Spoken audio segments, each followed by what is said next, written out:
Gramsci is dead. Anarchist currents in the newest social movements. Richard J.F. Day. Contents. 1. Seattle, Anarchism, and the Corporate Mass Media. 1. Naming the movement, and other key terms for who is speaking. 9. The argument. 13.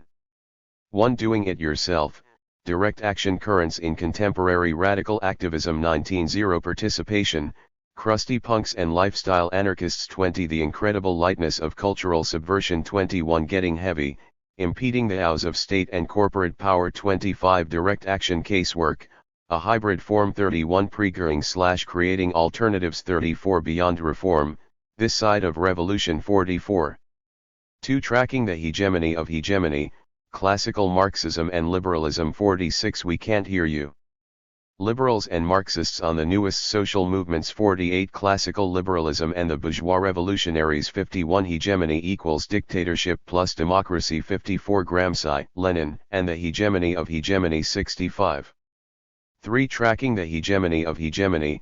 66. The long middle of the 20th century. 66. What was new about the new social movements?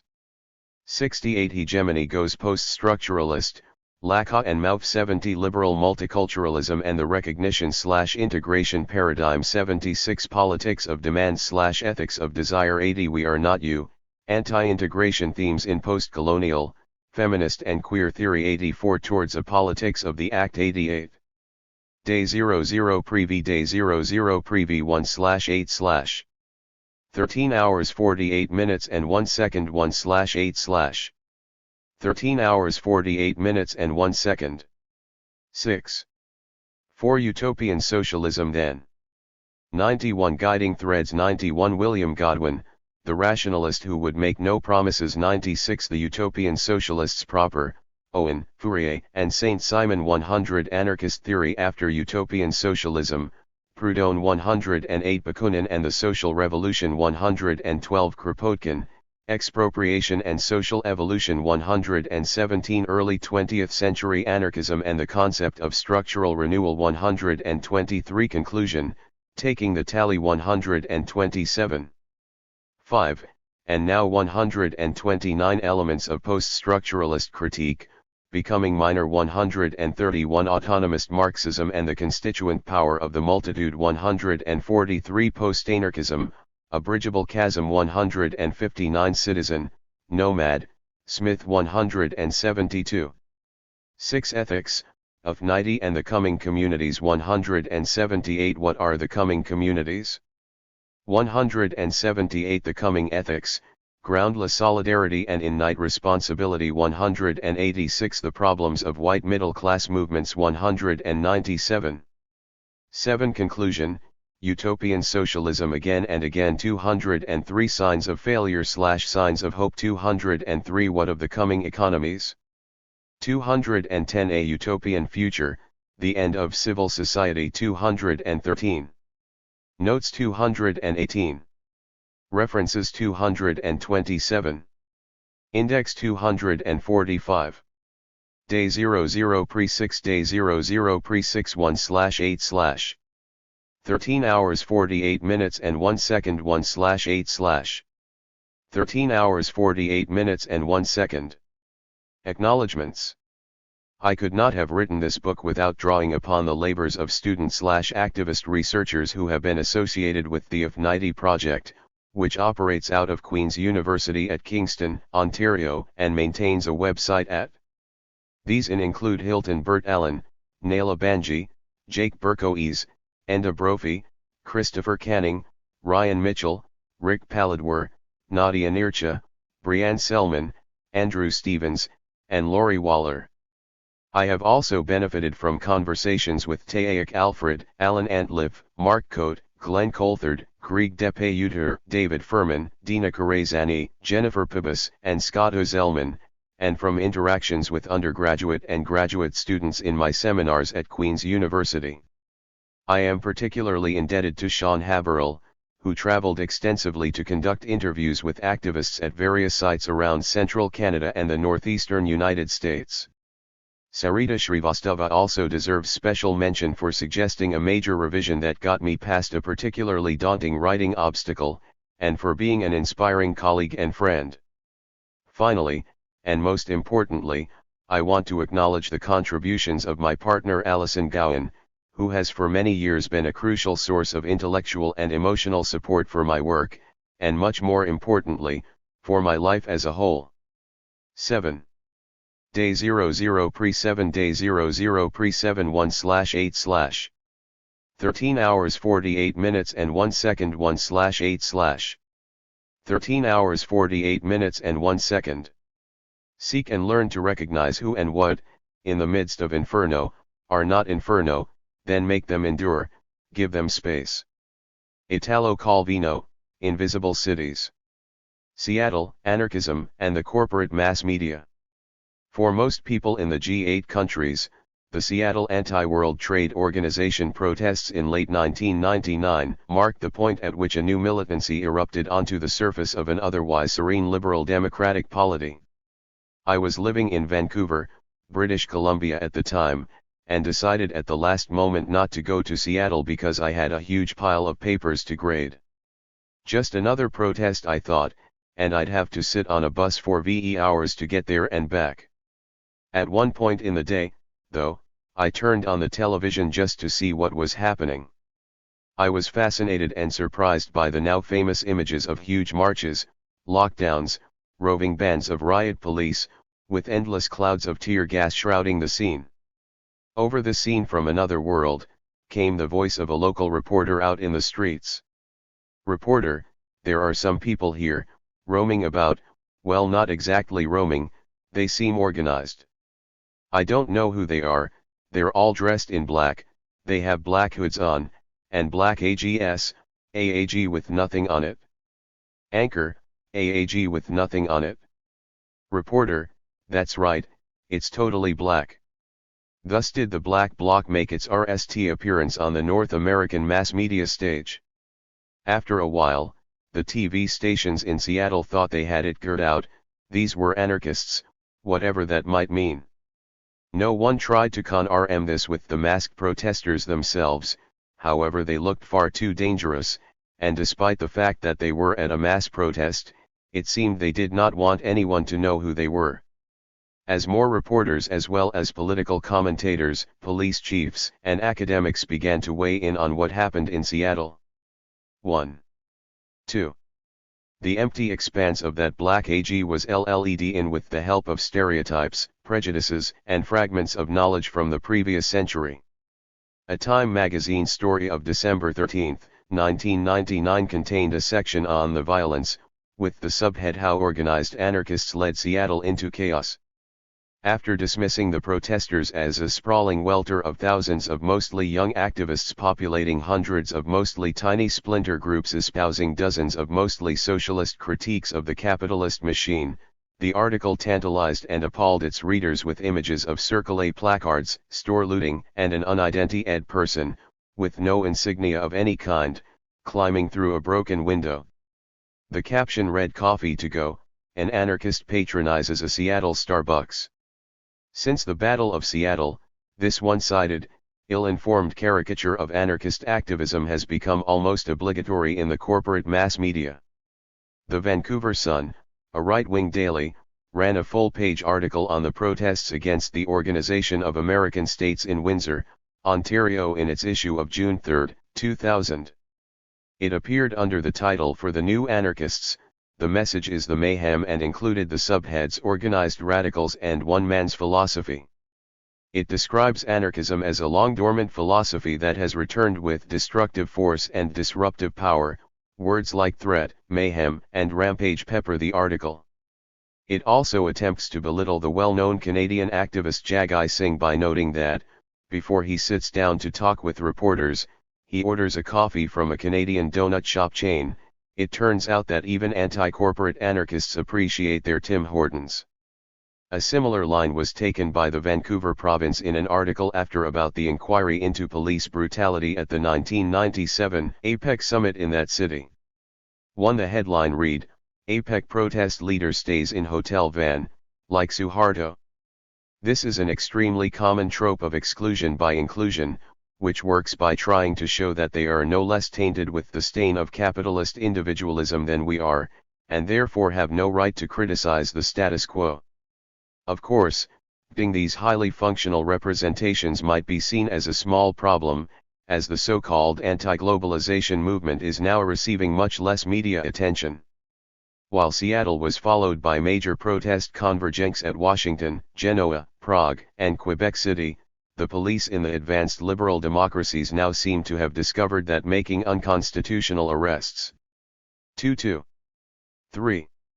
And closing borders to anyone wearing a bandana are sufficient to squelch what used to be considered legitimate dissent. Indeed, the response to 9/11, coupled with the ongoing wars in Iraq and Afghanistan, has dealt what looks like a death blow to the most visible expressions of resistance to neoliberalism in the global north. This could mean that a time of mourning is at hand, but even though much has been achieved over the past few years, many do not lament the demise of this phase of struggle. Despite the fact that they have helped to raise awareness of the dark side of the New World Order, summit protests are limited, when they work at all, to temporarily impeding or slightly reforming existing structures.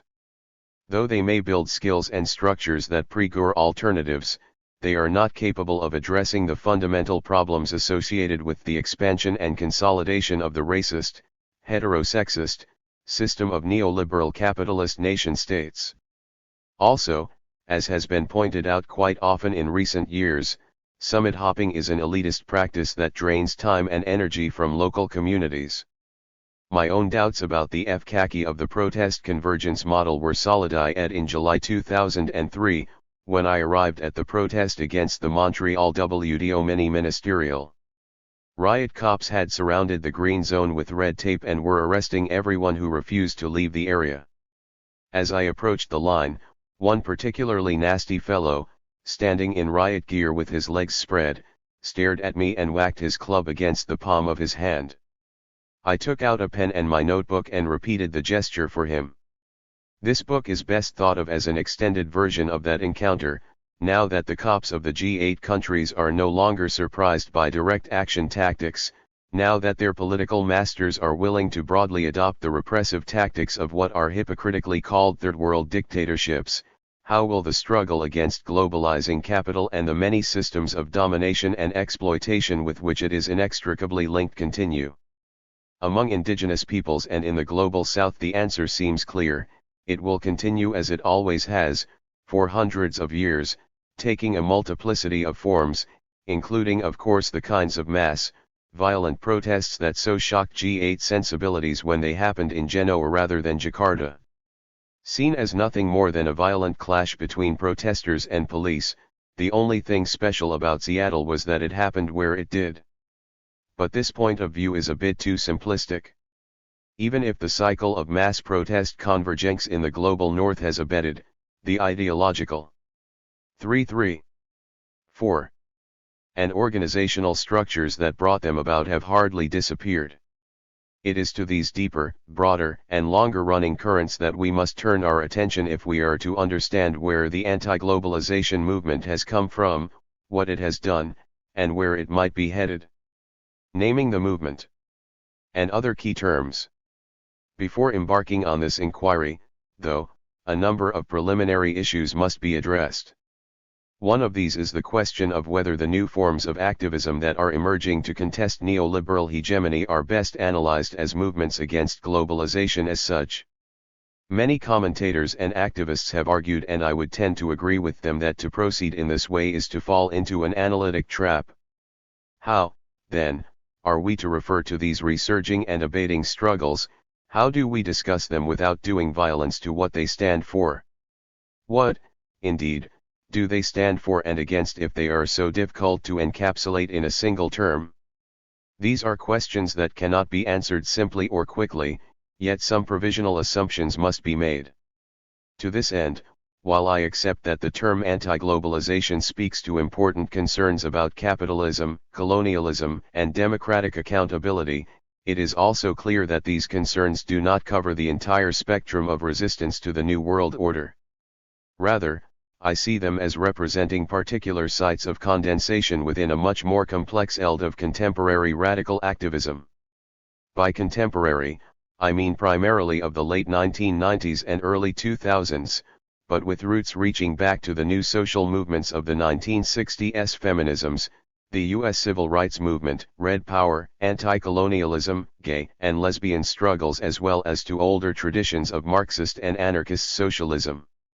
By radical activism I mean conscious attempts to alter, impede, destroy, or construct alternatives to dominant structures, processes, practices and identities. My focus is quite literally those struggles that seek change to the root, that want to address not just the content of current modes of domination and exploitation, but also the forms that give rise to them. Thus, for example, rather than seeking pay equity for men and women, a radical feminism works for the elimination of patriarchy in all of its forms. Rather than seeking self-government within a settler state, a radical indigenous politics challenges the European notion of sovereignty upon which the system as states is constructed. Contemporary radical. 4.4. 5. Activism, then, pushes beyond the possibilities and limits of liberal reform. While not entirely discrediting attempts to alter the status quo, one can never be sure of the value of a strategy or tactic without reference to particular social, historical and political contexts. At the same time, it does not seek a return to the theory and practice of the old left of the 19th and early 20th centuries, or even to the new left of the 1960s to 1980s. There is something else going on here, something different, which I try to indicate by sometimes using the term newest social movements to describe those currents in which I am most interested. Understanding what these movements stand for and against is another necessary but perilous endeavor. There is much disagreement on this subject within and across activist communities, and scholars have not had any greater luck in reaching a consensus. With the widespread enthusiasm generated by Michael Hart and Antonio Negri's magnum opus, the term empire is gaining in currency, within academic circles at least, as a shorthand description of the common enemy. Empire has the merit of analyzing not only the structures and processes of globalizing capital, but also the system of states and superstates and the burgeoning societies of control that are intimately bound up with them. However, inasmuch as this rather lengthy text fails to address questions of gender in any systematic way, and speaks of racism only in a 7-page section, it has been criticized as presenting a Eurocentric, androcentric, and perhaps a class-determinist account. Although Hart and Negri have promised to address these issues in greater detail in future work together, their concept of the multitude as a global proletariat seems very difficult to reconcile with post-Marxist critiques of a politics that gives centrality to the struggles of the working class, and with anti-racist feminist calls for the decolonization of theory and the practice of solidarity across all axes of oppression. Also, the reception of empire has been much less enthusiastic among activists, many of whom do not appreciate its difficult prose and its implicit reliance upon a network of unfamiliar concepts developed by Italian autonomist Marxists. For these reasons I am reluctant to deploy the term empire in my own work.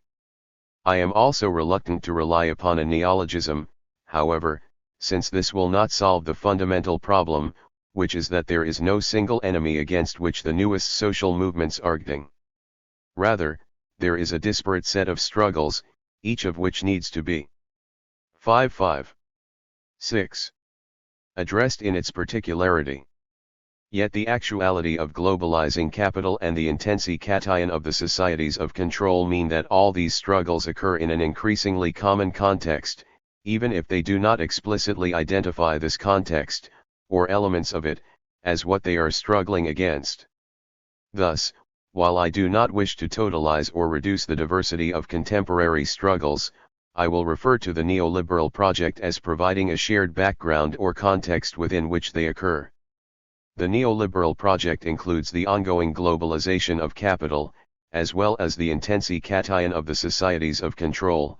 It also relies upon and perpetuates shifts in the organization of the system of states, through regional agreements such as the North American Free Trade Agreement, and the construction of superstates such as the European Union. This is to say that I take as given that we cannot understand state domination outside of capitalist exploitation, and that we cannot understand either of these phenomena without reference to the societies of control. It should also be noted that state domination and capitalist exploitation would be impossible if it were not for the fact that neoliberal societies are divided according to multiple lines of inequality based on race, gender, sexuality, ability, age, region, and the domination of nature. Populations must be sorted into apparently natural hierarchies if the differential distribution of social goods that capitalism creates is to be reconciled with the values espoused by a liberal politics. Because these hierarchies must be strengthened as liberalism transforms itself into neoliberalism and inequalities increase, we have seen a return of social conservatism and a backlash against the progressive change brought about during the heyday of the Keynesian welfare state.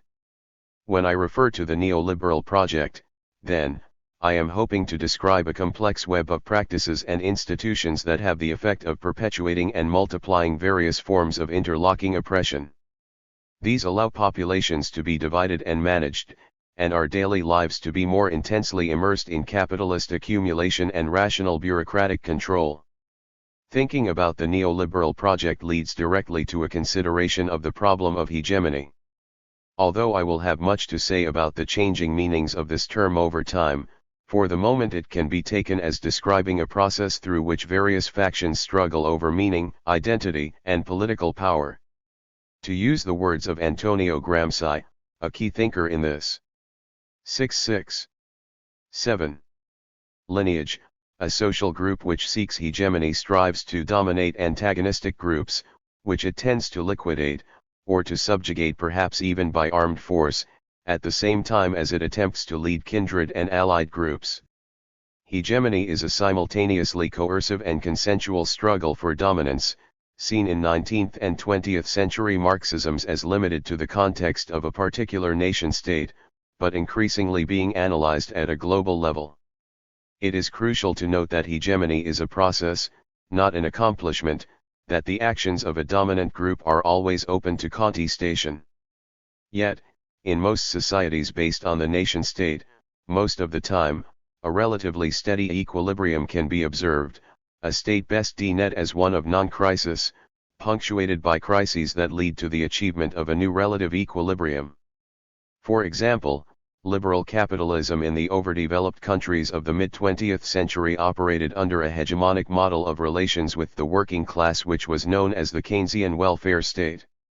Unions were allowed to exist and to GHT for improvements in the lot of workers, in return for which corporations received a guarantee that strikes would occur only under ritualistic and tightly controlled circumstances. The state acted as an intermediary between these two hostile camps, taking money from the corporations in the form of taxes, and providing public services to both corporations and the workers. This relatively stable system stayed in place until the 1970s, when it began to be displaced by the neoliberal model, through which capitalism sought increased progress by freeing itself from the fetters of state regulation and working class resistance. Privatization, deregulation, right-to-work legislation and fanatical worship of the free market became de rigueur. Outside the walls protecting G8 privilege, governments of countries of the global south were pushed into structural adjustment programs that had the same general thrust as in the north, but with greater intensity and much more disastrous results.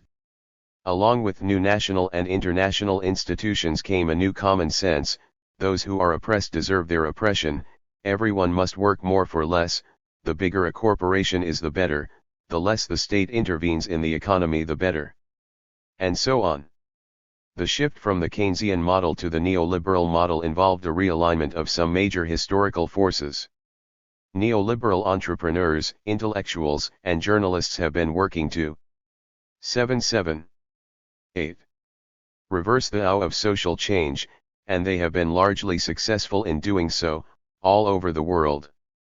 They have won the hearts and minds of the middle classes of the global north and the elites of the global south, and they have shown their willingness to dominate and in some cases to liquidate antagonistic groups using armed force.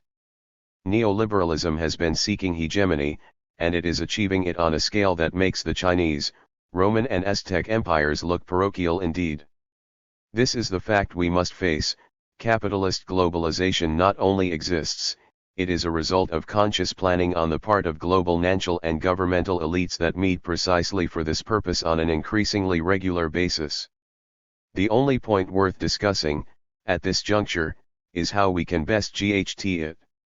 The obvious answer is to try to establish a counter-hegemony, to shift the historical balance back, as much as possible, in favor of the oppressed.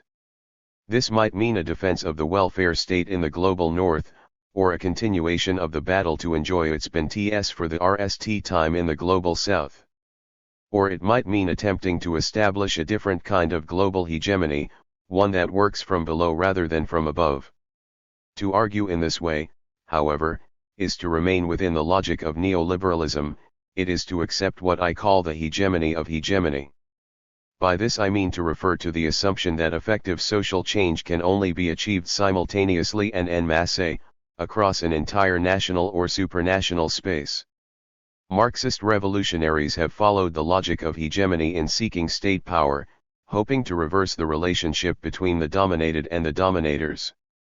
Liberal and post-Marxist reformism display the same logic, although in a different mode. Rather than seeking to take state power, they seek to enhance its operation through processes of pluralistic cooperation and con-ICT. What is most interesting about contemporary radical activism is that some groups are breaking out of this trap by operating non-hegemonically rather than counter-hegemonically. They seek radical change, but not through taking or enhancing state power, and in so doing they challenge the logic of hegemony at its very core. In this sense, many of the most interesting of the newest social movements are not what sociologists would call social movements at all. Thus there is a certain irony in my use of this term, an irony that is intended to highlight the shift away from hegemonically oriented movements, and towards non-branded strategies and tactics. 8.8.9. Such as Independent Media Center, Affinity Group, Reclaim the Streets, Social Center, and Black/Pink/Yellow Bloc. At the same time, however, there are tendencies that better match the sociologists' definition of social movements that also display what I call an affinity for affinity, that is, for non-universalizing, non-hierarchical, non-coercive relationships-based and mutual aid and shared ethical commitments. Examples would include certain indigenous communities in North America, Latin America, and Australia/New Zealand, as well as some strands of transnational feminism and queer theory. My basic argument in this book is that all of these groups and movements, strategies, and tactics, are helpful in understanding and furthering the ongoing displacement of the hegemony of hegemony by an affinity for affinity. Who is speaking? In tracking the difficult emergence of this alternative logic, I will present critical readings of key thinkers from the anarchist, Marxist and liberal traditions. Marx's critique of capitalist exploitation is, I believe, a deep and rich well from which we must continue to draw. Anarchist theory is equally valuable for its insistence that state domination is as great a problem as capitalist exploitation. Both of these traditions, however, suffer from certain difficulties inherent to their historical emergence in the period of high European modernity. Their commitment to social scientific rationality and their millenarian faith in the achievement of a society entirely free of domination and exploitation have been deeply problematized by post-structuralist theory, which has produced much more complex analyses of capitalism, the state form, and the societies of control, which of course did not exist in Marx's or Bakunin's time. More importantly, post-structuralist theorists such as Foucault, Deleuze, and Guattari, and to some extent Derrida have worked intensively on the question of how we might continue to struggle against oppression without reproducing the modern fantasy of a NAL event of totalizing change, or falling back into the abyss of liberal pluralism. While Foucault worked as a prison activist and wrote highly influential studies of sexuality, medical normalization, and social control, and Derrida has addressed racism, Eurocentrism, and neoliberalism in his texts, post-structuralist theorists have often 10 been criticized for being apolitical, disengaged and blind to their own privilege. In the following chapters I will engage with these debates in greater detail. For the moment, though, I want to point out that post-structuralist influences have been felt by other traditions that are more easily recognizable as political. For example, just as the liberated/enlightened subject of classical socialism has been undermined by Foucault, Deleuze et al., so has the woman whom second-wave feminism sought to emancipate been brought into question. Post-colonial critics have carried out a similar project with respect to the Eurocentric biases of supposedly universal discourses, and queer theory has challenged the heteronormative assumptions of all of the above traditions and their critics. These developments have helped to push the insights of post-structuralist theory beyond its sometimes narrow perspectives, to arrive at new formulations that have important implications for the reform of existing structures. In the process, however, the radical impulse of post-1968 French theory, the impulse to create alternatives to the state and corporate forms rather than just work within them, seems to have been lost. I see myself as contributing to a small but growing body of work in post-anarchism and autonomist Marxism that seeks to recover this impulse, by articulating how a non-reformist, non-revolutionary politics can in fact lead to progressive social change that responds to the needs and aspirations of disparate identities without attempting to subsume them under a common project. As valuable as the dissemination of post-structuralist critique has been, its insights are often presented in language that is accessible only to academics, and then only to those academics who have steeped themselves in some rather difficult texts and traditions. In recognition of this problem, I have set out to write a book that will be of interest to activist-minded academics while remaining accessible to theoretically minded activists. I see this effort as an attempt at creating what Gilles Deleuze and Michel Foucault have called relays. In a discussion that was published under the title Intellectuals and Power, Foucault and Deleuze reject the hegemonizing conception of intellectuals as gears who raise the consciousness of non-intellectuals, who then take practical action based on the abstract analysis with which they have been provided. For them, theory is not about abstractions, it is 10-10. 11. Itself a struggle against power. Similarly, practice is not about simply applying theoretical concepts to particular social historical contexts. Rather, practice is a set of relays from one theoretical point to another, and theory is a relay from one practice to another. That is, they see theory and practice as embedded in mutually interpenetrating networks that defy any attempt at separation into discrete components or moments.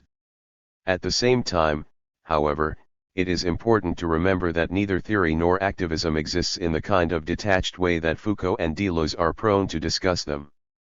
Theory is always bound up with theoretical traditions, and activism exists only in relation to established and emerging communities. Thus, what is also at stake, as Gayatri Spivak has pointed out in her famous response to Intellectuals and Power, is positioning oneself with respect to, and creating relays between, disparate traditions and identities.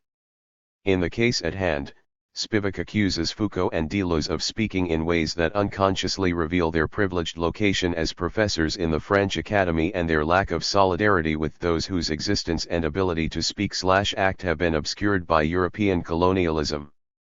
Spivak's critique can be and has been generalized.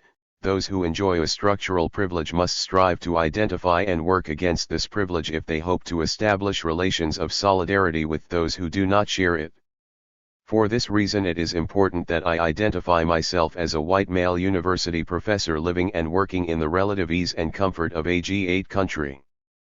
As an anarchist raised in a working class family, I have encountered a certain amount of disrespect and rejection by my intellectual superiors, but I know that my own socialization and the racist and patriarchal norms that permeate the academic world make it relatively easy for me to stay in the game.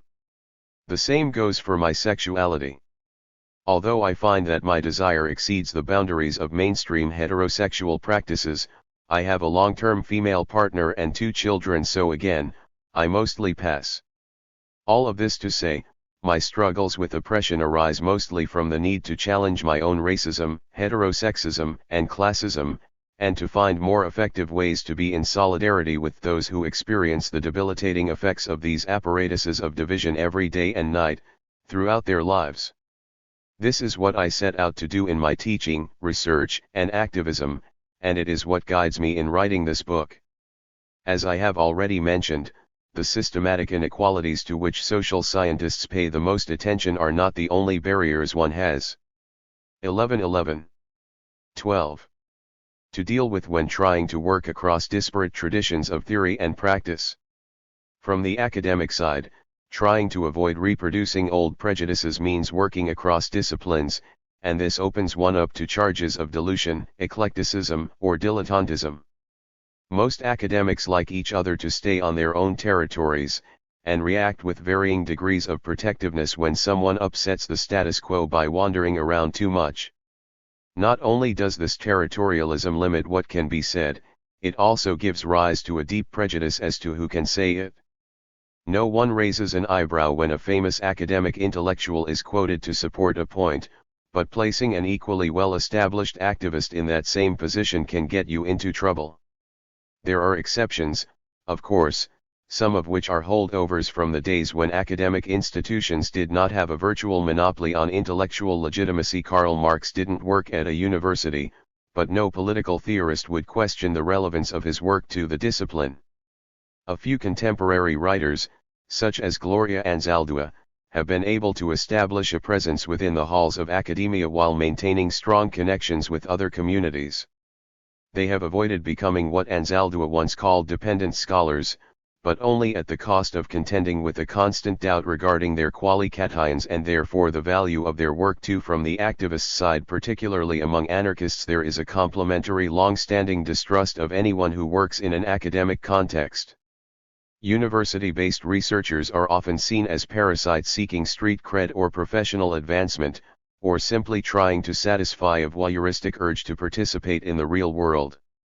There is also a strong distaste for academics who set out to teach activists about theory or history, that is, who assume that their own way of thinking through social and political problems is the only way.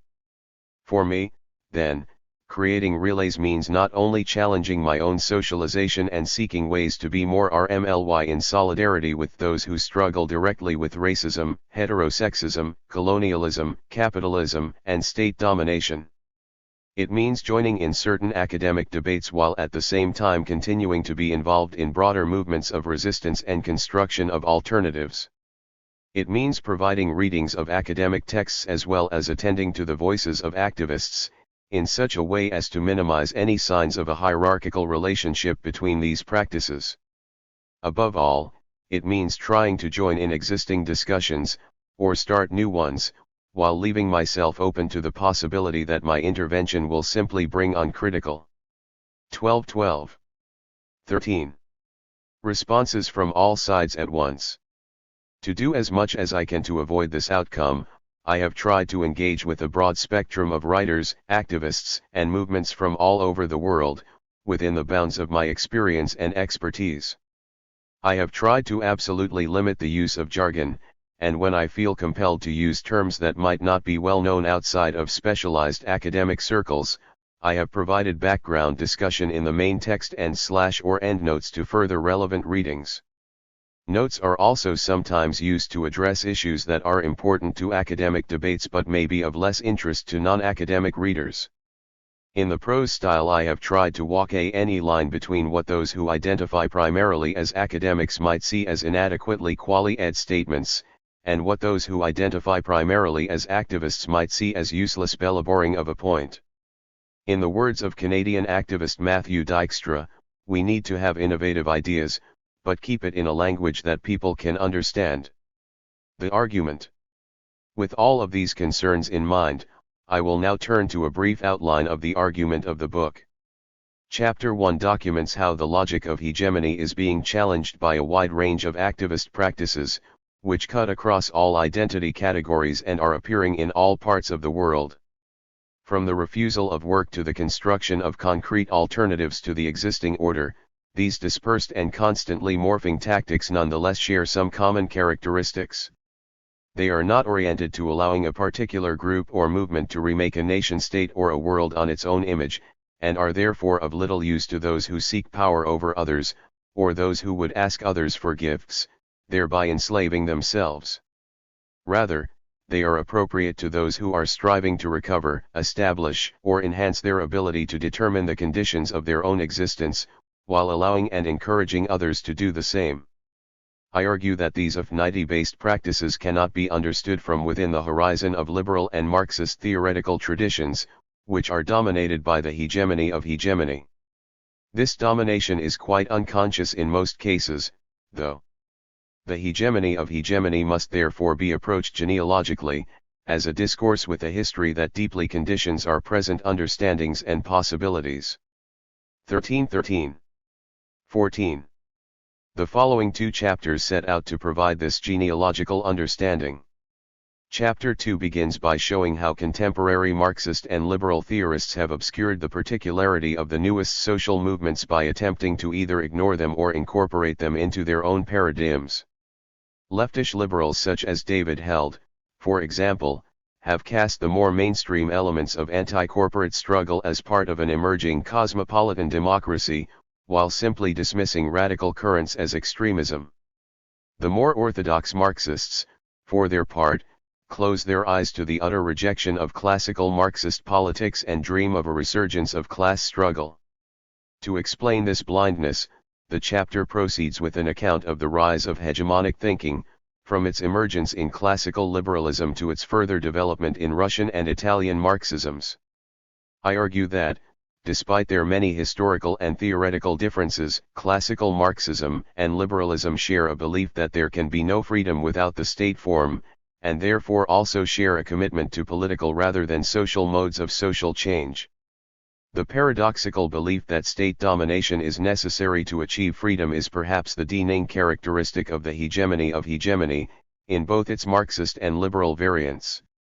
In Chapter 3 I acknowledge that the classical logic of hegemony has been marked by a series of internal challenges to the modernist assumptions upon which it was based, primarily through English language appropriations of the work of Antonio Gramsci by post-Marxist cultural studies and new social movements theories of the 1970s and 1980s.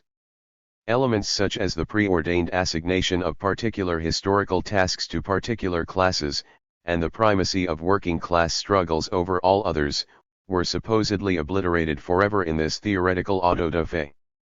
Like any other adventure in deconstruction, though, this process can only go so far. Certain core assumptions must be left in place if the concept of hegemony is to be recognizable as such. I therefore set out to describe carefully the limits of liberal and post-Marxist pluralism. The argument begins by claiming that liberal multiculturalism, as it is practiced in states like Canada and Australia, and to some extent the European Union, should be seen as a paradigmatic case of what I call the politics of demand. This mode of social action assumes the existence of a dominant nation attached to a monopolistic state, which must be persuaded to give the gifts of recognition and integration to subordinate identities. 1414. 15. And communities. I then note that this model has been generalized, for example in academic contexts in the United States, to include not only ethnic and racial identities, but an ever-expanding set of struggles, each of which emerges out of one of the specific modes of domination and exploitation characteristic of the globalizing system: gender, sexuality, ability, age, and so on. This is the infamous identity politics that has had so much trouble establishing its pedigree against the resistance of those who see its concerns as merely cultural. My argument, which is supported by readings of academic texts and interviews with activists working on issues of post-colonial and queer identity, anti-racist feminism and indigenous struggles for self-determination, is not that identity politics is inadequate because it is based on symbolic constructs, but that it faces certain impediments that are inherent to the politics of demand. The most debilitating of these is the way in which this mode of action is caught up in what Lacanian theory calls an ethics of desire, an endless repetition of a self-defeating act that only perpetuates the conditions that give rise to its own motive force. Fortunately, the same identities that have hit the limits of the politics of demand have begun to move beyond them, towards a politics of the act driven by an ethics of the real. This alternative ethico-political couple relies upon, and results from, getting over the hope that the state and corporate forms, as structures of domination, exploitation, and division, are somehow capable of producing effects of emancipation. By avoiding making demands in the RST place, it offers a way out of the cycle through which requests for freedom or rights are used to justify an intensi-cation of the societies of discipline and control. This is, of course, not an entirely novel argument. Anarchists have long advocated what they have called social rather than political revolution. The problem has been that the possibilities of social change without the state form have been marginalized by the dominance of Marxist and liberal models of social change. Another genealogy is therefore required, one that reveals an ever-present undercurrent of affinity-based theory and practice, beginning with Godwin's RST tentative glimpses of how a modern non-statist society might be organized, through to the Marxist critique of so-called utopian socialism and the debates over the role of the state in post-revolutionary societies. Chapter 4 takes up this theme, by showing how classical anarchists tried to transcend the dichotomy between revolution and reform, at the same time. 1515. 16. As they struggled with racism, classism, sexism, homophobia, and their own faith in science, reason and even the capitalist market. Through these trials and tribulations, anarchism developed what a theory of structural renewal, which begins with Godwin's notion of non-statist federalism and NDS its most coherent expression in the work of Gustav Landauer. Through his contact with Nietzsche's work, Landauer anticipated post-structuralist theory in analyzing capitalism and the state form not as things, but as sets of relations between subjects. Based on this analysis, he was able to understand how small-scale experiments in the construction of alternative modes of social, political, and economic organization offered a way to avoid both waiting forever for the revolution to come and perpetuating existing structures through reformist demands. Thus, although Marx and Engels were quite correct in their critique of Fourier, Owen, and Saint-Simon, the tendency to identify all of anarchist theory as utopian socialism is quite misguided. Classical anarchist theory not only moved beyond these utopian elements, it also found solutions to problems that most Marxism still refused to fully confront. This is not to say, however, that classical anarchism has no problems of its own. Rather, as a number of post-anarchist writers have argued, it retains the marks of its birth out of the womb of the European Enlightenment.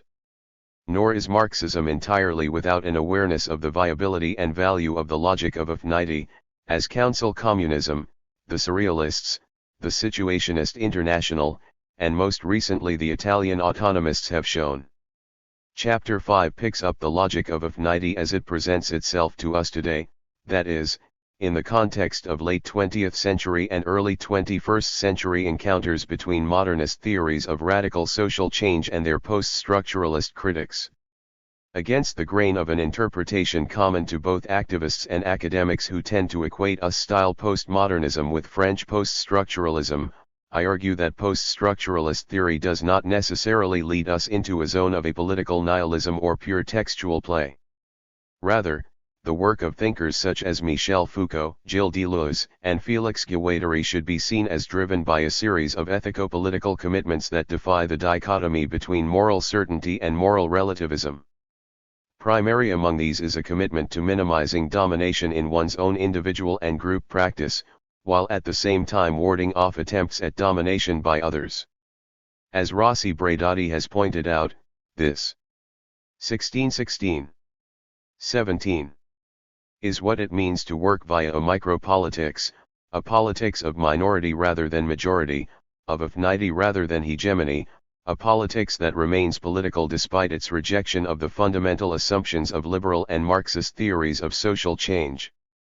Dispersing and realizing this politics, however, is a non-trivial problem.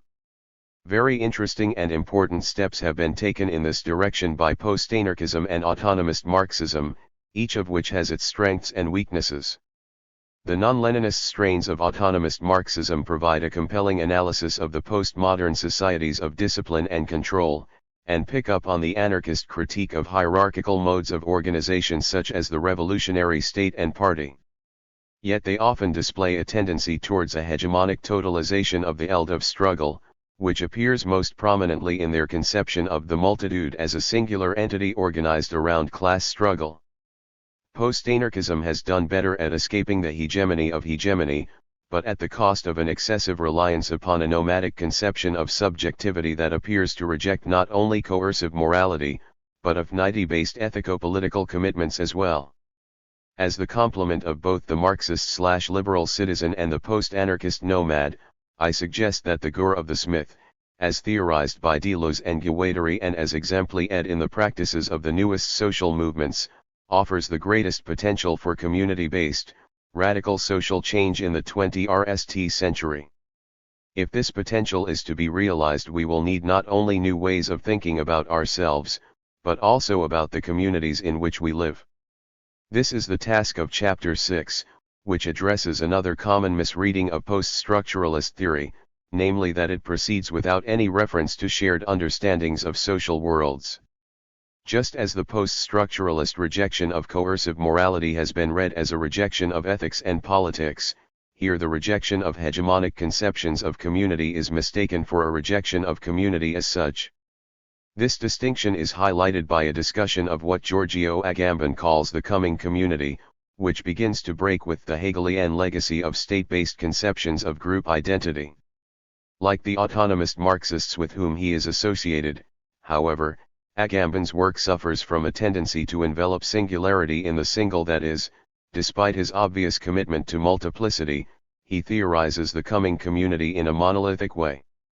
I suggest that we need to think instead of the coming communities, in the plural, but not in the form of liberal pluralism, and that we 1717. 18.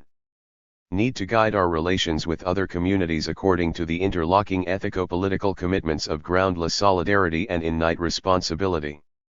In the simplest terms, groundless solidarity means seeing one's own privilege and oppression in the context of other privileges and oppressions, as so interlinked that no particular form of inequality, be it class, race, gender, sexuality or ability, can be postulated as the central axis of struggle. This insight has been developed most fully by postmodern/anti-racist feminist theorists, but is ending its way to other discourses and disciplines, and is gaining much currency in activist circles. The second principle, innate responsibility, means always being open to the invitation and challenge of another other, always being ready to hear a voice that points out how one is not adequately in solidarity, despite one's best efforts. Here, too, there are complementary currents in academic and activist practices, which have seen some successes yet must still face many obstacles. The main point I want to make in this chapter is that what we think can only be done via the state and corporate forms, through the politics of recognition and integration, can in fact be done, and done more effectively, without passing through these mediating institutions. In the NAL chapter I condense the argument of the book into a concise statement of my basic thesis, which is that Marxist revolutionism and liberal/post-Marxist reformism have hit their historical limit, that is, the limit of the logic of hegemony and its associated politics of representation, recognition, and integration. This is an argument that will undoubtedly be controversial to those who see hegemonic practices as the only way in which they can hope to achieve the kind of social change they desire.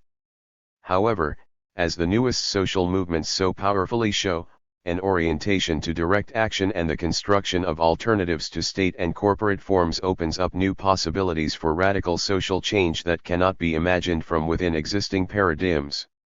By reading the anarchist tradition critically, that is, in the light of post-structuralist, feminist, post-colonial, queer, and indigenous critiques, the value of a logic of affinity guided by groundless solidarity and innate responsibility becomes apparent. It's time to forget the new social movements of the 1960s to 1980s.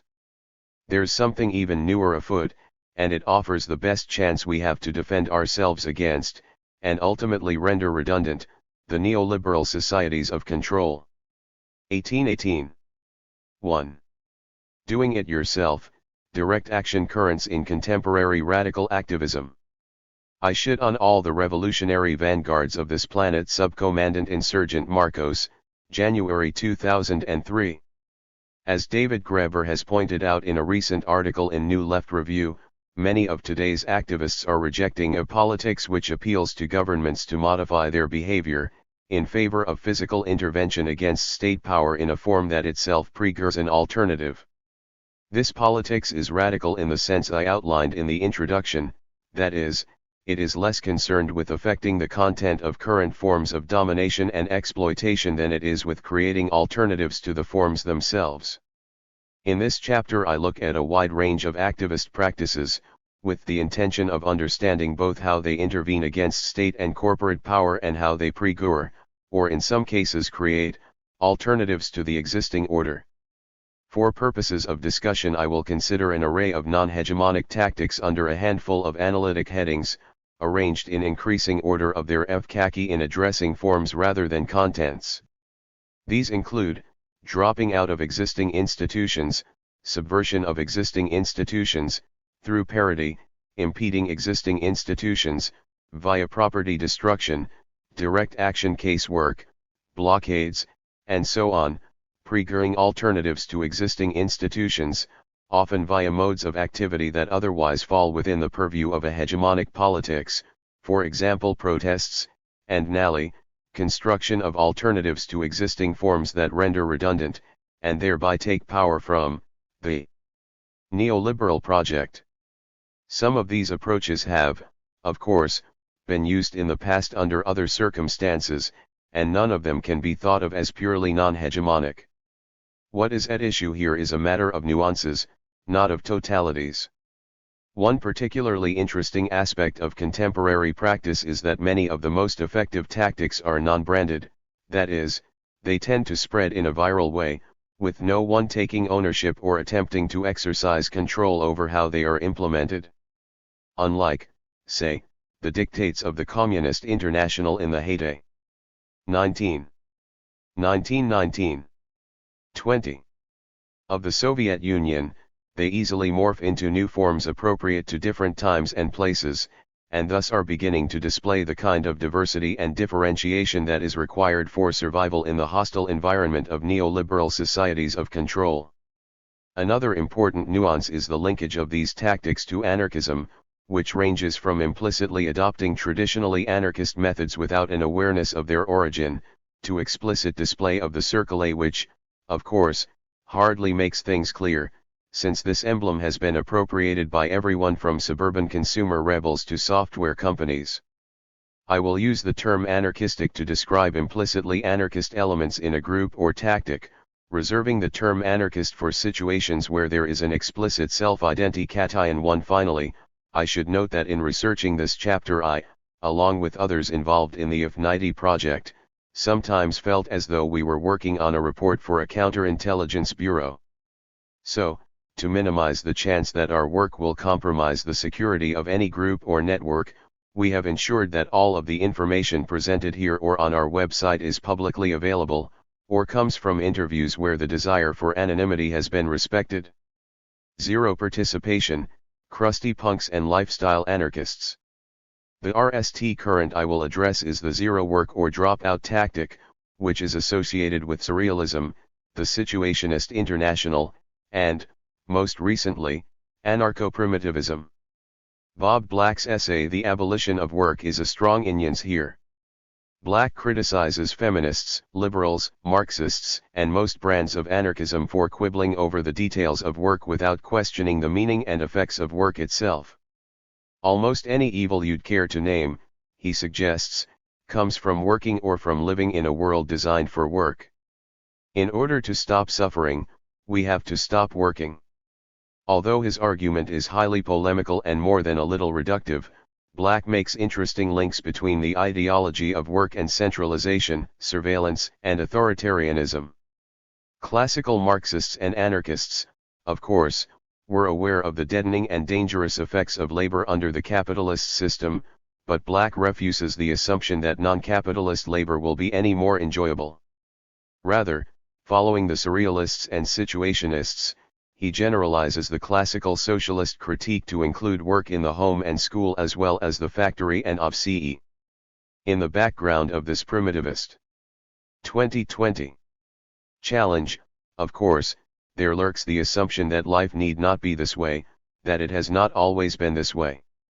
Thus John Zerzan argues that work as we know it is a product of civilization, an imposition upon a non-Hobbesian prehistory characterized more by intelligence, egalitarianism, and sharing, leisure time, a great deal of sexual equality, robusticity, and health, with no evidence at all of organized violence. Two anarcho-primitivist Indians figure prominently within the dropout culture that is burgeoning all over the world, but is particularly strong in inner-city areas of the United States.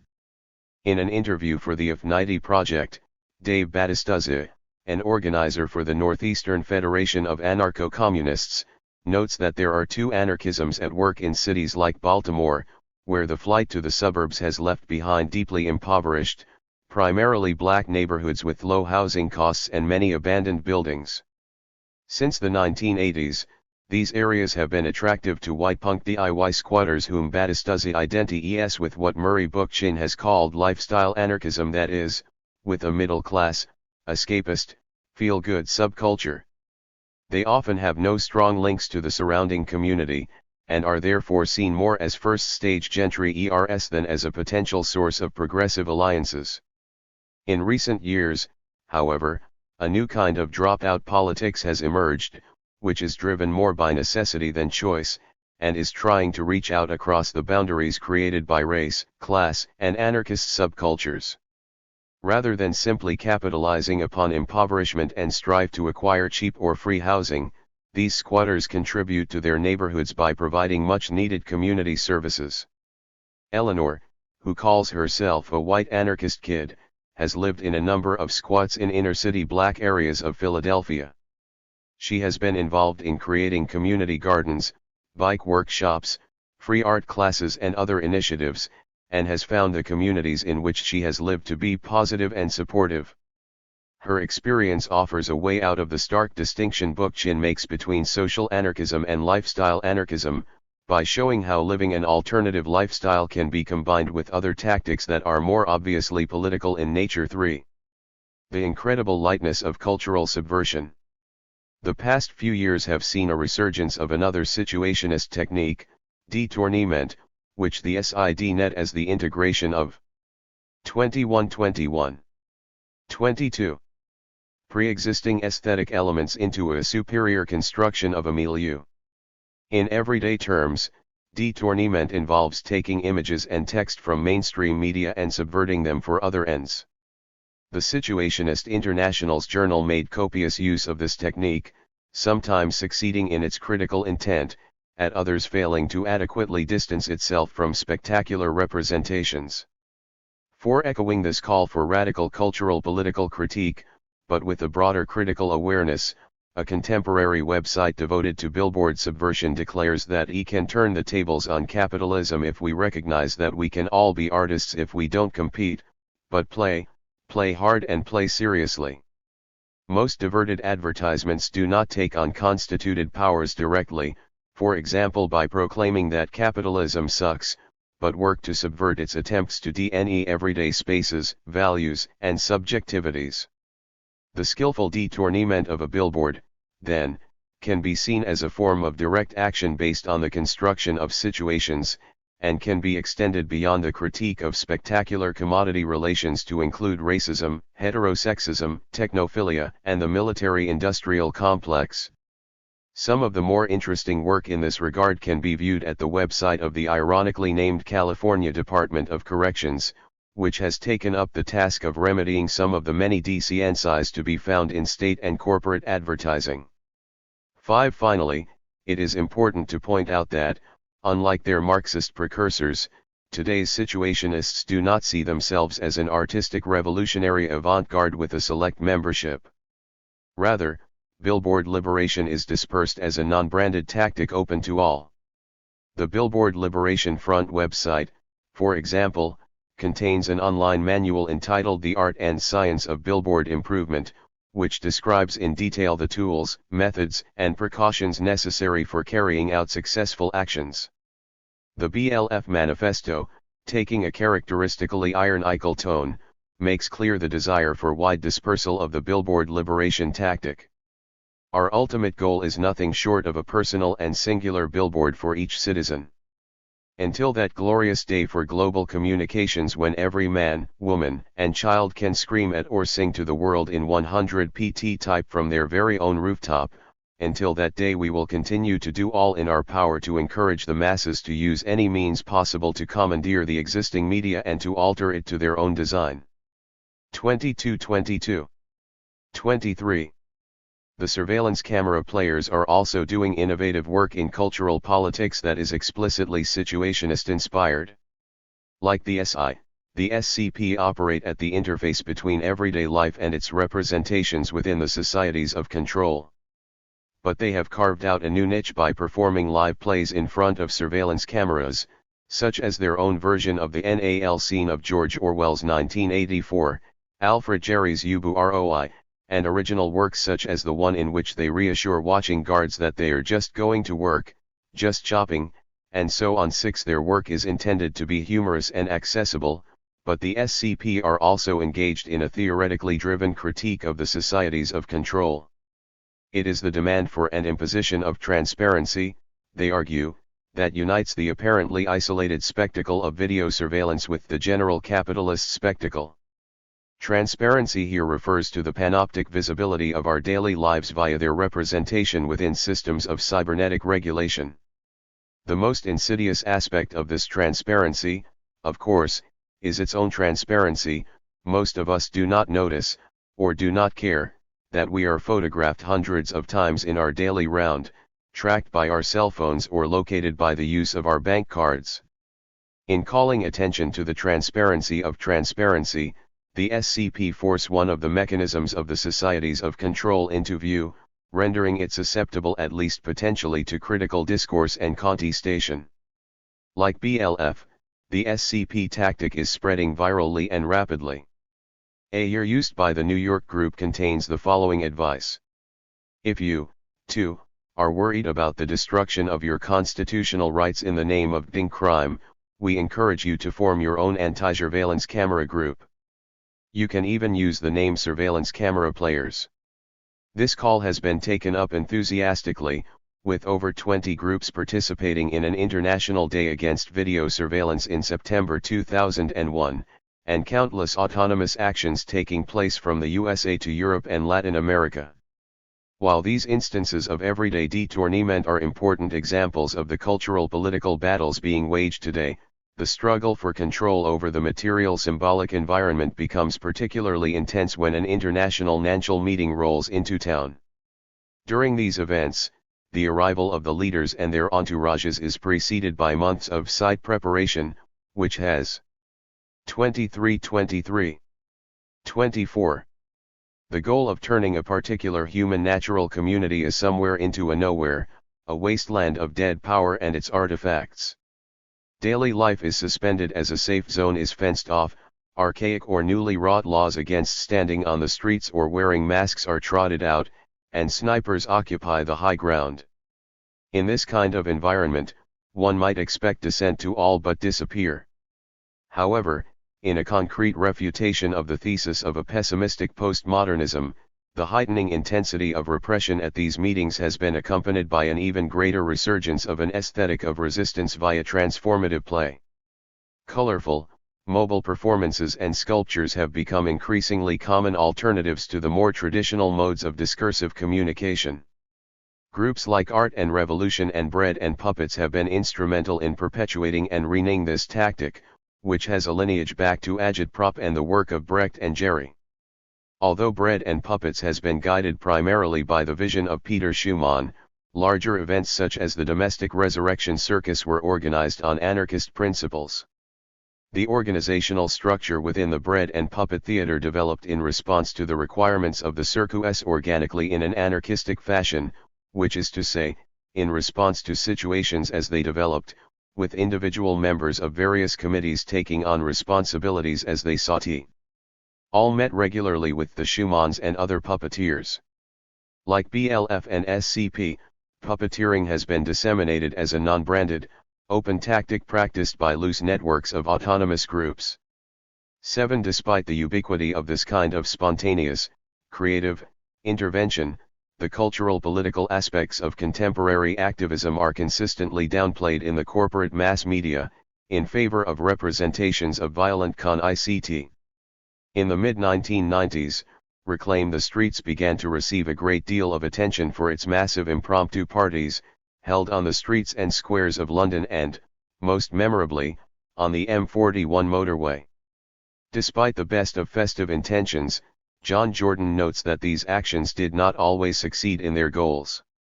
The action which we felt failed the most was the social justice / never mind the bollocks event. Not only did it 24 25 fail in that we did not manage to carry out our main plan, but also because a street party in Trafalgar Square, followed by newspaper front pages with anarchist riot, attempted murder, etc. is not politically effective.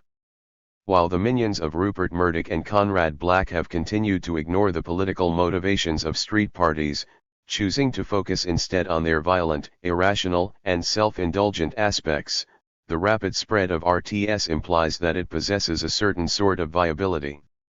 What began as a tactic of a local coalition against the motorization of Britain has since been employed at the summit of the European Council in Barcelona, the NATO meetings in Munich, and the World Economic Forum in New York City, all during the RST few months of 2002. RTS is an excellent example of the dispersal of a non-branded tactic, on the basis of what the London group call disorganization. In relation to past and expected future press reports concerning trials of RTS leaders, Reclaim the Streets London would like to emphasize that it is a non-hierarchical, leaderless, openly organized, public group. No individual plans or masterminds its actions and events. RTS activities are the result of voluntary, unpaid, cooperative efforts from numerous self-directed people attempting to work equally together. If this approach sounds anarchistic, that's because it is self-consciously driven, among other instances, by anarchist principles. The theft of time and space by capitalism, and resistance to it, along with the fusing of green, red, and black politics has always been central to London RTS. Getting heavy, impeding the flows of state and corporate power. At the same time as the RTS tactic subverts the existing order in a serious playful way, it also provides an example of another important approach, that of impeding existing forms. Obviously, when a major motorway or downtown street is barricaded for a party lasting several hours, it becomes more difficult for the dominant system to operate as normal. This is the logic that drives an array of direct action networks, such as Earth First, the Earth Liberation Front, and its progenitor, the Animal Liberation Front. Like RTS and the other networks discussed so far, these groups tend to favor an anarchistic mode of dispersal over centralized organization. 8. 25 26. The general principles behind Earth First are non-hierarchical organization and the use of direct action to confront, stop, and eventually reverse the forces that are responsible for the destruction of the Earth and its inhabitants. F is not a cohesive group or campaign, but a convenient banner for people who share similar philosophies to work under. ELF is based on similar principles. As the ELF structure is non-hierarchical, individuals involved control their own activities. There is no centralized organization or leadership tying the anonymous cells together. Likewise, there is no off-chain membership. Individuals who choose to do actions under the banner of the ELF are driven only by their personal conscience or decisions taken by their cell while adhering to the stated guidelines. The ELF guidelines call for activists to inflict economic damage on those profiting from the destruction and exploitation of the natural environment and to reveal and educate the public on the atrocities committed against the earth and all species that populate it, while taking all necessary precautions against harming any animal, human and non-human. Actions in 2003 have focused on halting urban sprawl by burning down luxury housing developments under construction, and spray painting anti-war slogans on petrol-hungry SUVs. Examples such as these, of course, tend to give credence to the popular assumption that ecological direct action involves nothing more than mindless destruction. To avoid perpetuating this view, it is worth pointing out that among its victories Earth First counts actions such as the successful protection of South Downs turf at Offham Hill Valley in Sussex. This intervention reversed the stereotype of eco-activism by repairing the damage that had been done by a farmer ploughing up land that had been in a relatively wild state. Further, I would suggest that most actions oriented to impeding ours have a constructive moment, precisely to the extent that they prevent or limit the havoc wreaked by industrial capitalism. Human private property will have little value once we have all died of cancer or radiation sickness. Similar actions have been taking place all over the world for a very long time, so much so that any attempt to narrate a representative sample cannot help but be woefully inadequate. Nonetheless, I will mention a few more examples to give a sense of the wide dispersal, as 26-26, 27, well as the strengths and weaknesses of this tactic. The tradition of nonviolent direct action in India is particularly strong, with a well-established basis in Gandhian principles of civil disobedience. The Karnataka State Farmers Association recently drew upon this tradition to GHT illegal secret trials of genetically engineered crops in India. In 1998 they launched Operation Cremation Monsanto, in which elds containing genetically modified cotton plants were uprooted and burned. We send a very clear message to all those who have invested in Monsanto in India and abroad, the group proclaimed. Take your money out now, before we reduce it to ashes. The tactic spread to other grassroots activist groups, and for a time it appeared as though it had worked, as the Indian government halted testing. But by April 20 the tide had turned. The Indian Genetic Engineering Approval Committee decided to allow Monsanto Mexico to sell the disputed seeds, at 4 to VE times the cost of conventional hybrids. The famous Chipko movement worked on similar principles of nonviolent direct action and autonomous, decentralized organization to protect forests and watersheds throughout India. It was formed and led by village women who were the RST tree huggers throughout the 1970s and 1980s. They placed their bodies between the forests and the saws and axes that would destroy them. In 1980 their efforts led to a 15-year ban on the felling of live trees in the Himalayan forests of Uttar Pradesh, and similar reforms were achieved in other states. The 15-year ban has since expired, however, and the story is similar to that of Operation Cremation Monsanto. At a recent meeting of former Chipko activists, it became clear that the gains that had been made were only temporary. The participants complained that authorities who should be helping to protect the delicate ecology of the hills are instead working hand in glove with the timber barons. Now it is major hydroelectric projects and the harvesting of traditional herbs for the capitalist market that threaten the forests and the subsistence of the people who depend upon them. Some veterans of the RST Chipko movement are calling for it to be revitalized, which shows both the enduring power of direct action and the necessity of endless struggle against the depredations of the neoliberal project. Endless struggle certainly seems to characterize the direct action efforts of the indigenous peoples of Turtle Island, who have been dealing with the effects of capitalist globalization for hundreds of years.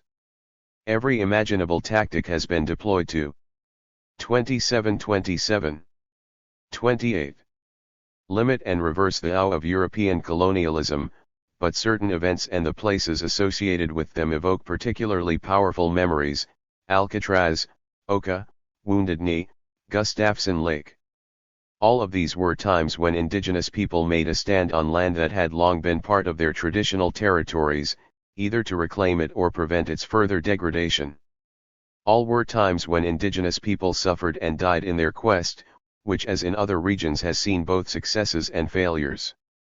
The so-called Oka crisis came to public attention in Canada on March 11, 1990, when men, women and children of the Kanizatak Mohawk Nation set up a barricade to block the expansion of a golf course onto their ancestral lands. These lands, which included a cemetery, had been in dispute for hundreds of years, but the Canadian state was showing no signs of living up to its reputation for multicultural benevolence. The Mohawk at nearby Conowick set up a solidarity roadblock on a bridge, which inspired the Canadian and Quebec governments to call in 2,500 troops. After an aborted attempt to break the barricade at Oka, a 7-day siege ensued, which was vividly documented in the national and international mainstream media. The golf course was not expanded, but the Oka land claim remains unresolved and tensions in both communities continue to run high. CONA, the Confederation of Indigenous Nationalities of Ecuador, has had similar mixed results with regard to mainstream Ecuadorian public opinion and state policy. Over the past 8 years 2 presidents have been brought down by indigenous opposition, which has included widespread use of direct action blockading tactics. The current president, Lucio Gutierrez, came to power via an alliance with Pachakutik, a party representing indigenous peoples in Ecuador. Despite this alliance, the Gutierrez administration has adopted familiar neoliberal economic and social policies, taking the side of multinational oil interests and threatening to use military force to assure the smooth out of oil and capital through indigenous lands and lives. In the global north where the oil ends up there is also a well-established tradition of direct action outside of indigenous groups, from IWW tactics of workplace sabotage in the early part of the 20th century, to Quaker anti-nuclear protests in 1958 and of course the anti-globalization protests of the late 1990s. This activity has continued into the 2000s with the U.S. dockworkers' blockade of major West Coast ports in solidarity with the Seattle protest, and various 28 29 actions to impede the operation of the U.S. war machine both in the homeland and abroad. But the most recent and spectacular example of direct action to impede the ouse of state and corporate power would have to be the Black Bloc tactic, which has almost become obligatory at major convergence. By participating in a bloc, activists offer up their semi-protected bodies to state-sponsored violence, in the hope not only of saving other protesters from physical harm, but also to provoke shock, horror, and perhaps even dissent among liberal citizens who hold to values like freedom of speech and the right to legitimate protest. Also, with their balaclavas, garbage can lids and baseball bats, Black Bloc members offer a parody of the riot police, and thereby threaten the legitimacy of the monopoly of state and corporate forms on the use of violent force to attain their ends. 9. Perhaps most subversive of all, though, is the challenge that the Black Bloc tactic offers to the monopoly on invisibility and silence, with its active ignorance of the command not only to behave well, but to be available to be seen behaving well. In refusing to follow the rule of transparency which guides the societies of control, bloc subjects represent glaring exceptions within the domesticated and privileged strata of the global north. Not only has the system of cybernetic regulation failed to modulate their behavior properly, but they also seem to be immune to self-discipline, fear of physical punishment, and verbal and physical attacks by other activists and academics. For all of these reasons, it is surprising that we have heard and seen so much of the Black Bloc in the mass media. It must be remembered, though, that the best way to ensure the exclusion of a radical social force is to ensure its inclusion within the spectacle, where its meaning can be appropriately modulated. In the case of the Black Bloc, this is done by way of an appeal to the time-honored tropes that play on a fear of anarchist outsiders bent on the destruction of civilization as we know it. Encountering these representations, the liberal citizen is moved to fear, but the fear need not last, for he is immediately able to see that the state and the corporations are taking care of him by responding with violence to the imagined threat created by young men and women armed with garbage can lids, a beautiful détournement if ever there has been one. One can also imagine, though, that the violence of subjects in revolt is put on general display so as to avoid the much greater dangers inherent in images of peaceful, playful, subjects advancing. 29 30. Meaningful critiques. On this analysis, the spectacular recuperation of the Black Bloc tactic would stand as a corroboration of one of the central claims of situationist theory. Perhaps spontaneous, joyful construction of situations is subversive after all, and that's why the Black Bloc tactic is burgeoning into all the colors of the rainbow, including the queer anti-capitalist pink blocs now making regular appearances and sometimes marching alongside their black counterparts, but so far without the same attention from either the mass or the alternative media. No discussion of impediment of hours of power in the globalizing societies of control would be complete without mentioning attacks on the informational infrastructure. Although it is obviously limited in its applicability to regions where internet access is affordable and the required expertise available, hacktivism is becoming an increasingly important form of direct action. This tactic emerged in the 1990s, as the tools created for raising awareness of internet censorship and surveillance were turned to other uses. Deploying concepts developed by Deleuze and Guattari, The Situationist International and Hakim Bey, two books by the Critical Arts Ensemble provided the theoretical impetus for this development, the electronic disturbance and electronic civil disobedience. In the latter text, CAE argue that as the state and capital have gone postmodern UID, electronic civil disobedience has remained attached to its modernist roots, attacking buildings and supposed centers of power. These outdated methods of resistance must be renewed, and new methods of disruption invented that attack power centers on the electronic level. The strategy and tactics of CD can still be useful beyond local actions, but only if they are used to block the OW of information rather than the OW of personnel. Although CAE's almost total dismissal of the FKAKI of blocking material OWs is decidedly Eurocentric and has been proven by recent events to be incorrect, even in the global North, groups such as the Electronic Disturbance Theater have shown that electronic civil disobedience can be a potent tactic, either on its own or allied with material actions.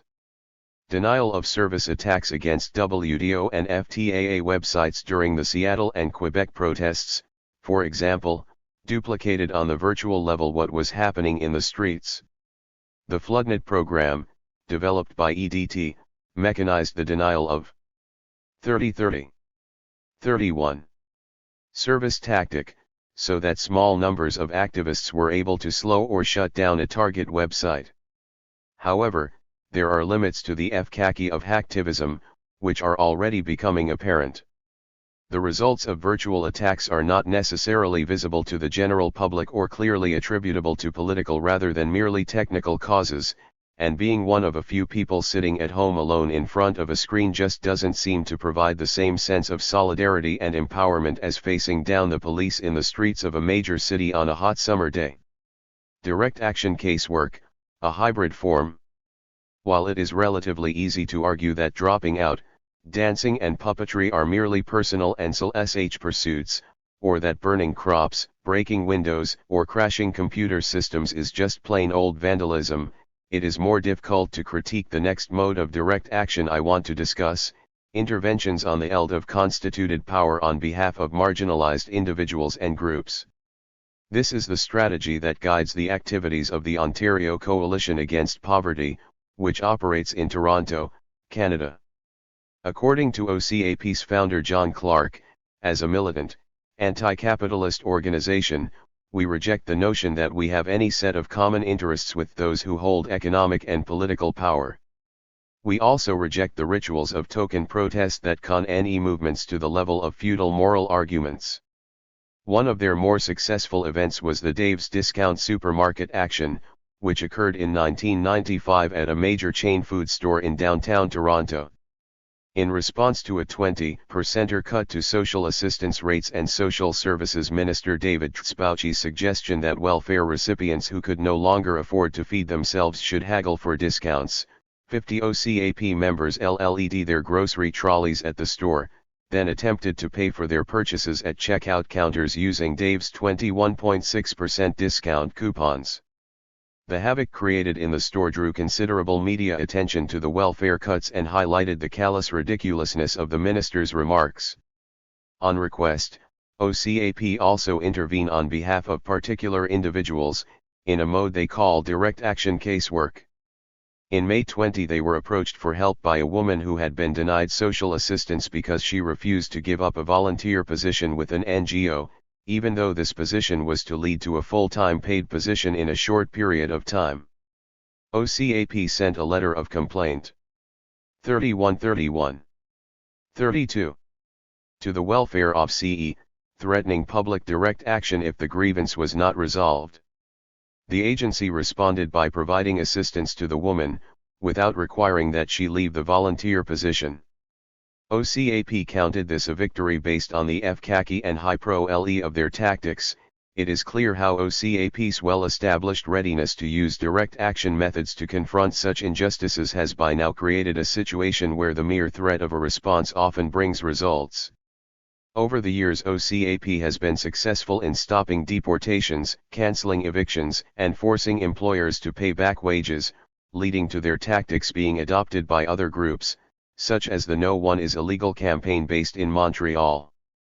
This campaign has focused on the plight of illegal refugees in Canada, some of whom are facing incarceration and deportation, especially with the tightening of immigration laws after the day of the Great Excuse for Oppression, that is, September 11, 2001. NOII activists recently succeeded, via direct action against immigration officers and officers, in blocking the deportation of Algerian families who face persecution and death in their home country. NOII activists have pointed out, though, that the members of one of these families, who were involved in a high pro-le sanctuary action, spoke excellent French, had never been on welfare, and had worked throughout their stay in Canada. That is, the action was able to sway public opinion partly because it appealed to the model of a racist, classist, and imagined normative Canadian citizen.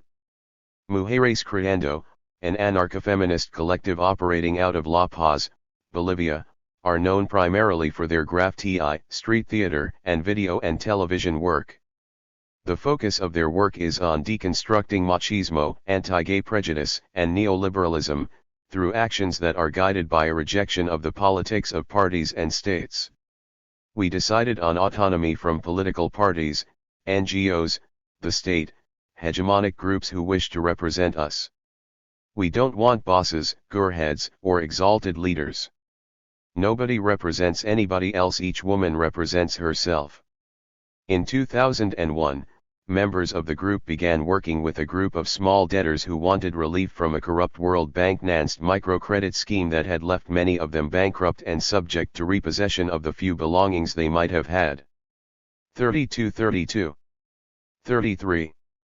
They helped to organize a number of events, ranging from nonviolent local direct action to workshops on neoliberalism. After camping in La Paz for over 3 months and getting no action, the debtors decided to take over the Defensoría del Pueblo OFCE, the OFCE of the Catholic Archbishop, and the agency that was responsible for supervising the banks involved in the microcredit scheme. At the bank, they tied up 94 executives and demanded negotiations. Although Mujeres Creando had not been involved in organizing the occupation, women from the group were brought in to act as mediators between the occupiers and the state and corporations, a role they took on partly to prevent a massacre from taking place. They were successful in brokering a peaceful end to the occupation, in which the Bolivian government promised to investigate how the financial institutions were implementing the microcredit scheme and put off property seizures for 100 days. The debtors were not successful, however, in achieving their main goal, which was to have the debts cancelled. This outcome, considered alongside the efforts of NOII and OCAP, highlights the fact that direct action casework contains elements of protest, and thus can be said to be driven to some extent by reformist goals. It proceeds by asking girls in positions of structural power to take notice and change their actions. However, tactics like this will certainly be necessary to help ward off the re-emergence of capitalism and the state form within spaces that have been liberated from the neoliberal project, and their value in achieving practical results, here and now, should not be downplayed. If one more family is allowed to penetrate the fortress of the global north, if one more forest is saved from destruction, then there are greater possibilities for more radical forms of social change, or simply a greater ability to survive until such forms take deeper root.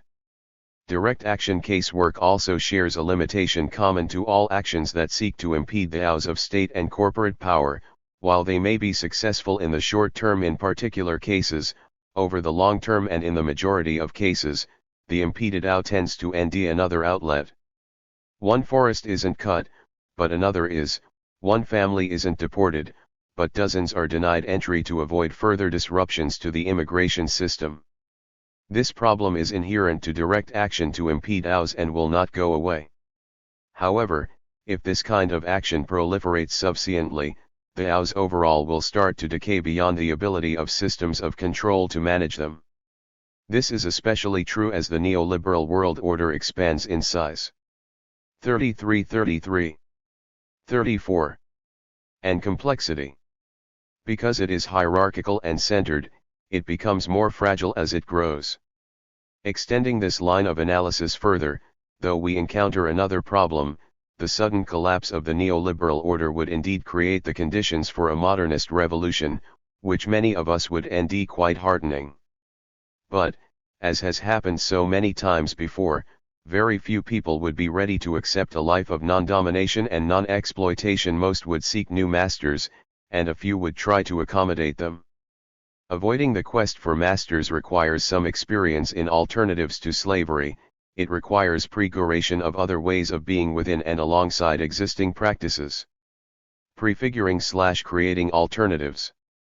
The meaning and value of prefiguration are consciously discussed and widely accepted by contemporary radical activists, such as John Jordan of London. RTS does not see direct action as a last resort, but a preferred way of doing things, a way for individuals to take control of their own lives and environments. If global capitalism does not manage to destroy the ecosphere and human civilization, and a new culture of social and ecological justice is developed, RTS would hope that direct action would not stop but continue to be a central part of a direct democratic system. A similar line is taken by Stephanie Gillard, an anti-globalization organizer involved in the Battle of Seattle. In the streets, we relied upon trust and consensus to make our quick decisions about how to respond to tear gas and where to move next. Our process embodied the non-hierarchical vision we were working to realize. The form upon which Gillard and the others relied was the F90 group, which has become ubiquitous in the late 1990s and 2000s.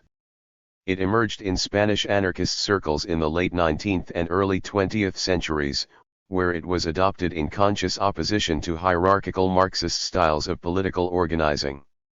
A movement that sought to achieve a world united by solidarity and mutual aid, Murray Bookchin notes apropos of the Grupo de Unidad Solidarios, had to 34. 35. Be guided by these precepts, if it sought a decentralized, stateless, non-authoritarian society. It had to be structured in accordance with these goals. Formed out of a shared desire to accomplish a specific task, F90 groups are consensus-driven and oriented to achieving maximum effectiveness with a minimum of bureaucracy, inking, and exposure to infiltration. They tend to be small, typically consisting of 5 to 20 individuals. F90 groups have formed the basis for successful actions carried out across a broad spectrum of engagement, from decentralized service groups such as Food Not Bombs, to AIDS activists ACT UP and the clandestine cells of the Earth Liberation Front. They have also become a favorite organizing tool at major anti-globalization convergences, where the model has been extended to larger groups via the mechanisms of clusters and spokes councils. Some activists see the affinity group as a form that is most appropriate for actions that are illegal or otherwise can't be public. For larger-scale organizing, more open and inclusive groups might better suited to bringing in new members. But it seems clear that F90 groups are good for developing personal dynamics, for dealing with issues like sexism and racism within social movements, and that for major convergences, the spokes council is something we all understand, a method that allows people from different regions and ideological perspectives to come together to implement a common vision. The F90 group, then, is not an organizational panacea. But as I will argue later in this book, it is a model that can be, and has been, extended to larger groups and non-statist federations. Certainly it must be remembered that its value lies not only in achieving political efficacy and organizational efficiency, but in building alternative cultures and societies' alternative subjectivities and ways of being within the currently hegemonic order. The temporary autonomous zone is another widely adopted tactic for bringing people together in novel ways, though by its nature it is much less structured than the F90 group/cluster/spokes council model. The THIRD concept was developed by Hakim Bey, as an alternative to the fading dream of totalizing revolution. Are we who live in the present doomed never to experience autonomy, never to stand for one moment on a bit of land ruled only by freedom? Must we wait until the entire world is freed of political control before even one of us can claim to know freedom? 35. 36. The THIRD, as its name implies, is always intended to live a short life, but an intense one. It is like an uprising which does not engage directly with the state, a guerrilla operation which liberates an area and then dissolves itself to reform elsewhere/elsewhen, before the state can crush it. The notion of the THIRD has been enthusiastically taken up by the rave scene, but also shows up in contexts that are more overtly and consistently radical and political. Indeed, it could be said that many of the tactics I've discussed here involve the creation of THIRDs, in the form of momentarily reclaimed streets, summit convergence, or occupations to block environmental destruction. As I will argue in Chapter 5, the THIRD concept also holds promise for more permanent modes of association that not only precure alternatives, but actually create them. Once again, it needs to be stressed that I am not claiming that the construction of alternatives to the state and corporate forms is an entirely novel phenomenon. For far longer than states and corporations have existed, individuals and groups have been self-organizing to autonomously meet their own needs. The oldest and most prevalent way in which this is done is via informal community networks, which underlie even the most advanced of liberal capitalist societies, yet are constantly displaced as modernity and now postmodernity further their colonization of what Jürgen Habermas calls the life world. That we are never very far from being able to meet our own needs is made apparent by the way in which people of the global north respond to events such as major blackouts or snowstorms. When deprived of the good life delivered by the grids, we immediately leave our living rooms and head outside to see what's going on.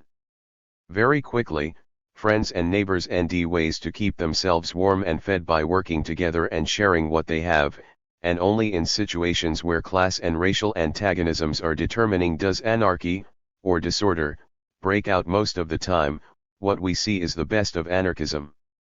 Of course, when the power comes back on, everyone retreats once again into their private lives.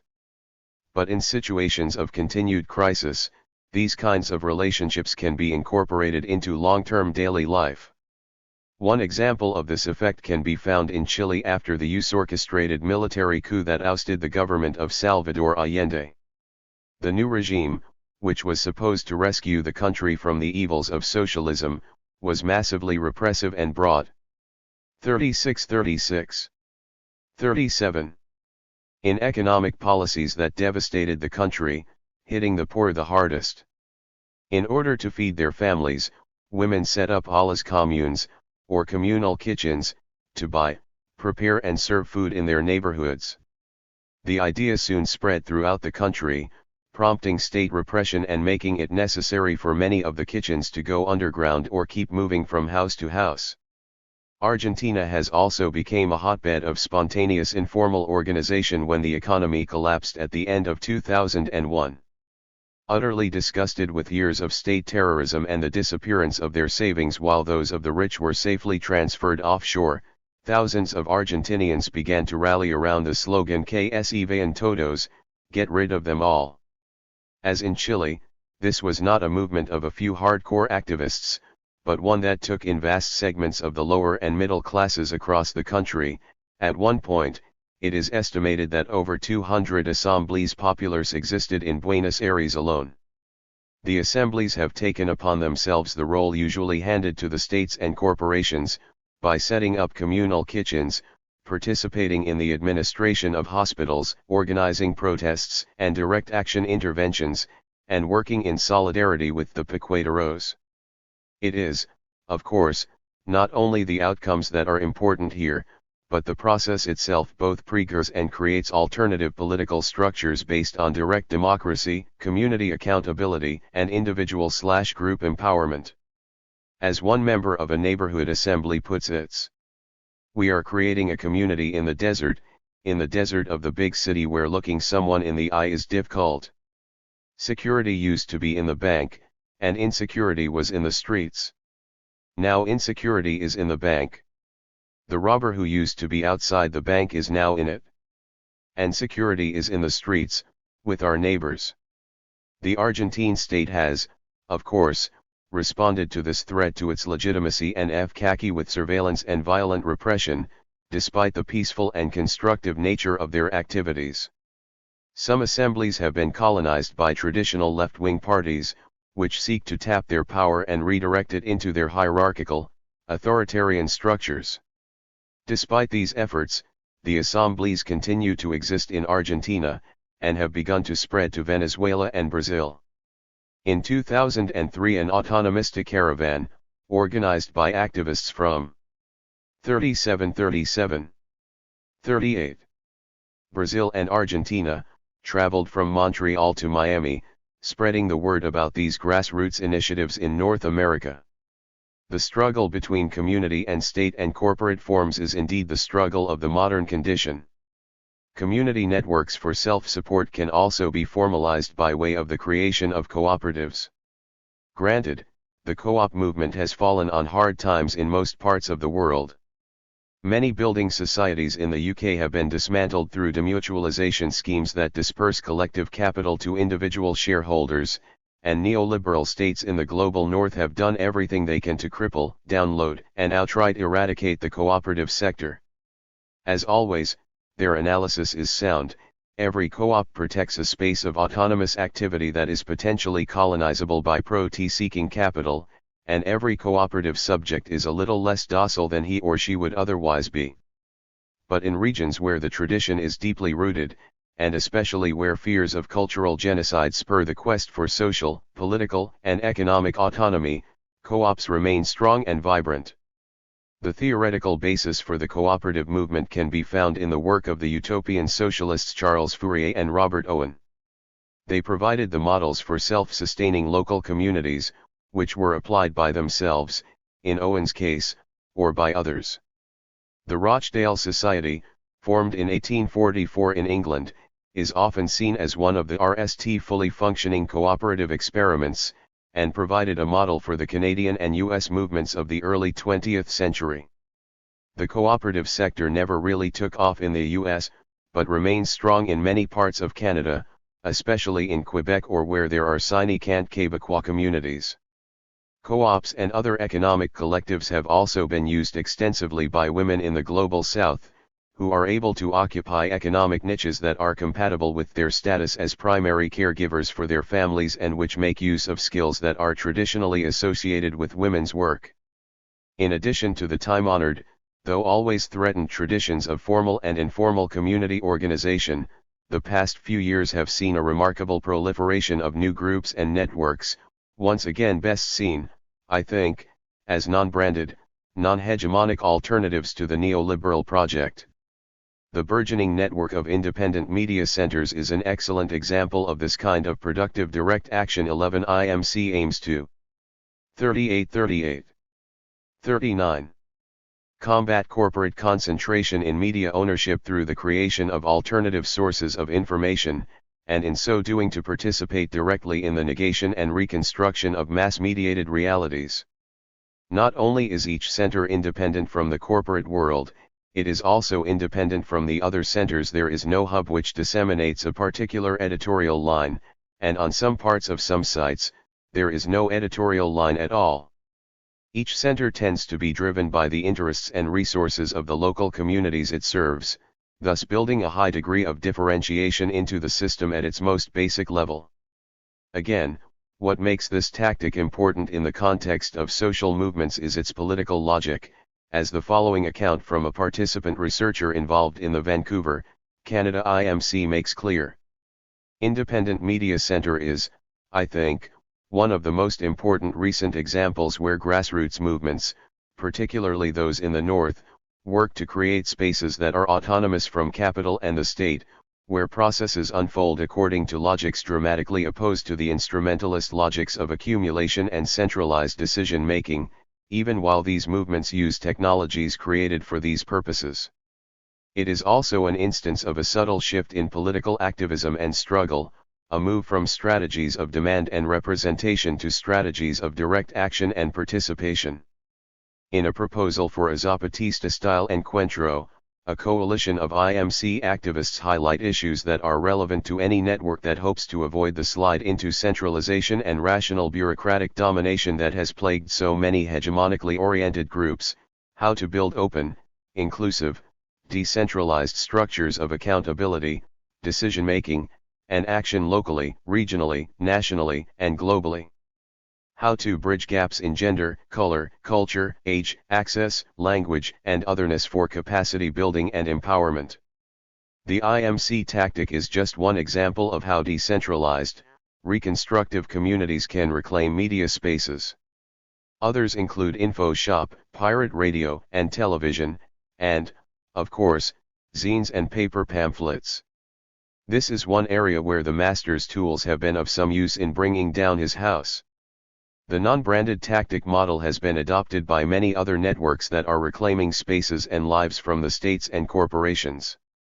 The RSTFNB chapter came into existence in 1980. 3939. 40. In Cambridge, Massachusetts, formed by anti-nuclear activists working under the Clamshell Alliance, which included anarchists, Quakers, and Marxist socialists. Its mode of operation is simple: take food that will be wasted, use it to make vegetarian meals and serve them for free to people who are hungry. Anyone who has spent time in an inner-city park or attended a protest or alternative music festival in the past 10 years has likely tasted the BTS of this extremely productive form of direct action. Like the IMC and RTS networks, FNB is a non-branded, decentralized network of autonomous chapters which function internally on a consensus basis. Unlike the IMC tactic, though, FNB is easily transportable outside of the fortress of RST world privilege, and has spread to every continent, with affiliated groups in Turkey, South Africa, Australia, Argentina, and India, to name just a few. The social center is another very interesting non-branded tactic that emerged out of Italy in the 1970s. In the early years of this decade, the Italian revolutionary left had been forming comitati di quartiere, or neighborhood councils, as a complement to the workers' councils which formed the basis of their organizing strategy. Since their community had no preschool, medical clinic or library, militants from one of these committees in Milan occupied and reactivated an abandoned building, and invited the newly elected city council to demonstrate in practice its intention to meet the social needs of the population of a popular neighborhood like ours, allowing for the social use of the occupied factory. The Leoncavallo Center, as it came to be known, seems to have been an ideological melting pot. Anarchists set up a printing press, theater groups presented shows in a tent adjacent to the building, and radical feminists created a women-only space or Casa del Dun. There was also a carpentry school and a Scuola Popolare which allowed workers to acquire a middle school education. Soon other centers began to appear in Milan, and eventually all over Italy, some of which, like Leoncavallo, have survived to the present day, despite state repression and fascist assassinations of their members. 12. The movement in Italy today, according to some, has lost much of its original character, including its militancy and its intimate contact with the working class. This has been a combined effect of repression, changes in styles of militancy, and a strong presence of non-revolutionary punk anarchist elements in the Italian social. 40-40. 41. Center movement. Those that work, argues one former social center activist, are integrated into the metropolitan society of the spectacle. In a certain way they function as a business. Internally they are like a cooperative that organizes shows and offers them to the public for a certain price in order to finance themselves, but also in order to stay in the market. For this reason, he continues, we think that the CS is no longer a form of struggle to pursue in itself for itself. Not everyone in Italy shares this analysis, however, and the model has been enthusiastically adopted elsewhere. ABC No Rio is a long-standing New York social center which began in 1980 with an occupation of a vacant city-managed property, an action dedicated to Elizabeth Mangum, a black woman who had been killed by police as she resisted eviction in Flatbush the previous year.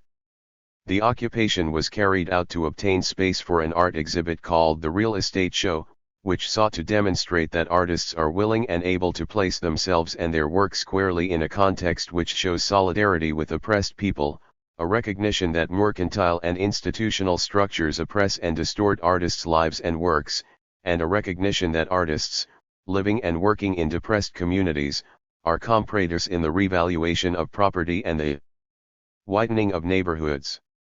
Social centers are opening up all over North America, sometimes via squatting, but also on a rental or donation basis. This is the case with Project 1877 in Pittsburgh, which I visited shortly after it opened in 2003.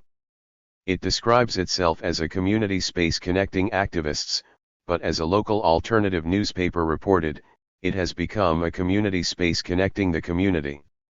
It houses the local IMC, does shows and LMS catered by the local Food Not Bombs chapter, and runs a free space for local street artists to work.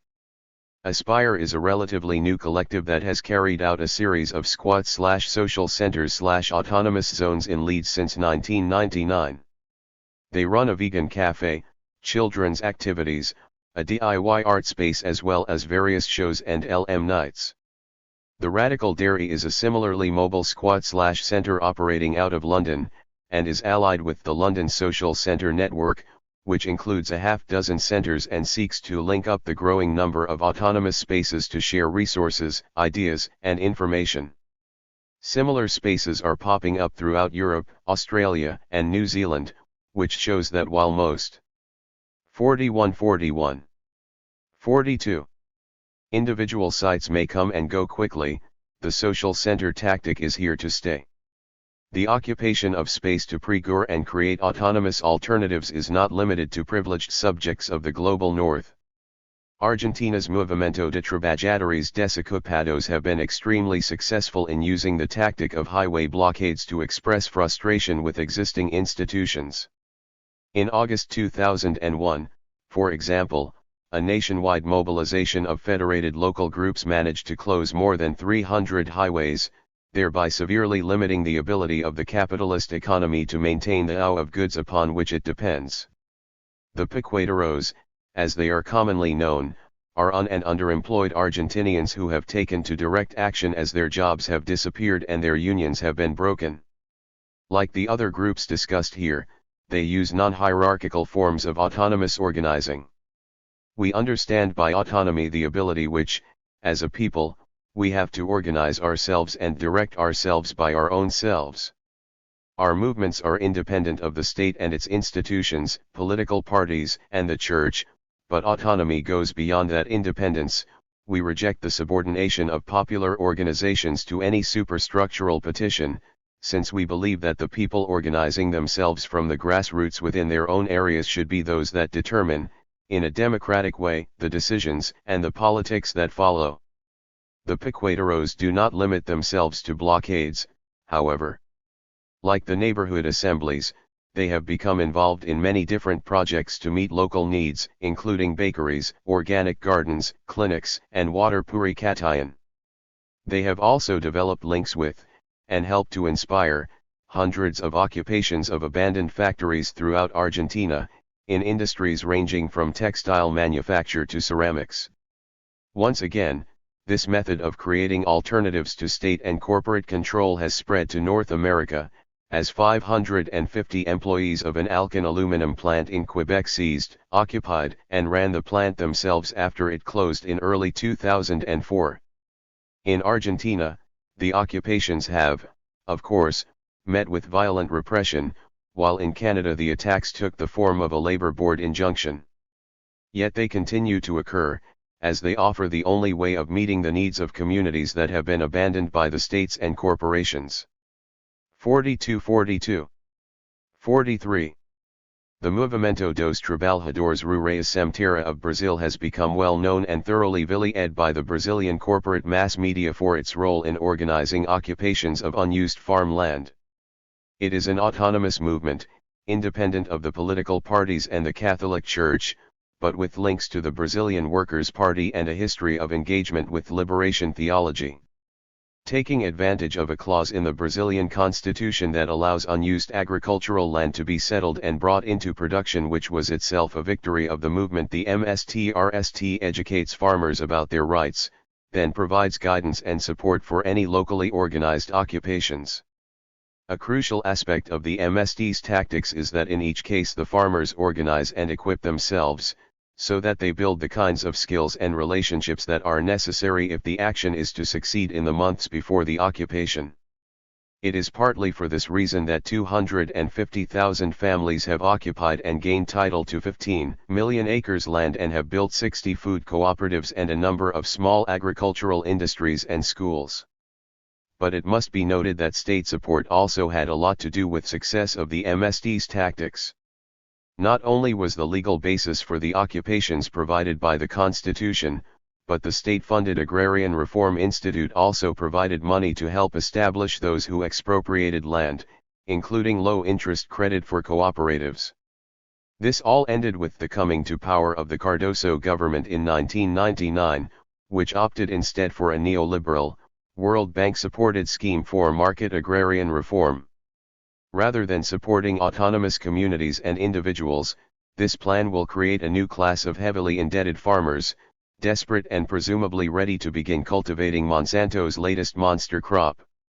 Successive governments since 1989 have been doing everything they can to undermine the work of the MST, from raids, arrests and torture to wrapping up key figures in court battles. So, although 75,000 people are currently squatting on unused land or on roadsides, one longtime movement leader acknowledges that for the last 2 years we've made very few gains. The MST was always a hybrid project in terms of its political logic, using direct action to bring about legal, political, and economic reforms.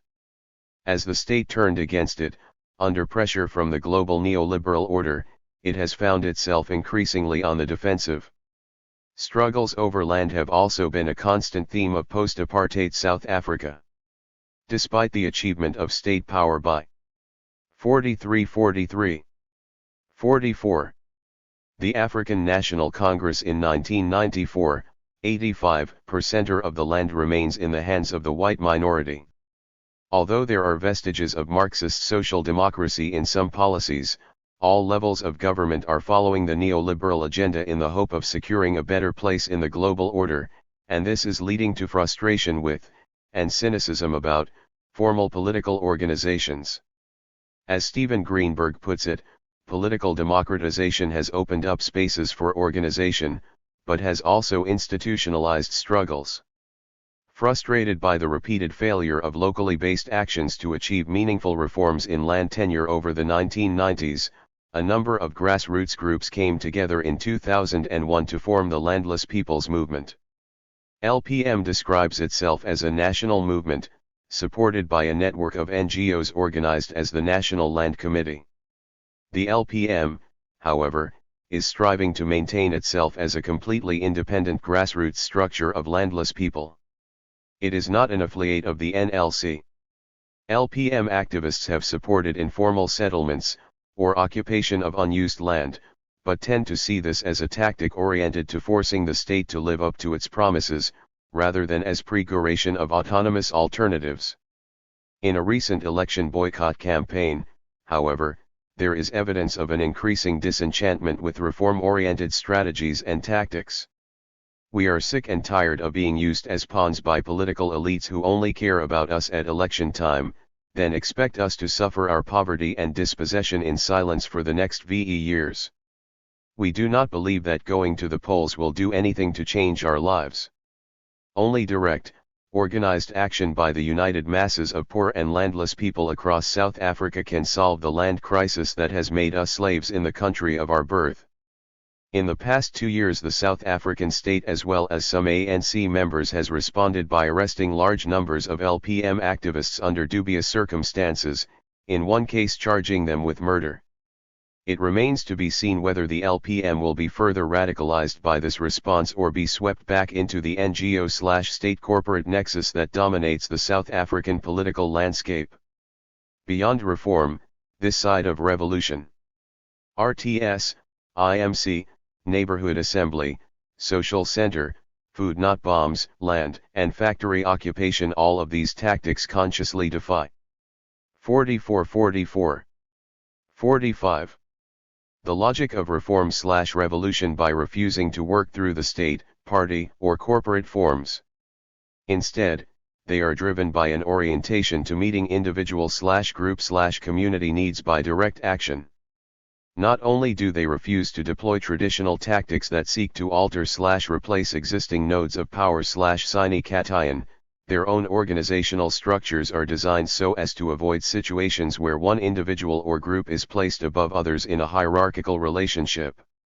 Many of these formations are aware of, participate in, and support each other's activities and struggles. Many squats see themselves as TAZAs, are allied with IMC and FNB groups, and link up with local struggles against gentrification, racism, and police brutality, as well as helping to mobilize regionally, nationally and internationally for anti-globalization education and activism.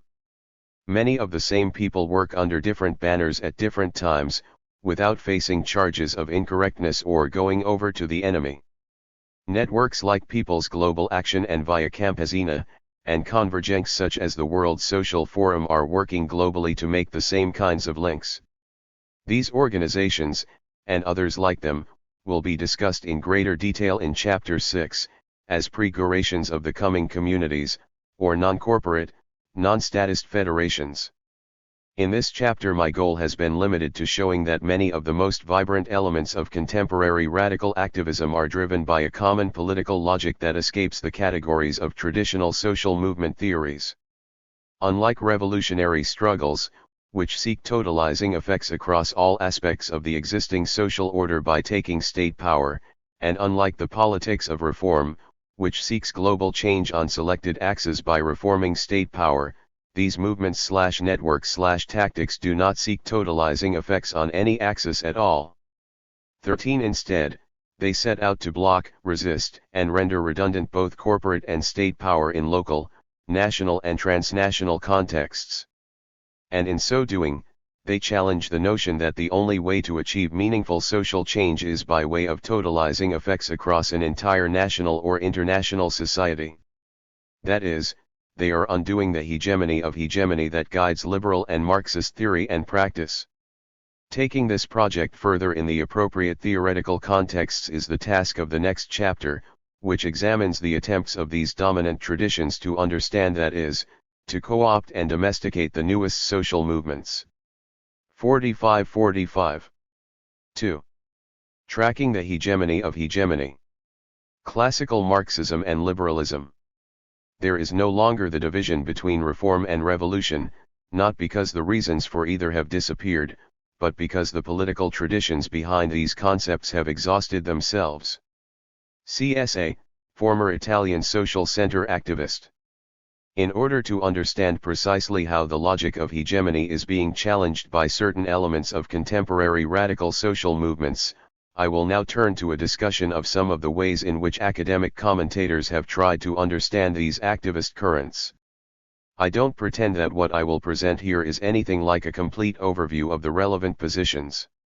Rather, I will draw from selected writers who exemplify certain broader tendencies within the liberal, neoliberal, Marxist, and post-Marxist traditions. My goal in each case is to assess the ability of these paradigms to comprehend what is newest about contemporary radical social movements.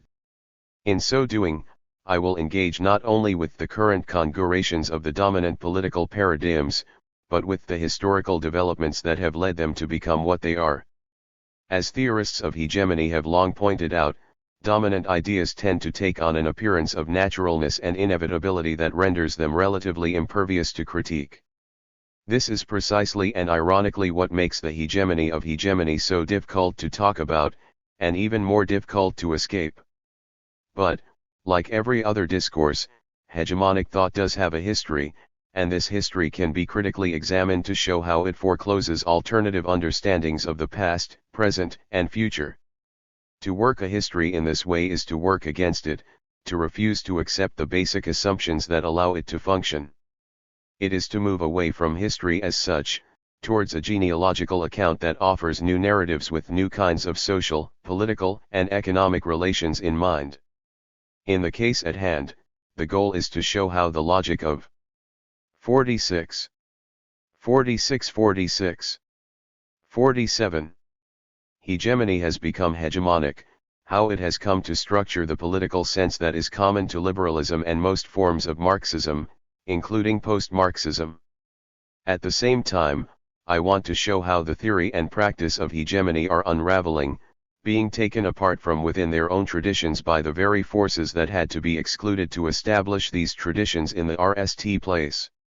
1. In the introduction I proposed a preliminary definition of hegemony as a struggle for dominance, generally limited to the symbolic, geographical, economic, and political context of a particular nation-state or group of states, but increasingly occurring at a global level. This definition was an attempt to capture the shades of meaning that this term evokes in post-Marxism, cultural studies, and other disciplines of the humanities and social sciences. Such an attempt always fails, of course, so I will now begin to unpack this definition, to give it life by placing it in its historical contexts. 2. Like so much in the Western tradition, the concept of hegemony originated in ancient Greece, where the term hegemonia signified the domination of one city-state by another. 3. The rhetorical content of this term is not apparent from the dictionary definition, however. To understand this we must note how it is used with reference to what is commonly presented as the commanding height of ancient Greek civilization, democratic Athens, which provides a mythical foundation for Western ideas about freedom and equality. Athenians are thought to have had a natural impulse to govern themselves, but the scholarly literature is full of references to the Spartan hegemony and the Theban hegemony, that is, to exceptional times when Athenians were governed by others. Similarly, Philip of Macedonia is known for having established himself as the hegemon of most of Greece, primarily by way of superior military force.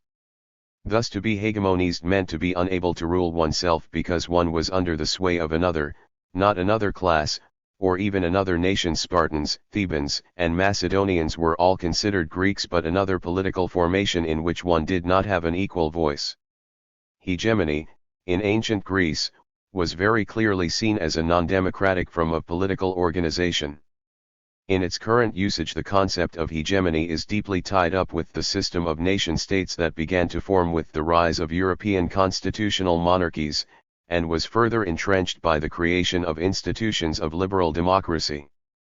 Thus, hegemony must be seen as very much a modern European phenomenon.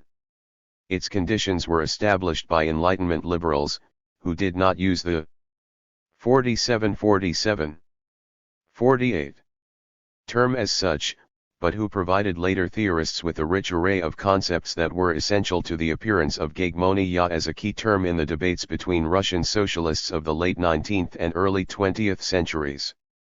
To support my contention that the logic of hegemony deeply structures the two leading traditions of Western social and political theory, I will now turn to a more detailed discussion of how these two traditions, commonly thought to be mutually incompatible, in fact share a basic set of assumptions about social organization and social change that deeply structure and severely limit their ability to comprehend contemporary radical social movements.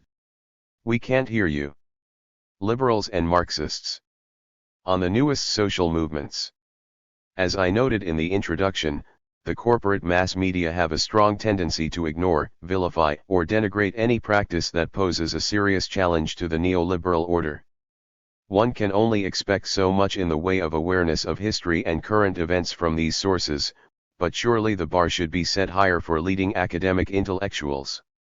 In his book on globalization and anti-globalization, the political scientist David Held sets out to provide his readers with a discussion of the key political positions in favor of, and against, globalization.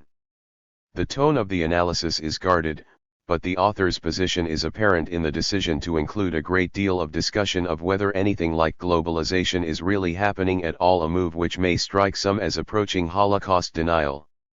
Indeed, they wonder whether those who believe that there are important transformations going on in the spatial organization of power do not tend to exaggerate scale and impact of these changes. In clearing the way for their own position, Held and McGrew are dismissive of both radicals and neoliberals, each of whom they regard as caught up in this kind of extremism.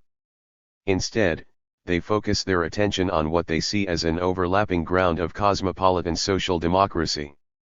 Picking up on the language of liberal multiculturalism, they suggest that this common ground in global politics contains clear possibilities of dialogue and accommodation between different segments of the globalization/anti-globalization political spectrum. 48-48. 49.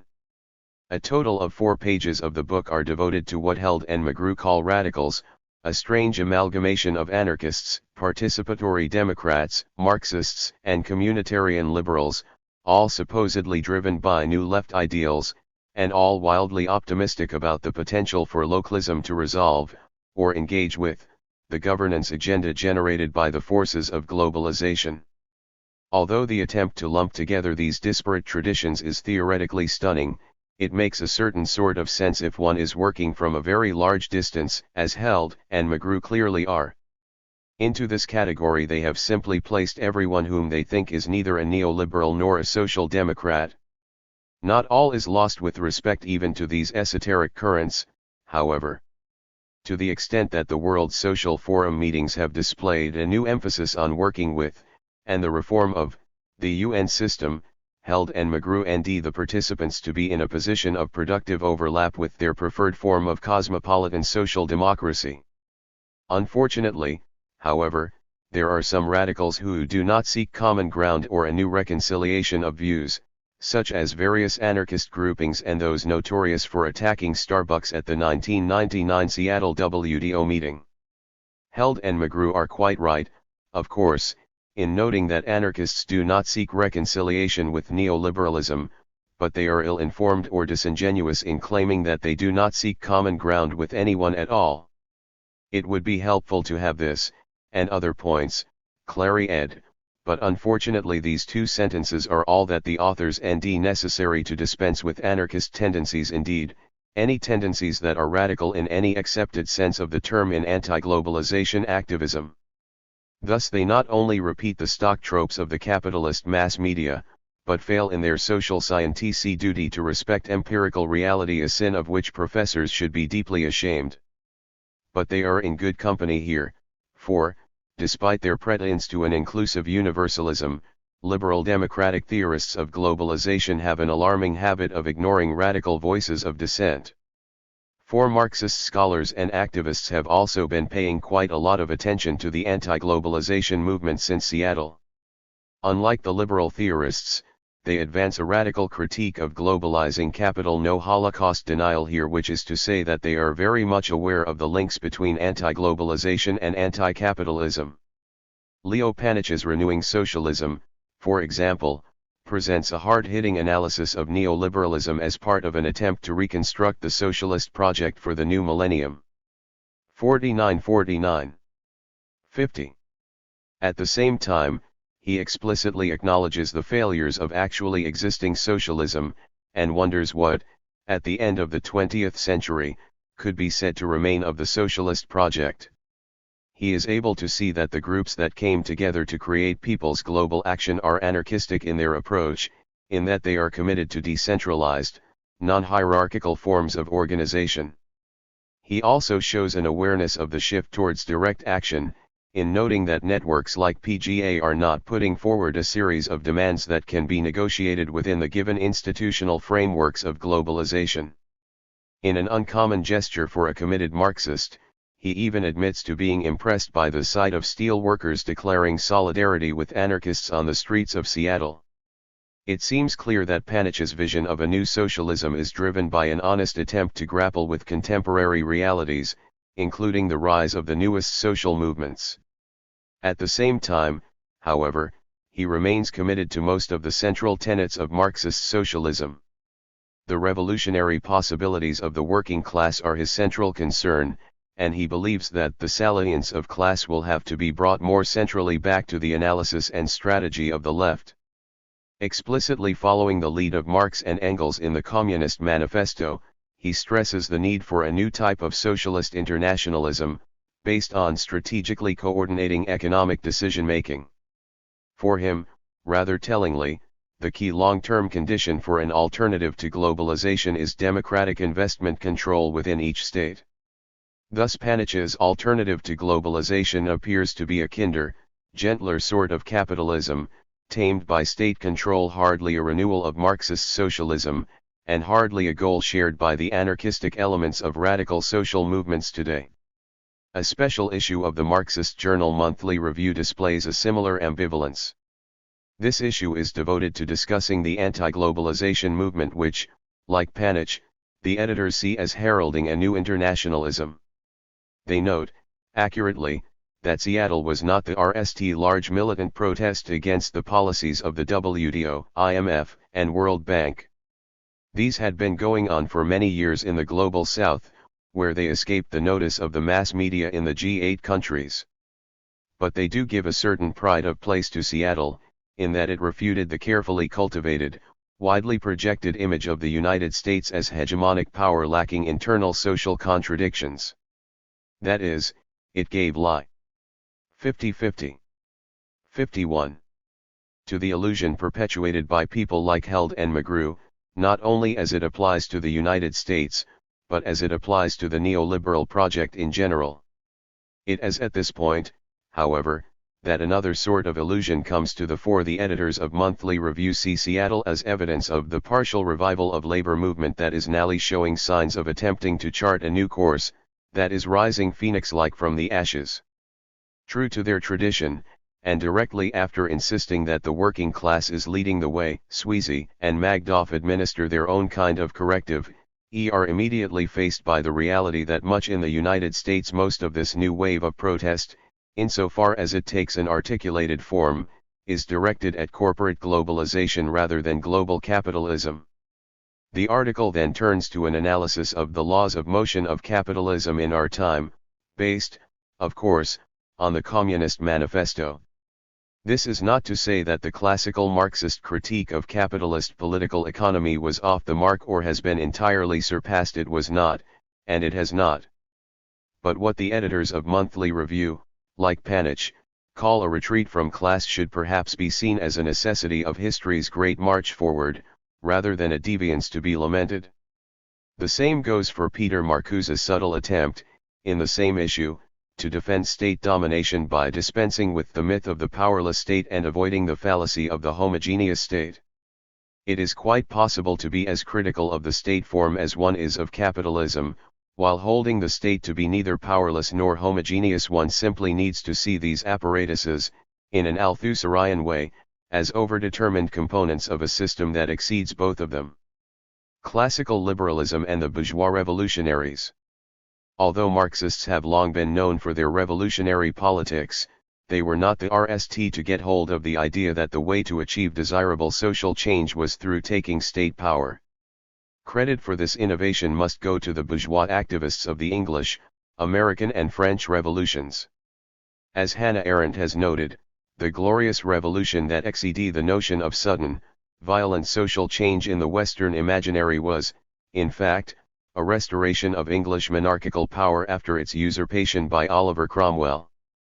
Revolution originally meant what it sounds like it should mean. 51-51. 52. Return of the same, a repetition or recovery. Similarly, Arendt notes, the French and American revolutionaries were also attempting to recover a way of life that they saw as having been cast aside by absolute monarchy in one case, and colonial domination in the other. This history of the term is of more than etymological interest, since it relates very clearly to one of the central metaphors of liberal theory, which began to emerge around the same time as the idea of revolution. I am referring here to the so-called state of nature, the way of being that represents the ultimate return from what we might call the state of the state. Thomas Hobbes, writing during the English Civil War and in the midst of the seizure of Paris by anti-absolutist forces, began his political deliberations with the assumption that men have no pleasure in keeping company, where there is no power able to overawe them all. Although he consistently came down on the side of awesome power, he was not so clear about which power was most worthy of our submission. Throughout the Leviathan, and prior to its writing, he appeared to be strongly on the side of absolute monarchy, and as the power, so also the honor of the sovereign, ought to be greater, than that of any, or all the subjects. For in the sovereignty is the fountain of honor. But at the end of the book he calls for submission to the side that he thinks has won the civil war in England, that of the Parliament and the Republic, reversing his earlier position. Why the about-face? Perhaps because, while he expected earlier on that the monarchy would be restored, at the time he wrote the conclusion to his book Cromwell's victory appeared secure. Hobbes seemed to believe that one should always submit to a conqueror, once one had been conquered. But conquest, for Hobbes, is not merely a military operation. In fact, one can only conquer oneself. Conquest is not the victory itself, but the acquisition by victory, of a right, over the persons of men. He therefore that is slain, is overcome, but not conquered. He that is taken, and put into prison, or chains, is not conquered. But he that upon promise of obedience, hath his life and liberty allowed him, is then conquered, and a subject. Why would anyone do this? Hobbes answers, because we fear the natural power of each other, we choose to submit to a civil power that rules us all. This power that allows not only for pleasure, but for 52. 53. Industry, culture of the earth, time, arts, letters, and society itself, Hobbes called the Leviathan, which we know as the modern state. Curiously, given the generative powers claimed for it, the state so conceived does not in fact give anything to its citizens, rather it takes away something that should be rather precious, their ability to govern their own lives. Because of this paradox, it is crucial to liberal ideology that the transfer of individual autonomy to a coercive state apparatus be seen as based on consent, that it take the form of a contract. In the words of John Locke, wherever therefore any number of men are so united into one society, as to quit every one of his executive power of the law of nature, and to resign it to the public, there and there only is political or civil society.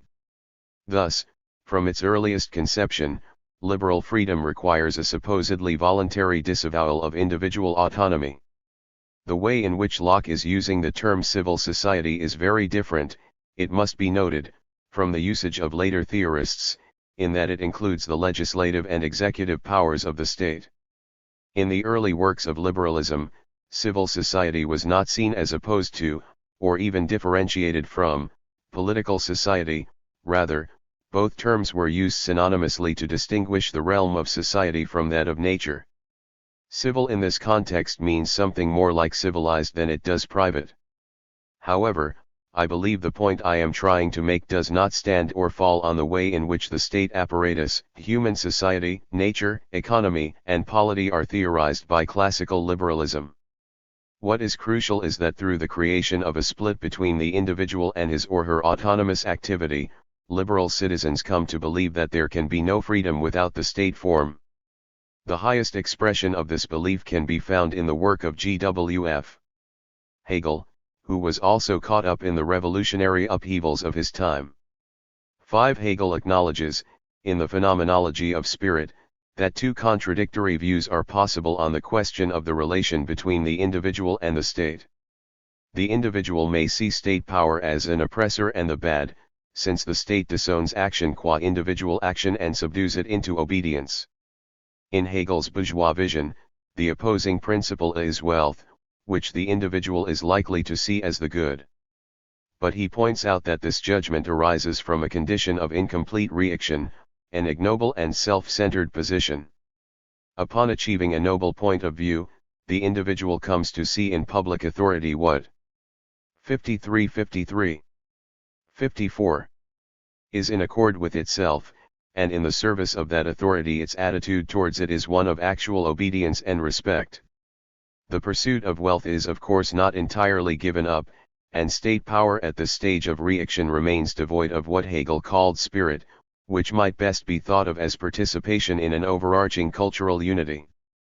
But it is clear that, for Hegel, the state and capitalism are essential elements for the achievement of the higher stages yet to come. 6. Indeed, he argued that individuals are indebted for their very existence to the universal sustaining medium, to the might of the entire nation as it is expressed in the state form. At the same time, however, and this is in keeping with Hegel's dialectical method, that being for self is surrendered as completely as in death to dominant national structures and processes, yet in this renunciation no less preserves itself. Hegel thus provides an altruistic motivation for the simultaneous abandonment of individual autonomy and its recovery as freedom within the nation-state, an act that Hobbes and Locke were able to justify only on the grounds of ignoble self-interest. As marvelous and ecstatic as this union might sound, it must be pointed out that it is in contrast with another important aspect of what Hegel says it means to be social, that is, our mutual recognition of each other as beings with will and autonomy, our participation in a Sittlichkeit, or ethical community. 7. Hegel adopted a series of assumptions, passed down from Hobbes and Locke, which holds that there must be a state, that this state must be used to coerce the citizens of an associated nation into a pseudo-consensual form of universal communion, and that the only alternative to this pact is to be abandoned to a nasty, brutish life of deadly competition over the means of bare subsistence. It is therefore not surprising that liberal theorists have consistently ignored anyone who suggests that a life without the state might be superior to one within it, while liberal states and corporations have had a tendency to ruthlessly crush or incorporate any group or movement that seems to be proving the validity of this suggestion through its practical activity. Hegemony equals dictatorship plus democracy. Marxist governments, of course, have also been extremely adept at ruthlessly crushing autonomous forces. Compared to their liberal counterparts, however, Lenin, Stalin and Mao were relatively honest. 54. 55. And open about their activities, and justify them theoretically. How could it be that Marxist socialism, as the ideology of freedom in community, became its horrible opposite? Was this the result of a string of bad luck, of pursuing socialism in one country, or was it, as Bakunin pointed out in the 1880s, a predictable result of the revolutionary strategy of Marx and the Marxists? It is well known that Marx and Engels set out to stand Hegel on his feet, that is, to bring German idealism down to earth by inverting its conception of where the ground of history actually could be found, in material relations rather than in ideas. But, as is always the case with deconstructive critique, the body that they subjected to this acrobatic treatment retained some of its key features.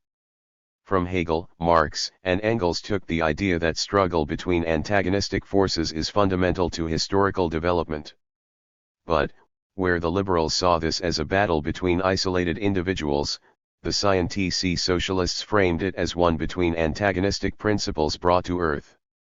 The history of all hitherto existing society is the history of class struggles, they famously declared in the opening salvo of the Manifesto of the Communist Party.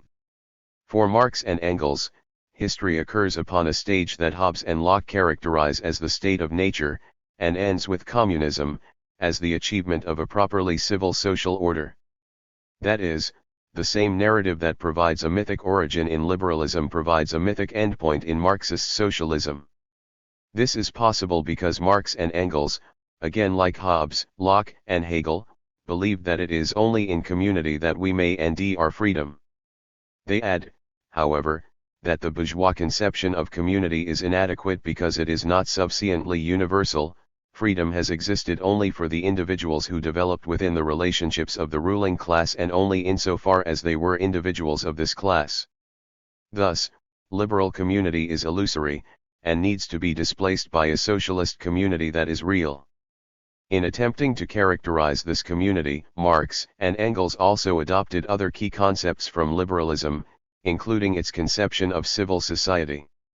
The form of intercourse determined by the existing productive forces at all previous historical stages, they declared, and in its turn determining these, is civil society.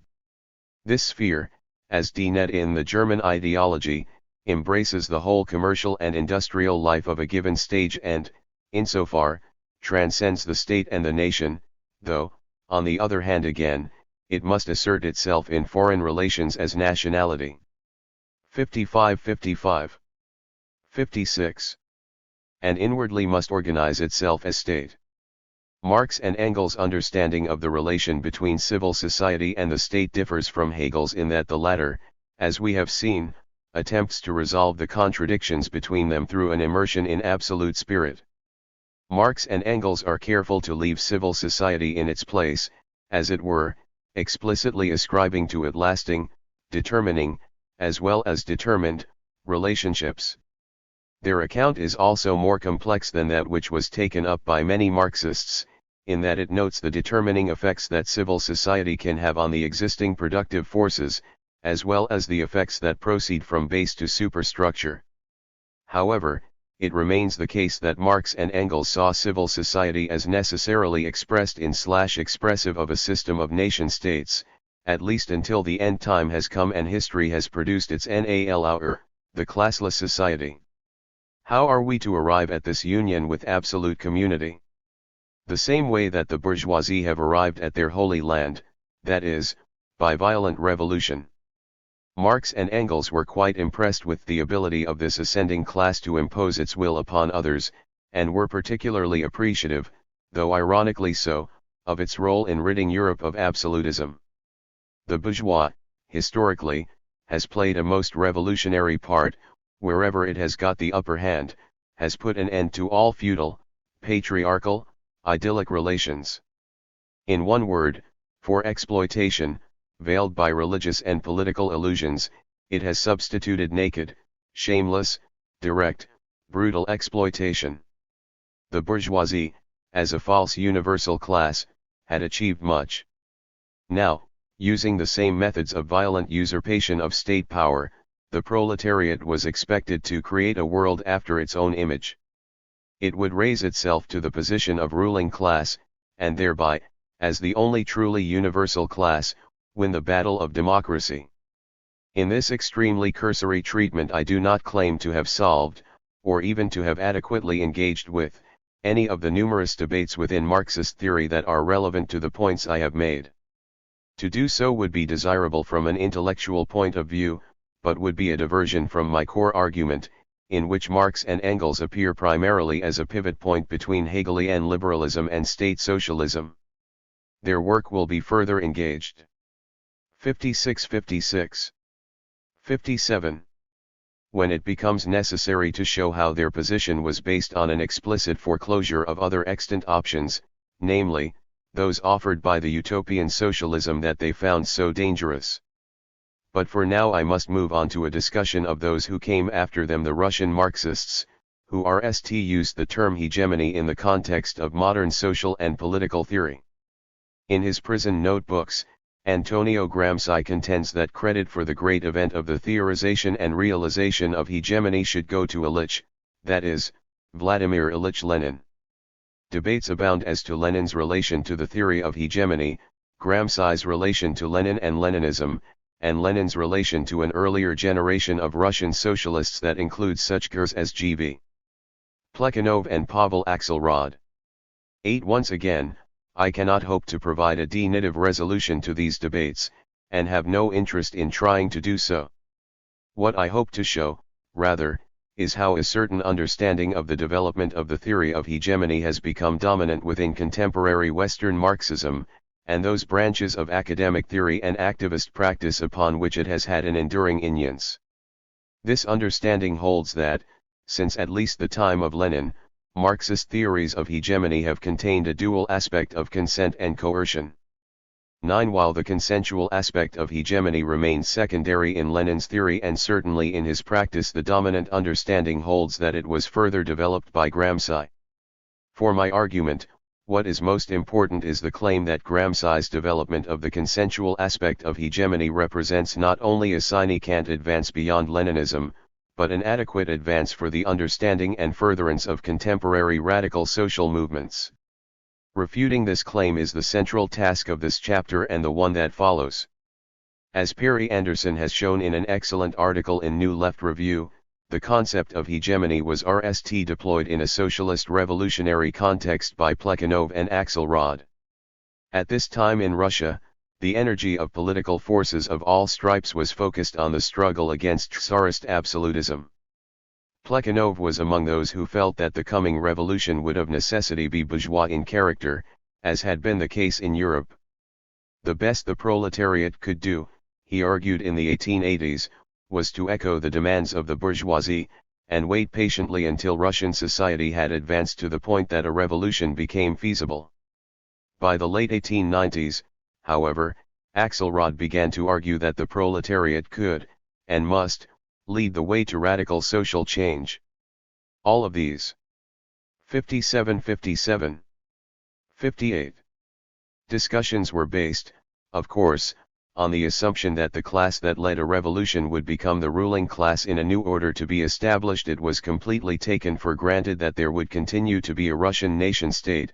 What was at stake was who would be predominant within this formation. Hence Martov declared that his struggle between the critics and orthodox Marxists is really the RST chapter of a struggle for political hegemony between the proletariat and bourgeois democracy. Hidden within the concept of hegemony then, from the very moment of its emergence in Marxist theory and practice, was a set of assumptions that narrowed the possibilities of organizing both revolutionary struggles and post-revolutionary societies. In Chapter 3 I will discuss the context in which these assumptions were made, and give voice to the possibilities that were silently foreclosed, through a discussion of the relationship between Marx and Engels and the utopian socialists. But for the moment I want to continue with the genealogy of hegemony, turning now to the way in which this concept was handled by the person who would eventually lead the revolution that d-ed Marxist orthodoxy, Lenin. In the pamphlet Reformism in the Russian Social Democratic Movement, published in 1911, Lenin took up Axelrod's position and argued that as the only consistently revolutionary class of contemporary society, must be the leader in the struggle of the whole people for a fully democratic revolution. The proletariat is revolutionary only insofar as it is conscious of and gives effect to this idea of the hegemony of the proletariat. Similar statements can be found throughout his writings, for example in Two Tactics of Social Democracy. In the Democratic Revolution, we propose to lead not only the proletariat, organized by the Social Democratic Party, but also petty bourgeoisie, which is capable of marching side by side with us. Where were Lenin and the proletariat going to lead the Russian people? To a revolutionary, democratic dictatorship of the proletariat and the peasantry. While these claims clearly show Lenin's commitment to the line established by Plekhanov and Axelrod, they beg the question of precisely how the proletariat was supposed to attain hegemony while at the same time preserving democracy. Not being one to leave loose ends dangling, Lenin provided a detailed answer to this question in what is certainly his most widely known work, What is to be Done? 58. 59. Taken in its historical context, What is to be done? Must be seen as a precisely directed polemic against spontaneity and primitivism, two tendencies within Russian revolutionary circles that Lenin found particularly dangerous. In debates at the time, the spontaneous activities of the revolutionary classes, strikes, reading circles, destruction of machinery, were contrasted with the methodical activities of professional revolutionary intellectuals writing letters and pamphlets, public speaking, and defeating the efforts of the police to break up the movement. Those who valued spontaneity held that a successful revolution could be carried out by a proletariat that created, from within its own ranks, its own strategy and tactics. Lenin, on the other hand, argued that the spontaneous struggle of the proletariat will not become its genuine class struggle until this struggle is led by a strong organization of revolutionaries. For him, working-class spontaneity was valuable only to the extent that it could be harnessed and directed by external forces. His critique of primitivism follows directly from this assumption. If they are successfully to lead the spontaneously awakening masses, revolutionary intellectuals must become professionals, that is, they must specialize in their chosen activity, pay close attention its theory and history and all of the rules of the art of revolution. To proceed otherwise would be to attempt the kind of warfare, conducted by a mass of peasants, armed with clubs, against modern troops. Motivating Lenin was a strong desire to resuscitate what he saw as the glory years of Russian revolutionism. If you are not amateurs enamored of your primitive methods, what are you then? Do you think that our movement cannot produce leaders like those of the 70s? What the leaders of the 1870s understood above all were the exigencies of working in the autocratic context of Tsarist Russia, with its secret police, press censorship, incessant raids on revolutionary organizations, sham trials, and so on. Indeed, Lenin argued that secrecy is such a necessary condition for this kind of organization that all other conditions must be made to conform to it. His ideas regarding the need for a tight formal organization and centralization of the professional revolutionary cadres were well known, and he had already been attacked for his anti-democratic tendencies. But democracy implies publicity, Lenin argued in response, and a secret organization could not, by definition, operate in public. Nor, for the same reasons, could its leaders be elected. Thus, in an 59-59, 60 autocratic country, broad democracy in revolutionary organization becomes a useless and harmful toy.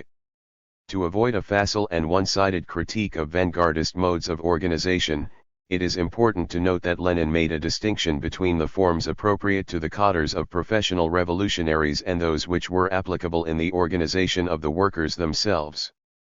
Centralization of the secret functions of the organization, he pointed out, by no means implies centralization of all the functions of the movement. He believed that workers' groups that sought to engage a broad public should be as loose and as non-secret as possible, and should remain without any rigid formal structure, so as to minimize their chances of being infiltrated. Thus Lenin represents social democratic revolutionary intellectuals as being forced into an unpleasant but necessary exigency. They value democracy very highly, but are pragmatically constrained to work in anti-democratic ways because of the repressive context in which they end themselves.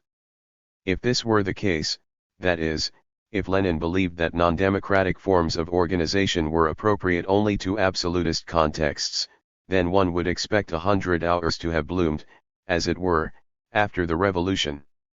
But instead we end him, in 1919, arguing against those hypocrite friends of the bourgeoisie, those stupid dreamers who believe that pure democracy can be achieved at once, without passing through a phase of dictatorship of the proletariat. Now it is not the secret police who make it impossible for democracy to flourish, but the need to suppress the resistance of the exploiters, that is, of the remnants of the capitalist class within Russia. By 1923, the last year of his active political life, Lenin had begun to point out that external capitalists also represented a threat to the nascent Soviet revolution. It is not easy for us to keep going until the socialist revolution is victorious in more developed countries, he lamented. Invoking once again the theory of proletarian hegemony, he declared that he must display extreme caution so as to preserve our workers' government and to retain our small and very small peasantry under its leadership and authority. The way to do this was to make the state apparatus more efficient, indeed, as the countries of Western Europe. But, once again, the problem of spontaneity reared its ugly head. Lenin felt that the workers who were absorbed in the struggle to build a new order were not sufficiently educated. They would like to build a better apparatus for us, but they 60-61 do not know how. Education, of course, could make up for this lack, but Russian primitivism, once again, stood in the way. We have elements of knowledge, education, and training, but they are ridiculously inadequate compared with all other countries. So, Lenin proposed tightening the requirements for those workers who were recruited to the Central Control Commission. They would need to be professional bureaucrats who could pass a test in the fundamentals of the theory of our state apparatus, in the fundamentals of management, of CE routine, etc. Taking the analysis presented in What is to be done? In the context of Lenin's later interventions, it would seem that his mistrust of democratic forms in 19 cannot be wholly attributed to the difficulties of operating under Tsarist absolutism. Once that pretext had been eliminated, he simply found other enemies who rendered democracy a useless and harmful toy. This leads one to wonder if he didn't believe, despite his rhetoric, that authority and bureaucracy were necessary for social order as such. There is in fact ample evidence for this assumption. In What is to be Done? Lenin closes the section in which he calls for a secret, centralized, professional revolutionary organization with an example from the experience of English trade unions. In the beginning, he notes, the members of these organizations considered it an indispensable sign of democracy for all the members to do all the work of managing the unions. Jobs were rotated, all questions came to a vote, etc. But this didn't last. A long period of historical experience was required for workers to realize the absurdity of such a conception of democracy and to make them understand the necessity for representative institutions, on the one hand, and for full-time obchals, on the other. So it wasn't Tsarism, it wasn't the internal remnants of the capitalist class, and it wasn't what Stalin came to call the problem of socialism in one country that drove Lenin to authoritarianism and bureaucracy. It was his belief that no social order at all could exist without top-down control, which meant the hegemony of the proletariat over all other social classes, and the hegemony of various professional cadres over the proletariat. This is, of course, not a new critique of Lenin or Leninism. A detailed discussion of his theory of revolutionary organization is important to this genealogy, however, as it helps us to understand how he uses the concept of hegemony to deftly unite what would otherwise be seen as two antithetical terms, dictatorship and democracy. 61-61. 62. The Soviet system provides the maximum of democracy for the workers and peasants.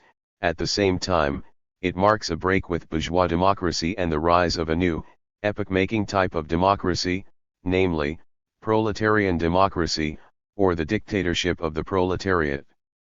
In Report on the Right of Recall, he acknowledges that the capitalist state is an institution through which the entire people is coerced by a handful of plutocrats. Under conditions of proletariat dictatorship, however, he says that it is possible to use the state to ensure the carrying out of the will of the people. Liberal theorists, of course, will recognize this formulation immediately as the one that justifies the Leviathan. Thus it is with Lenin, I would argue, that revolutionary Marxism began its long march to liberal post-Marxism. Curiously, this was in a certain way a trip back in time, that is, post-Marxism can be seen as an engagement, in the context of the overdeveloped countries of the 1980s, with the question faced by Russian revolutionaries of the 1880s, how are we to complete the bourgeois revolution? But in going so far back I reach too far ahead. The link between Lenin and Lacan must be established by a reading of Gramsci, who took the concept of hegemony and adapted it for use in the democratic states of Western Europe. After Lenin's death, the meaning of the term hegemony continued to shift. In the debates of the Third International, it began to be used to refer not only to the need for the proletariat to exercise leadership over the bourgeoisie during a hypothetical revolution, but to describe the position of the bourgeoisie over the proletariat in actually existing capitalist societies. It was via his involvement in the Comintern that Gramsci became familiar with the debates around the theory of hegemony. Fascist Italy was hardly a model of liberal tolerance, but Gramsci's intervention in these debates is based on the deployment of what we have seen is a core metaphor of liberal and Marxist political theory, the division of modern societies into the realms of the state and civil society. As I have noted, this division has a long history, and it mutates once again with Gramsci.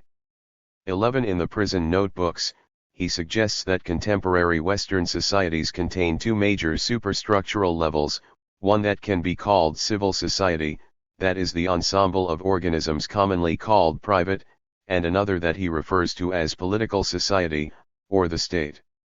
Gramsci claims that his notion of civil society is taken from Hegel's philosophy of right, but as Joseph Femia has pointed out, by seeing 62-62. 63. Both the state and civil society as superstructural levels, Gramsci seems to consider them to be analytically separable from the base, that is, from the economy. This is in contrast to Hegel and to common liberal capitalist usage, in which the private sphere is identified very strongly with capitalist economic activity. But it is important to note that in Gramsci this separation is a product of a particular analytic point of view. Taking a different point of view, he notes elsewhere that between the economic structure and the state with its legislation and coercion stands civil society. This passage seems to imply that the state, civil society, and the economy are interlocking yet relatively autonomous systems, dialectical systems in the Hegelian sense.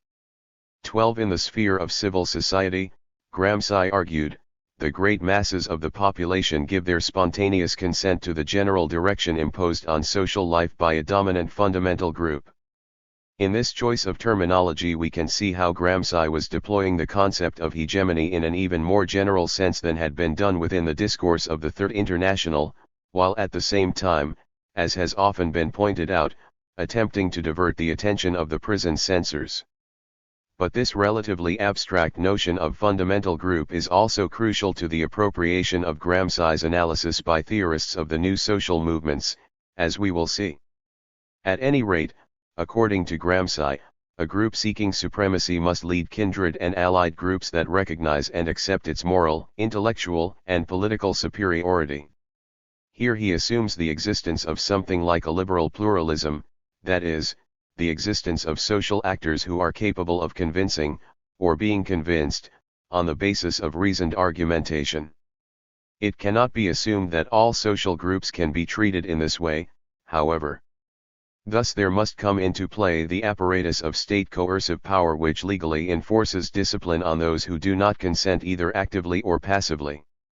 In times of crisis, Gramsci argues, a group seeking hegemony must strive to dominate or liquidate antagonistic groups, using armed force where necessary. 13. While he does not consistently specify the required order in which a dominant fundamental group must achieve both hegemony in civil society and state power in political society, it is clear that for Gramsci both are necessary but not sufficient conditions of a successful social transformation. No hegemony without state power, no state power without hegemony. 63-63. 64. At other times, though, Gramsci analyses these two modes as though they exist in a hierarchical, rather than a complementary, relationship. In speaking of the two forms in which the state presents itself, i.e. as civil society and as political society, Gramsci elevates the state from its position alongside civil society to a position above both it and political society.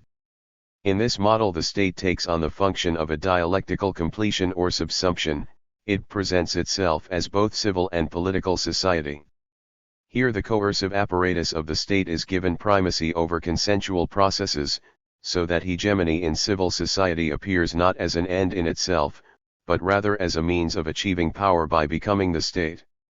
While it is clearly derived from liberal philosophy and 19th-century Marxist theory, the privilege granted to the state in Gramsci's analysis is also driven by his empirical observations of modern revolutions, including the long struggle for the Unication of Italy. Like most revolutionaries of his time, Gramsci was very interested in discovering how a social group of limited scope could achieve dominance over an entire national society. He assumed that the natural and inevitable result of hegemony, as a pluralized play of antagonistic forces within the boundaries of a nation-state, was that only one of the contending forces would tend to prevail, to propagate itself throughout society through its control of the state apparatus. That is, he assumed that the goal of any successful social transformation is to allow a group with a set of particular interests to bring about not only a unison of economic and political aims, but also intellectual and moral unity. Only via the party, which Gramsci, following Machiavelli, calls the modern prince, can the germs of a collective will coagulate to become universal and total in this way. Why are what Lacan and Mouth have called irradiation effects necessary? Gramsci's distinction between those whose consent should be sought and those who must be coerced is based on class self-interest. The boundary between consent and coercion is set, practically, by the relative distance between the demands of the group seeking hegemony and those of the groups to be led or coerced. Thus, civil society appears in fact as a political construction, a sphere which does not pre-exist situated relations of power, but is created on the spur of the historical moment as it were, to separate those who might conceivably be brought into a revolutionary alliance from those who must be excluded from it. 64-64. 65. Gramsci, Lenin, and the hegemony of hegemony.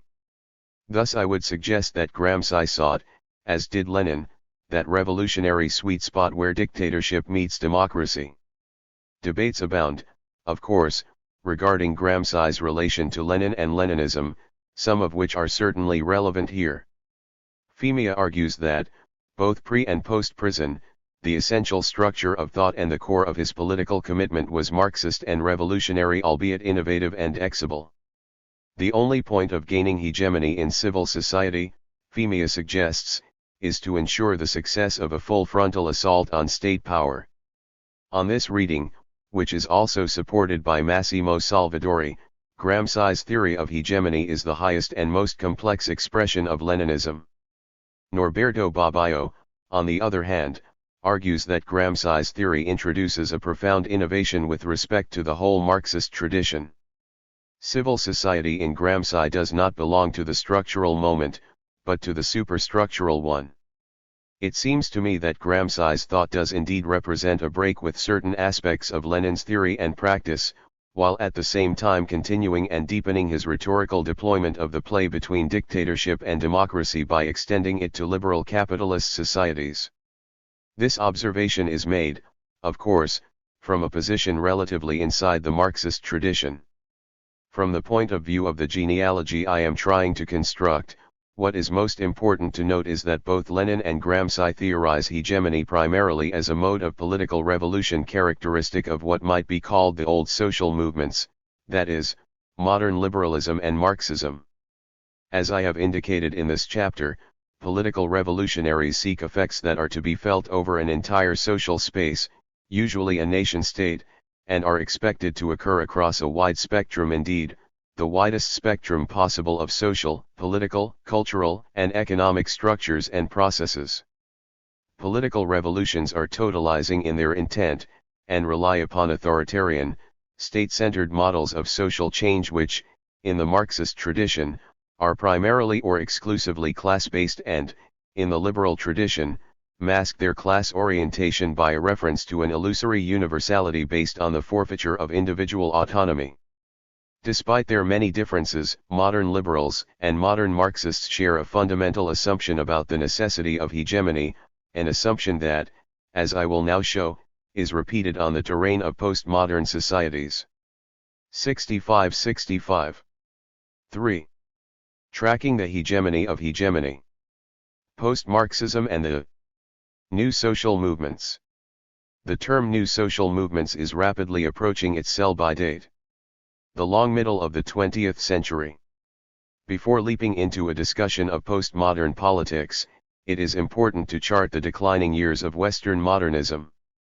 These were marked by the inability of the Russian, Chinese, and other authoritarian socialist revolutions to realize the promises of Marxist ideology and the successful co-optation of the Western working class by the welfare state.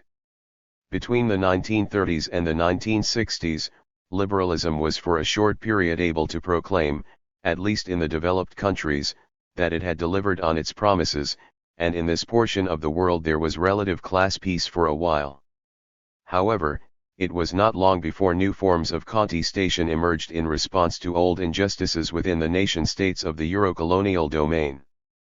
The Black Civil Rights Movement, second-wave feminism, environmentalism, insurgencies of indigenous peoples and the anti-nuclear movement challenged the liberal vision of a harmonious universality, declaring it once again to be an illusion. These so-called new social movements shattered the precarious balance that had been achieved under the Keynesian accommodation, and established new streams of theory and activism that overturned many of the assumptions of the traditional Marxist left. Beyond Europe and its white settler satellites, nationalist movements of liberation were continuing apace. More and more nations wanted their own place in the system of states. These struggles were not only nationalist, but often anti-capitalist in orientation, and they also made important contributions to radical theory and practice through the development of post-colonial critiques of Eurocentrism and racism. In the 1960s, 66, 67, it seemed that a brighter day had dawned for radical struggles all over the world. But beginning quietly in the 1970s, a new force for social change began to take shape. It was reactionary, it was violent, but it was supported by many of the most powerful governments and corporations in the world. At this point it was largely clandestine, but by the 1980s it came to public awareness through the political gurus who fronted for it, Ronald Reagan and Margaret Thatcher, the RST neoconservatives who pushed openly for a new world order based on the destruction of the Keynesian accommodation and a return to the laissez-faire doctrine of the most destructive phase of classical liberalism. Global institutions such as the World Bank and International Monetary Fund began to be transformed via the so-called Uruguay round of trade talks beginning in 1986. These brave new bureaucracies allowed neoliberal ideology increasingly to impose its policies upon countries of the global North and South, each in its own way, but always to the same effect. The rich white males got richer while the natural environment was increasingly depleted, as though to be sure that not only no one, but no thing, was left out of the cycle of capitalist exploitation. At the end of the 1980s the Soviet Union collapsed, clearing the way for this nascent ideology, which came to be known by its opponents as neoliberalism, to increase its reach even further. This leaner, meaner version of the most successfully modern ideology is eminently suited to furthering capitalist globalization while at the same time appearing to overcome the exclusivity built into the modern system of nation-states. Everyone can be included in the holy communion of postmodern absolute capitalism, provided of course that everyone is willing to take up the position assigned to them by a racist, heterosexist, classist, ageist system hell-bent on its own destruction. Only now in the process of revealing itself, and still preferring secret talks among elites to open debate, neoliberalism represents a new incarnation of the logic of hegemony, one that combines the worst of Marxist communist collectivism with the worst of liberal capitalist individualism. Where liberalism was supposed to give us freedom, neoliberalism promises security, which is to be guaranteed by the integration of all human communities within a globalizing system of state capitalist control. Thus does neoliberalism hope to attain a worldwide hegemony of a sort heretofore unknown in human history. An ambitious goal and an impossible one perhaps. 67. 68. But one that certain political and corporate leaders clearly see as within their grasp. Although much more can, and should, be said about the trends I have so briefly sketched out, my goal in this chapter will be restricted to showing how post-Marxism has overcome some of the limits of Western Marxist theories of hegemony, but at the cost of a lapse into liberal pluralism. Given the abject failures of actually existing socialism, it is not at all surprising that some Marxists tried to update their approach. But in the context of the rise of neoliberalism, strategies based on representation, recognition, and integration have become much more dangerous than they once were. These dangers are most apparent in the theory and practice of liberal multiculturalism, which attempts to extend the realm of harmonious plurality beyond the economy, to cover ethnic divisions and, in the limit case, to apply to all possible forms of difference. Despite this high goal, however, the so-called politics of recognition has been rather poorly received by many of those whose concerns it is supposed to address. Theorists and activists from all over the world are making the links between this politics and the emerging neoliberal order. Not only are they making these links, but they are beginning to create alternative forms of autonomous identity and solidarity to contest them. This is, however, to anticipate too much. Before these alternatives can be situated in the history of radical social transformation, it will be necessary to address the next significant moment in the story of the logic of hegemony, the rise of the new social movements. What was new about the new social movements? Perhaps the best way to begin a discussion of the social movements of the 1960s is to ask what precisely it is that makes them new. This is far from a simple question, since different analysts have produced different and mutually contradictory lists of defining characteristics, and disagreements on their applicability are rampant. As always, it should be remembered that social scientists create what they study in the process of studying it, that is to say that from a certain point of view, NSMs are an abstraction, a product of the sociological imagination and nothing more or less than that. There are, however, observable trends in the approaches of certain groups working in the Western world in the 1960s to 1980s, some of which I will now try to tease out. 68-69. Most new social movement theorists agree, for example, that NSMs differ from OSMs in addressing a wide range of antagonisms that cannot be reduced to class struggle, racism, patriarchy, the domination of nature, heterosexism, colonialism, and so on.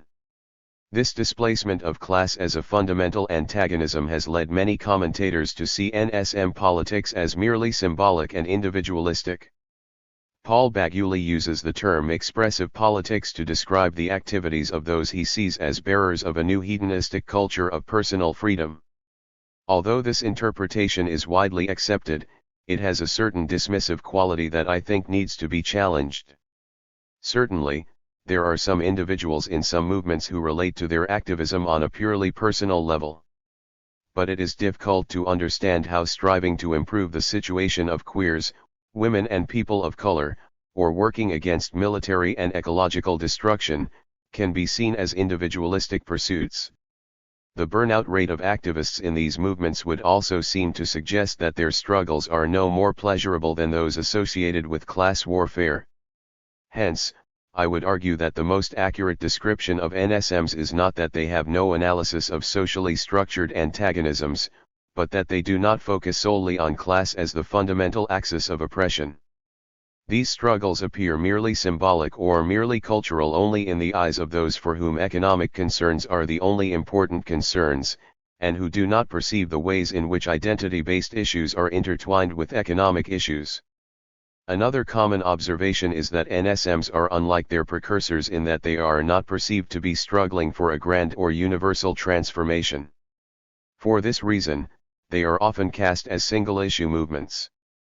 Once again, while there is certainly some value in this observation, it is somewhat reductive and ignores long-standing analyses of relations between various struggles. As early as the 1970s, socialist feminists were discussing links between patriarchy and capitalism, environmentalists were linking capitalism to the domination of nature, and so on. For these reasons, I do not accept without qualication the characterization of NSMs as single-issue struggles, and I would also want to challenge the dichotomy between liberal reform and Marxist revolution that underlies this thesis.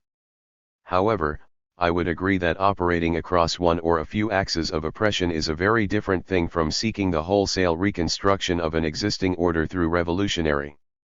69-69. 70.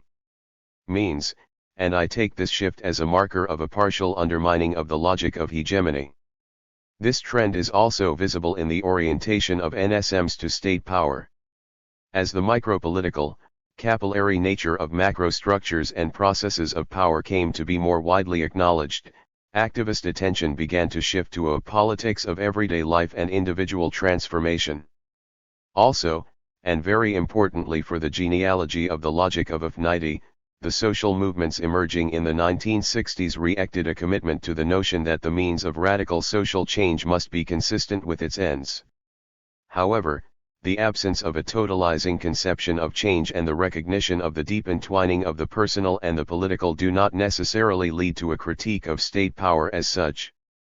As many commentators have pointed out, the NSMs are characterized primarily by a politics of protest and reform. The movements that are most commonly cited as exemplars of their type tend to desire irradiation effects across an entire social space, usually delimited as a national territory, and the changes most often cited as their successes have involved modifications to juridical structures. In NSM politics, then, there remains a strong orientation to the state, and this is a crucial moment of commonality between them and the OSMs they are usually thought to have superseded. The key difference between the two approaches, from the point of view that I am trying to develop, is that the NSMs hope to achieve effects on a limited number of axes, rather than on all axes at once. Thus I would argue that the dominant stream of the new social movements remains within a hegemonic conception of the political, and is only marginally and nascently aware of the possibilities inherent in actions oriented neither to achieving state power nor to ameliorating its effects. It is in this sense that they are correctly seen as a new left, that is, as post-Marxist forms of struggle. Hegemony goes post-structuralist, Lacan and Mauve. For my purposes, the most important theoretical development at this time was the reworking of Gramsci's concept of hegemony by a new generation of theorists who were steeped in Lacanian psychoanalysis and Derridian deconstruction. One highly influential product of this effort was Ecobedo Lacan and Chantal Mouffe's Hegemony and Socialist Strategy, which pushed Gramsci's theory to its limits 70-71. In an attempt to understand and provide guidance to these emergent forces for social change. This book has been much maligned, uniting otherwise disparate factions in their distaste for its high style.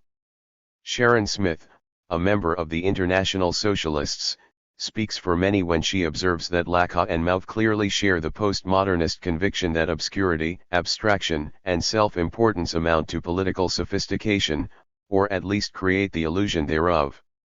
Hegemony and socialist strategy is therefore LLED with run-on sentences laden with jargon incomprehensible to those not already schooled in the language of postmodernism. While I can appreciate the frustration of those not familiar with the concepts that drive Lacan and Maufe's work, it does seem unfair to attempt to judge the level of sophistication of a text that one cannot understand. At any rate, hegemony and socialist strategy has had a major influence on how the concept of hegemony has been deployed within academic disciplines across the humanities and social sciences, and thus merits close and careful engagement. This can and should be done, using language and examples that are more accessible to non-specialist readers. How, then, is this book relevant to the genealogy of the concept of hegemony? While celebrating the fact that in Gramsci, politics is nally conceived as articulation, Lacan and Mauve object to Gramsci's assumption that there must always be a single unifying principle in every hegemonic formation, and this can only be a fundamental class. Let us unpack this sentence. The conception of politics as articulation means that particular historical tasks cannot simply be assigned to particular classes, as was attempted by Marx, Plekhanov, or Lenin. Rather, identities are formed through the growing realization of a common situation, and through struggle to improve the situation, their tasks are set not according to the playing out of a destiny, but by complex relations of social, political, and economic power. Thinking of politics as articulation, therefore, has the effect of removing some of the more mechanical and authoritarian elements from Marxist theory. No longer can anyone claim that his or her chosen strategy must be correct because it is in line with history. The second half of this sentence is less obscure. In their anti-essentialist reworking of the theory of hegemony, Lacan and Mauve displace not only the working class, but class as such, from the center of radical struggles. Instead, they see class as one of many struggles that form a broad and indeterminate project for radical democracy. 71-71. 72. Given the previous discussion of the attributes of the new social movements, it should be clear that Lacan and Maufe's efforts were directed towards tailoring the Marxist theory of hegemony to respond to current trends in social activism. They explicitly linked the project for radical democracy to characteristic struggles of the 1960s to 1980s, including the peace movement, as well as older struggles such as those of women or ethnic minorities. But this list is not complete, and is indeed impossible to complete, since new sites of antagonism are constantly emerging, questioning the different relations of subordination, and demanding new rights. Lacan and Mauve place this ongoing expansion of the eld of rights in the context of what they call the democratic revolution, that is, the liberalizing upheavals that were discussed in the previous chapter, continuing on through the women's suffrage movements and the struggle for black civil rights in the USA. Their basic thesis is that Western societies are moving towards an increasing degree of democracy via an expanding notion of who should have access to liberty, equality, and community. The Project for Radical Democracy aims to push this process along, to accelerate and deepen it to the greatest extent possible, driven by an orientation to an imaginary endpoint which Jacques Derrida has referred to as a democracy to come. Many Marxist critics have questioned whether this project is indeed radical, given its abandonment of the centrality of class struggle and its adherence to what appear to be bourgeois values. I want to raise a similar question, but on a different basis. I want to ask whether Lacan and Mouth's theory takes us far enough away from classical Marxism and the old social movements, far enough away from irradiation effects and the orientation to state power, to remain applicable in the context of the emerging struggles of the 1990s and 2000s. To this end I will discuss the exposition of the theory of hegemony found in Ecobedo Lacan's contributions to a more recent text, Contingency, Hegemony, Universality. 2. Despite the difficulties presented by its terminology and tight logical style, Lacan's analysis brings out something that is obscured in most of Marxist and liberal theory. He allows us to see, with extreme clarity, the operation of the logic of hegemony. In these essays, Lacan argues that there are 4 interlocking dimensions of hegemony. First, he states that unevenness of power is constitutive of the hegemonic relation. This is to say that hegemony occupies a middle ground 72-72-73. Between the war of each against each, where power is widely and evenly distributed, and the totalitarian regime, where all individuals and groups are subordinated to an overarching apparatus of control. The logic of hegemony, therefore, operates only in societies where there is a plurality of particularistic groups and demands, that is, in liberal societies. In one sense, the statement of the RST dimension of hegemony can be seen as a mere acknowledgement that something like a modern condition exists within the liberal capitalist world. 3. That is, it simply points out that politics today occurs on a complex terrain of relations within and between particular identities, corporations, states, and groups of states. But, as I will argue later, there is also a normative component to the RST dimension of hegemony, in the assumption that today's liberal societies represent the best, or perhaps the only possible mode of social organization that acknowledges and thrives upon this condition of unevenness of power. The second dimension of hegemony holds that there is hegemony only if the dichotomy universality/particularity is superseded. For Lacan, no political struggle can include everyone, since it is impossible for those who advance a cause to completely leave behind their own interests. Similarly, there is no such thing as a merely particular struggle, since no identity can exist without being in relationships with other identities, with what it is not. For in a hegemonic articulation, Lacan says, particular interests assume a function of universal representation, leading to a mutual contamination of the universal and the particular.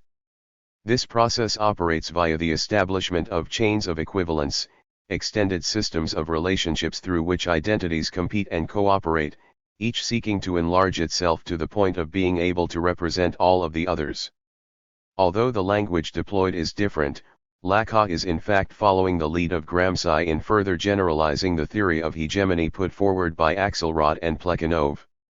Establishing chains of equivalence means something quite similar to what Gramsci called leading other classes, or what Marx called taking up one's historical role as the only truly universal class.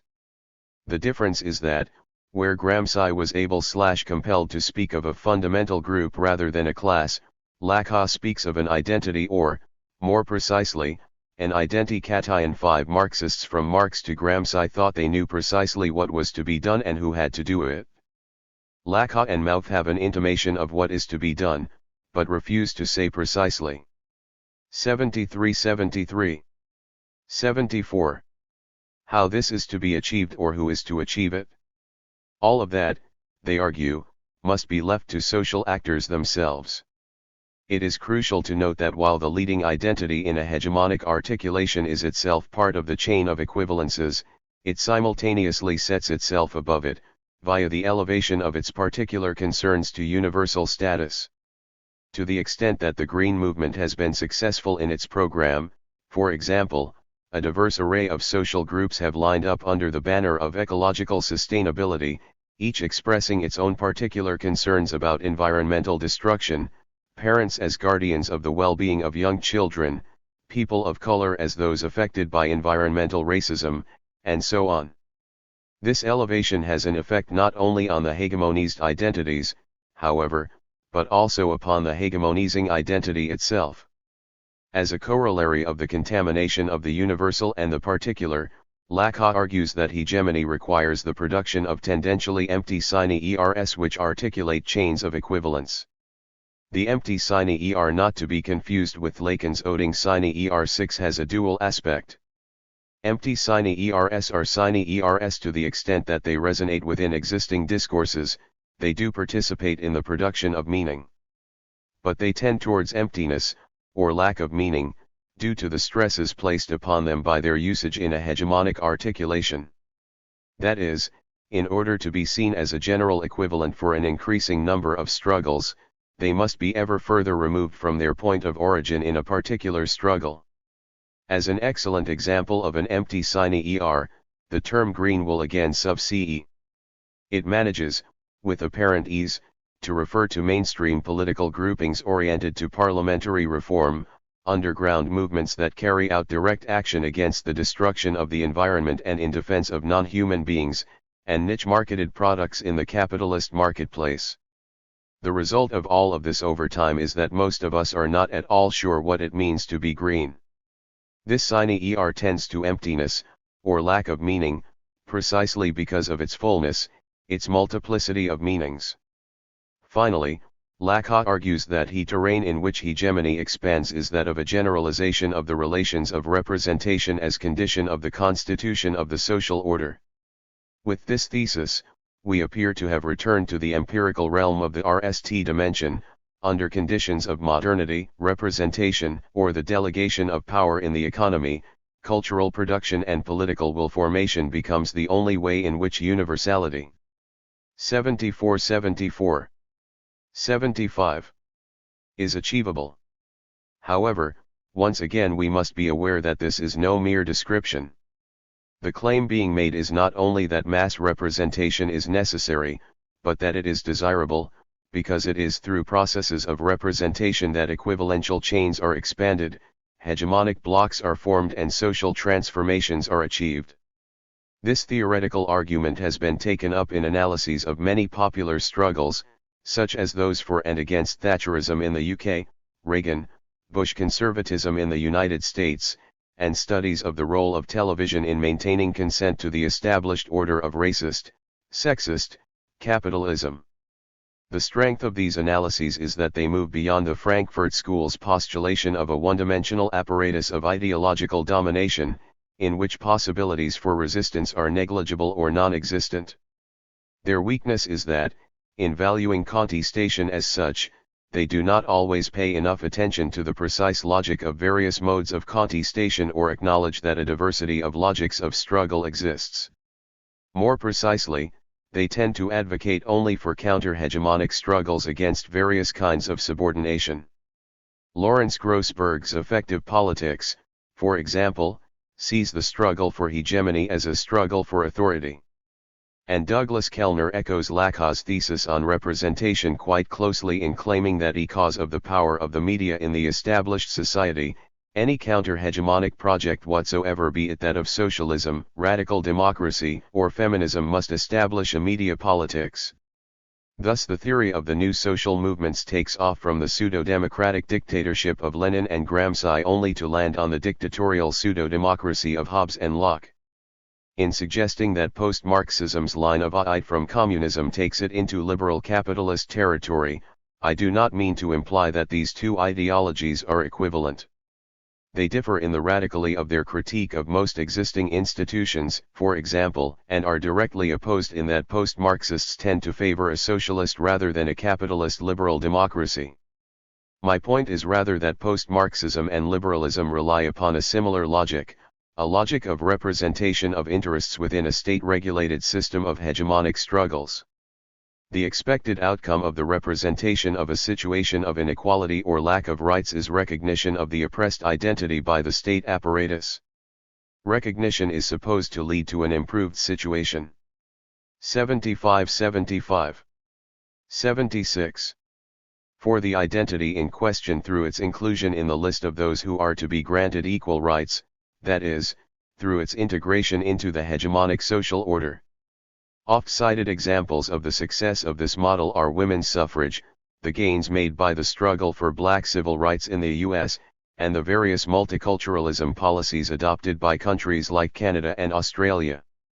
In order to show more precisely how post-Marxism and contemporary liberalism share a common logic, I will now spend some time discussing the concepts of recognition and integration as they have been developed in the theory and practice of multiculturalism. Liberal multiculturalism and the recognition/integration paradigm. The term multiculturalism is notoriously slippery, evoking shades of meaning that are particular to certain national and international contexts, and which are changing rapidly within these contexts. 7. The discussion to follow will attend to this diversity of meanings, will in fact rely upon it as links are made between liberal multiculturalism and neoliberal globalization. But I will begin by addressing liberal multiculturalism as state policy in Canada, Australia, and the European Union. 8. This style of politics is often supported by Charles Taylor's argument, in The Politics of Recognition, that it is crucial for established state peoples to recognize those identities that have been historically excluded from full citizenship rights, that we the current state peoples must engage them the historically excluded in a dialogue. To understand the sense in which Taylor uses the terms recognition and dialogue, we must delve into the related notions of identity and authenticity. Taylor bases his theory of identity on a Herderian ideal of authenticity as self-realization.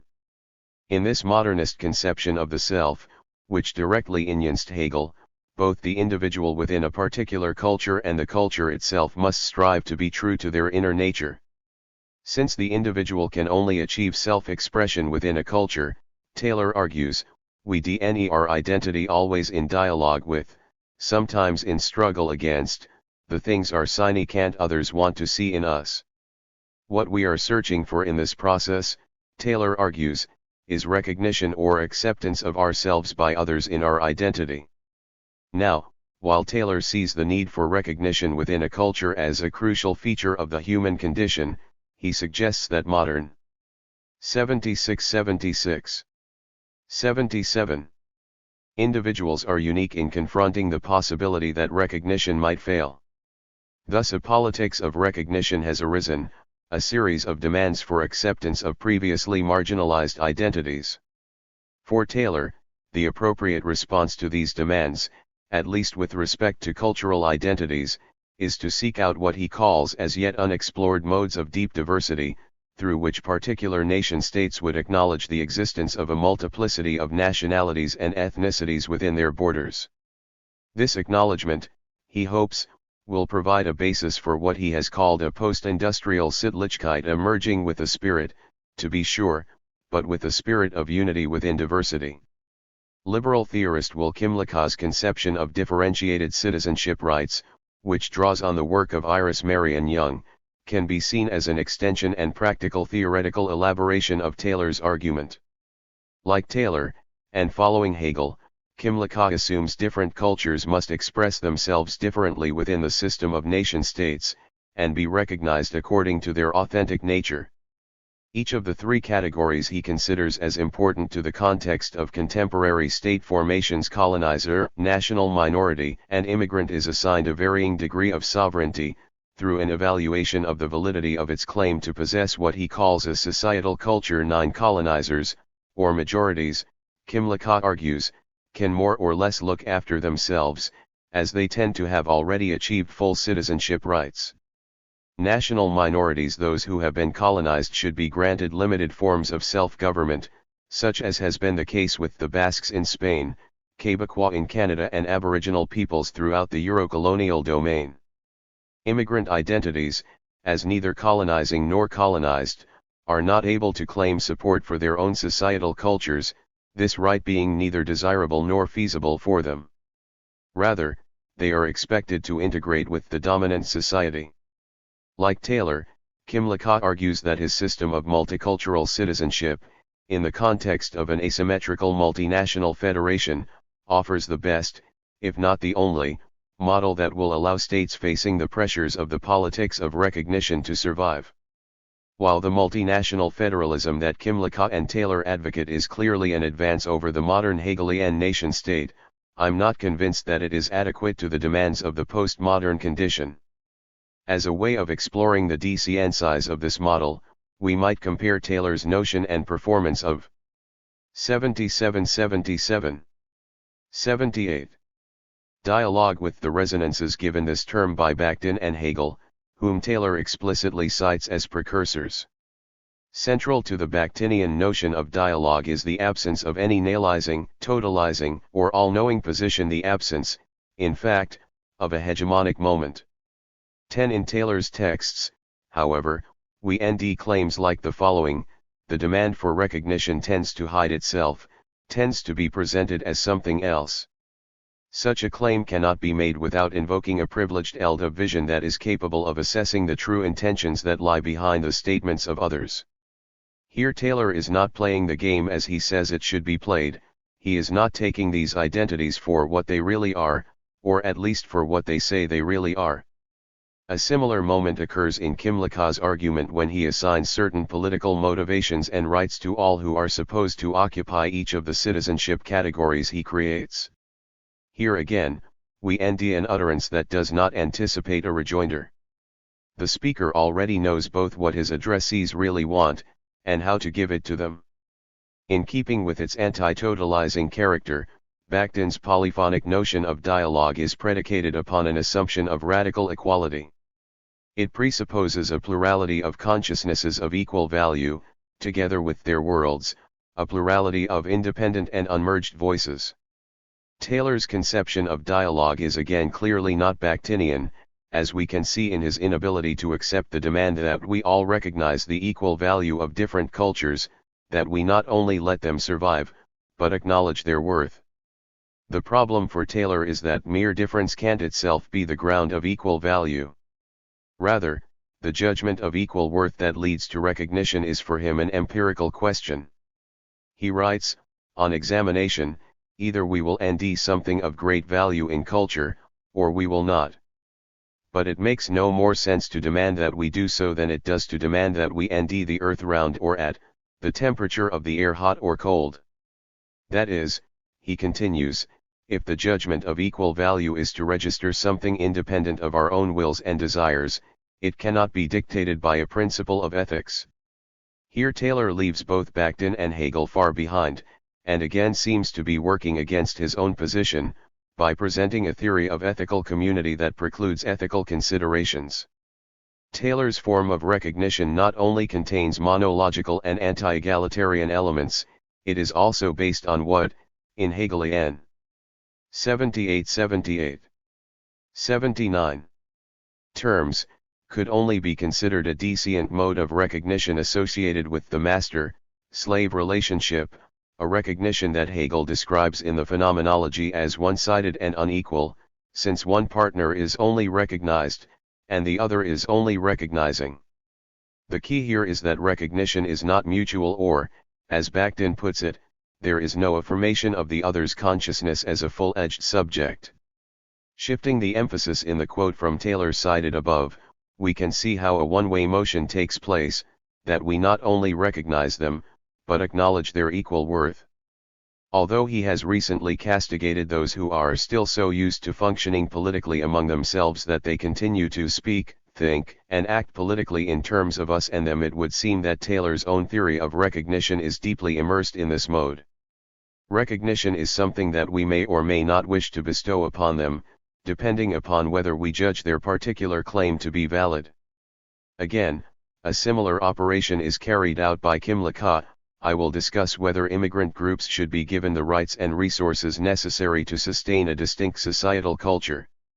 Or, if people have a deep bond with their own culture, should we not allow immigrants to recreate their own societal cultures?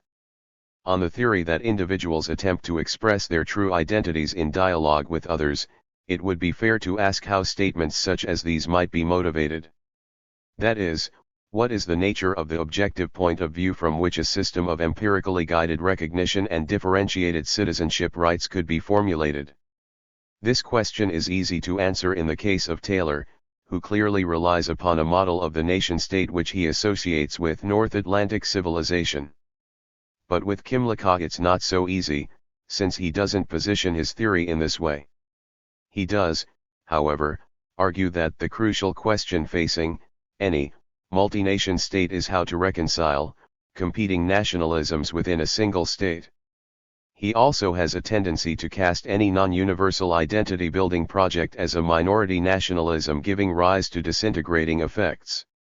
Kymlicka's point of identikation, it seems, is not with a particular ethnic group, category of citizenship, or even with an elusive, non-exclusive nationalism, but with the system of states itself. From this privileged empty point of universality that presumes to stand outside the realm of ethno-cultural identikation, all other positions can be categorized according to 79-79. 80. Their presumed eligibility for, and willingness to accept, a certain model of multinational federalism that preserves the hegemony of the existing social, political, and economic institutions. What is common to the theories of Taylor and Kymlicka and to multiculturalism as state policy in general is its choice of Hegelian dialectics over Bakhtinian dialogism. Of particular concern here is the role attributed to the state within the dialectic of recognition. On this point Axel Honneth has presented a very interesting argument, which I would like to quote at length. Honneth suggests that, because Hegel ultimately chooses spirit over intersubjectivity in his account of recognition, the construction of the ethical sphere occurs as a process in which all elements of social life are transformed into components of an overarching state. In the state, the universal will is to collect itself into a unity, into the point of a single instance of power that must, in turn, relate to its bearers, the way it relates to gears of its spiritual production. Therefore, Hegel can do nothing but depict the sphere of ethical life on the basis of the positive relationship that socialized subjects have, not among each other, but rather with the state. Politics of demand/ethics of desire. It is at this point, I would suggest, that liberal multiculturalism runs into a dead end. It assumes the existence of the state as a neutral arbiter, a monological consciousness that, upon request, dispenses rights and privileges in the form of a gift.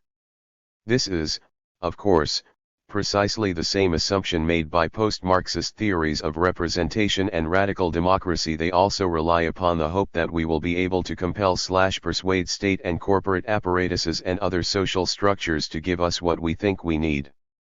Both liberalism and post-Marxism, then, share a reliance upon a politics of demand, a politics oriented to improving existing institutions and everyday experiences by appealing to the benevolence of hegemonic forces and/or by altering the relations between these forces. But, as recent history has shown, these alterations never quite produce the kinds of emancipation effects their proponents expect.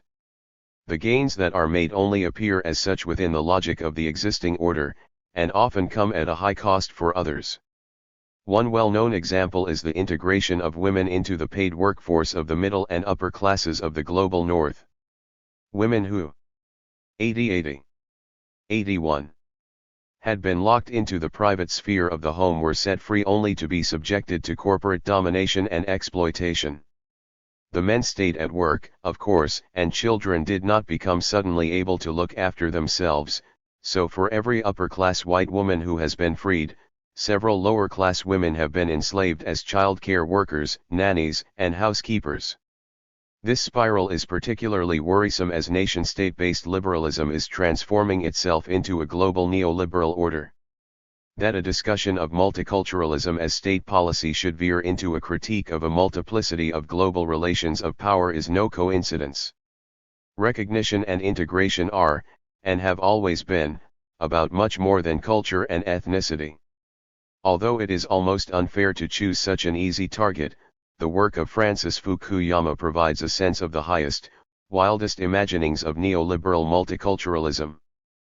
Fukuyama claims that here is a fundamental process at work in the late 20th and early 20th centuries, a process that dictates a common evolutionary pattern for all human societies, in short, something like a universal history of mankind in the direction of liberal democracy.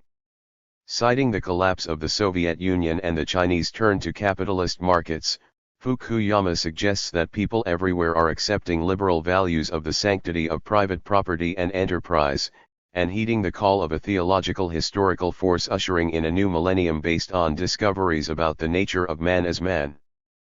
Fukuyama goes so far as to suggest that not only is liberal capitalism the best guarantor of individual freedom in theory, but is in fact delivering this freedom in practice. In his bizarre world, the global South is rapidly closing the gap with the North, so that while underdevelopment theory was once dominant in Latin America and Africa, these countries have now come on board with the development paradigm. With Fukuyama, Hegel is stood back on his head, and liberalism appears once again as the NAL, steady state of human history, in which all antagonisms have disappeared and the individual is raised up into the spirit of absolute capitalism.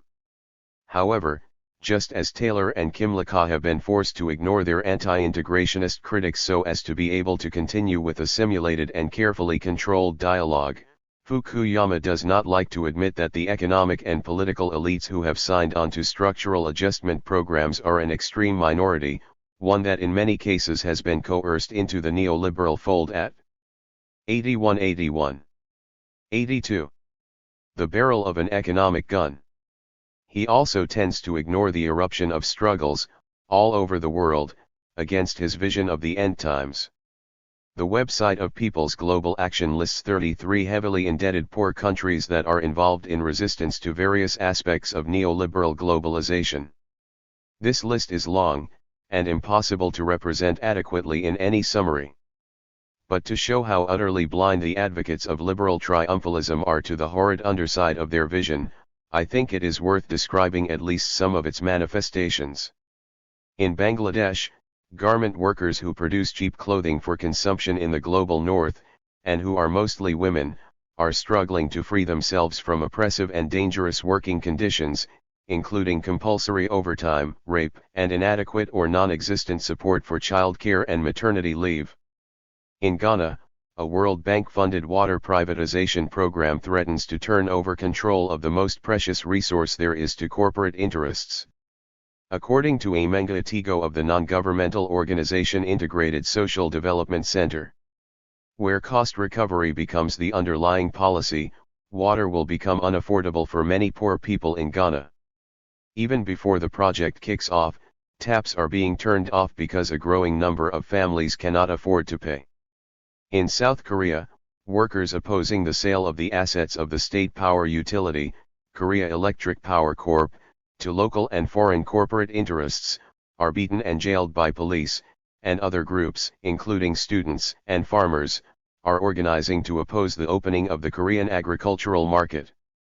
Although their situations and ideologies are disparate, and although they are not always in direct contact with one another, it is clear that many people all over the world explicitly reject the neoliberal dream of a global political economy united by a global multicultural identity.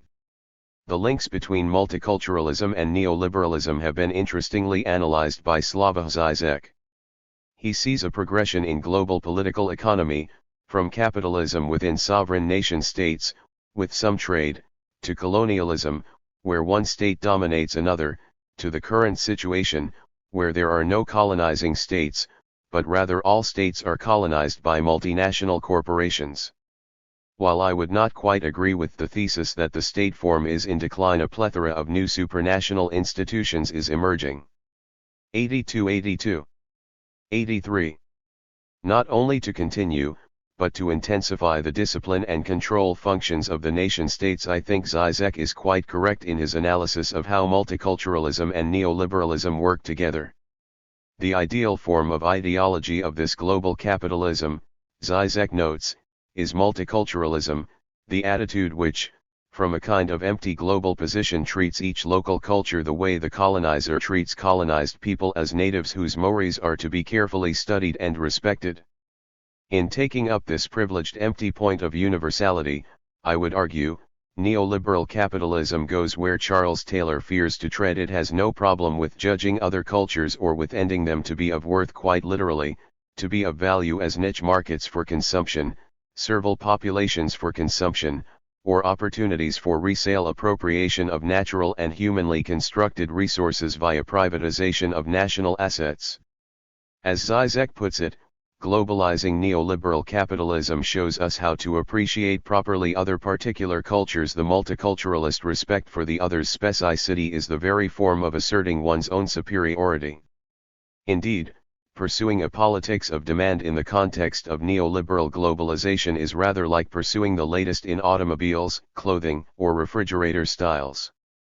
One feels a lack, which one hopes to fulfill, only to discover that the yearning for fulfillment has increased rather than decreased. Just as no product can ever provide satisfaction in the consumption of goods and services, no state-based system of representation can be an adequate substitute for the autonomous creation of a just life lived in community with human and non-human others. Neoliberalism plays on the liberal and post-Marxist hope that the currently hegemonic formation will recognize the validity of the claims presented to it, and respond by producing effects of emancipation. Most of the time, however, it does not. Instead it defers, dissuades, or provides a partial solution to one problem that exacerbates several others. In order to free some educated upper-class first-world white women to participate in the paid workforce, liberal capitalism creates new categories of indentured labor designed to import and enslave women of color from the global south. So that we might achieve equality in the possession of private vehicles and air conditioners, the air becomes unbreathable and the power grid collapses in the heat wave associated with global warming produced by cars and air conditioners. The irrational behavior associated with the politics of demand can be understood only on its own terms, that is, on the terms of 83. 84. Unconscious desire. In Lacanian theory, desire does not compel us to achieve satisfaction of a need. Rather, it compels us to continually avoid achieving satisfaction, since doing so would mean the end of desire and, in a sense, the end of the one who desires. It is for this reason that I say that post-Marxist and liberal politics are driven by a fantasy of emancipation within existing structures of domination. What the fantasy stages, Zizek notes, is not a scene in which our desire is fully satisfied, but on the contrary, a scene that realizes, stages, the desire as such. The role of fantasy is to give coordinates to the subject's desire, to place us in situations where we can continue to desire. Lacanian theory also helps us to understand why those who identify with the liberal and Marxist projects are resistant to any talk of operating non-hegemonically. Anxiety occurs not when the object cause of desire is lacking. On the contrary, the danger is in our getting too close to the object and thus losing the lack itself. Anxiety is brought on by the disappearance of desire. Because they share an unconscious desire to perpetuate the desire for emancipation by extra-individual, extra-community structures of coercive power, liberalism and Marxism can be said to participate in an ethics of desire, a set of principles and outlooks that perpetuate a self-imposed failure and provide a cover for the abdication of the difficult tasks associated with autonomous individual and communal self-determination. Breaking out of this trap is not at all a simple or easy process, although some political subjects have begun to do it hesitantly, partially, implicitly. The effects of the failure of the recognition paradigm are visible in a large number of increasingly linked theoretical paradigms and activist strategies, which are renouncing the desire for representation, recognition, and integration within the currently hegemonic order. The resurgence of direct action strategies and tactics discussed in Chapter 1 is a manifestation of this trend in activist practices. I will now turn to a discussion of how certain theoretical paradigms are also pushing beyond the politics of demand and the ethics of desire. We are not anti-integration themes in post-colonial, feminist and queer theory. As the policy of a particular state or group of states, liberal multiculturalism is very much a result of the historical expansion, and 84, 85. The more recent implosion, of European colonialism. According to the discourse of modern imperialism, the problem of difference began out there, as they always seemed to refuse the gifts of European civilization, but it has now progressed to the very core of Western liberalism itself, where the same thing seems to be happening. That is, if the societies of the global north are indeed multicultural in the sense that those who identify as descendants of European nationalities are in many cases no longer a numerical majority, if there is indeed a multiplicity of cultural heritages at work within these societies, then how can liberalism posit itself as a universal medium for these societies? As Pikuparek has recently pointed out, to call contemporary Western society liberal is not only to homogenize and oversimplify it but also to give liberals a moral and cultural monopoly of it and treat the rest as illegitimate and troublesome intruders. Homi Bhabha has also expressed his suspicions regarding a multiculturalist pluralism that dreams of a federation of minority or ethnic groups stitched together in a multiculti quilt. Such efforts aspire towards the assimilative and neglect the problems of power differentials, conflicts of interest, and cultural dissonance. Indeed, post-colonial theorists and activists have been struggling since the late 1950s to bring to attention the many ways in which liberalism relies upon a deep-rooted Eurocentrism.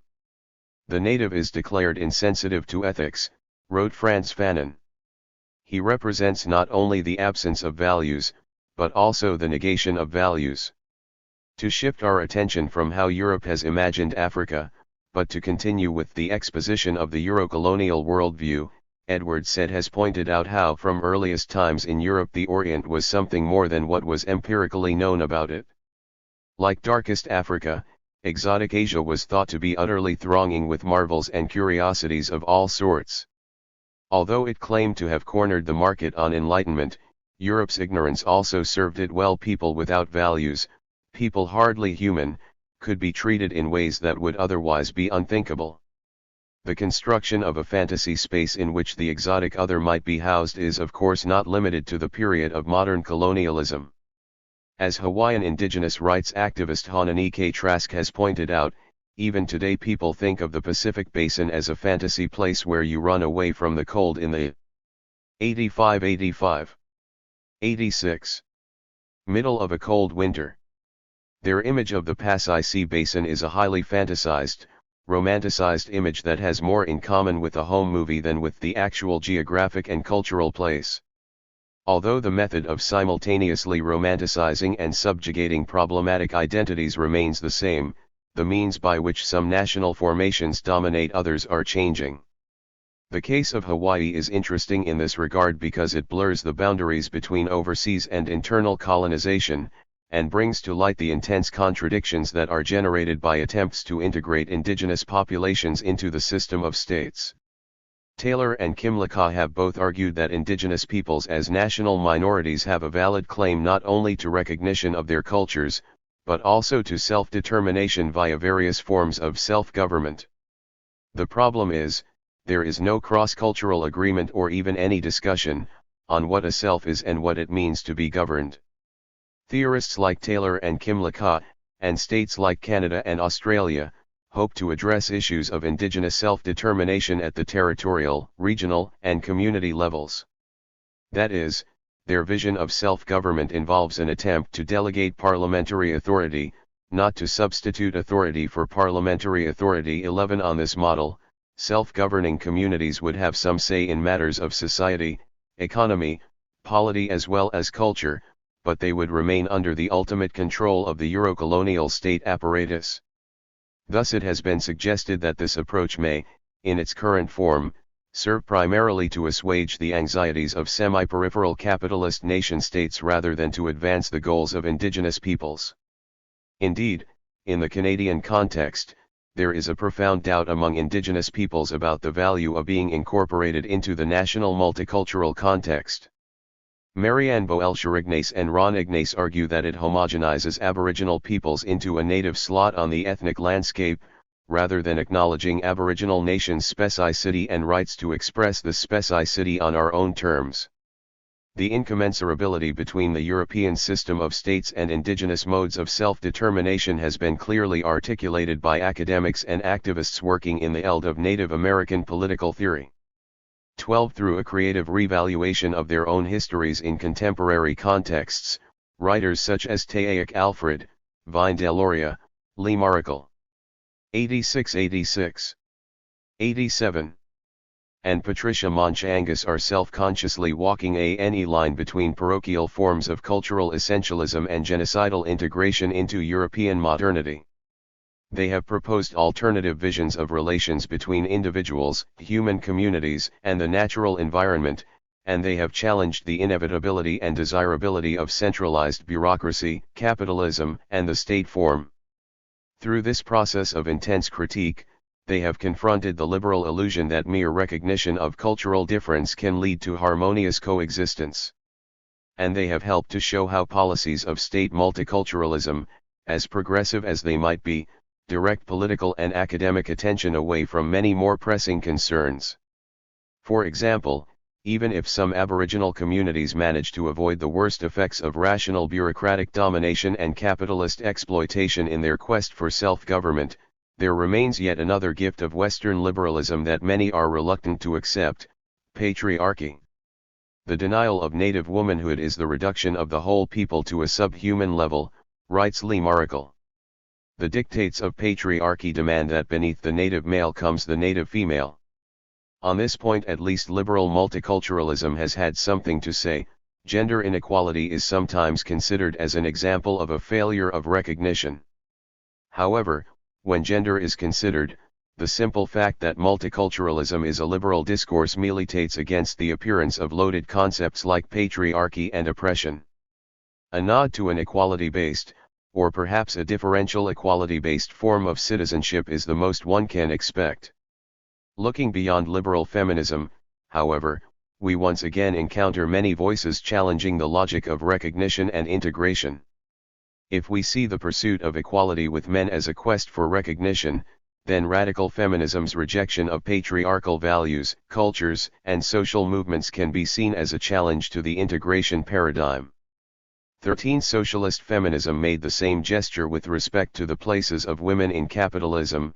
Anarcho-feminism adds to this a refusal to be co-opted by state apparatuses, and black and post-colonial feminists have pointed out that the gore of woman whom white liberal feminists want to liberate does not resonate with their own experiences. This difficult but very productive trajectory led to the feminism/postmodernism debates of the 1990s, which engaged with the 87, 88 question of whether it is theoretically justable and politically effective to seek the emancipation of some generalized entity called woman. I will discuss some of the details of these debates in Chapter 6. For now, I want only to point out that postmodern feminism has arrived at a very interesting point in the critique of the quest for recognition by asking whether it is possible to imagine a politics that seeks neither to liberate a female subject nor to secure certain fundamental rights for her. A very similar path has been followed by the gay and lesbian liberation movements, which began as liberal quests for acceptance and recognition guided by the metaphor of coming out of the closet. If only gay men and lesbian women could be treated the same as straight men and women, the argument ran, then the inequalities associated with sexual orientation would diminish or cease to exist. But the queer critique of relations between hetero and homosexuality has pointed out how these two discourses are mutually dependent upon one another. Just as hetero requires homo in order to know what it is, homo demands hetero as its other. Thus Judith Butler argues that the affirmation of homosexuality is itself an extension of a homophobic discourse. Rather than claiming our sexuality, she argues, it might be more effective to disclaim it, to refuse to answer the question about what we do with our bodies in order to achieve pleasure. I come out only to produce a new and different closet. Butler notes, of course, that disclaiming non-heterosexual identities may appear to be just what the forces of neoconservatism would like to see. But disclaiming is not the same as silence. By coming out into an open eld, rather than into a hierarchical structure of XED identities, she suggests that it is possible to undermine the coercive regulation of sexuality as such. This observation can easily be extended to other identities, which once again brings us up against the limits of the politics of demand/recognition/integration. Towards a politics of the act. As pragmatic as it may be, and despite its successes during the heyday of the welfare state in a few countries, the politics of demand is by necessity limited in scope, it can change the content of structures of domination and exploitation, but it cannot change their form. As Lacan points out, without a hegemonic center articulated with 88, 89 apparatuses of discipline and control, there is no force to which demands might be addressed. But the converse is also true. Every demand, in anticipating a response, perpetuates these structures, which exist precisely in anticipation of demands. This leads to a positive feedback loop, in which the ever-increasing depth and breadth of apparatuses of discipline and control create ever new sites of antagonism, which produce new demands, thereby increasing the quantity and intensity of discipline and control. It is at this point that a politics of the act is required. This politics can be productively understood in terms of what Lacan has called the ethics of the real. According to Zizek, the force of this ethic derives from going through the fantasy, from the distance we are obliged to assume towards our most authentic dreams, towards the myths that guarantee the very consistency of our symbolic universe. Clearly, the fundamental fantasy of the politics of demand is that the currently hegemonic formation will recognize the validity of the claim presented to it and respond in a way that produces an event of emancipation. Most of the time, however, it does not. Instead, it defers, dissuades or provides a partial solution to one problem that exacerbates several others. Going through the fantasy in this case means giving up on the expectation of a non-dominating response from structures of domination. It means surprising both oneself and the structure by inventing responses that preclude the necessity of the demand and thereby break out of the loop. This, I would argue, is precisely what is being done by the affinity-based networks of radical activism I have discussed in Chapter 1, and what motivates the anti-integrationist elements of post-colonial, feminist and queer theories. A NAL point needs to be made here. At one stage in the development of his thinking on these matters, Zizek argued that an ethic of the real would demand not only that we traverse our own fantasy, but also that we respect as much as possible the other's particular absolute, the way he organizes his universe of meaning in a way absolutely particular to him. While Zizek later tried to step away from what he came to see as a universalizing moment in his own thought, 14 I would suggest that it is impossible to consider ethical and political questions without reference to others, however dened, since such others will always necessarily be dened if there is no absolute subject, then every identity is differential. It is, of course, precisely this kind of argument that leads Zizek to back off from the social-political implications of the ethics of the real. But the 89, 90 impossibility of a purely universal identity does not relieve us from the necessity of attempting to be in solidarity with others. Note that I say solidarity, not identity. Solidarity occurs across identications, which means that without a multiplicity of subject positions there can only be identity of struggles, at which point the concept of solidarity becomes meaningless. Thus I would see in the disavowed underside of Zizek's version of the ethics of the real a necessary element of the politics of affinity. Affinity-based action is ethical action, though it is clearly not moral, that is, not universalizing or totalizing in intent.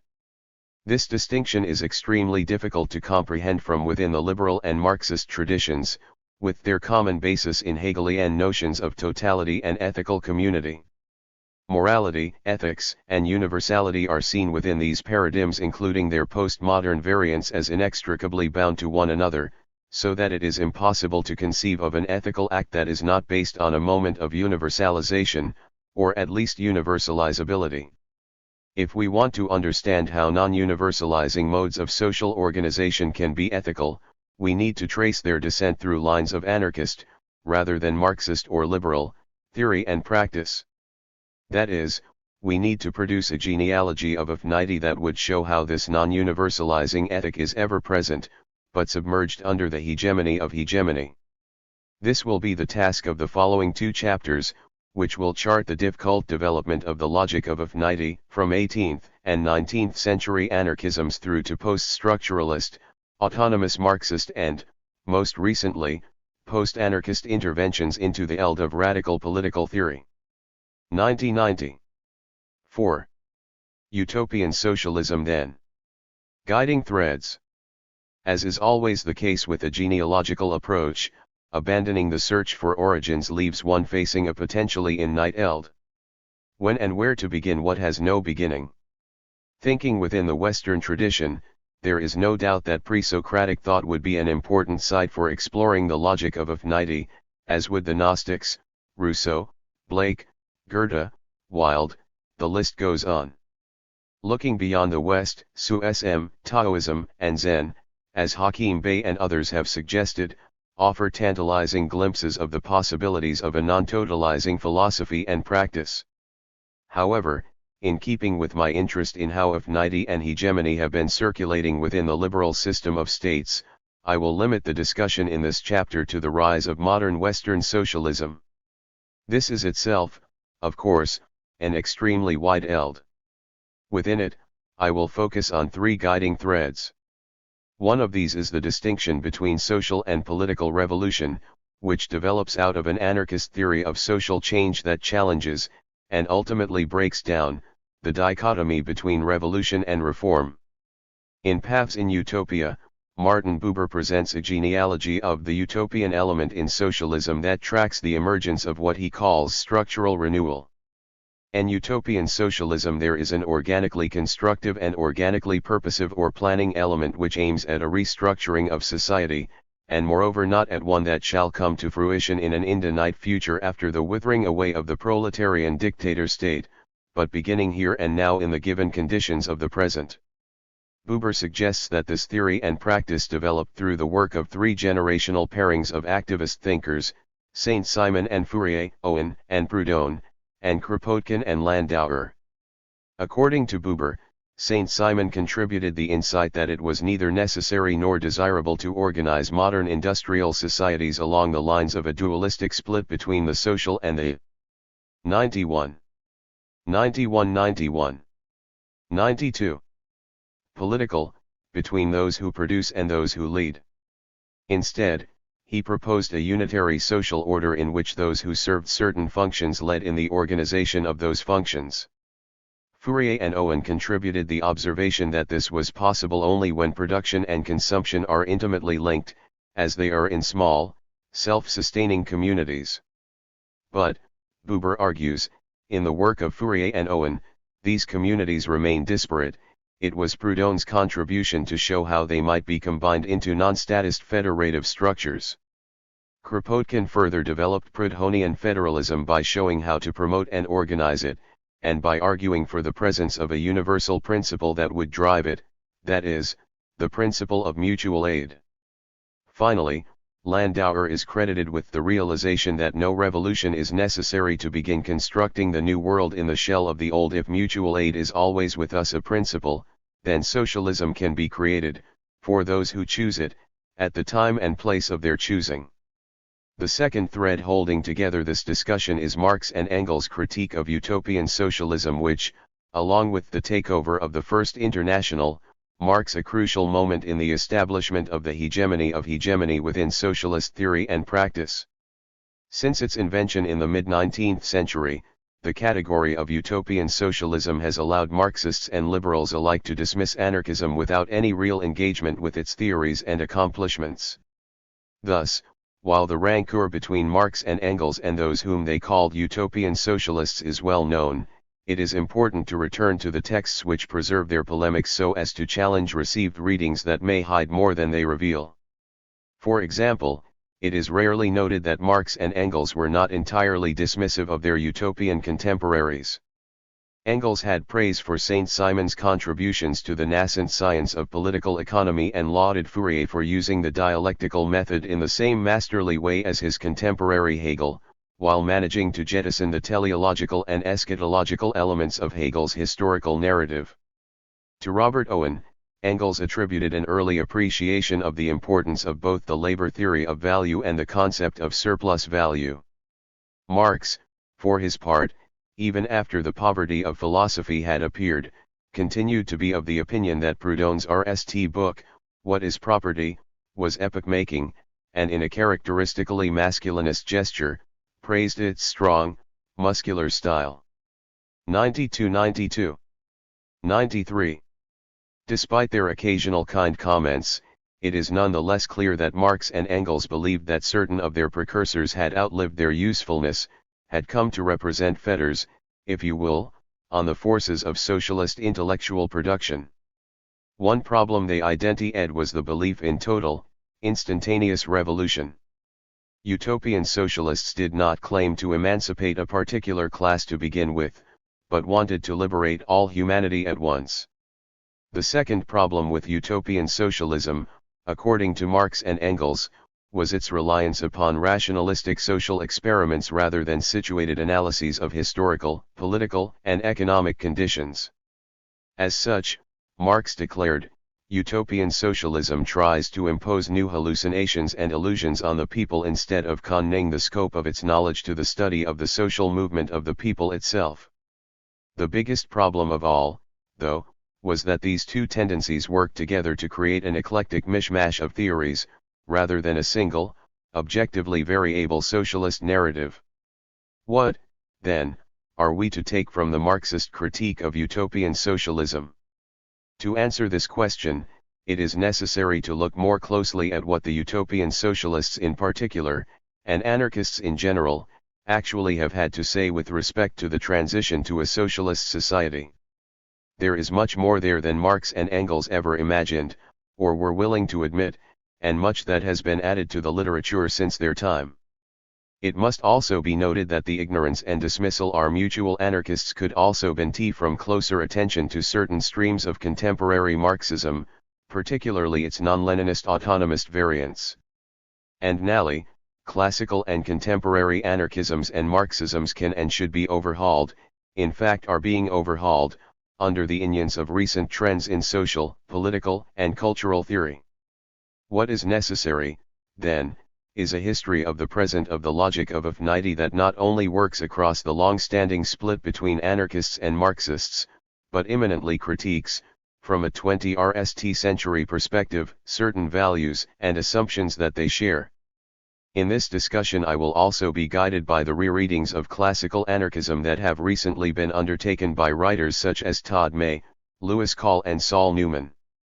These forays into the field of postmodern/post-structuralist/ or simply post-anarchism advance a critique of the rationalism and humanism of the early anti-authoritarian socialists without dismissing them entirely as relics of a bygone era.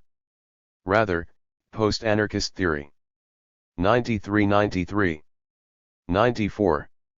Claims that certain elements of the Nietzschean enacted thought of Deleuze and Guattari, Foucault and, in some cases, Lyotard and Baudrillard, can be seen as distinct from, but compatible with, an anarchism stripped of its essentializing elements. Call, for example, claims that Foucault's postmodern anarchism, while it exhibits some commonalities with the classical theorists, is very different from the merely modern anarchism of Bakunin or Kropotkin. While I would generally agree with this assessment, there are two problems with the general drift of post-anarchist theory that I want to address. First, and as Call notes, Foucault never allied himself with any of the isms, refusing all such categories as instruments of semantic and political policing. So, calling him an anarchist post-mortem, even with an appropriate warning, is to do violence to his writing and activism. It is precisely to attempt to hegemonize Foucault in the name of non-hegemonic struggles. Or, as Newman says of his own project, it is to make shameless use of ideas to advance the argument. Similar problems arise in trying to appropriate Nietzsche, Deleuze, or Derrida into the anarchist canon. But still, there is something to this desire to bring these writers on board, something that makes sense theoretically and politically. I would say it is this, that there exists certain common themes and ethico-political commitments between anarchism and post-structuralism, such that one might accurately point out certain anarchistic elements in the work of those late 20th century French writers who took up and deepened Nietzsche's critique of Western humanism and the project of the Enlightenment. Seen in this way, the project of post-anarchism makes a lot more sense to me. The second problem I have with post-anarchist texts is their tendency to give a little less credit to the classical writers than I would find justifiable. Here I am keying on the phrase merely modern in the quote from Call cited above. Working immanently within a tradition, working deconstructively or genealogically, for example, means paying attention not only to breaks and ruptures, but to the ways in which one form emerges out of another, the ways in which the new never entirely displaces the old. We can see this kind of logic in Derrida's reading of Levi Strauss, which inaugurated post-structuralism as such, or in any of Foucault's genealogical studies. In this book I will not have time to delve into the question of the extent to which Deleuze, Foucault, or Derrida might owe certain unacknowledged debts to the anarchist tradition. 94-94. 95. Debts incurred through a combination of an elusive style and a tendency to reject anything that might look oh so 19th century. It will have to sub-CE to show how the anarchist tradition has always been deconstructing itself, how classical anarchism was not simply, solely, and unproblematically a rationalistic humanism with a vision of totalizing revolution leading to a transparent society.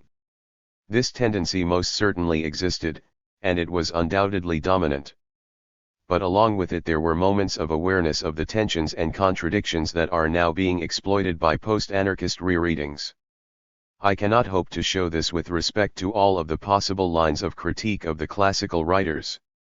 I will endeavor, however, to articulate how the logic of affinity has been always already present in anarchism, how it has existed as a counterpole to the totalizing revolutionary urge that dominated not only anarchist socialism, but every other political ideology of the modern era as well. I will argue that, rather than singling out anarchism as particularly guilty of the sin of reproducing modernist humanism, we should see it as a particularly fruitful ground for displacing it. This is, of course, ultimately what the most interesting post-anarchist texts are trying to do, and if the readings produced by this convenience of traditions are a little hegemonizing and inadequately immanent, they are in good company. In closely reading the texts of the anarchist canon, one cannot help but notice that it is extremely common for anarchists simply to highlight those aspects of their predecessors' thought that please them and hide those which do not. It could be argued, of course, that this is what immanent critique does anyway. The difference would be, and it is a crucial difference, that the immanent critic tries to proceed with her eyes as open as possible, demanding that her readings make sense not only on the basis of a single text or passage, but in the ever-widening contexts into which the texts under study might be placed. The immanent critic, the genealogist, is also extremely sensitive to how concepts and the discursive systems in which they circulate shift over time. All of these considerations require that one proceed very carefully when developing concepts and linking writers into theoretical traditions so that, for example, one does not mistake an obvious technocratic liberal like Saint Simon for a socialist on the basis of one fragment from his late writings. This method of productive misreading in the interest of producing a profound lineage is rampant within the anarchist canon, perpetuated by a tendency of later generations to 95. 96. Accept the pronouncements of their predecessors without bothering to read the relevant texts for themselves. By revisiting the classics, by reading them carefully using the tools made available by Marxist and post-structuralist critique, post-anarchism opens up the possibility of revising and rejuvenating the anarchist canon, and perhaps even toppling one or two tottering statues along the way. First things are though. I want to turn now to an in-depth discussion of utopian socialism, judging the applicability of Marx and Engels' critique not only to the trio to which it was originally addressed, but to other figures in the classical anarchist canon to whom it has subsequently been assumed to apply: Godwin, Proudhon, Bakunin, Kropotkin, and Landauer. Along the way I will pay particular attention to how the logic of affinity has struggled to emerge from underneath the dead weight of the hegemony of hegemony. William Godwin, the rationalist who would make no promises. Although Godwin was a contemporary of those whom Marx and Engels called the three great utopians, he was much more successful in evading the sharp point of their polemical pen. In a letter to Marx in 1845, Engels declared that despite its many excellent passages, Godwin's inquiry concerning political justice was altogether distinctly antisocial in its conclusions, and thus did not merit close attention. It would appear that Marx and Engels considered that Godwin was not enough of a socialist to constitute a threat to their doctrines. but his rejection of the state form and the social contract that binds us to it has earned him pride of place as the RST theorizer of socialism without government, that is to say, of anarchism. Much has been said on this account, so I will not say more. Rather, I will focus on how Godwin's work is relevant to the struggle between the logics of hegemony and affinity within the modern socialist project as a whole, and to the emergence of the strategy of structural renewal within anarchism in particular. As is well known, Godwin did not accept the coercive aspect of state rule on the grounds that the use of force puts a violent termination upon all political science, and seems intended to persuade men to sit down quietly under their present disadvantages, whatever they may be. This termination of debate, of course, is precisely what is valued by classical liberals and the majority of Marxists, and it is not surprising that Godwin, as a rationalist above 96, 97, all, refused to accept it as a founding principle of a just society. But it is less often noted that he was also critical of what would later be called the consensual aspect of hegemony, holding that acquiescence is frequently nothing more than a choice on the part of the individual of what he deems the least evil. Lack of opposition, he argues, cannot and must not be construed as consent, especially where the individuals supposed to have consented are unaware that they have done so. But even when consent is actively and freely given, Godwin questions, in a decidedly Nietzschean fashion, whether a decision to abide by a certain set of rules at a particular point in one's life should bind one forever. Is it not possible that we may change, or the society may change, and if so, should we not be able to withdraw our consent? For Godwin, arrangements between individuals must be finite and limited if they are to be just. Since the state demands a commitment that is finite and unlimited, he rejects its legitimacy and authority. This is not to say, however, that Godwin saw human interaction as nothing more than a summation of particularistic interests. Rather, and despite Engels' protestations, the principle of justice that is consistently invoked as the NAL arbiter in all of his deliberations is a collective principle. For Godwin, justice is a general appellation for all moral duty, and his own inquiry is cast as a contribution to the science of morals. This is to say that he saw himself as operating squarely within the tradition of rationalistic moral theory. He thought it should be possible to devise a framework that would enable one to discriminate clearly between choices which must be either right or wrong, just or unjust. And how are we to tell the right from the wrong?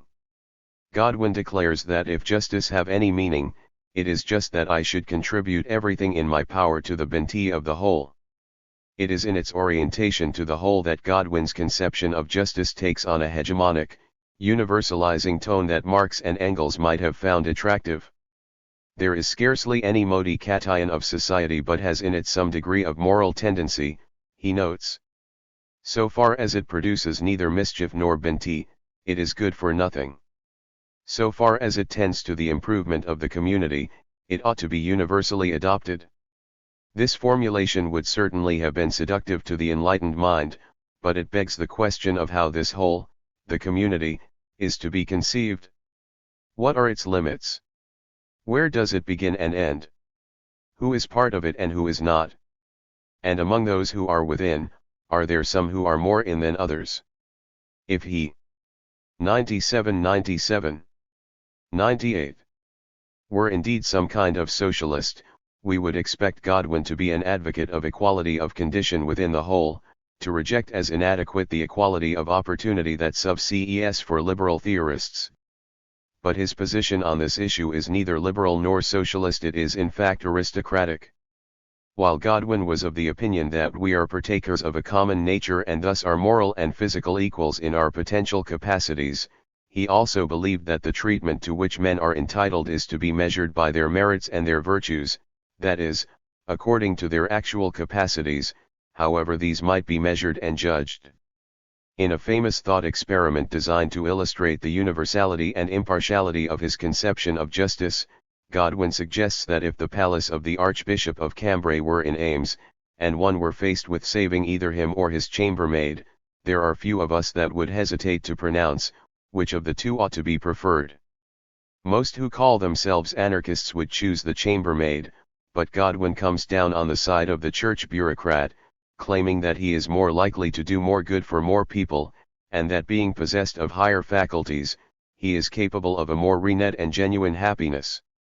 It is probably this aspect of his thought that caused Engels to reject Godwin as a potential interlocutor. At the same time, however, his vision of a future society is clearly relevant to the genealogy of the logic of Affinity.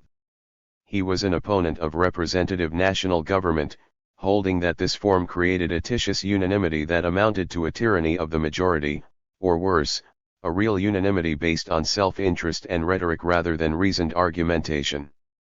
His vision of an alternative society was decentralized and based on small, face-to-face groupings which would form a loose confederacy. Unlike nation-states, he argued that freely federated parishes would have no interest in extending their territory by force. If we would produce attachment in our associates, we can adopt no surer method than that of practicing the dictates of equity and moderation.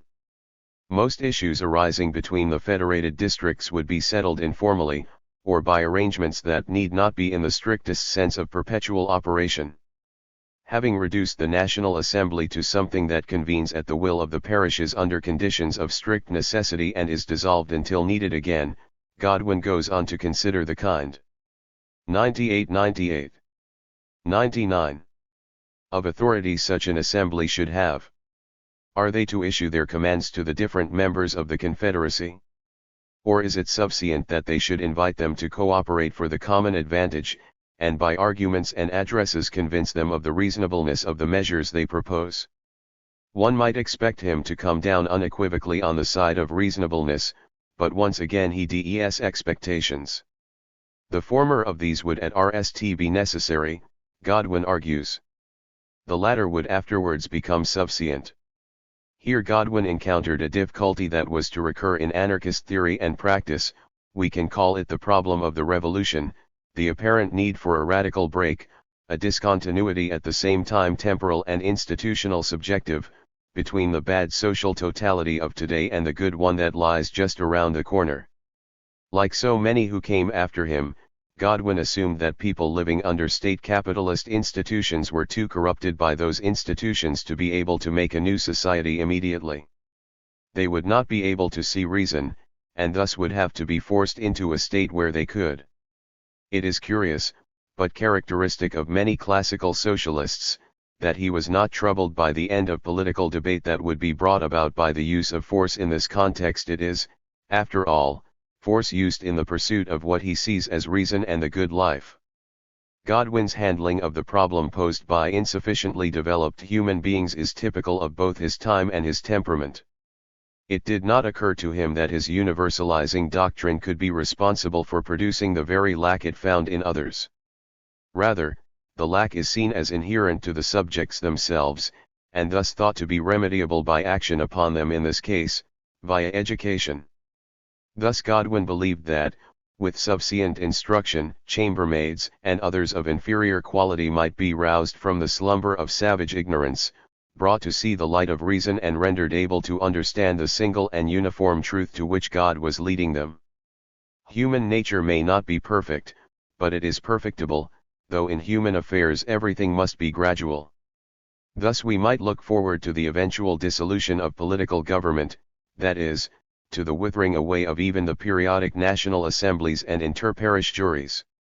Once the appropriate institutions were in place, Godwin maintained, the whole species will become reasonable and virtuous. Godwin's perfectionism has been much remarked upon in its historical context, but its influence upon contemporary anarchist 99 100 theory and practice has not been so widely discussed.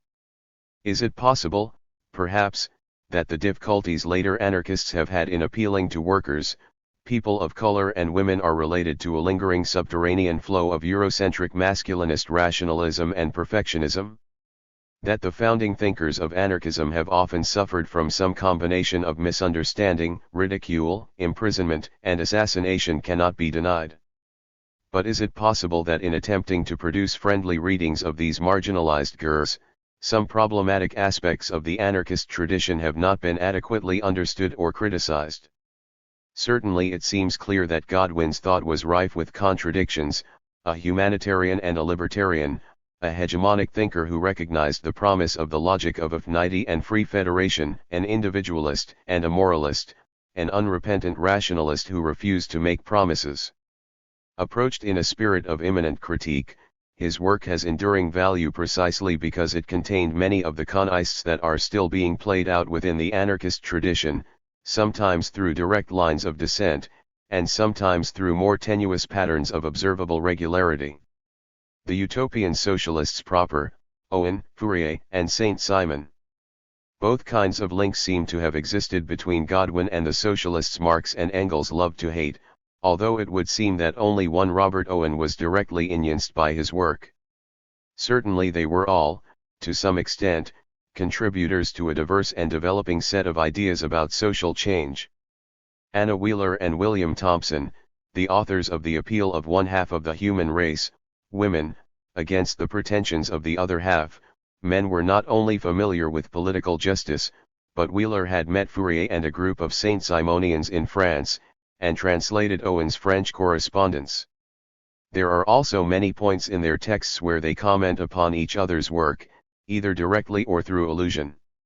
More important than these interpersonal connections, however, are the theoretical and practical tendencies that unite and divide these groups who have, I would suggest, been forcibly placed in the same category by both their Marxist detractors and anarchist defenders. Without a doubt, Owen and Saint-Simon were, like Godwin, utopian thinkers in the loose sense that they were rationalist perfectionists who believed in the coming of a society in which domination and 101 exploitation would be entirely eradicated. Owen believed he had discovered the key to nothing less than the permanent rational system of society, based on the ascertained laws of nature, which would root up and utterly destroy the old vicious and miserable system, bringing a change so profound that competition, strife, and wars will cease forever. Although he was famous for his experiments, they were intended only as trials of what he already knew to be the one correct way in which the good society was to be ordered. Once this was attained, there would be no further need for pursuit of alternatives. Saint-Simon had a similar vision. He thought that permanent public peace and individual and collective happiness would be achieved once the most important industrialists are in charge of the administration of public wealth. Fourier also tended in this direction. He was, as Hakim Bey has pointed out, a logothete who looked forward to an unbounded philanthropy, a universal goodwill. At the same time, however, and unlike Owen and Saint-Simon, he cautioned that we must not persuade ourselves that in harmony mankind are brothers and friends. It would be robbing life of its salt to cause the shades of opinion, contradictions, antipathies even, to disappear from it. Granted, Fourier valued discord only between what he called series, and not between individuals. But by giving what he called Kabbalism a secure place in the world of harmony, he opened up a path that is crucial to the emergence of the logic of affinity, and must be noted as a deviation from the common caricature of the utopian socialists as advocates of an entirely transparent society. Engels himself, of course, at times professed a belief in the eventual withering away of the state and the coming of a classless society, and was, like Marx, utopian in this sense. His problem, as I have noted above, was not so much with the assumption that a new era was coming, but with the way in which his predecessors hoped to hasten its arrival. They did not seek to emancipate a particular class to begin with, but wanted to liberate all of humanity at once. This is a complex claim which needs to be examined in terms of its three components: the class analysis, or lack thereof, which drives the thought of Saint-Simon, Fourier and Owen, related to this, their desire to liberate all of humanity, and, nally, their desire to do so at once.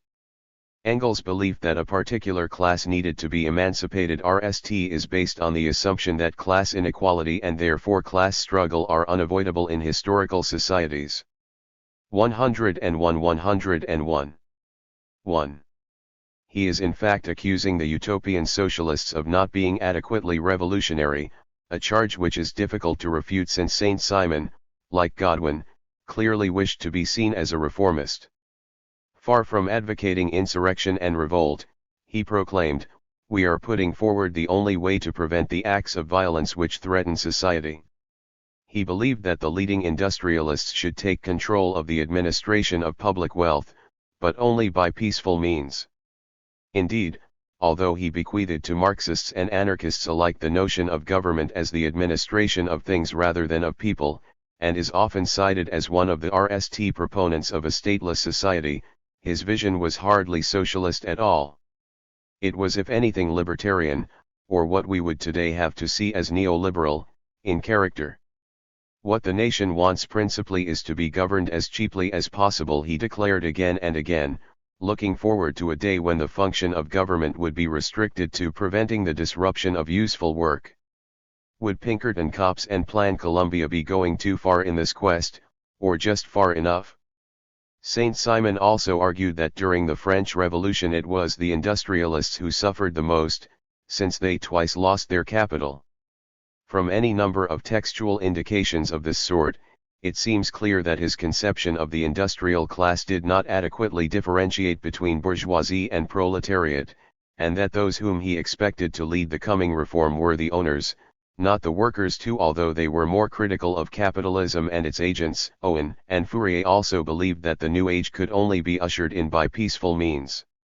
Owen insisted that revolutionaries were irrational, and Fourier assured his readers that the coming of harmony would in no wise disturb the established order. Therefore, it has to be acknowledged that Engels was correct in asserting that these writers were not interested in emancipating a particular class by violent means. What about the charge that the utopian socialists foolishly set out to address all of humanity at once? Engels' tone here is, of course, characteristically mocking, and he is referring primarily to the lack of what he would have seen as an appropriately dichotomous class analysis, coupled with an ignorance of specific conditions in different countries. But his remark can also be taken quite literally. Fourier believed that once people saw how well his system worked, it would spread suddenly and spontaneously over the whole of the human race. For harmony, as the only mode of social 103.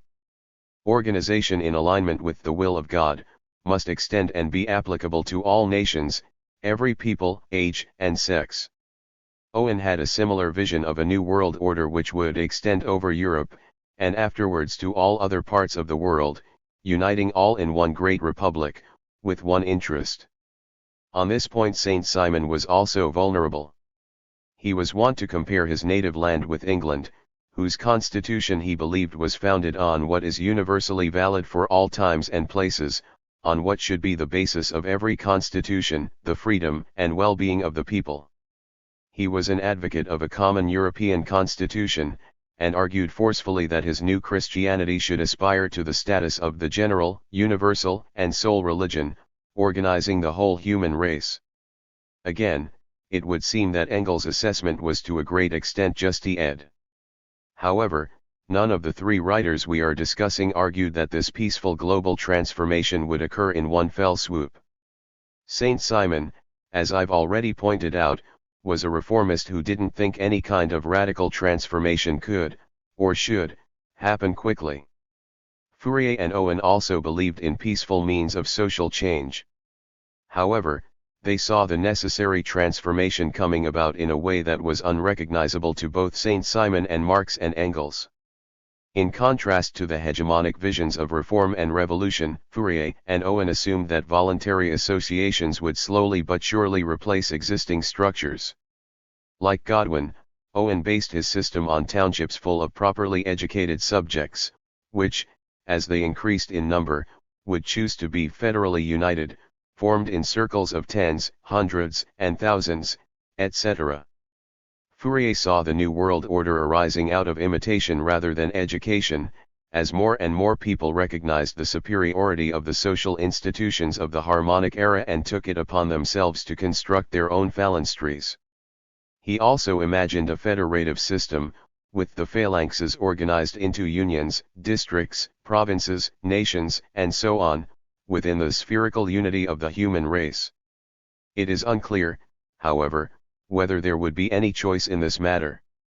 Could a phalanx opt out of its union, a union out of its district, in the way that individuals could opt out of series within individual phalanxes. The existence of a worldwide corps of paladins, officers of the Emperor and Empress of Unity, suggests that secession might be met with forceful efforts to maintain unity. 103 103. 104. On this point, Buber holds that Fourier did not, and in fact could not, theorize harmony as a state pertaining between the basic units of association themselves. Each unit is a world on its own and always the same world, but of the attraction which rules the universe we hear nothing as between those units. They do not fuse together into associations, into higher units. Indeed they cannot do so because they are not, like individuals, diversi ed, they do not complement one another and cannot therefore form a harmony. It would appear that Buber was unfamiliar with Fourier's writings on the ascending units of global unity, but his critique stands nonetheless. 3. In a desperate attempt to avoid the hegemonic moment through the rational ordering of all possible difference, Fourier fell prey to the logic of integration, that poor cousin of affinity and best friend of hegemony. A similar point could be made with regard to Owen, in whose work the logic of affinity also struggled with the hegemonic imperative, which appears in all its glory as the federation of townships approaches the limit point of the global republic, leaving no room for any other ways of life, all of which must by necessity be inferior and irrational to a life guided by the principles Owen had discovered. In pointing out these difficulties and in accepting certain aspects of Engels' critique of utopian socialism, I do not want to be read as suggesting that Saint-Simon, Fourier and Owen should be discarded, that they made no advances or have no relevance today. Rather, my goal is to show, RST, how both the logic of hegemony and the logic of affinity are at work in their texts, and second, how an inability to adequately understand how these logics interact colors the dominant readings of the utopian socialists. A similar rereading also needs to be undertaken with regard to the ways in which these three writers handled the questions of democracy, equality, and solidarity. 4. On these points as well, it seems that certain crucial differences have been ignored and some common traits effaced in order to construct a uni-ed-eld of utopian socialism. Saint-Simon, as I have pointed out, did not reject government outright, he only sought to minimize its functions. His vision was also strictly anti-democratic and hegemonic in that he believed that the industrial class should be established as the RST of all the classes, and the other classes should be subordinate to it. Owen 104 104. 1. Was much more critical of capitalism than Saint-Simon, of course, and knew from his own experience the problems that attended the expert management of industrial relations. The people were slaves at my mercy, he noted after 30 years of his new Lanark experiment, liable at any time to be dismissed, and knowing that, in that case, they must go into misery, compared with such happiness as they now enjoyed. But he too did not reject government or the state form as such. His paradise on earth in fact assumed a clear distinction between government and governed. In it, the state would devise and execute what it saw as being necessary for human happiness. He also saw no need for democracy, participatory or even representative. Rather, he imagined that decisions could be made for everyone by those who were between the ages of 30 and 40, for local matters, or between 40 and 60 for issues external to the township. These ageist elites would have full power of government in all things under their respective directions, so long as they shall act in unison with the laws of human nature. Owen's lack of faith in youth is just one aspect of a general tendency to devalue the popular and the uneducated. When he set out to transform the mill at New Lanark, he found many disadvantages in the character of the population. Their habits were intemperate, immoral, dirty, and most inferior. However, one way in which Owen represents an advance on Godwin and Saint-Simon and in which he proves himself to be some kind of socialist, if not an anarchist, is his belief that every member of every township should possess similar advantages, with the only divisions being those of age. Thus, those at the same stage of life would have similar accommodations and access to goods and services. Perfect equality throughout life is the only foundation for a certain bond of union among men, he argued, and for an elevated state of society. Fourier, of course, begged to differ. He held that the associative regime is as incompatible with equality of fortune as with uniformity of character, and derided Owen's scheme of communism as a mask for party spirit, a veil to cover the secret plan which tends to destroy the clergy and religion. Fourier also considered the holding of common property to be an idea so pitiful that it is not worthy of refutation. Within the phalansteries he argued that there must be differences of fortune ranging from abject poverty to the possession of hundreds of millions, and held that those with more money were a higher type than those with 106 less. Political equality was also anathema to Fourier. In the local communities there would be heads, or monarchs, and each of the 12 levels of federation had an associated duarch, triarch, and so on, up to the omniarch who would govern the entire planet. Like Saint Simon, he was no anarchist socialist in any sense we would recognize today, but what might best be called an authoritarian communitarian capitalist. Despite these propensities, there are several aspects of Fourier's thought that merit attention. He was the only one of the so-called utopian socialists, for example, to take up a radical critique of the subjection of women, devoting a section of the four movements to the degradation of women in civilization. Is there a shadow of justice to be seen in the fate which has befallen them? Is a young woman not a piece of merchandise offered for sale to whoever wants to negotiate her acquisition and exclusive ownership? Fourier goes on to link progress in the emancipation of women with progress in general towards the higher forms to come after civilization has been superseded, declaring that all the periods which produce social well-being should have no pivot, except the progressive liberation of the weaker sex. Here, as elsewhere, Fourier shows signs of sexist tendencies at the same time as he is critical of the position of women in civilization. But he did make a beginning that was uncommon for his time and place. He was similarly advanced in his opinions on homosexuality, according all of what he called the natural manias an equal place in the omnigamous series.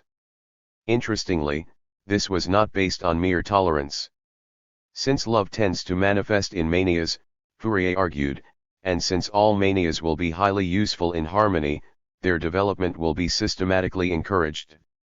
Anticipating Freud's theory of repression, Fourier was concerned that if someone who was born to be a hair plucker or a heel scratcher in love was not able to satisfy his desire due to social stigma, he will succumb to other, harmful manias. In order to encourage others to reveal and revel in their own preferred forms of sexual activity, Fourier declared that he himself was prone to a mixed extramania, Sapphianism or the fondness for lesbians. Fourier's work is also crucial to the development of the logic of affinity. Although he was clearly a rationalist, Fourier was decidedly 106. 107. Not a moralist, he held morality to be the mortal enemy of passionate attraction. Within particular communities he argued that all relationships should be based on the series, which are formed according to affinity of tastes. Each group must be composed only of such members as take part passion ally, without having recourse to the mediums of necessity, morality, reason, duty, and compulsion.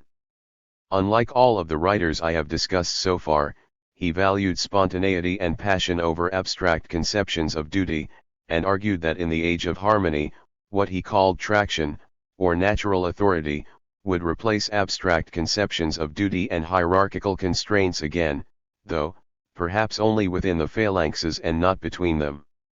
Despite his critique of moral laws, however, he was unable to free himself from a reliance upon a dubious hope to unite Christianity and natural science. Like Saint Simon and Owen, he tried to show that his theory was based on a universal natural/divine law. God, he argued, rules the universe by attraction and not by force. He was endlessly critical of the sophists, the philosophers, because their doctrines were not in line with the laws of God and nature.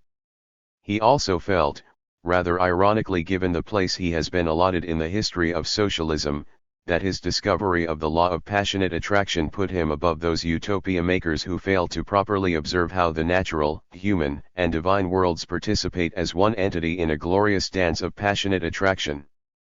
Fourier's struggle to justify his commitment to spontaneity and situated ethics provides another example of the complex ways in which the logic of affinity is enmeshed with the logic of hegemony in his texts. This complexity, I would argue, has been unfortunately obscured by the readings of Marx and Engels, and by later commentators following their lead, who have tended to view the utopian socialists through the lens of a single dismissive label. The dominant reading has also tended to obscure, through a subtle redirection of the critical gaze, what can only be seen as utopian elements in Marx and Engels' own formulations. From the vantage point of the end of the 20th century, we can now see that Lenin's Soviet Union and Mao's China were in fact experiments, not objective demonstrations of the validity of the materialist conception of history. Thus it might be argued that actually existing socialism stands in the same relation to historical materialism as Brookfarm does to the theory of passionate attraction. Both were rationalistic experiments, differing only in the degree of their longevity and the amount of damage they 108 did. Not only Saint-Simon, Fourier and Owen, then, but Marx and Engels as well, were under the spell of what Deleuze and Guattari call royal science. They tended to approach reality in terms of general theorems and axioms, rather than particular, situated problems. They believed that they had uncovered a fundamental law of human development that would make it possible to instantiate an ideal society, and wanted to instantiate that society as soon as possible. The differences between them appear only at the level of the content of the ideal and the way in which they thought it could be realized.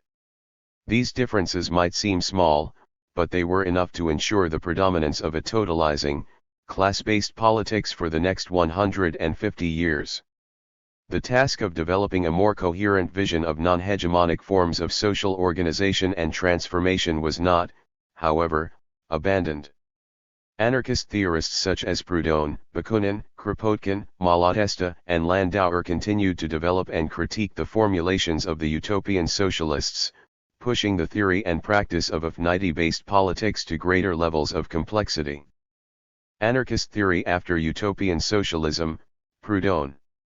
At this point I want to recall Martin Buber's argument regarding Proudhon's relation to Fourier and Owen. In the work of the latter two thinkers, Buber suggests, the local communities remain disparate. It was Proudhon's contribution to show how they might be combined into non-statist federative structures. The preceding discussion has shown that Fourier and Owen did in fact theorize the growth of larger structures out of the basic units of association. Does this then mean that Proudhon's work is less relevant for the genealogy of structural renewal than Buber claims? On this particular point I would say it does, and it must be noted that Proudhon also perpetuated other problematic aspects of utopian socialism. He believed in the infinite perfectibility of the individual and of the race, and declared that the historical law he had discovered, the principle of federation, was the one correct system and represented the greatest triumph of human reason. Thus he uncritically reproduced the scientism, rationalism, and perfectionism of his predecessors.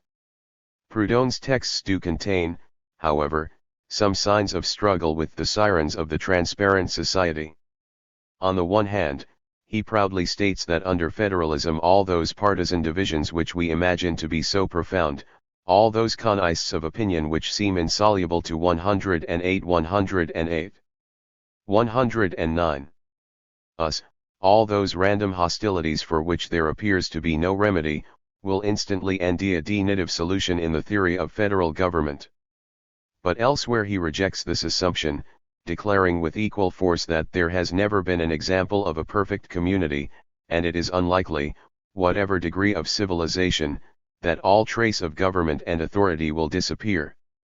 Proudhon was thus one of the RST thinkers of the anarchist tradition to achieve, however eatingly, the insight that it might not be possible to entirely eliminate domination from human relationships. In his discussions of federalism, however, he rarely, if ever, talks about the imperfections that we can expect to linger. He focuses rather on the positive aspects of the new dawn. The federal system is applicable to all nations and all ages, for humanity is progressive in each of its generations and peoples. The policy of federation consists in ruling every people, at any given moment, by decreasing the sway of authority and central power to the point permitted by the level of consciousness and morality. This appeal to a universal progression graded, of course, by the level of development of a particular people makes it clear that Proudhon never fully freed himself from the burden of the Hegelian conception of history that Marx and Engels were so happy to ND in his work. But, even though he thought that historic evolution was leading humanity inevitably to a new system, he also appealed at times to the fecundity of the unexpected, that is, to what post-structuralist theorists would later refer to as contingency or the event. Again, this is an early appearance of an element of anarchist thought that is crucial to the development of the logic of affinity. Like the questioning of the transparent society, however, and clearly related to it conceptually, the appeal to the unexpected surfaces in Proudhon's texts only to be rapidly submerged under the teleological awe of history towards the absolute. It is also important to address the question of how Proudhon thought that the sway of authority might be decreased. His thinking on this question also seems to have been contradictory. In the general idea of the revolution in the 19th century, published in 1851, he says that the people will have to start the revolution, by getting together and deciding to tell their representatives, we desire a peaceful revolution, but we want it to be prompt, decisive, complete. 109 109. 110. You should make use of the very institutions which we charge you to abolish, and the principles of law which you will have to complete, in such a way that the new society may appear as the spontaneous, natural, and necessary development of the old, and that the revolution, while abrogating the old order, should nevertheless be derived from it. For the early Proudhon, then, the revolution was not a singular break, but a process, and he held to this formulation throughout his career. However, his conception of the role of the people seemed to change. By the time of the principle of federation, he seems to have lost his faith in both them and their representatives. The masses create absolutism and demand authority, he declares. Left to themselves, or led by their tribunes, they will never create anything. Indeed, he is of the opinion that one of the values of the federal system, as he proposes it, is that it puts a stop to mass agitation, it is the end of rule by the public square, it is the salvation of the people, for by dividing them it saves them at once from the tyranny of their leaders and from their own folly. This formulation begs the question of precisely how decisions will be made, if not by the people or their representatives. Curiously, for the RST avowed anarchist, this function is attributed to the state. In Proudhon's federal system, it appears as the initiator and ultimate director of change, the prime mover and general director. To be fair to him, it must be noted that Proudhon was a strong partisan of the division of powers, and held that the role of the state or government is essentially that of legislating, instituting, creating, beginning, establishing, as little as possible should it be executive. However, he does argue that after political change has been achieved, the federal government must necessarily proceed to a series of reforms in the economic realm. Here, again, the state appears as the locus of social action. The centrality of the state form as a planning, directing and regulative power is an extremely problematic, but almost entirely overlooked aspect of Proudhon's theory of federalism. Especially when considered alongside his commitment to the division of powers, it shows that there is a strong liberal innection to his thought, an innection that we ignore only at our peril. Of course, the state is not the sole actor in Proudhonian federalism. The federal bureaucracy is intended to act in concert with agro-industrial federations based on mutualism of credit. The purpose of such specific federal arrangements, he argues, is to protect 110 110. 111. The citizens of the federated states from capitalist and financial exploitation, both within them and from the outside. Just as Proudhon sought to minimize state domination to the level he thought was possible and acceptable, he also sought to ward off capitalist exploitation. Again, however, one might take issue with how far he was willing to go in this regard. As is well known, he envisaged three different modes of economic organization.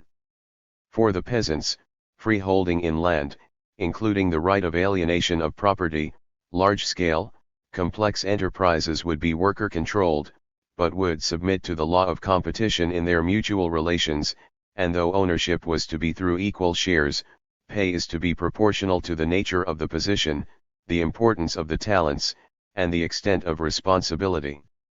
As with his relation to the state form, we can see that Proudhon only sought to ameliorate some of the excesses of capitalist individualism and property-seeking, not to do away with them entirely.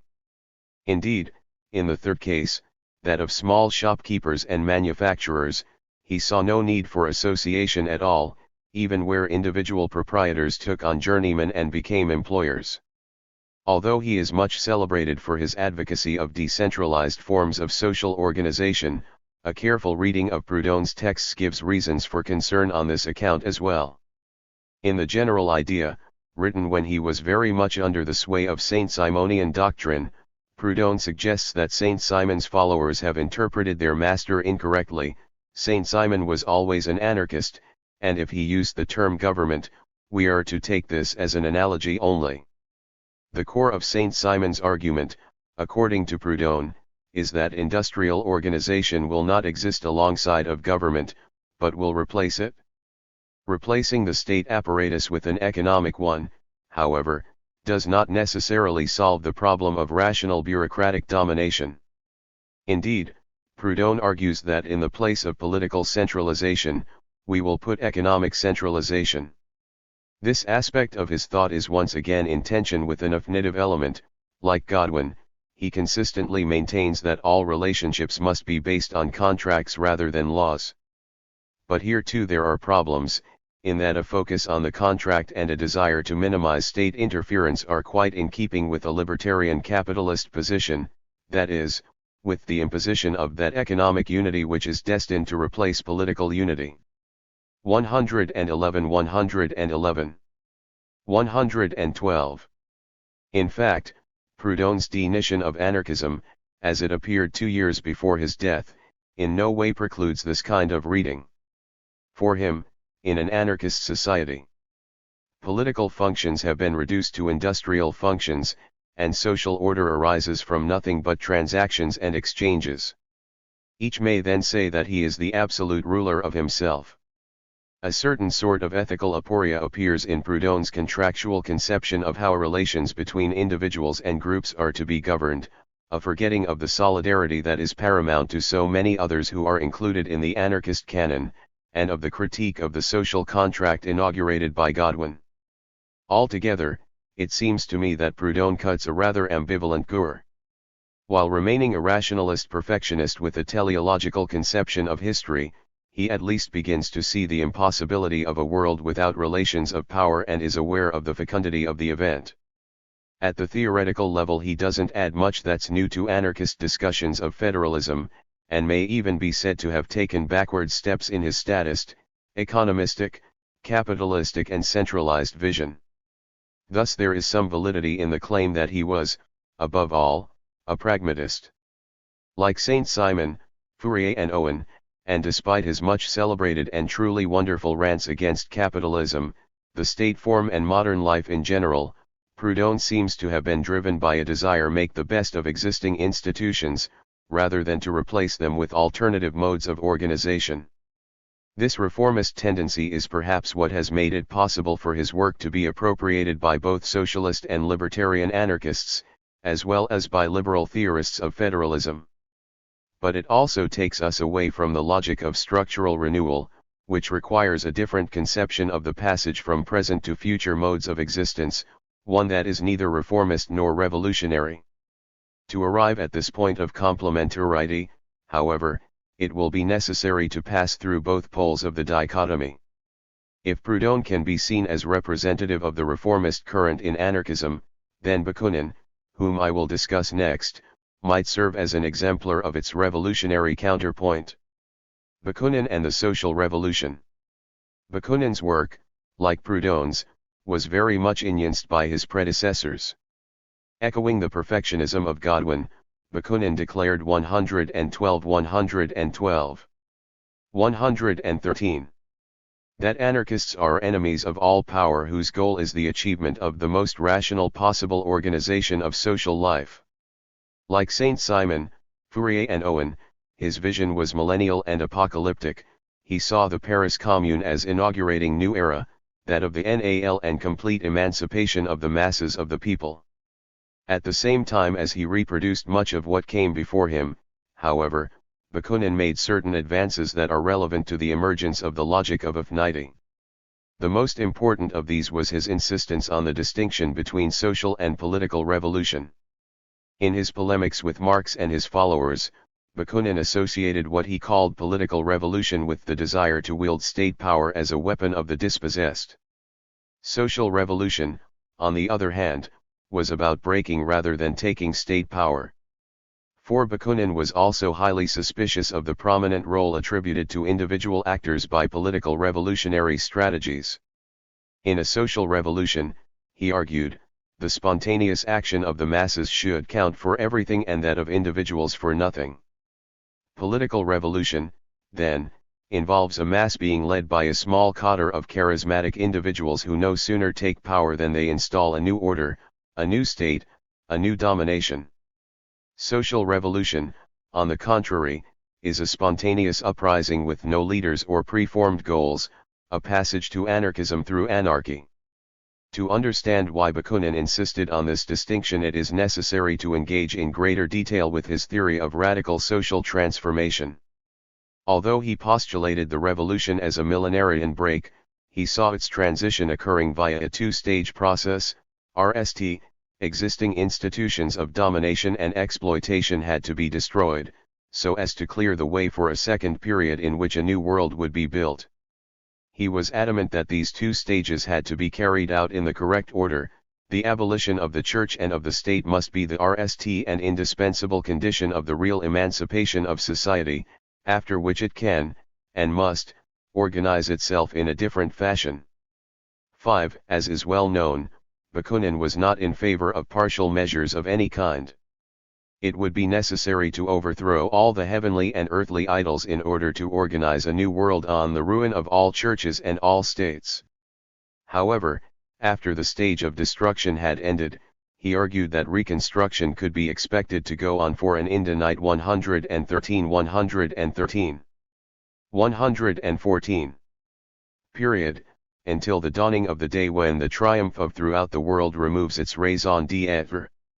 So, although he is known primarily as a violent revolutionary, and was certainly dismissive of the expectation that radical change could be achieved by peaceful means, 6. His theory of social transformation in fact includes a period after the revolution in which reform becomes viable, leading nearly to a period in which neither revolution nor reform is necessary. Thus Bakunin simultaneously deploys and confounds the revolution/reform dichotomy, thereby opening up perhaps for the RST time the theoretical possibility of disposing with it altogether. Despite his best efforts to avoid authoritarian practices, however, Bakunin's vision contained elements that were clearly hegemonic. A popular social revolution, he declared, destroys everything that opposes its out. It is a totalizing global force, beginning with the free association of workers in unions and communes, which are then linked to span regions and nations, to culminate in a great federation, international and universal. There are important differences, though, between Bakunin's world-transforming vision and those of Fourier, Owen, or Saint Simon. In Federalism, Socialism, and Anti-Theologism he complained that Fourier and Saint Simon, despite their important contributions to socialist thought, were authoritarian and prescriptive, doctrinaire rather than revolutionary socialists. 7. Bakunin then drops Proudhon onto the stage as the RST truly anarchist socialist, whose doctrine was based on individual and collective liberty and upon the spontaneous action of free associations, excluding all governmental regimentation and state protection. This is not, as I have shown, what Proudhon actually advocated, and it may be that Bakunin should get much of the blame for installing this false but pure Proudhon in the anarchist canon. 8. Nonetheless, Bakunin should be given credit for the notion that he stuffed into the head of his predecessor the idea of a non-statist mode of social transformation and organization. Bakunin also contributed much to the anarchist conception of the relationship between social science and social change. Like every progressive thinker before him, and many after, he was committed to the basic tenets of Western reason and the Cartesian project. The mission of science, he solemnly declared, is 114. 115. By observation of the general relations of passing and real facts, to establish the general laws inherent in the development of the phenomena of the physical and social world, it xes, so to speak, the unchangeable landmarks of humanity's progressive march by indicating the general conditions which it is necessary to rigorously observe and always fatal to ignore or forget. What makes him different from those whom he called doctrinaire socialists, though, is his belief that while science is the compass of life, it creates nothing, it establishes and recognizes only the creations of life. That is, for Bakunin, everyday lived experience, passions, needs and aspirations must be our guide, rather than scientific abstractions. In fact, he argued that science is simply unable to proceed without flesh and blood, abstractions advance only when borne forward by real men. So, while Bakunin hoped to be seen as a scientific socialist, in the sense that he placed reasoned argumentation above theology, metaphysics and mere juridical right, he did not want to be one of those priests of science to whom the people would become indentured just as soon as they freed themselves from Christian orthodoxy. But if science alone can tell us what it is fatal to ignore or forget, why would we not give to its proclamations and its proclaimers the highest attention and honor? Bakunin argues that one problem with scientists is that there are too few of them. Unlike Saint Simon, he is extremely wary of expert knowledge held in the hands of a few. Anyone who is invested with power by an invariable social law will inevitably become the oppressor and exploiter of society. His deeper objection, though, comes from his faith in life, which he fears would dry up if science were allowed to take the preeminent place, thereby turning human society into a dumb and servile herd. Prophetic words indeed for those of us who have experienced the vicissitudes of scientific reason through the long 20th century. Bakunin's belief that life must always be valued over thought is also expressed in his faith in the people. Indeed, it must be said that just as Saint Simon placed the burden of social well-being on experts, or Fourier on a well-designed social structure, Bakunin had an extremely optimistic estimation of the spontaneous will of the masses. For him, we might say, what is popular is rational. His long-standing reluctance to propose a specific plan of revolutionary action, for example, is primarily based upon a belief that the ideal social 116 organization cannot be deduced, but is immanent in the people themselves.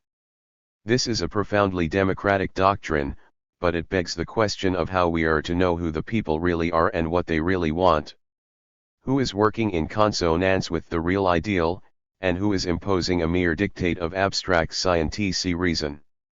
Bakunin's answer is that the will of the people will be expressed through the free unions of popular associations that will comprise the bottom levels of the global hierarchy in the New World Order. To my knowledge, he had little to say about how these associations were to be organized, how they would carry out their business, apparently leaving the ancient problem of how to decide up to the people as well.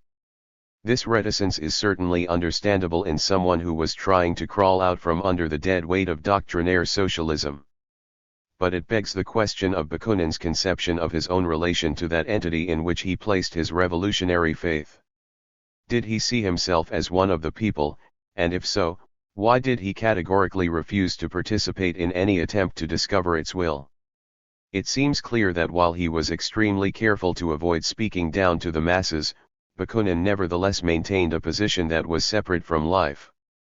He saw himself, in fact, as existing below street level, working through secret societies to constitute an invisible collective power that would guide the coming revolution. As much as he was repulsed by Marx and Engels' authoritarian statist politics, Bakunin advocated his own brand of dictatorship, one without insignia, titles, or obchail rights, and all the stronger for having none of the paraphernalia of power. While he imagined that workers, after the revolution, would be able to spontaneously organize themselves into a decentralized, bottom-up anti-hierarchy of global proportions. He had little faith in the ability of discussions, or popular assemblies to bring on the blessed event. Rather, it would be necessary for a few allies, but good ones, energetic, discreet, loyal, to arouse, unite, and organize spontaneous popular forces so that they did not emerge in a fragmented fashion, but as a united front able to overthrow the currently constituted powers. The people themselves, Bakunin argued, in revolutionary organization and the secret society, because of their ignorance, are unable to formulate and bind themselves to a system, and to unite in its name. That is why they need helpers. These helpers must be committed, professional revolutionaries, willing to work without recognition, and to pay the ultimate price if necessary. They must 116 117 operate among workers, peasants, itinerant thieves, and other outcasts to create that much needed link between the people's instincts and revolutionary thought. One cannot read Bakunin's description of the characteristics and tasks of the collective dictatorship of secret societies without recalling the revolutionary actors who populate the stage of Lenin's What Is to Be Done? They too are professionals pressed with the task of organizing and educating the ignorant masses, except that they are working for political rather than social revolution, and their task is to quell spontaneous expressions of rebellion in the name of a supposedly higher plan, rather than to ride them for what they might be worth.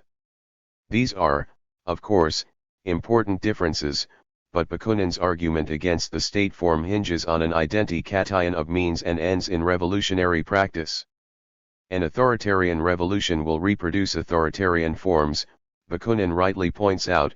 An orientation to heroic individual leaders will disempower the people by allowing them, once again, to avoid thinking for themselves. On this logic, though, can we not expect that a revolution organized by secret societies would reproduce its own characteristics? Why would the secret societies, having done such a job of bringing about the revolution, decide to disband upon its arrival, at a time when a myriad of difficult and complex tasks would need to be faced? Wouldn't they offer precisely what was needed for the new phase of reconstruction, that is, continued leadership of the masses, who could not by any means be expected to have become scientists and committed professional revolutionaries overnight? Is it not necessary for Bakunin to be pitted against Bakunin, to denounce the fantasy of the withering away of the secret societies? Kropotkin, Expropriation and Social Evolution. Kropotkin might be seen as just the person to carry out this task, but this reading is complicated by the fact that he had much to do with the creation of the canon in which Bakunin's work and so secure a place. His long-running article on anarchism in the Encyclopaedia Britannica contains a genealogy that is very similar to the longer and more detailed discussion presented in Modern Science and Anarchism. In this text, Kropotkin names Godwin as the RST theorizer of socialism without government, Fourier, Saint-Simon, and Owen appear as the three founders of modern socialism, and Proudhon is credited with laying anew the foundations of anarchism, by 117. 118. Coming up with a theory of federalism without knowledge of the work of Godwin. 9. But it is Bakunin who establishes the leading principles of what Kropotkin calls modern anarchism, which emerges in 1864 with the founding of the International Working Men's Association. The most important of these principles is the primacy of social over political revolution, which doctrine Kropotkin appears to accept unmodified from his predecessor. And yet one cannot help but be struck by the fact that Kropotkin never talks about those fundamental elements of Bakuninist social revolution, the secret societies. He doesn't say a word either for or against them, they simply drop off the agenda as though they had never existed.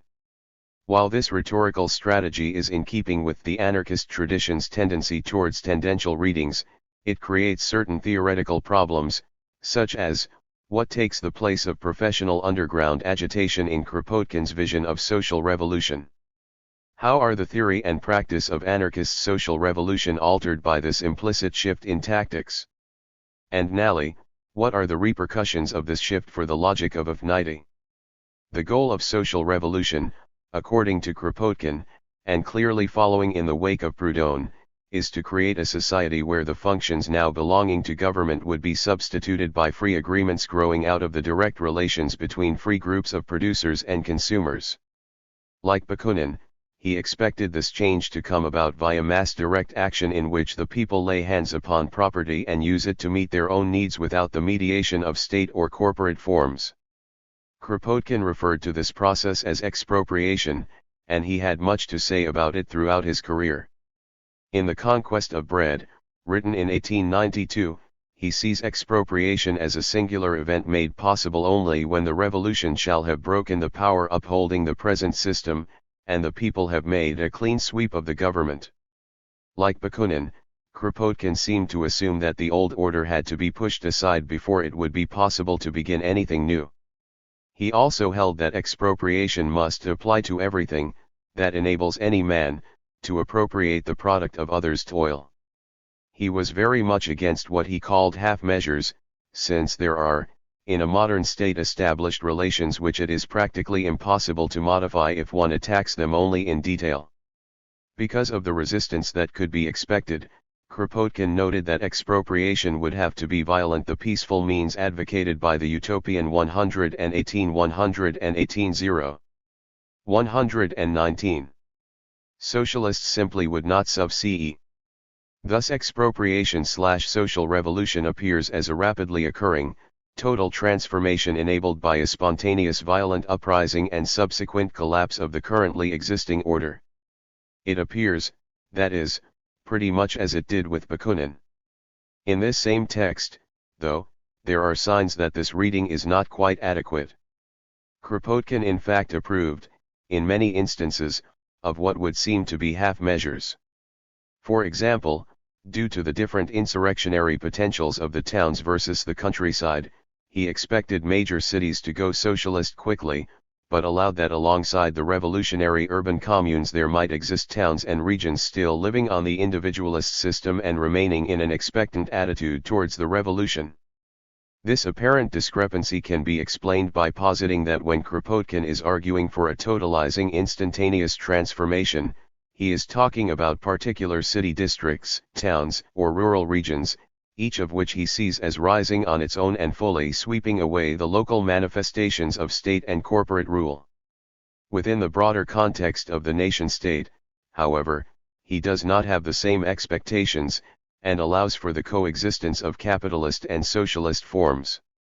This is also the case at the international level, where he imagines that although revolution will break out everywhere, it will take on diverse aspects, in one country state socialism, in another federation, everywhere more or less socialism, not conforming to any particular rule.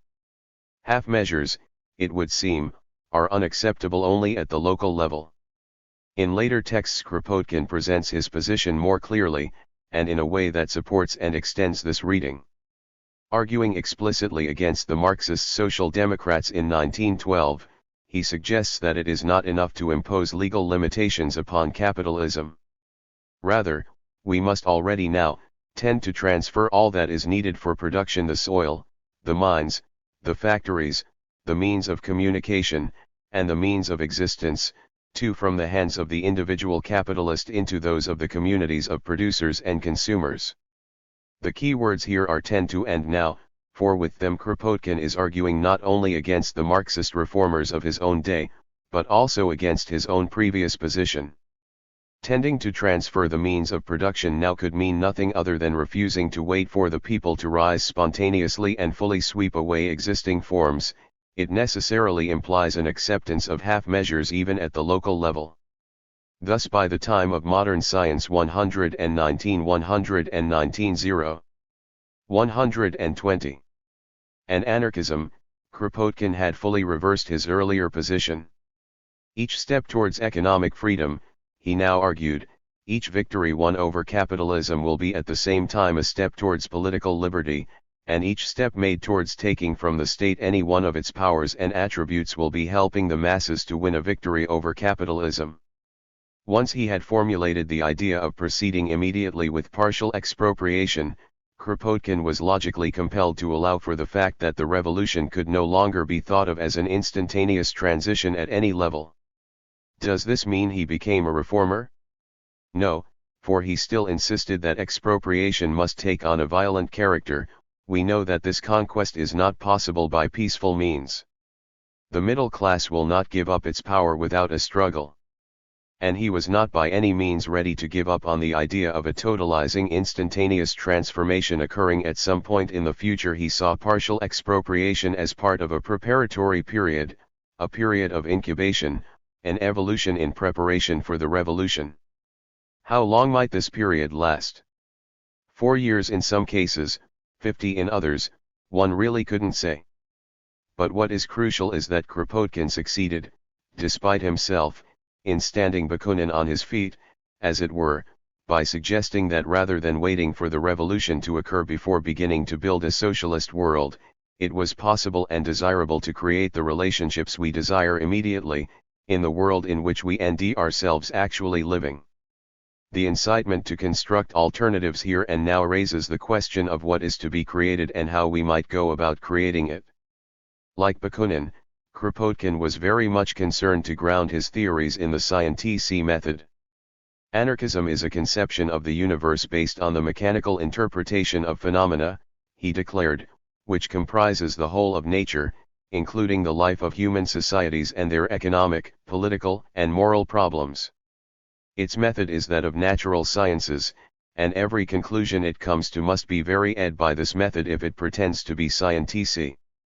But he also shared Bakunin's belief that it was impossible even for social scientists to legislate for the future. Once again, we see the characteristic anarchist attempt to elude the Scylla of utopianism while not being engulfed by the Charybdis of science. Like Bakunin, Kropotkin wanted to put all power in the hands of the people. In the heady days of the First International, he recollects, he did not pretend to evolve an ideal commonwealth out of our theoretical views as to what a society ought to be, but we invited the workers to investigate the causes of the present evils, and in their discussions and congresses to consider the practical aspects of a better social organization than the one we live in. In his case, however, this desire was not frustrated by an inherent mistrust of what the people might do. There is no reference to a program of education in Kropotkin's texts, no recourse to experts, no dictatorship of secret societies. He sees himself as neither above nor below the crowd, but as one of the people. His particular contributions happened to be scientific and theoretical, but that fact in no way lifted him above, or hid him below, the day-to-day struggle for social change. As a self-professed social scientist, Kropotkin dealt with the general characteristics of a more desirable social order, rather than with the minutiae of daily life within it.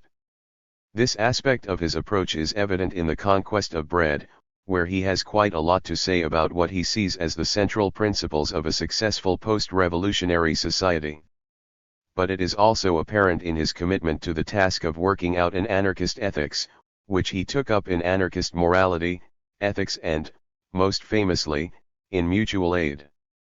In this book Kropotkin sets out to show that his brand of anarchist science is not utopian, in the sense of producing grand ideas out of thin air, but works as Marx and Engels said it should by building previsions of the future upon those data which are supplied by the observation of life at the present time. With this caveat in mind, he argues that the social principle that anarchists rely upon is not a mere fancy, but has always existed, and still exists in modern European societies, as a tendency to constitute freely, outside the state and the churches, thousands upon thousands of free organizations for all sorts of needs. Kropotkin's favorite examples were the Swiss cantons and other remnants of the village commune, as well as the networks of communication and transportation that spanned national boundaries and managed to operate quite successfully without centralized control. All of this must be attributed, he argued, to the creative, constructive power of the masses, which has been responsible for inventing and maintaining new social institutions throughout human history. But, just as the constituent power of mutual aid has always worked to create free relations of affinity, Kropotkin notes that there has always been an opposing tendency, one that works to appropriate new social forms and their products. Throughout Europe, he argues, most 122 of what we know as the progress achieved prior to modernity was achieved by disparate but similarly organized village communities. These entities were so advanced that the states, when they were called later into existence, simply took possession, in the interest of the minorities, of all the judicial, economical, and administrative functions which the village community already had exercised in the interest of all. Kropotkin thus precurs the notion of the state as an apparatus of capture, which would be worked out in greater detail by Deleuze and Guattari in 8,000 Plateaus, and which will be discussed in the following chapter. More important for the task at hand, however, is Kropotkin's recognition that anarchism and statism are not entirely new inventions, but have their own lineage. There have always been revolutionists, he argues, but some of them, while rebelling against the authority that oppressed society, in no wise tried to destroy this authority, they simply strove to secure it for themselves. Over against this, another current can be seen, one that sought not to replace any particular authority by another, but to destroy the authority that had grafted itself onto popular institutions, without creating a new one to take its place.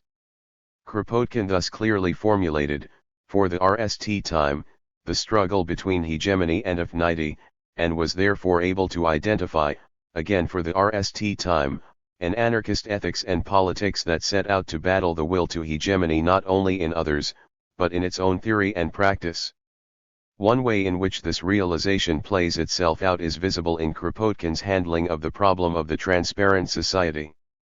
At the time of the conquest of bread, he envisages the revolution as an event that will put an end to exploitation, and speaks of a tendency of the human race towards this glorious endpoint. But the non-hegemonic anarchist ethic that Kropotkin was developing was incompatible with a world-encompassing ideology, even one that would be freely chosen by any rational being. In his 1899 Memoirs of a Revolutionist he maintained that an anarchist society will not be crystallized into certain unchangeable forms, but will continually modify its aspect, and in a formulation that smacks of deconstruction avant la lettre he declared that he conceived the structure of society to be something that is never nally constituted. In his later formulations, Kropotkin expected the anarchist-communist world to arrive not in a fell swoop, but via a process of ongoing expropriation or structural renewal based 123 on mutual aid. In ending a way out of so many of the impasses that had afflicted anarchist theory since Godwin, and in anticipating many of the insights of post-structuralist theory, Kropotkin appears as a key figure in the genealogy of affinity the RST post-anarchist to begin to emerge out of the modernist quagmires of 18th and 19th century socialism, early 20th century anarchism, and the concept of structural renewal. Kropotkin's many contributions to anarchist political theory, science, and culture are of course important in and of themselves, and it would be ridiculous to suggest that I have done justice to him or to any other of the figures I have briefly discussed in this chapter.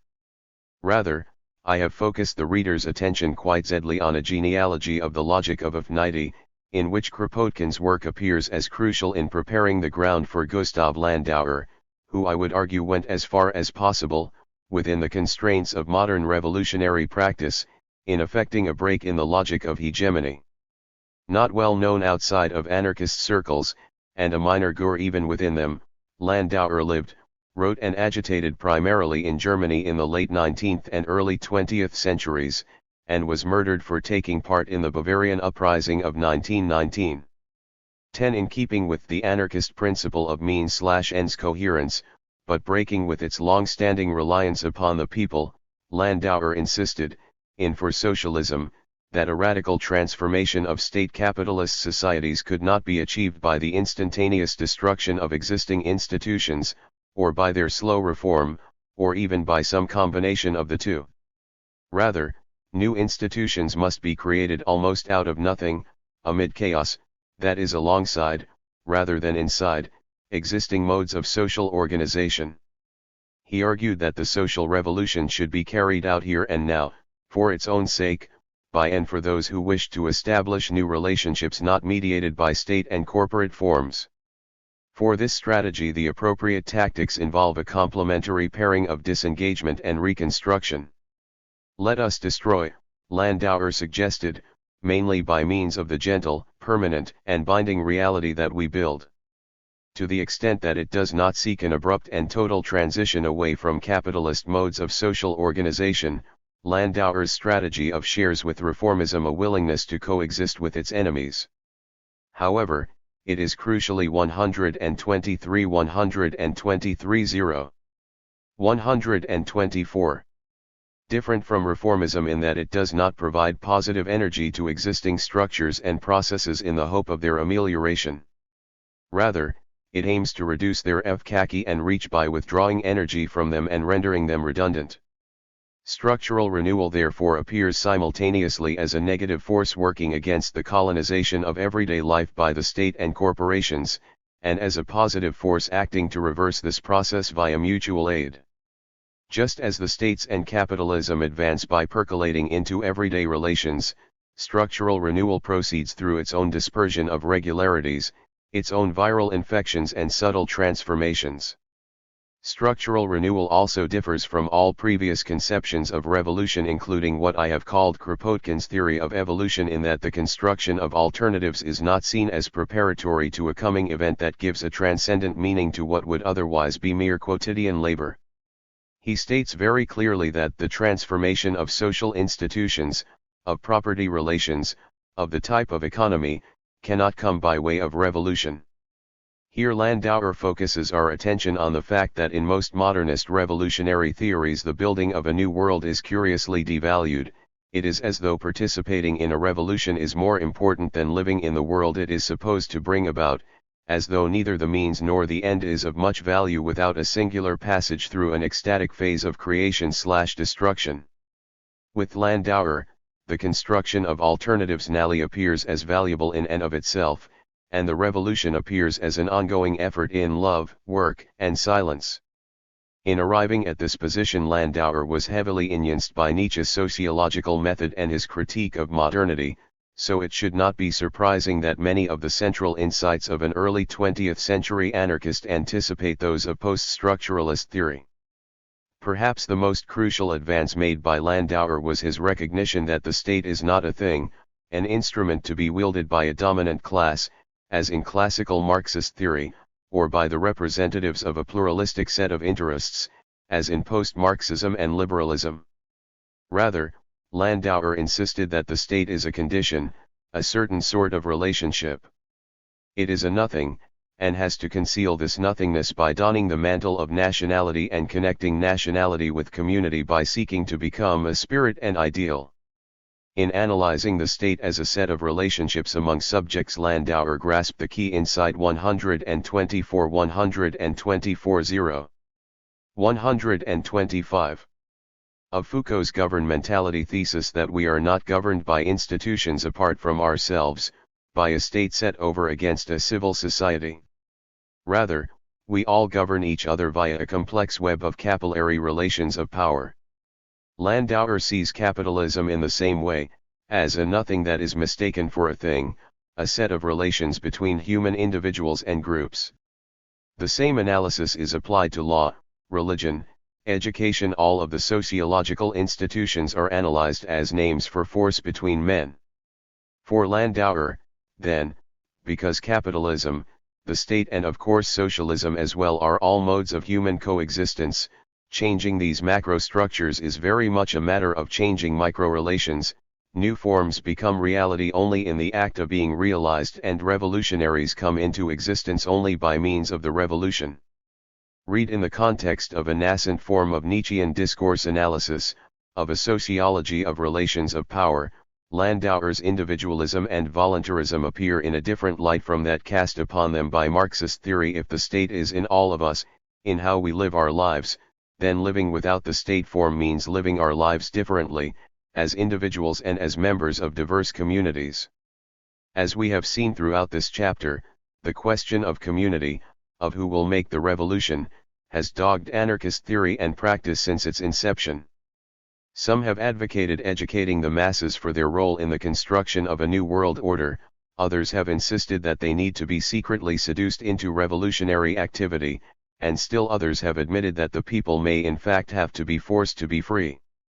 None before Landauer, however, had questioned the assumption that the masses, the people, the many, by whatever name, are the necessary agents of any radical social transformation. He here do not have to go along with the foolish and shameless attitude of the proletariat, he proclaims, since socialism aims at the abolition of the proletariat. In his desire to rid socialist theory and practice of an excessive orientation to totalizing social change and, once again, under the influence of Nietzsche, Landauer ventures so far away from faith in the revolutionary credentials of the masses as to land himself in a position that seems painfully lacking in solidarity with those who suffer the most under capitalism. What kind of socialism is this, one might well ask? What of solidarity, of unity and mutual aid? To understand Landauer's position it is necessary to read beyond these barbs, to appreciate that he is facing, nally, a central dilemma. 125 125 126 of anarchist theory. We cannot wait for everyone to choose to live in non-statist, non-capitalist relationships, or we will very likely wait forever. Nor can we force socialism on anyone, since that would violate our commitment to respecting the autonomy of individuals and groups. Hence there is no choice for those of us who desire to live differently but to begin to do so ourselves. That is the task, Landauer observes in one of his better moments, not to despair of the people, but also not to wait for the people. Already, in the early 1900s, Landauer was able to observe that there were no hard and fast lines between exploiters and exploited, that capitalism was not polarizing the classes in the way that Marx had predicted. One ought not to speak of capitalist entrepreneurs under the assumption that the existence of capitalist society depends particularly on their number. Rather one ought to speak of how many have a stake in capitalism, of those who, as regards their external livelihood, enjoy relative prosperity and security under capitalism. While neoliberalism is certainly increasing the distance between rich and poor all over the world, it remains the case that a vast silent majority in the G8 countries perpetuates not only the domination of the planet and the peoples of the rest of the world, but their own domination as well. On this score I believe that Jean Baudrillard is quite correct, the revolution has in fact occurred, the masses of the first world have chosen quiescence, and nothing we can do will change their behavior for the better. 11. At this point a familiar question emerges: if existing social relations are to be rendered redundant, then what will take their place? Like Kropotkin and Bakunin, Landauer did not offer a vision of a new harmony. Rather, he always refused to say how a new socialist reality should be constituted as a whole, and held that the point of structural renewal was not to establish things and institutions in a NAL form. Rather, he insisted that the building of socialism would require a spirit of creativity and improvisation. We need attempts, he argued. We need the expedition of 1,000 men to Sicily. We need these precious Garibaldi natures, and we need failures upon failures and the tough nature that is frightened by nothing.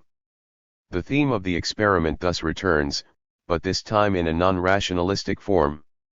As I will discuss in the following chapter, it is the kind of experiment associated with nomad rather than royal science, the experiment conducted by the smith rather than the citizen. 126 126 127. Conclusion, taking the tally. Indeed, with Landauer we ND the full fruition of the anarchist response to Marx and Engels' critique of utopian socialism. To the charge that utopian socialism seeks to emancipate everyone at once, the anarchists responded by elaborating a non-hegemonic theory of social change that de-ed the revolution/reform dichotomy, that did not seek to free anyone at all but focused on how each of us, as individuals and members of communities, must free ourselves, in an effort that cannot be expected to terminate in a NAL event of revolution. Objecting as much as the Marxists did to rationalistic social experiments, but also rejecting Marxist planning, The anarchists evolved a theory and practice of non-rationalistic social experiments, an empirically based search, if you will, of the ever-shifting problem-solution spaces offered by modern Western societies. Finally, as I hope to have shown in this chapter, anarchism after utopian socialism was far from a mishmash of theories. Bakunin, Kropotkin, and even Landauer saw themselves as politically motivated social scientists. Individual intent, however, is a sorry category to invoke in the context of a genealogical analysis. Instead, let us note the existence of a clear line of argumentation and political practice, the emerging theme of structural renewal guided by a logic of affinity, that was always already present in Godwin but had to go through the vicissitudes of a century of interaction with the hegemonic forms of liberalism and Marxism in order to end itself, as it were, as a theory of social revolution distinct from both Marxist political revolution and liberal political reform. This is a theory and practice that is decidedly topian rather than utopian. It is about the here and now, while not pretending there has been no past nor that there will be no future. For, as Kropotkin so elegantly showed, the logic of affinity is ever present, even in the most advanced forms of industrial bureaucratic control. It is not a dream, but an actuality, not something to be yearned for, but something to be noticed in operation everywhere, at every moment of every day. Thus we can perhaps see that the ongoing battles between scientific and utopian socialisms are driven by a narcissism of small differences and a mutual ignorance of the advances made by the opposing tradition. And, as post-Marxists and post-anarchists have pointed out with respect to their own traditions, the theorists on both sides of the classical debate were utopian in a sense that did not occur to either of them, that is, they all believed in the possibility of 127. 128.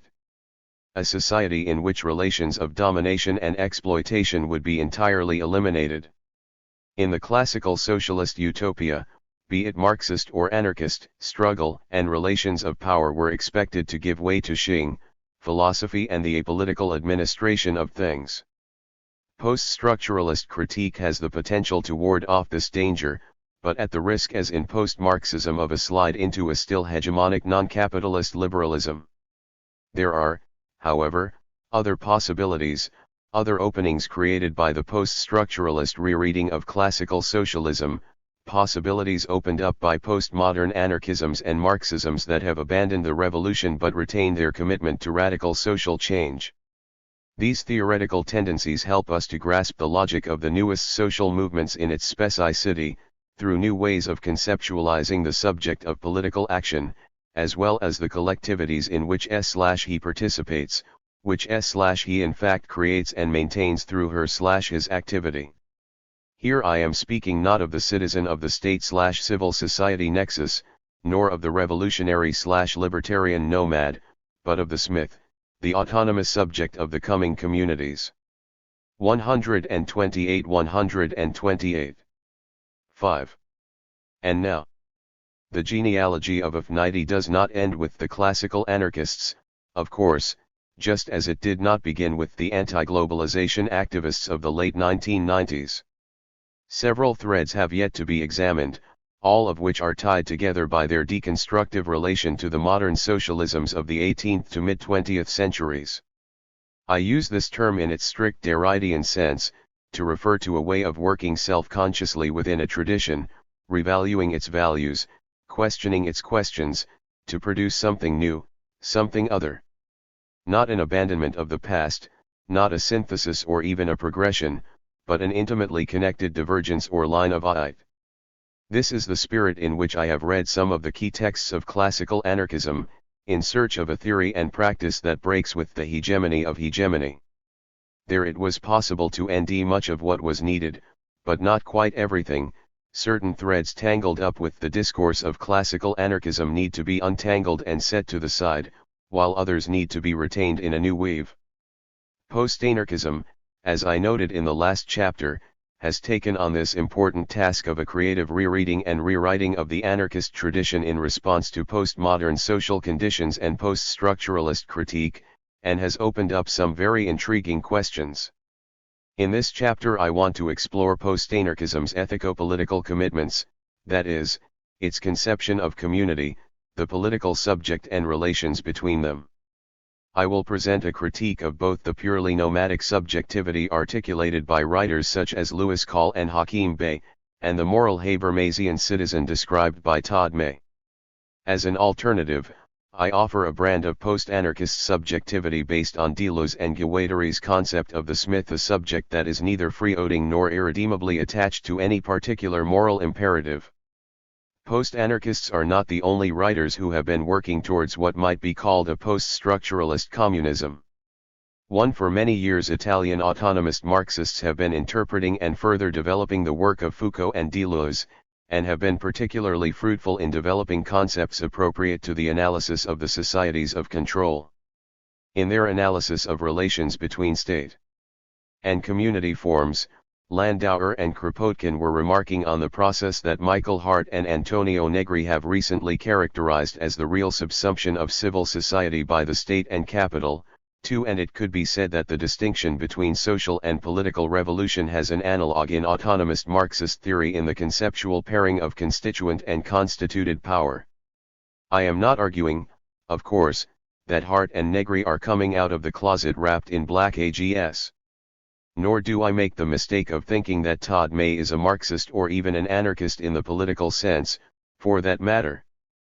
Rather, I would argue that some autonomists, the ones who have most fully left behind their Leninist baggage, share with some anarchists, those who have, for their part, abandoned the dream of a transparent society, are following a common trajectory in their attempts to break with the hegemony of hegemony. Over the following 2 chapters a similar argument will be made with respect to Native American political theory, certain post-colonial and postmodern feminists, and Judith Butler's queering of the NSM-based theory of political identity formation.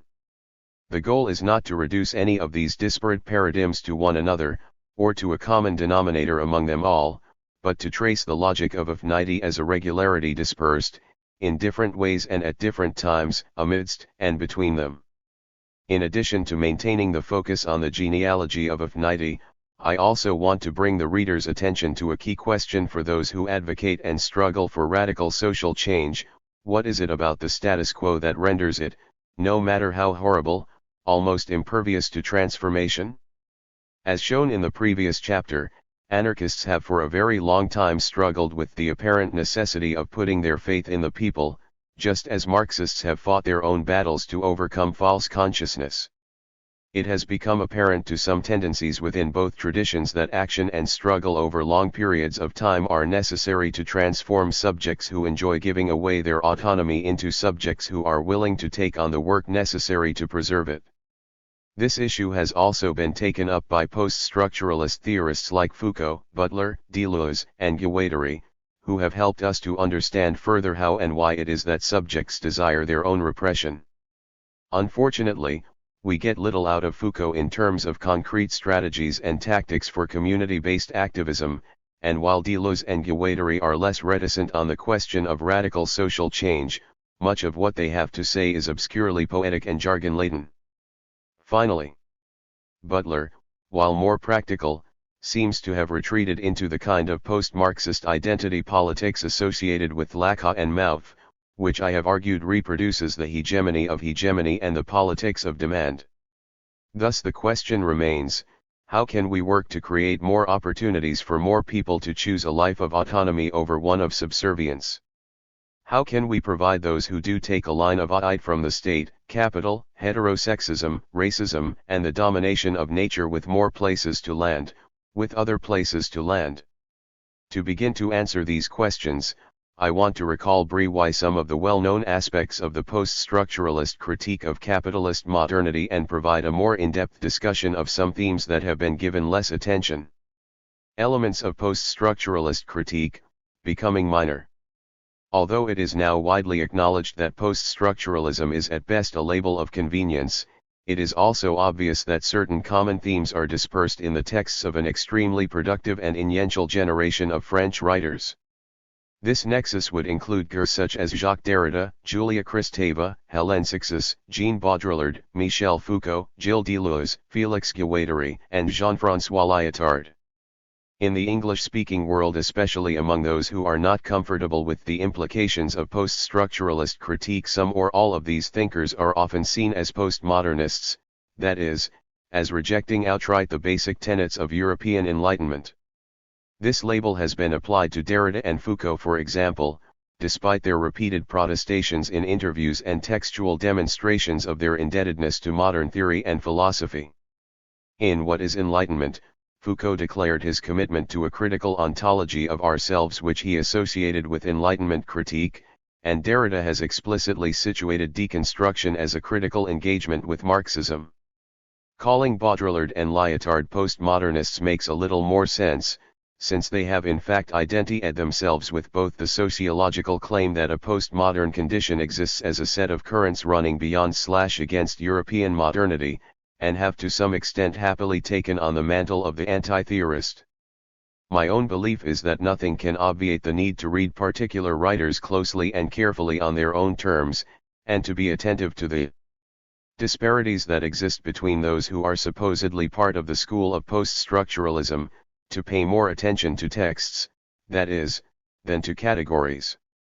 For this reason, I deploy the term post-structuralist critique only as an admittedly inadequate intellectual convenience, knowing full well that it elides many crucial divergences among the work of those whom it seeks to encompass.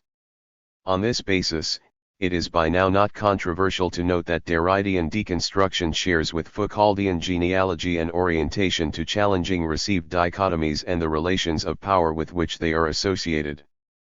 Along with the other writers mentioned above, Derrida and Foucault also share a skepticism about the ability of the enlightened European subject to know itself and the world in an objectively correct fashion, and are dubious of any claim that there is a universal law of history towards some future moment when relations of power as domination will be entirely eliminated. Most of those who are included in the post-structuralist canon were Marxists of some kind at some point. Most took a distance from Marxism in the 1950s or 1960s, and most never fully returned to what appeared to them to be a dominating response to domination. In the case of Kristeva and Sixus, this critique of the modern European humanist subject was extended to cover its implicit masculinity and, as I have noted previously, has been utilized by post-colonial and queer theorists to challenge its racialization and its heteronormative bias. The result of all of this work was that, sometime in the late 1980s, critical social, political and cultural theory reached a point where everything had been deconstructed, that is, where the contingency of all identities and relations had been exposed. At this point, some have claimed, there began a return of the political, that is, a return of questions related to changing dominant institutions and identities, rather than merely exposing their contingency. This thesis has been adequately refuted, I would say, by writers such as Simon Critchley, who has convincingly argued that Derridean deconstruction has always been ethical and political, that it makes no sense whatsoever outside of its commitment to certain values and political projects over others. I would suggest that the same argument can be made with respect to the other so-called post-structuralists/postmodernists, including even Jean Baudrillard, whose work is driven by an intense undertone of ironical critique of the societies of simulation and control, and whose dismissal of sociology is deeply sociological in the content of its insights and the form of its expression. At any rate, the claim that the political has returned does have the merit of focusing more attention upon the value orientations of post-structuralist critique, and makes it possible to pose the question of post-structuralism and the political a little differently. It allows us to ask, not why those elitist theorists refuse to say anything about politics, but why so many people have failed to understand what they did have to say as being political. By now the answer should be clear. Post-structuralist politics contains vital elements that are non-hegemonic, and are thus impossible to comprehend within the liberal Marxist paradigms of state-based social change. The fact that non-hegemonic elements are central to post-structuralism does not mean, however, that this discourse cannot be appropriated for hegemonic ends. In Chapter 3 I discussed what is perhaps the best-known mode of post-politics, the post-Marxism of Lacan and Mauve, Leffert et al. The central insight of this paradigm is that power is an empty place, that is, that in postmodern societies there is no particular person, nor any particular institution that can be seen as the sole locus or fount of relations of domination. Rather, power is seen as disseminated through many relationships, every day and every night, personal and political, discursive and material. In such a context, political revolution makes no sense, as there is no building one could seize, no leader one could assassinate, in order to eliminate power effects and achieve a transparent society. In dispensing with the revolution, post-Marxism takes an important step away from Enlightenment socialism. The problem, however, is that it does so only to land squarely in Enlightenment liberalism, thereby effecting more of a return than an advance. While I would not deny that post-Marxist liberalism represents one way of drawing political implications from post-structuralist theory, I am much more interested in readings that pay closer attention to the radical critique of capitalism and the generalized state form that permeates post-structuralist texts, as well as the reimaginings of community, science, and politics that go along with this critique. I am much more interested, that is, in the post-communist moments of post-structuralist critique than in its liberal leanings. Forget capitalism and socialism, Guattari and Negri declared in 1985, the project is to rescue communism from its own disrepute. What, then, are the elements out of which a non-hegemonic post-structuralist politics might be constructed? First, I want to note that the observation that power does not emanate from a single point, but oozes through all points, does not necessarily lead to a liberal position that accepts the state form as a necessary evil. That all modes of social organization involve relations of power does not mean that particular modes cannot be evaluated according to the extent to which they encourage or discourage the maintenance, emergence, and development of equitable relations between autonomous individuals and groups. I have argued that the postmodern liberal capitalist system of nation-states does not do this. Rather, it does quite the opposite through systems of integration supported by a politics of demand. The question should be, how can relations between human individuals and groups and the natural world be structured so as to minimize domination and exploitation, taking the entire social/natural eld into consideration in the long term? Can we avoid, for example, the kind of circular silliness involved in using the coercive power of the state to limit the damage done by capitalism, while at the same time hoping that capitalism will ameliorate the effects of state domination? This is the kind of question asked by a radical post-structuralist politics that maintains a thoroughgoing analysis and critique of capitalism, the state form, and all of the interlocking modes of oppression that have evolved along with these two great foci of modern revolutionary activity. In formulating questions in this way, post-structuralism owes much to Marxism, and has acknowledged this debt. There is also, as I will show, a more subterranean reliance upon themes derived from the anarchist tradition, for example in Foucault's analyses of biopower and governmentality, Deleuze and Guattari's genealogy of the state form, and Deleuze and Foucault's observations on the societies of control. The concepts of governmentality, biopower, and society of control all describe ways in which the state form has been generalized, or disseminated, out of the public realm assigned to it in liberal theory and into the supposedly inviolate world of the private lives of its citizens. In his work on the emergence of the prison, Michel Foucault argued that prior to the 1700s, those who violated social norms in the European countries were seen to have offended God and the king, and were subjected to punishment by torture and/or execution. That is, after the fact of a supposed offense, physical force was used in a public display to inflict pain upon the body of the offender, through simple machines such as the rack, red-hot pincers, or drawing and quartering. With the rise of Enlightenment humanism and republicanism, bodily interventions such as public punishment/execution came to be seen as excessive and perhaps even uncivilized, certainly not in keeping with the new dignity of the individual. The dominant mode of handling exceptional behavior thus shifted towards interventions carried out in enclosed spaces. The prison was born. One offended now against the state and its laws rather than against a god-king, and although the body was still affected by imprisonment, the goal was to affect what Foucault calls the soul, to change the person or, more precisely, to cause him to want to change him or herself. In the prison one was subjected to constant scrutiny via systems such as the panopticon, which allowed a small number of guards to observe the activities of a large number of inmates. This was a key innovation for Foucault, as it marks a hinge point between the disciplinary regime of the prison and the technologies of biopower that began to arise in the 1800s. In The History of Sexuality and his lecture on governmentality, Foucault describes how attention was shifted from the individual to the population, from self-regulation to social regulation, from crime to deviance. One no longer offended the state or the king, one offended the social order, and in a sense, social control went public again, as the technologies that were previously reserved for use in prisons and other enclosures began to be deployed beyond their walls. This shift to a generalized surveillance/prediction mechanism, of a vast dispersal of state coercion, is what Foucault calls governmentality or biopower.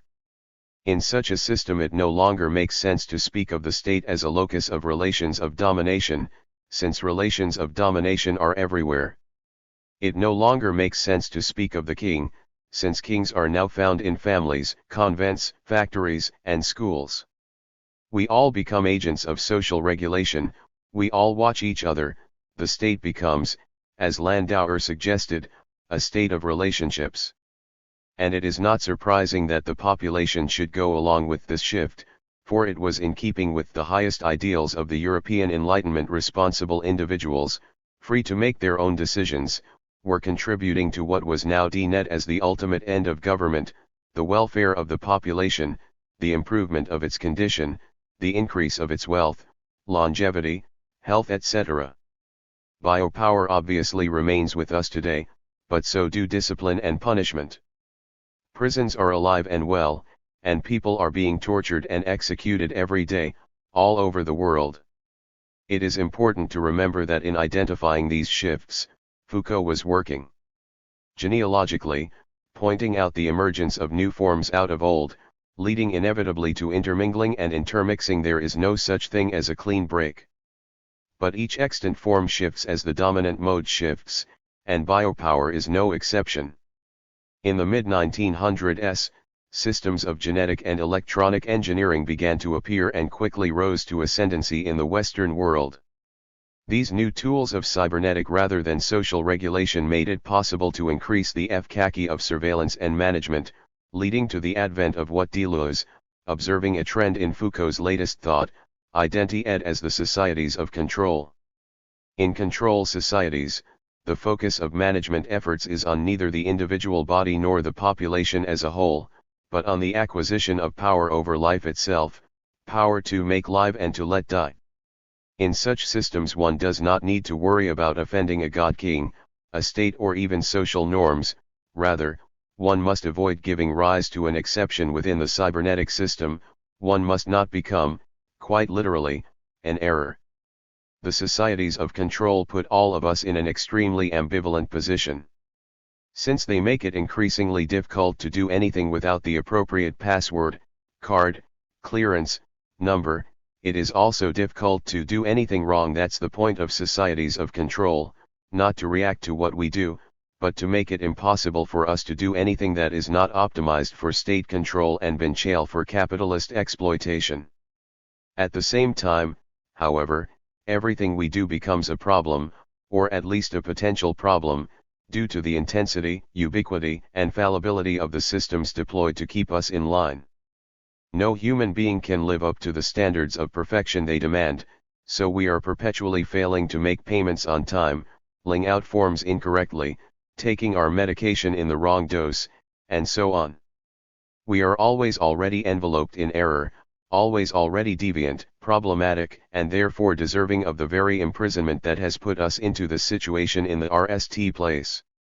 Taken to its ultimate end, the society of control becomes the matrix, a perfect virtual world of total envelopment and control of utterly docile bodies.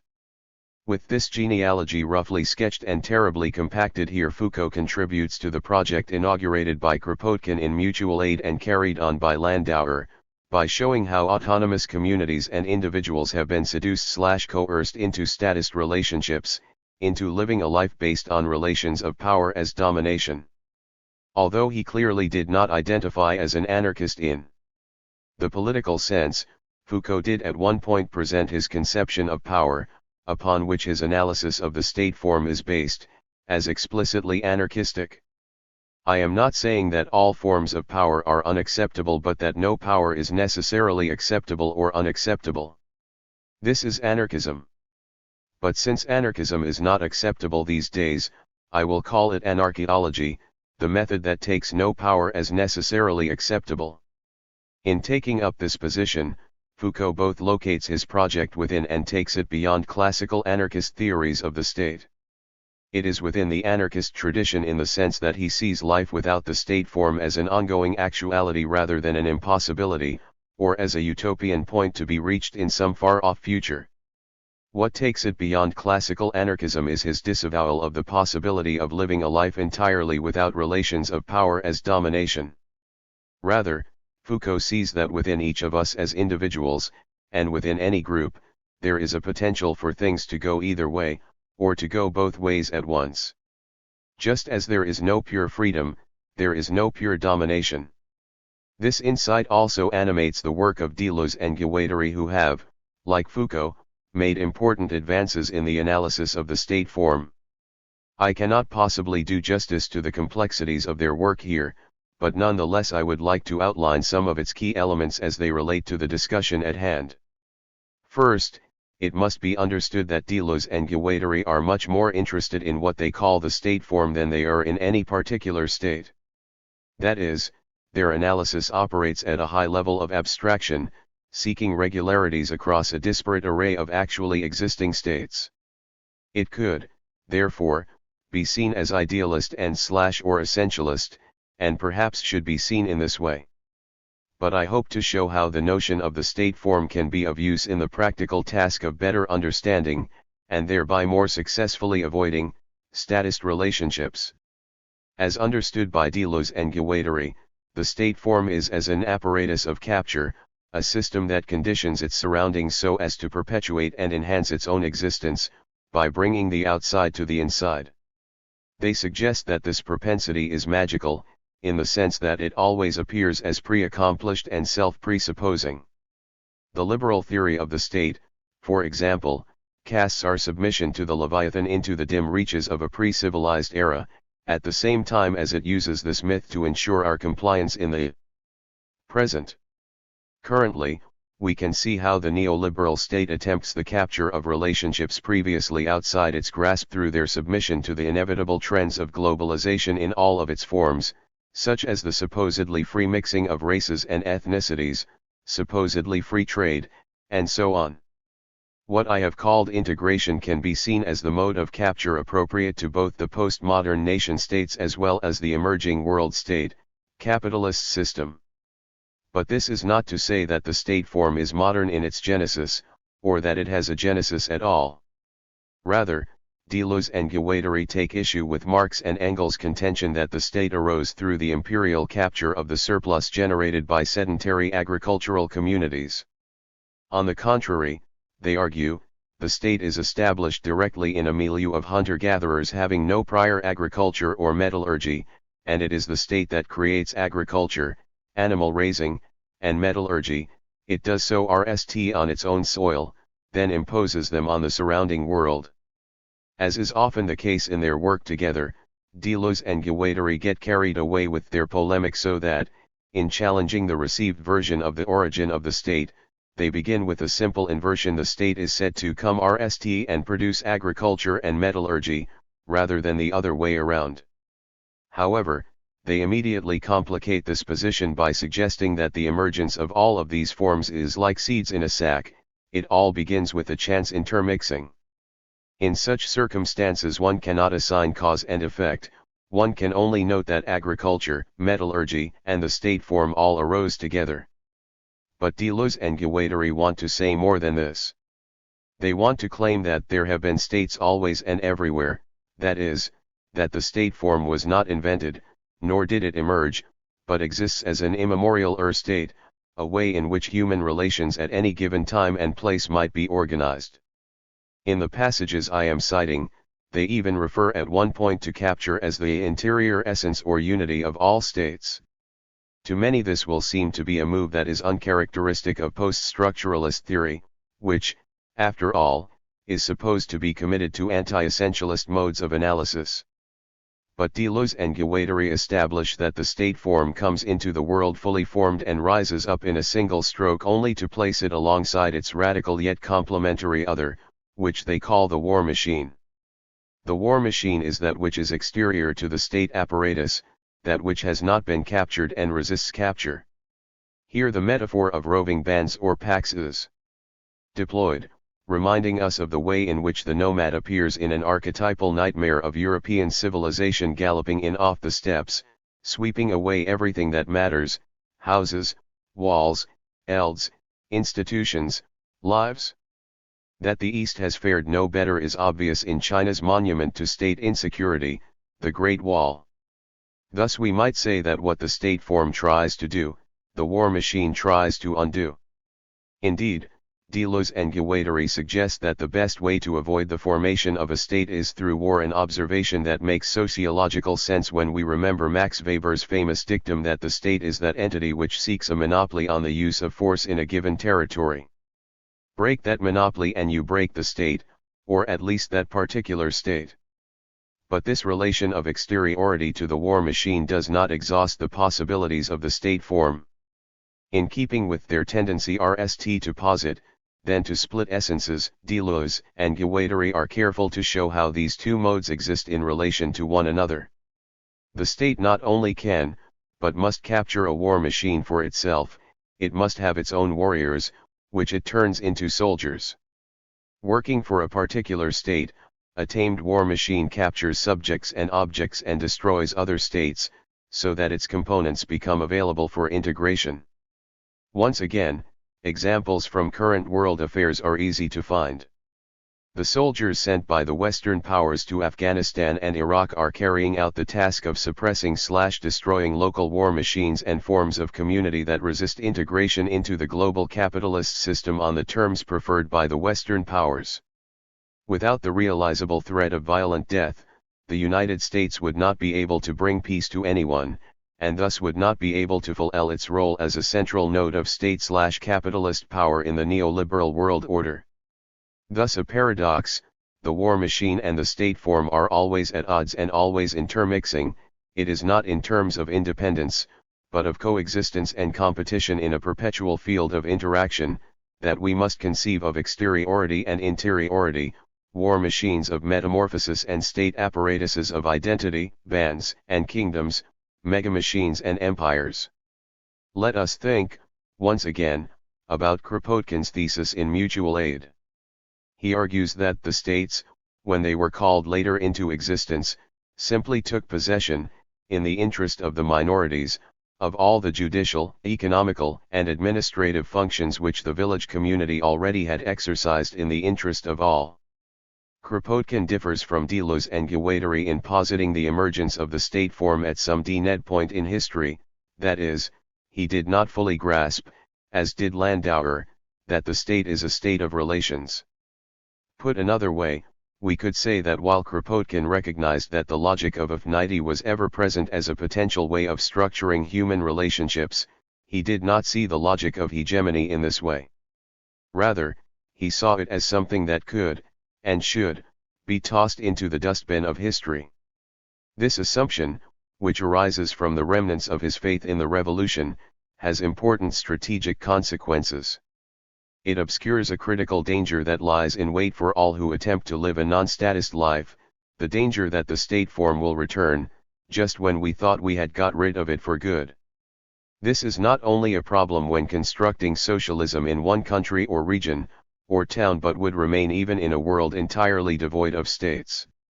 This is because while we might rid ourselves of particular states, we can never rid ourselves of the state form. It is always already with us, and so must be consistently and carefully warded off. This problem, which was not addressed by the classical anarchists, is handled in an interesting way by Deleuze and Guattari. Citing Pierre Clastres' argument in Society Against the State, they note that so-called primitive societies maintain collective mechanisms of inhibition that prevent the emergence of hegemonic relationships. One of these is modes of leadership that do not act to promote the strongest but rather inhibit the installation of stable powers, in favor of a fabric of immanent relations. This argument, of course, is a common trope within anarchist anthropology, from Kropotkin's mutual aid to Harold Barclay's People Without Government, and by adopting it Deleuze and Guattari take on an obvious, but unacknowledged debt. But they do so at the risk of picking up a problem inherent to all modernist anthropologies, namely a tendency to see societies without the state as representative of a stage that necessarily comes before, and leads up to, the higher forms of civilized, or state-based, societies. Despite some lapses of language that seem to indicate they are not up to the task of overcoming primitivism, such as the apparently unqualified use of the term primitive itself, Deleuze and Guattari do in fact present a critique of Cla's trace on just this basis. He tended to make primitive societies hypostases, self-sufficient entities. He made their formal exteriority into a real independence. Thus he remained an evolutionist, and posited a state of nature. Despite the many points at which their writing remains Eurocentric, the authors of 8,000 Plateaus were able to take at least one crucial step around the trap of evolutionary thinking by insisting that bands and clans are no less organized than empire kingdoms. Only from the point of view of a triumphant and self-congratulatory modernity do non-statist societies appear homogeneous and lacking in structure. On a closer view, it becomes apparent that everywhere there are human beings there is social organization. Once we accept that actually existing non-statist societies are organized societies rather than reversions to, or remnants of, a nasty and brutish state of nature, we can begin to see that their traditions offer alternatives to the hegemony of hegemony. This theme will be developed further in the following chapter, but for now I want to note that whereas the argument that war is the most potent antidote to the formation of states seems to lead to a brand of right libertarianism at best, or to the status quo capitalist patriarchal free-for-all at worst, this mode of warding off the state form involves indigenous/anarcho-feminist values of community, care, and mutual respect. But still the function of war must remain, if by war we mean the willingness, on the part of individuals and communities, to defend themselves rather than be captured. In a gesture reminiscent of the long-standing love-slash-hate relationship between anarchist activists and the people, Deleuze and Guattari observe that the state apparatus needs, at its summit as at its base, pre-disabled people, pre-existing amputees, the stillborn, the congenitally infirm, the one-eyed and one-armed. The ableist language deployed here must be noted and critiqued, but the metaphorical resonances are clear and important. States require subjects who desire not only to repress others, but also desire their own repression, subjects who are willing to trade away their autonomy for the promise of security. Warding off the state, then, means primarily enabling and empowering individuals and communities. It means, as Landauer argued, rendering the state redundant, and watching very closely that it remains that way. Certainly the men and women of the state understand this requirement from the other side, as evidenced by their systematic attacks on non-statist societies via colonialism, and their incessant work, via secret police forces, the mass media, state schools, and social security, to ensure that as many subjects as possible remain as dependent as possible, that we continue to beg for scraps of food, land, recognition, and tolerance, to be allowed to let live. Although it is important to understand how the state form as such operates, it is impossible to analyze adequately actually existing states without paying attention to their long-standing interactions with other apparatuses. While it is a commonplace to suggest that nation-states are less important now than they were in some era prior to capitalist globalization, it is clear that the state form and capital have grown up together, in a relationship that, while it may be fraught with localized and short-term animosities, has been in the long term mutually beneficial. Following the same anti-evolutionary logic that underlies Deleuze and Guattari's concept of the state form, capitalism as an apparatus of exploitation must also be seen as an ever-present potential, a way of being with others that is always possible, if we desire it perhaps unconsciously, and must always be warded off if we do not. Just as the state and the war machine intermix, capitalism is in a perpetual eld of interaction with socialism, that is, with the idea that exploitation should be eliminated, or at least minimized. And we might say that racism, patriarchy, heterosexism, ableism, the domination of nature, and any other discourse that carves up the social natural eld into a hierarchy of identities, are apparatuses of division that undermine community solidarity and thereby facilitate capture exploitation. Deployed and extended in this way, Deleuze and Guattari's analysis of the state form shows the similarities between their approach and Foucault's concept of apparatus or dispositif. For not only do they share an approach to the analysis of the apparatuses of large-scale social organization, there are also deep affinities in the ways in which they thought alternatives to these apparatuses might be constructed. For this generation, state communism had clearly shown its limits, and the wild ride of May 1968 had culminated in something worse than a return to the status quo, since it seemed as though not only this particular revolution, but the revolution as such, had made its NAL exit from European history.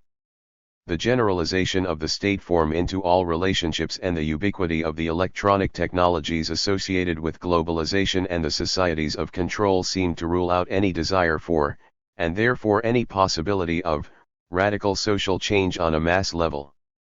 These thinkers and activists of the European center could have turned their attention to the so-called periphery, and to some extent they did. But only in a glancing way, only with a telltale lack of the kind of close attention they paid to their readings of Nietzsche and Heidegger.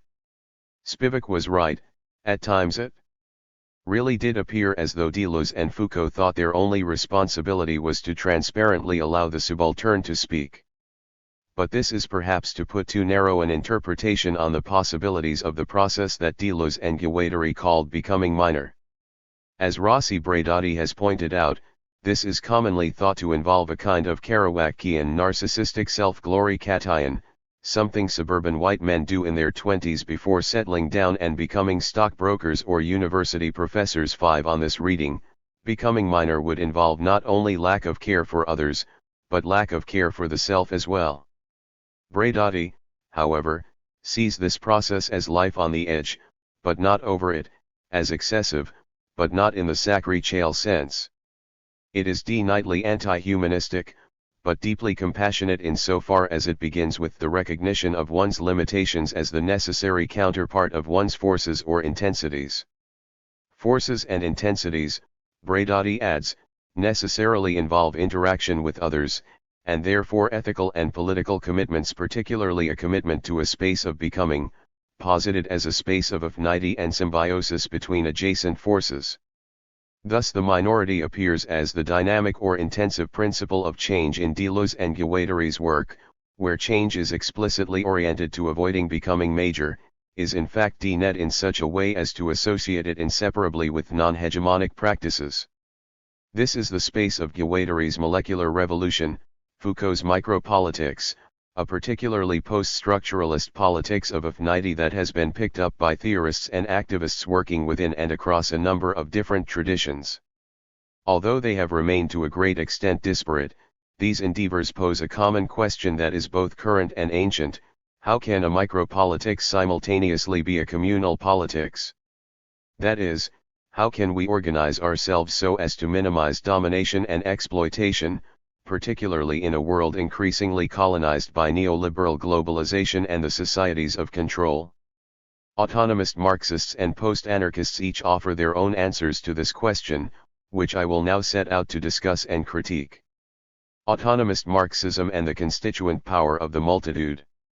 Although it can trace a lineage back to at least the 1940s, autonomist Marxism remained relatively unknown in the English-speaking world until the publication of Michael Hart and Antonio Negri's Empire. Because this is such a wide-ranging text, I will not attempt to discuss all, or even most, of its arguments. Instead, I will focus on Hart and Negri's attempt to theorize radical struggles using the concept of the constituent power of the multitude. Understanding the multitude, of course, requires an understanding of what it is working against: empire, or the neoliberal world order, which Hart and Negri analyze using concepts drawn from post-structuralist theory, and from what some have begun to call the autonomous school of communication. Like the state form and the war machine, Hart and Negri see empire and multitude as locked in a symbiotic struggle, taking place not only on the shop floor but in everyday life and throughout the increasingly ubiquitous networks of electronic communication. Although I do not agree with their suggestions regarding strategies for radical social change today, there is little doubt that Hart and Negri's book presents one of the most theoretically compelling accounts of the neoliberal world order, and provides a basis for further work in a number of areas.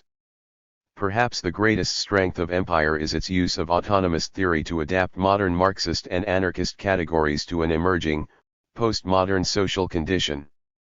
The notion of the social factory is a case in point. As Steve Wright notes, George Lukács had argued in History and Class Consciousness that the capitalist factory contained in concentrated form the whole structure of capitalist society. Thus, it could be expected that the fate of the worker would become the fate of society as a whole as industrialization advanced.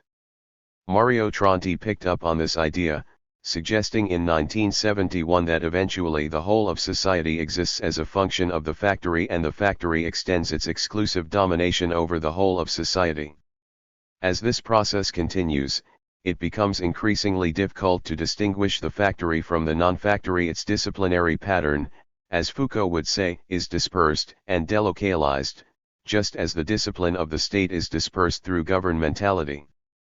The rise of the social factory can also be seen as a variant of Kropotkin's colonization thesis. Just as the state takes over existing social relations and puts them to work in the name of its own authority, so the factory uses electronic technologies to extend its reach ever further into what used to be private and public spaces and times. It mines those relationships and activities from which it can extract what appears to be an adequate amount of protein. It should also be noted that the concept of the social factory allowed the early autonomists to include non-factory employees in their conception of the working class.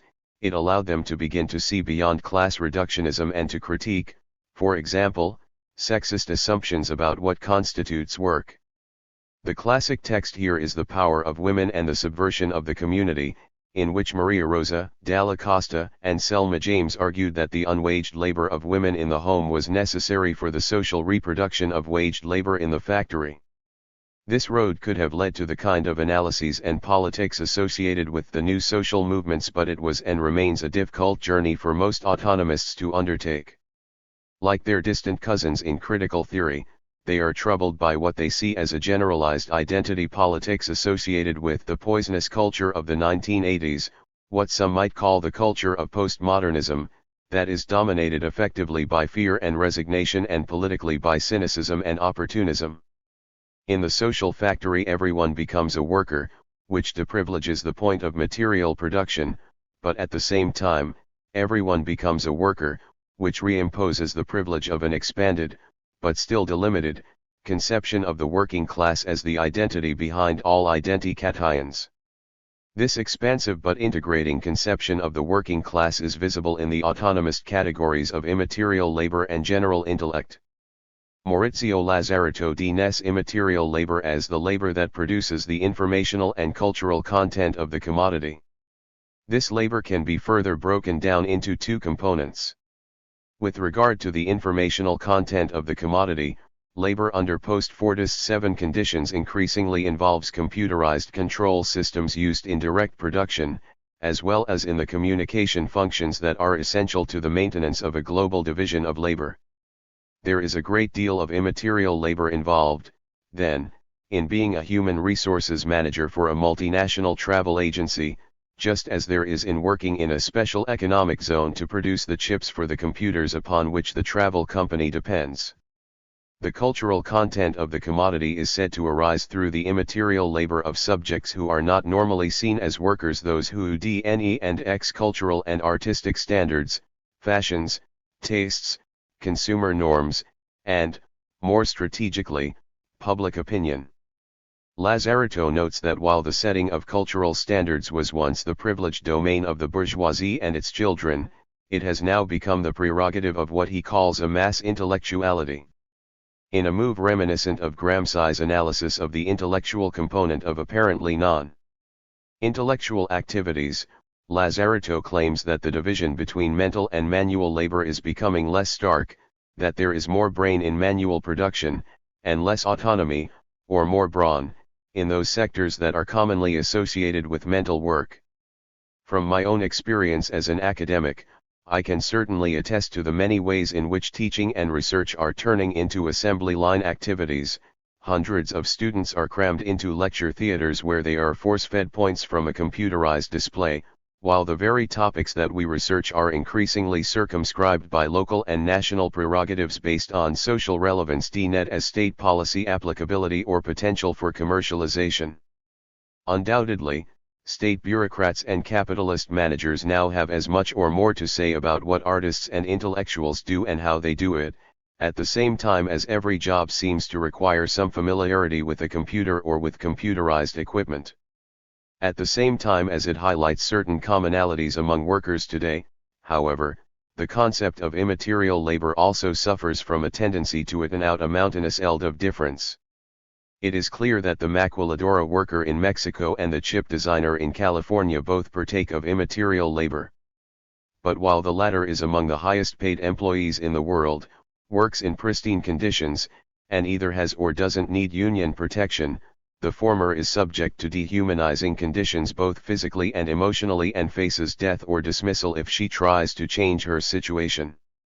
When we think beyond the G8 countries, and especially when we think about relations between G8 countries and those that supply them with cheap labor, the claim that the division between mental/material labor is being blurred also appears suspect. The assembly line worker in the special economic zone never gets to design anything, but merely implements the commands of the engineer, who for his part does no menial labor of any sort. It seems that the globalizing information economy is in fact precisely designed to reinforce and exploit the mental/manual division of labor, in a sense to export the worst effects of capitalist alienation and immiseration to people of color and especially women of color living outside the walls of Fortress G8. All of this to say that while the concept of immaterial labor clearly has analytic value, it needs to be subjected to feminist/post-colonial critique. With this caveat in mind, I want to explore the links between immaterial labor/mass intellectuality and the concept of general intellect. According to Nick Dyer Wytherford, mass intellectuality should be seen as the subjective component of general intellect, as the variable, or human side of a labor of networks and communicative discourse. But human beings cannot carry out their functions within this system without the help of its objective, XED, machine side, that is, the computer networks and modes of organization of work that are characteristic of multinational corporations and state bureaucracies. Thus Hart and Negri explicitly link general intellect, biopower, and the societies of control, arguing that empire establishes a new relationship between production and life. They claim to take previous work on general intellect a step further, by considering its embodied, experiential aspects, instead of focusing almost exclusively on the horizon of language and communication. With this observation, it becomes possible, or perhaps necessary, to consider bodies, symbolic forms, and mechanical/informational systems our entire being as postmodern subjects as intimately enmeshed in a vast machine that dominates society. In a sense this is not an entirely new argument, it may be read, for example, as an updated version of Herbert Marcuse's analysis in One-Dimensional Man. But autonomist theory has refused to wallow in the kind of quietistic cynicism that is characteristic of the Frankfurt School, insisting instead that while general intellect might be immersed in the biopolitical systems of control upon which empire relies, it also has the potential to undermine these very systems. The examples that can be cited here are legion, from the adroit manipulation of image-hungry television news outlets by early Greenpeace activists, to the use of email and the web to link activists of all stripes, most commonly evoked in the proliferation of the Zapatista so-called net war. Thus, the autonomists argue, general intellect not only enslaves us, but also offers the tools of our liberation. Capitalism, they claim, is once again producing its own grave diggers, but this time they are going to use keyboards rather than shovels. Indeed, the defining characteristics of autonomist theory is its insistence that it is the workers who have created and sustained capitalism/empire, not only by allowing their productivity to be captured and exploited, as in the standard Marxist analysis, but also through their efforts to rupture this recuperative movement, unspring the dialectical spiral, and speed the circulation of struggles until they attain an escape velocity in which labor tears itself away from incorporation within capital. In an argument that has strong resonances with regulation theory, the autonomists propose that capitalist systems are prodded to change by working class struggles. They get bigger, stronger, more resilient, as they respond to each new challenge. The rise of the welfare state as a means of warding off socialist revolution would be an excellent example of the effects of what the autonomists call auto or self-valorization. But does the welfare state represent a rupture, an escape? Yes, in the sense that it gives some solace from the worst effects of capitalist immiseration. No, in the sense that it does so only through coercive integration into rational bureaucratic apparatuses. We escape the manipulative hands of capital, only to fall into the coercive arms of the state. As indicated in the quote from Dyer Y. the Ford above, there must be more to self-valorization than mere reform. There must be a desire for a rupture, a break with the neoliberal order that, after Deleuze and Guattari, we cannot see as NAL. If anyone achieves escape velocity, they will eventually be brought back to earth, and so had best be concerned from the outset about where they will land, lest they unwittingly reproduce or be reintegrated by the system of states and corporations. This self-conscious leave-taking, or exodus, is central to what the autonomists call the constituent power of the multitude.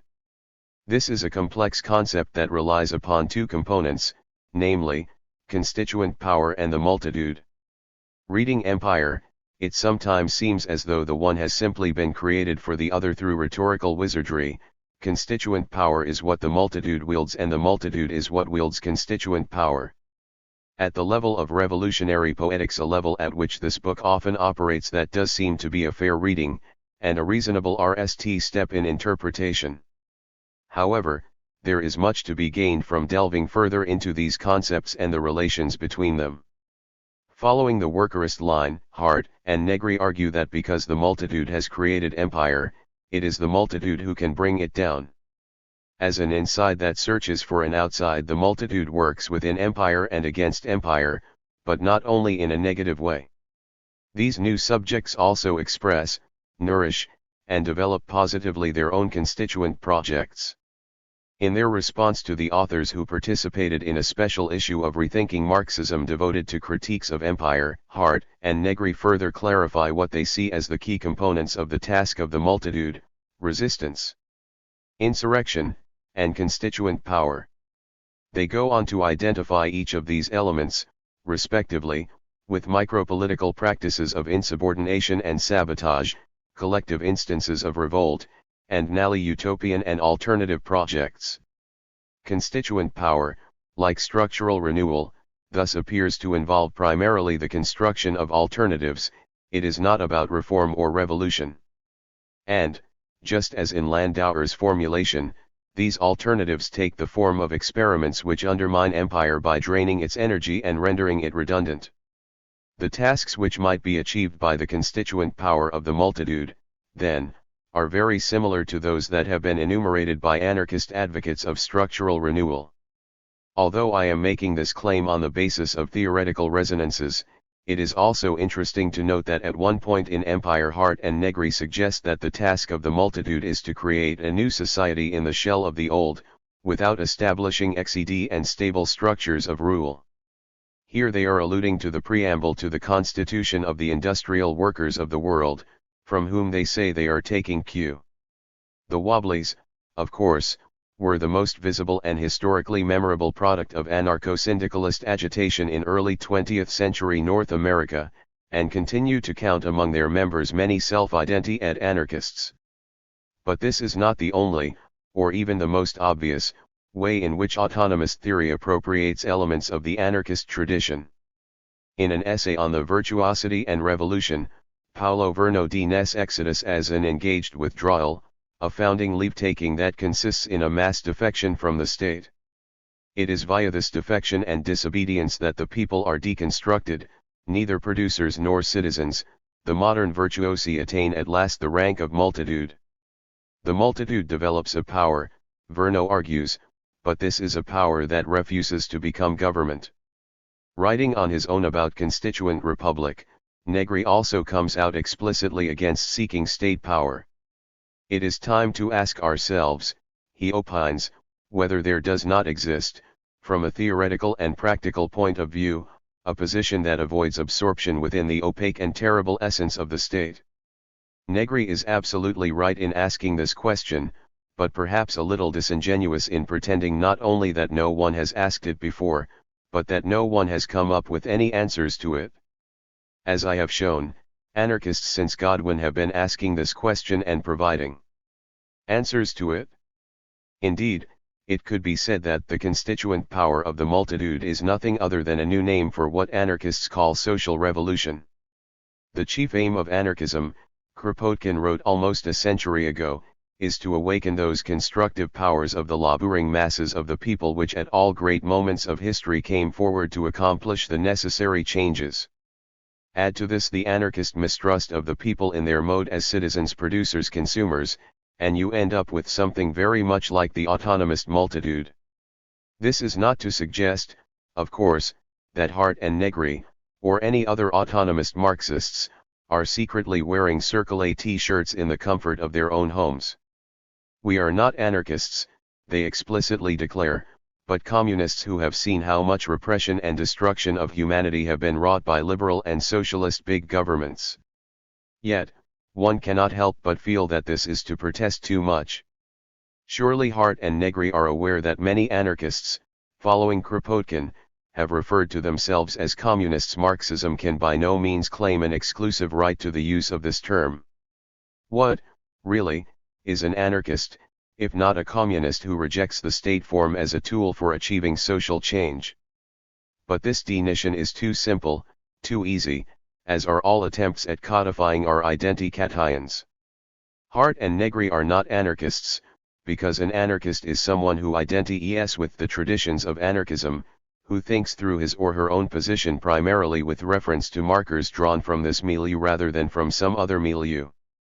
They, and the other autonomists, I would suggest, are Marxists who are quietly importing anarchist analyses and strategies, hoping to gain a certain theoretical and political purchase while avoiding censure for partaking of forbidden fruit. Despite these borrowings, it is necessary to accept Hart and Negri's disavowal. They are indeed not anarchists, for reasons that derive not only from their self-identification, but from their theorization of the constituent power of the multitude. While it is clear that they are aware of and positively value what I have called a politics of the act, it is not at all certain how this politics would relate to the broader project of counter-empire. On the one hand, the multitude is theorized as a multiplicity in the Deleuzean sense, that is, as a non-identitarian formation of subjects in perpetual motion, sailing the enormous sea of capitalist globalization in a perpetual nomadism. In this formulation, the multitude appears as creative constellations of powerful singularities, that is, as something unknowable, untotalizable, ungraspable. It is therefore appropriate that, in another echo of post-utopian classical anarchism, Hart and Negri declare that the multitude through its practical experimentation will offer the models and determine when and how the possible becomes real.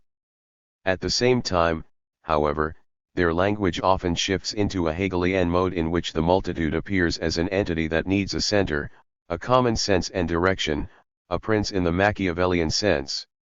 The philosophical answer to this conundrum of course lies in the Spinozan notion of immanence, through which the dichotomy between singularity and totality is supposed to be transcended. But the practical answer seems to lie in a rather orthodox commitment to the logic of hegemony. This observation is based on a few scattered passages in Empire, but is reactive, I would claim, of a general tendency in Hart and Negri's work. They are highly critical, for example, of Lacan and Mouth's revisionist reading of Gramsci, poor Gramsci, communist and militant before all else, tortured and killed by fascism, was given the gift of being considered the founder of a strange notion of hegemony that leaves no place for a Marxian politics. What would a properly Marxist reading of hegemony look like? Hart and Negri approvingly cite Lenin's analysis of imperialism, and give him credit for recognizing, at least implicitly, the existence of a fundamental dichotomy in modes of radical struggle, either world communist revolution or empire. In their comments on the Rethinking Marxism dossier, they declare themselves as being indebted to Slavoj Žižek for the reformulation of this question in Leninist terms. It is somewhat jarring to see two autonomists reaching back behind Western Marxist readings of Gramsci to recover a properly Leninist conception of hegemony. Yet it seems clear that the project of counter-empire, as they conceive it, would be oriented in just this way. Globalization must be met with a counter-globalization, they write in Empire, empire with a counter-empire. Near the end of the book, they suggest that the actions of the multitude against empire already affirm hegemony of an earthly city that is replacing the modern republic. This eschatological tone is maintained in a later interview, where the authors argue that a Catholic project is the only alternative. Finally, and 151 151 152.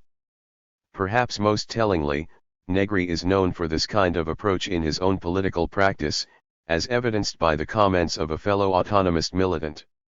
Negri can be taken as an emblematic Gur, every time he set foot in spaces that were opening up, in this case within the philosophical community or within the community of intellectual debate in general, he immediately tried to impose his hegemony on them or in any case force them into a hegemonic strategy. Therefore, immediately the mechanism of the party was put into play. The paradox of autonomia was that of being born from the dissolution of the political groups only to maintain within itself the logic of the party, in other words that of the executive that had to direct, impose hegemony, address, to rein into a common strategy and tactic everything that moved, whatever the aspect or contradiction.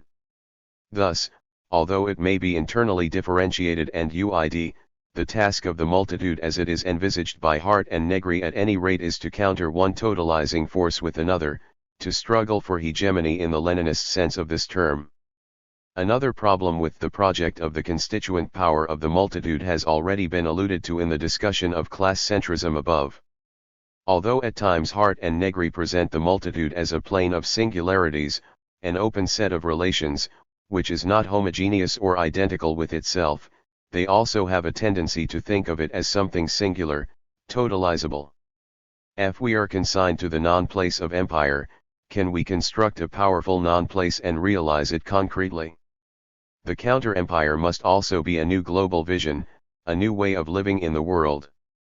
Each of these questions and statements can, and should, be rendered differently if the multitude is to be theorized as not a new body but a multiplicity of bodies. That is, if we are consigned to the non-place of empire, can we construct powerful non-places and realize them concretely?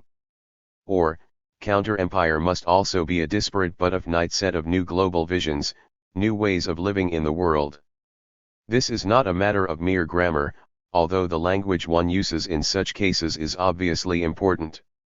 It is a matter of the distinction between hegemonic and affinity-based forms, of the difference between a desire to build a coherent project of counterpower versus the desire to allow for incoherence within the ranks of those who oppose the neoliberal order, each for their own reasons. 152 152 153.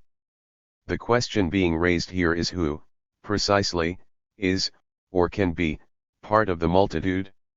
Is the multitude perhaps identical with the new proletariat, understood as a broad category that includes all those whose labor is directly or indirectly exploited by and subjected to capitalist norms of production and reproduction?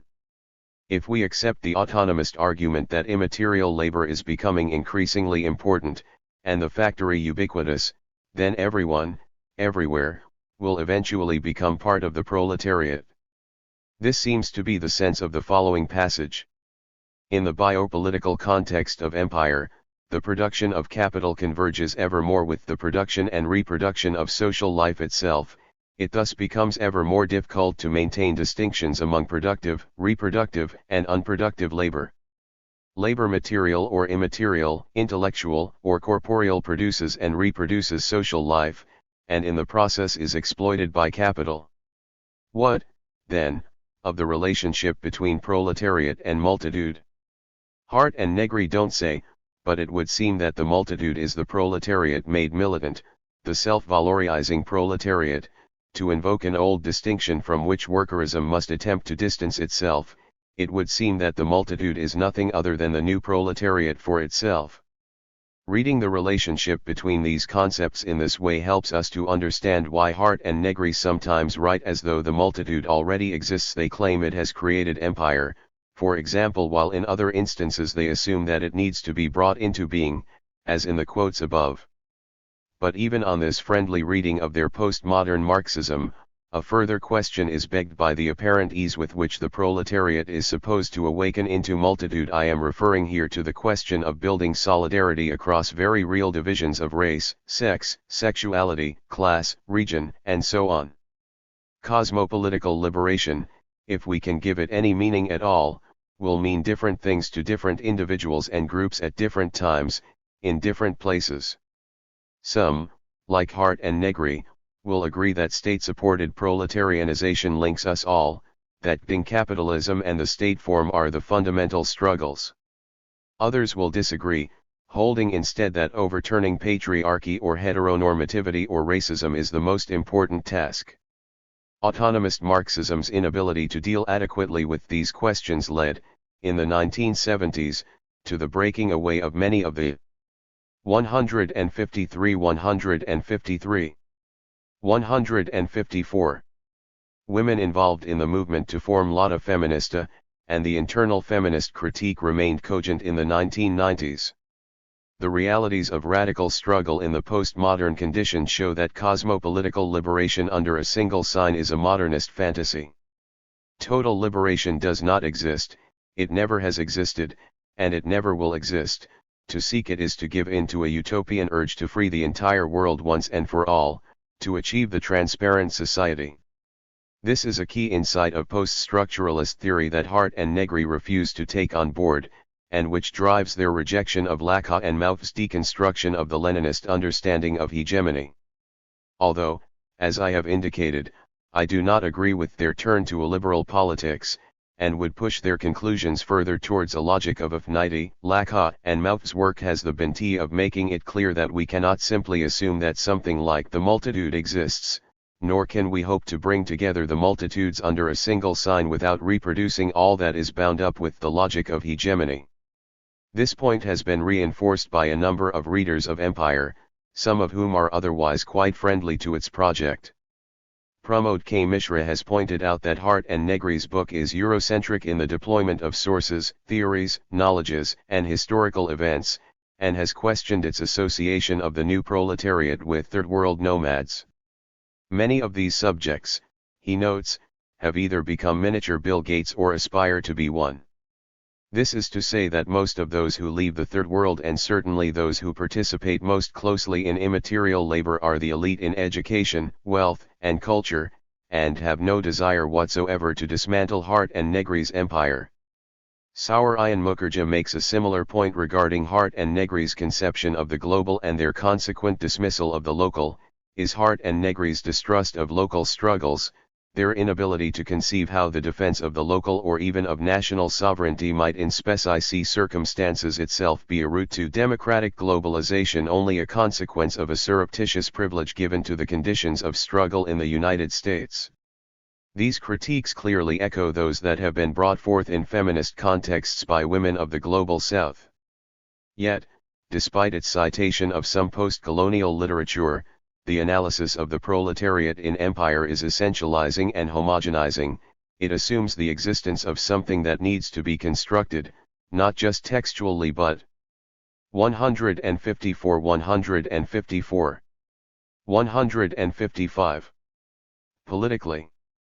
There quite simply is no multitude right now, except in the sense that there has always already been a multitude, that is, and occasionally linked, but generally disparate eld of struggles with no coherence or unity. If the multitudes are ever to come together in any way, this will be the result of a long process of building solidarity and dealing with differences and structured oppressions that plague movements for radical alternatives as much as they do the political mainstream. We simply cannot wish away or have done with racism, heterosexism, classism, and other forms of prejudice. Like the state form and capitalism, they are ever present as possibilities, and therefore must be continuously acknowledged and warded off to the greatest extent possible. To put it simply, calling everyone proletariat is to stumble blindly into a political impasse, and has the unfortunate effect of alienating precisely those with whom one might hope to build links of solidarity. Given that they are working with a Leninist conception of hegemonic social change, it should not be surprising that Hart and Negri fail to avoid the most persistent danger of this approach.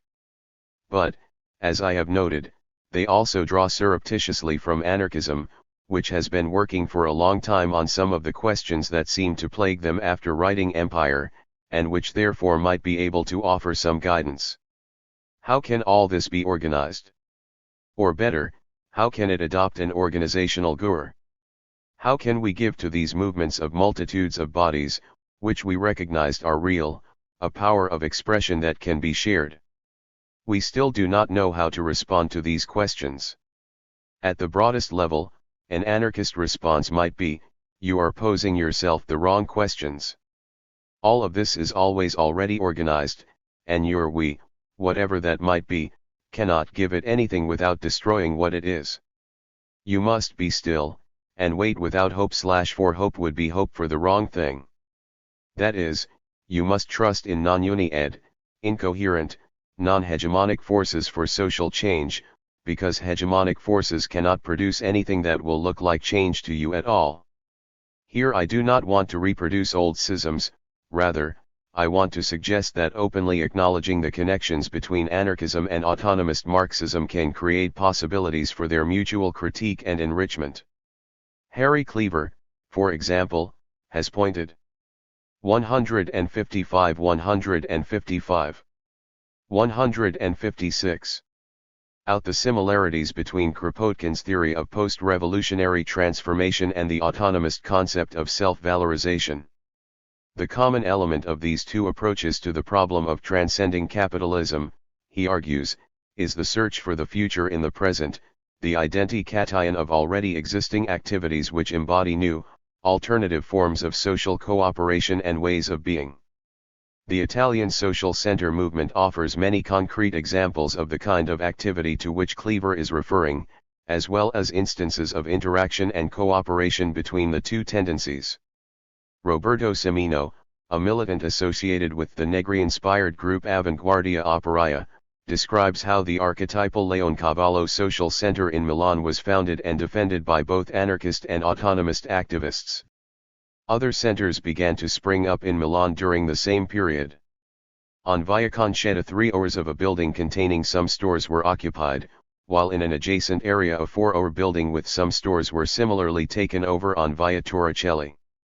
According to activists involved in the movement at this time, both were characterized by the common specificity of being promoted by a political area of certain libertarian orientation, even if it wasn't associated in any way with the off-chain structures of the anarchist movement. It is crucial to understand that although Tony Negri is by far the best known and most influential of those involved in Italian autonomist Marxism, his work, with or without Michael Hart, hardly reflects the position of the movement as a whole. As Christian Marazzi has pointed out, what is called the autonomous movement is anything but homogeneous. It is comprised of many different and sometimes opposing experiences.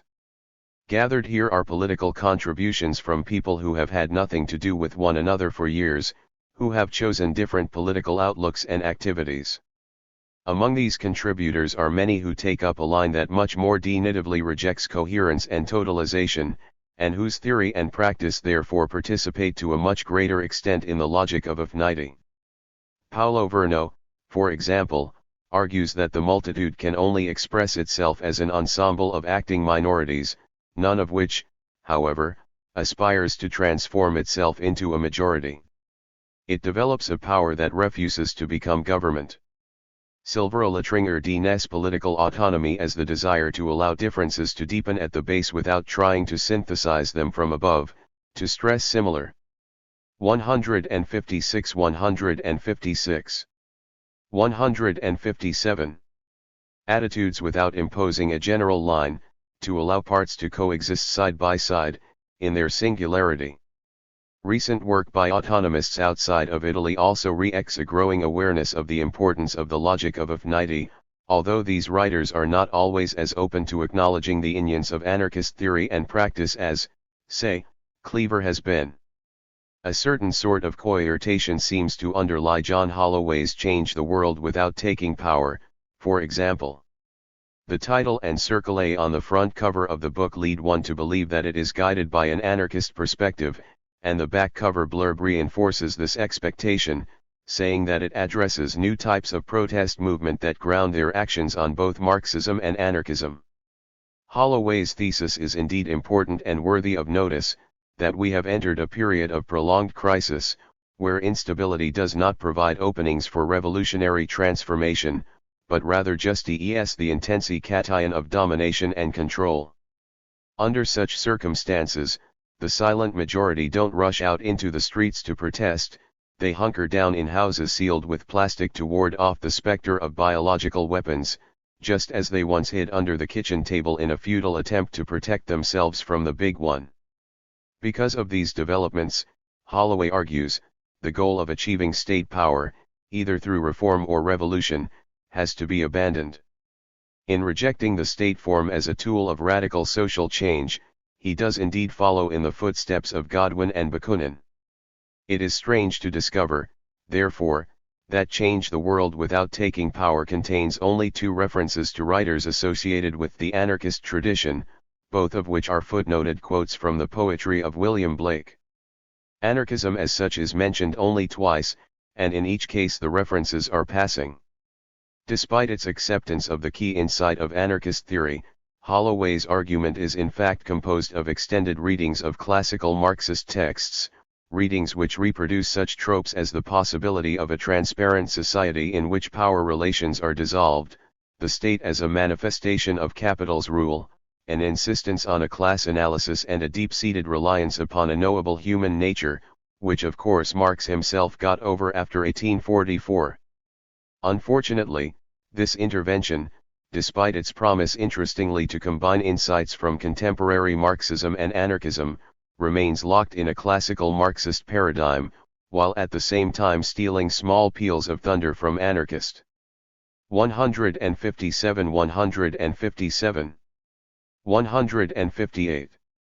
Theory and practice. Perhaps most disconcerting is the fact that Holloway ees from the task that he has set for himself, that is, to gore out how to change the world without taking power.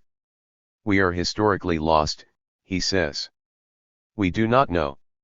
Nick Dyer-Witherford, a Canadian autonomous theorist, shows that we in fact do know how to change the world without taking power, through his familiarity with a wide range of contemporary radical social movements, usually pejoratively and misleadingly termed anti-globalization movements. He notes that, while long faces on the Marxian left have been cheered by the appearance of what are now recognized even in the mainstream press as anti-capitalist demonstrators, it is equally clear that the renewed militancy is not easily ramrodded into their familiar categories. The demonstrators' diffusion of composition, diversity of perspective, decentralization of organization and, usually, determined disassociation from the disastrous historical experience of state socialism, des the grasp of most class analysis. Dyer-Witherford reads the autonomist tradition in a much more non-hegemonic way than Holloway, or Hart, and Negri, as striving towards a lateral polycentric concept of anti-capitalist alliances and diversity, connecting a plurality of agencies in a circulation of struggles. He also engages much more closely and carefully with feminist and post-colonial theorists, and approves of what he calls the postmodern Marxism of Guattari and Negri, which has discarded the Marxist habit of nominating some agents as central to anti-capitalist struggle and others as marginal. At the same time, however, Dyer why the Ford's work does retain some remnants of a class-centric analysis. In a discussion of Donna Haraway's notion of the cyborg, he laments her refusal to nominate any central axis of con-ICT along which activism might be arrayed. This axis is not named, but the discussion of postmodern Marxism gives us a clue to its nature.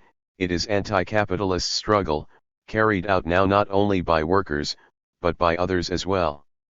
Thus, while class centrism is avoided in Dyer why the Ford's conception of the revolutionary subject, it remains in the formulation of the task which the subject is supposed to take up. And, once again, anarchism and anarchists barely rate a mention. The only relevant index entry points to a glancing dismissal of what is probably anarcho-primitivism. In sum, the theorists of autonomist Marxism have made important advances in the analysis of the information economy and the society. 158 158 159. Of control, through a creative application of modern Marxist categories to postmodern social conditions. By taking up the anarchist critique of the party and state forms, they have pushed Marxism to recognize one of its longest-standing political and theoretical impasses, and have opened this tradition up to the need for greater solidarity with other struggles that cannot be subsumed under the banner of anti-capitalism. Perhaps most importantly of all, they have shown how micropolitical struggles are not necessarily individualistic struggles, that is, they have shown how a Nietzschean subject can in fact be social, if once the social is conceived in a way that breaks with the Hegelian tradition.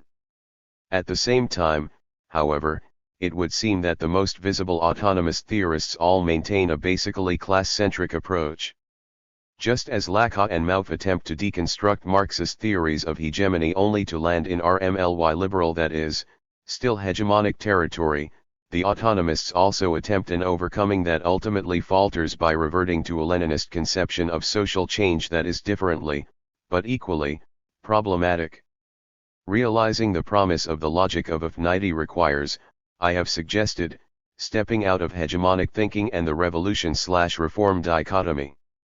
This is the path being explored by post-anarchism which, like autonomist Marxism, also represents an attempt to rejuvenate a classical socialist tradition by passing it through the residential of post-structuralist critique. Post-anarchism, a bridgeable chasm. Before embarking on a detailed analysis of post-anarchism and the logic of affinity, I want to acknowledge that many anarchists are bothered by the idea that their tradition might have anything at all in common with post-structuralist and/or postmodernist theory. John Zerzan is one prominent example of those who love to hate what they see as an intersection of post-structuralist philosophy and a vastly wider condition of society. Following a line common to many North American activists and critical theory-oriented academics, Zerzan connates the philosophical sociological texts of Derrida, Foucault, and Deleuze with the songs of Madonna, Eric Fiskel's paintings and megamalls, that is, he fails to make the necessary generic distinctions between academic theory and elite art/popular cultural products. Zerzan holds that Jacques Derrida is the pivotal guru of the postmodern ethos, the prophet of a narcissism and a cosmic "what's the difference" that marked the end. 159 159 160. Of philosophy as such. This is, of course, an extremely widespread opinion, as indicated in a recent interview with Derrida. McKenna, what's the most widely held misconception about you and your work? Derrida, that I'm a skeptical nihilist who doesn't believe in anything, who thinks nothing has meaning, and text has no meaning. That's stupid and utterly wrong, and only people who haven't read me say this. As previously mentioned, it is now quite well established that deconstruction is and always has been driven by powerful ethico-political commitments. Thus it has become increasingly difficult, in the academic world at least, to avoid embarrassment while upholding the idea that post-structuralism equals postmodernism equals nihilistic relativism. 9. The fact that Derrida, Foucault, and the rest have repeatedly declared their lack of allegiance to so-called postmodernism has not, of course, done much to convince those who wish to discredit their work by attaching it unfairly to the very cultural trends they themselves deplore. Also influential among anarchist circles is Murray Bookchin's social anarchism or lifestyle anarchism, an unbridgeable chasm. In this highly polemical text, Bookchin laments the rise of what he calls lifestyle anarchism, which is ending its principal expression in Sprakengrafti, postmodernist nihilism, anti-rationalism, neo-primitivism, anti-technologism, neo-situationist cultural terrorism, mysticism, and a practice of staging Foucaultian personal insurrections. The common link between all of these tendencies is that they appear to Bookchin as individualistic and aesthetically oriented, and are therefore antithetical to the development of serious organizations, a radical politics, a committed social movement, theoretical coherence, and programmatic relevance. This is a list of charges which many readers will recognize, for the same fears have been raised by feminists, critical theorists, and liberal philosophers. Ultimately, what worries Bookchin is the withering away of belief in a basic revolutionary endeavor that would seek to liberate humanity as a whole. One of the prime targets of Bookchin's and Zerzan's wrath is Hakim Bey, whom Jason Adams credits with starting all of the trouble with his 1987 essay Post-Anarchism Anarchy. In this essay, Bey notes that the Anarchist 161 movement seems to be stuck between tragic past and impossible future, and therefore lacks a present. Something has been exhausted, he seems to suggest, something like the romantic modernist vision of revolution of which Bookchin is so reluctant to let go, or the romantic pre-modernist vision of a society without culture that animates Zerzan's project. Although Bookchin accuses Bey of concocting a dream world where those who enter must abandon all nonsense about social commitment, Bey is in fact very aware of one of the most pressing issues facing proponents of radical social change in the 2000s. The anarchist movement today contains virtually no blacks, Hispanics, Native Americans or children, even though in theory such genuinely oppressed groups stand to gain the most from any anti-authoritarian revolt. Might it be that anarchism offers no concrete program whereby the truly deprived might fulfill real needs and desires? Here Bey suggests, I think quite rightly, that the universal subject of liberation implicated in the call to liberate all of humanity no longer exists, perhaps never did exist. But he clearly does not, as Bookchin contends, give up on social struggle as such.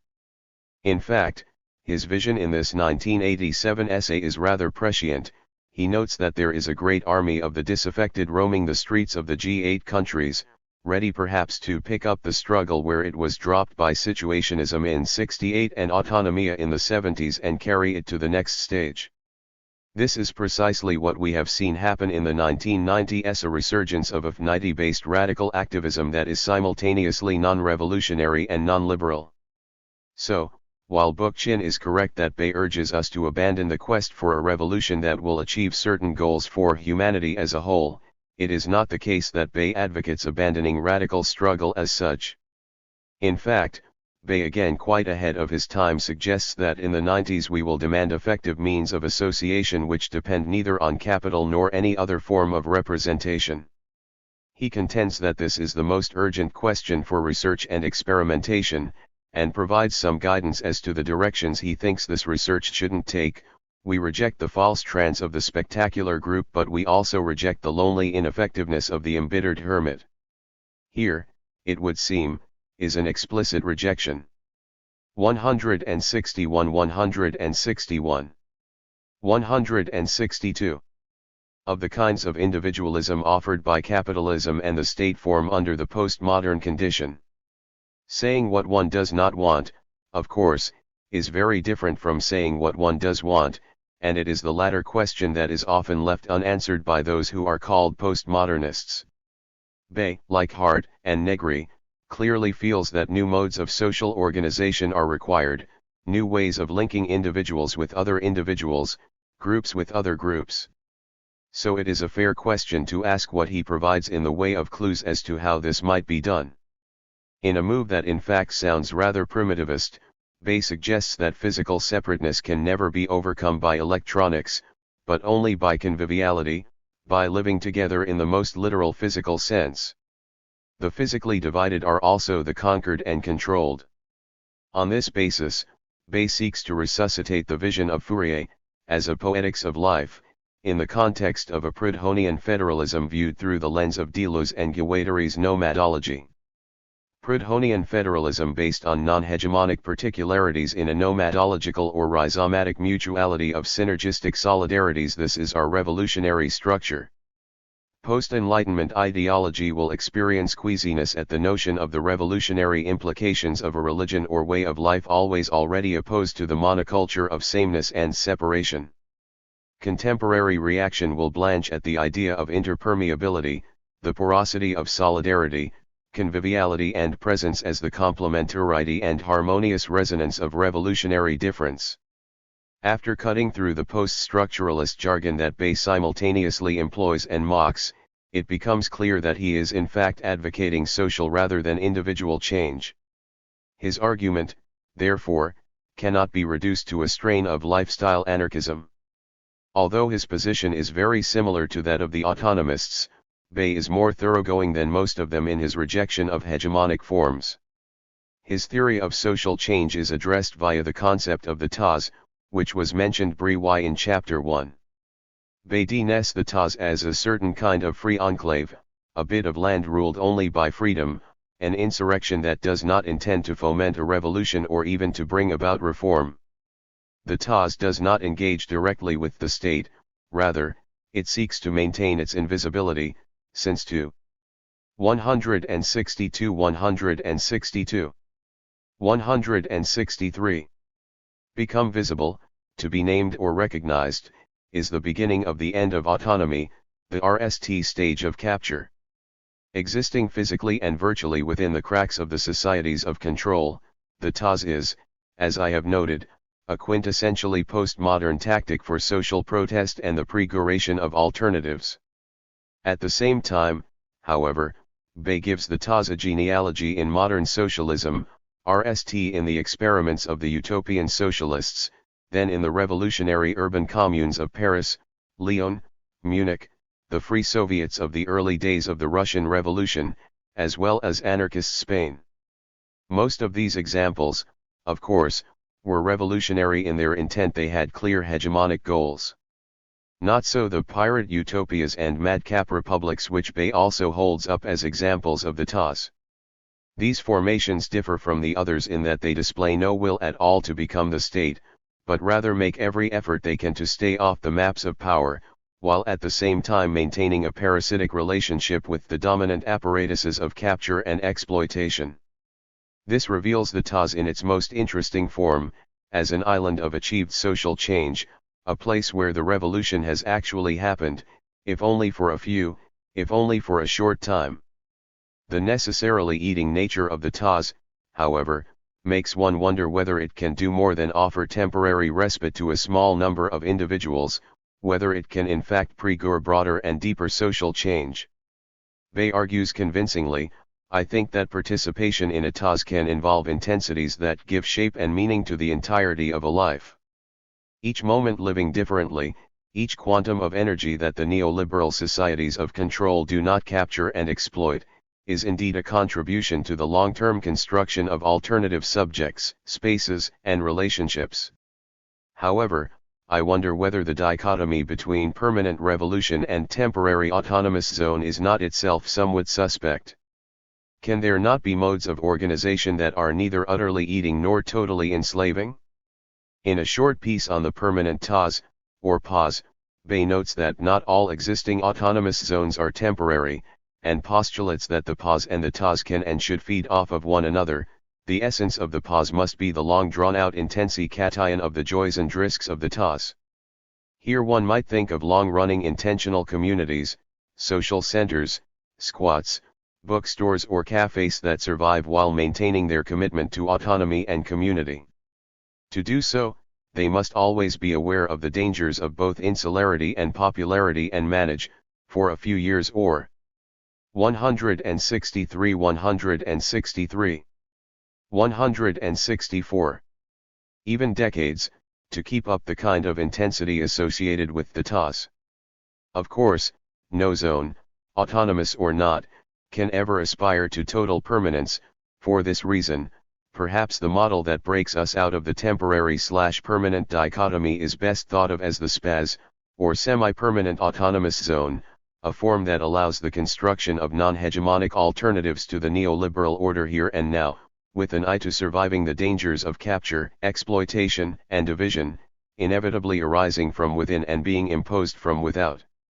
Despite the promise of the THIRD concept, I cannot help but share the concern that Bayes' conception of social change is a little too reliant upon what seems to be an ethos of eating, individualistic encounters. This is undoubtedly a result of the unions of the SI which, despite its advanced positions on a number of issues, always had an air of being most amenable to young white men with no attachments to such banalities as partners, children, or broader communities. Li and G through the pages of their journal, one cannot help but get the sense that those who are not willing to spend their days drifting about the streets of Paris are doomed to act as agents of decomposition and inauthenticity, impediments to the realization of the city of the future. It is this aspect of the situationist imaginary that has led Vincent Kaufman to label the SI in an article not entirely unsympathetic to the cause as angels of purity. Invisible mortals installed between a planetary Luna Park and Never Never Land. Many of Bayes' ruminations seem to come from a similar point of view, whether my rems bring vertical near-prophetic visions or mere Viennese wish-fulfillment, only kings and wild people populate my night. Monads and nomads. Installing this kind of dichotomy not only seems to run against the grain of Bayes' post-revolutionary politics, but also leads, at times, to uncritical celebration of qualities that are assumed to be associated with nomads. La decadence, Nietzsche to the contrary notwithstanding, plays as deep a role in ontological anarchy as health. We take what we want of each. Decadent aesthetes do not wage stupid wars nor submerge their consciousness in microcephalic greed and resentment. They seek adventure in artistic innovation and non-ordinary sexuality rather than in the misery of others. 164 164 165. Decadent aesthetes do not wage stupid wars. Has Bay not heard of fascism? They don't fall into greed and resentment. It seems that more than a few monads have gone precisely this way, and isn't everyone who gets caught up in capitalist production and consumption ultimately seeking a life of pure pleasure, beyond commitment and care? Doesn't everyone want to be a monad nomad? Although Bayes' style particularly lends itself to this kind of rhetoric and more power to him, he is a good poet and generates interesting concepts. The nomadic subject is to be found wandering through many other texts that operate at the intersection of anarchism and post-structuralism. Rolando Perez, in an early effort at working through links between schizoanalysis and what he calls has argued that both of these practices aim at the replacement of poor defenseless, guilt-ridden puppets in internal straitjackets, with free, non-Oedipalized, uncoded individuals. Once again, this sounds wonderful, but given that the individual is a discursive construct associated historically with Western bourgeois liberalism and its conception of the family, how could an individual exist in a non-Oedipalized, uncoded form? Indeed, how could any subject do as Perez suggests, and destroy his or her own form of expression immediately, so as to make repetition and incorporation impossible? Although Perez relies heavily upon the work of Deleuze and Guattari, he seems to forget that repetition is unavoidable, and incorporation is always a danger to be warded off.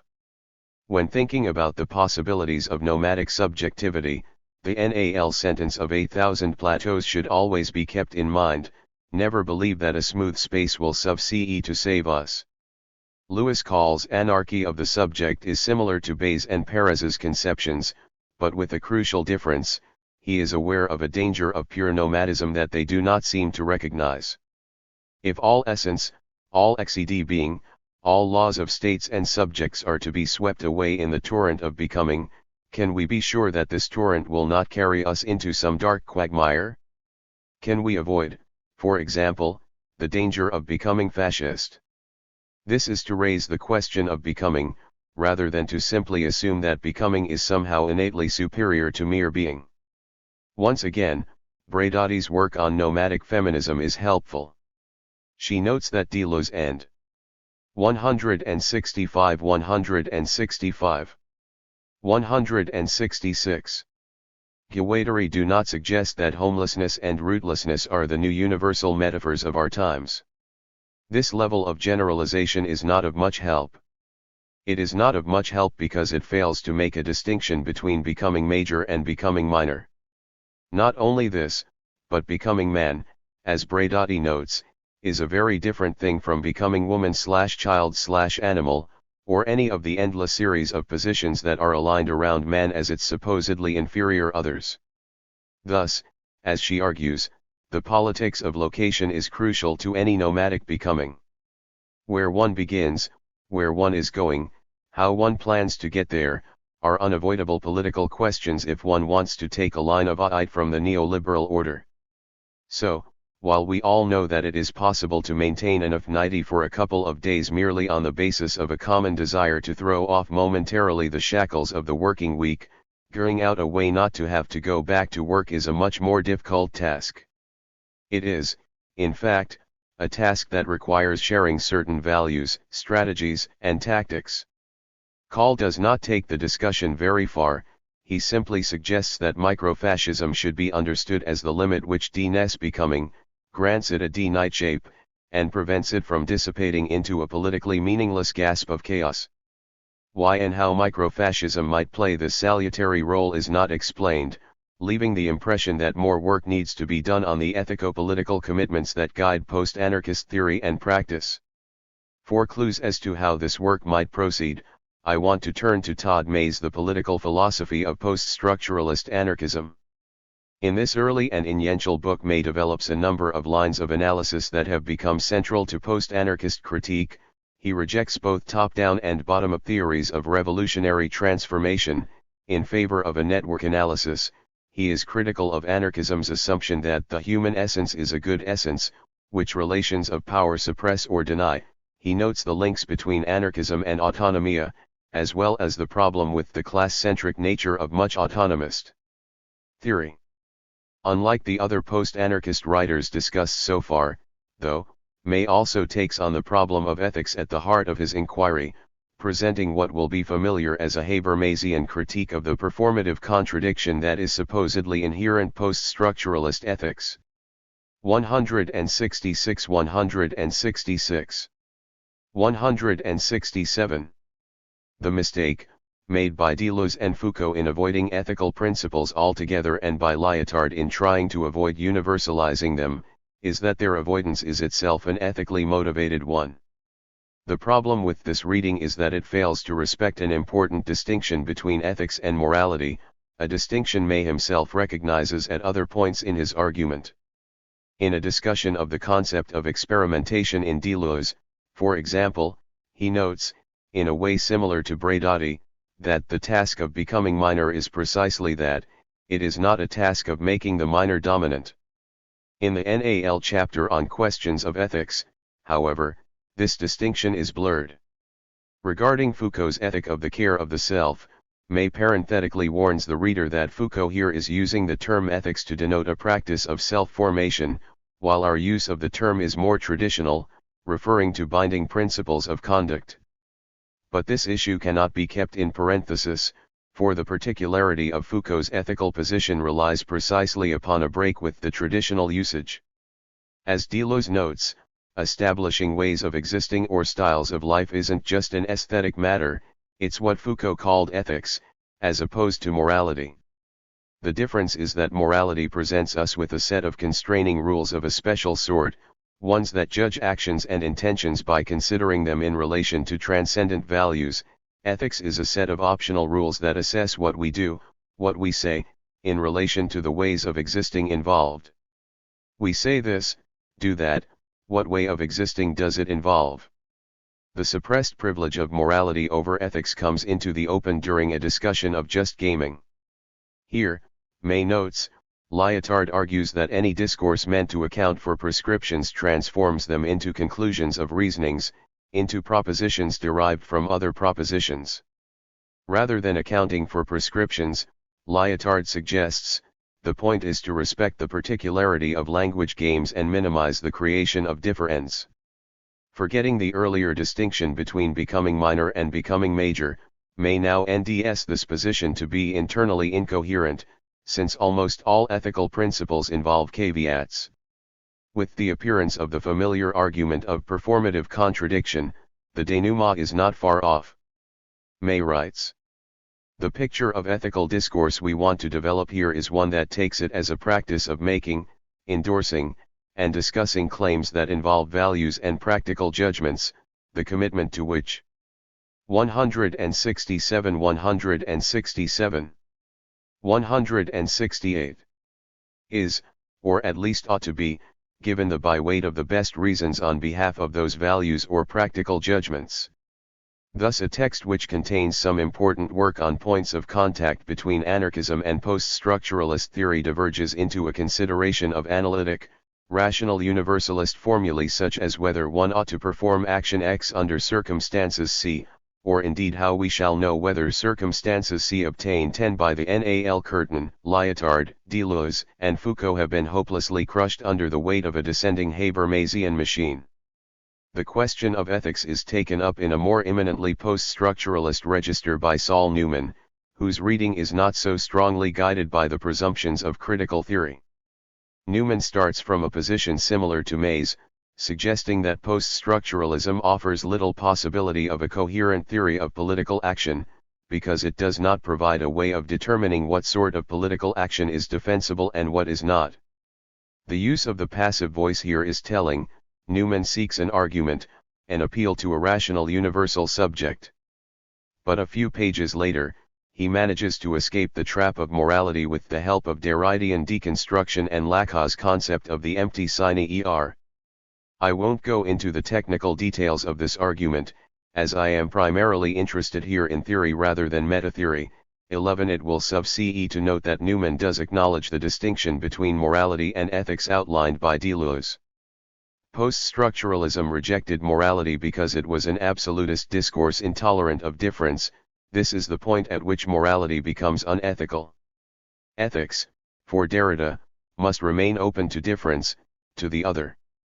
While avoiding one pitfall, however, Newman falls into another, which is hinted at in his suggestion that post-structuralism and anarchism share a commitment to respect and recognize autonomy and difference. The appearance of key terms from the discourse of liberal multiculturalism alongside a key term from anarchism and autonomist Marxism should give us pause.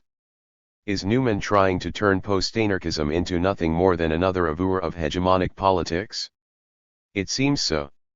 On the following page he notes that we seem to be surrounded today by a multitude of new identities, a new proliferation of particularistic demands. One begins to feel apprehensive about 168 168 169. The arrival of another familiar vehicle Lacan and Mauve ex machina? The penultimate page spells it out. This book has attempted to make radical anti-authoritarian thought more democratic. Why does the word democratic appear in quotes? Another book could be written about that, but it should be clear by now that democratic here means something like properly oriented to a post-Marxist liberal politics of demand that does not challenge the state form as such. This is not the kind of post-anarchist politics I would advocate, any more than Habermasian discourse ethics is the kind of post-anarchist ethics that we need. Here, of course, I beg the question of what kind of politics, ethics, and why not, let's add subjectivities are desirable. For this I would recall the discussion of post-structuralism with which this chapter began, and return to Foucault. Like Lacan and Mauve, Foucault adheres to the central insight of what we might call Nietzschean sociology: relations of power are inherent to human societies, and it is at best futile, at worst an invitation to totalitarianism, to wish them away. But Foucault goes further than deconstructive/Lacanian political theory, by providing an analytics of power and an ethic of care for the self that allow us to differentiate between the various modalities of power relations. The problem is not one of trying to dissolve in the utopia of a perfectly transparent communication, Foucault writes, but to give oneself the rules of law, the ethos, the practice of self, which would allow these games of power to be played with a minimum of domination. This formulation begs several questions. RST, How can a relation of domination be distinguished from other relations of power? And second, just what are these rules that one can give oneself in the name of minimizing relations of domination? Foucault's Analytics of Power provides an answer to the first question, by way of the play he sets up between relations of power as strategic games between liberties and states of domination. In the RST case, we have what we might call live relations of power, in that most of the players, most of the time, have some ability to alter the situations in which they ND themselves. In the second, the OW of power has congealed or been blocked, preventing reversibility of movement for some of the players most of the time. In these situations, which are brought about through the use of speci techniques of government, individuals are confronted by what we might call dead power. But this is not the end of the game. At this precise point a third type of power relation must be considered. 169 170. That of struggle or resistance, which Foucault argues is necessarily found wherever there is domination. Now, while his analyses portray all three of these modalities as mutually interpenetrating, Foucault does not see them as axiologically equivalent. For him, the role of the intellectual is to participate, along with others, in a struggle against the forms of power that transform him into its object and instrument, a struggle aimed at revealing and undermining power where it is most invisible and insidious. These local and regional practices of resistance are one way in which individuals and groups can work against relations of domination. But they are not the only way. Within the ethic of care for the self a further modality can be found, that of exerting control over oneself, so that one does not give in to an urge to exercise tyrannical power over others. Foucault achieves a curious, but crucial, inversion of the Christian paradigm. One gives oneself an ethic so as not to succumb to the temptation of morality. It is important to note that, with this recourse to ancient ethics, Foucault is not calling for the return of something lost in the past. Rather, he suggests that the ethic of care for the self could be of use in helping to produce something new in philosophy and politics, by offering an alternative to a modern Christian ethic of self-sacrifice in the name of care for others. This something new, what could it be like? There are clear affinities between Foucault's commitment to resistance to domination and the deconstructive themes of openness, the avenir, and contingency. But again, the Habermasian sceptic is sure to note, we have the characteristic orientation only to what cannot be said or done. The question remains, does post-structuralism have anything positive to say about the possibilities for social action and transformation? The works of Deleuze and Guattari are of help here, as they offer the boldest and hence the most dangerous forays into constructive social criticism to be found among the writers commonly considered as post-structuralist. In a certain mood, ethical injunctions why from Deleuze and Guattari's texts as though seeking respite from the heavy burden of perspectivist rigor. Always follow the rhizome by rupture, we are told, lengthen, prolong, and relay the line of ait. Increase your territory by deterritorialization. We should stop believing in trees, roots, and radicals. Don't bring out the general in you. Make maps, not photos or drawings. Be the Pink Panther. In 170 170. 171. Another mood, Deleuze and Guattari issue somber warnings about the kind of ecstasy into which they themselves are prone to fall. They write, if it is a question of showing that rhizomes also have their own, even more rigid, despotism and hierarchy, than any and good, for there is no ontological dualism. Between good and bad, no blend or American synthesis. Reason fails in Deleuze and Guattari's texts, though it does not fail miserably. It fails joyfully and playfully, in the same way that the Pink Panther paints the world his own color. Both ecstasy and caution are set loose, neither subordinated to the other. But this does not mean that anything goes. Deleuze and Guattari never exhort their readers to become a man of the state, do royal science or get Oedipal. A crucial aspect of Deleuze's philosophical method is his commitment to a style of criticism that proceeds by the creation of alternatives, alternative readings, concepts, planes of immanence. Deleuze and Guattari's social criticism, as Mackenzie has argued, similarly involves the creation of new concepts of society, or at least the creation of new concepts pertaining to social relations. Thus, although they are careful to point out that there are no general recipes or globalizing concepts to which one can turn with certainty in every case, Deleuze and Guattari's analyses of contemporary Western societies tend to identify certain excesses and provide suggestions as to how these excesses might be fought, repaired, or partially escaped. But what is to be fought, and why?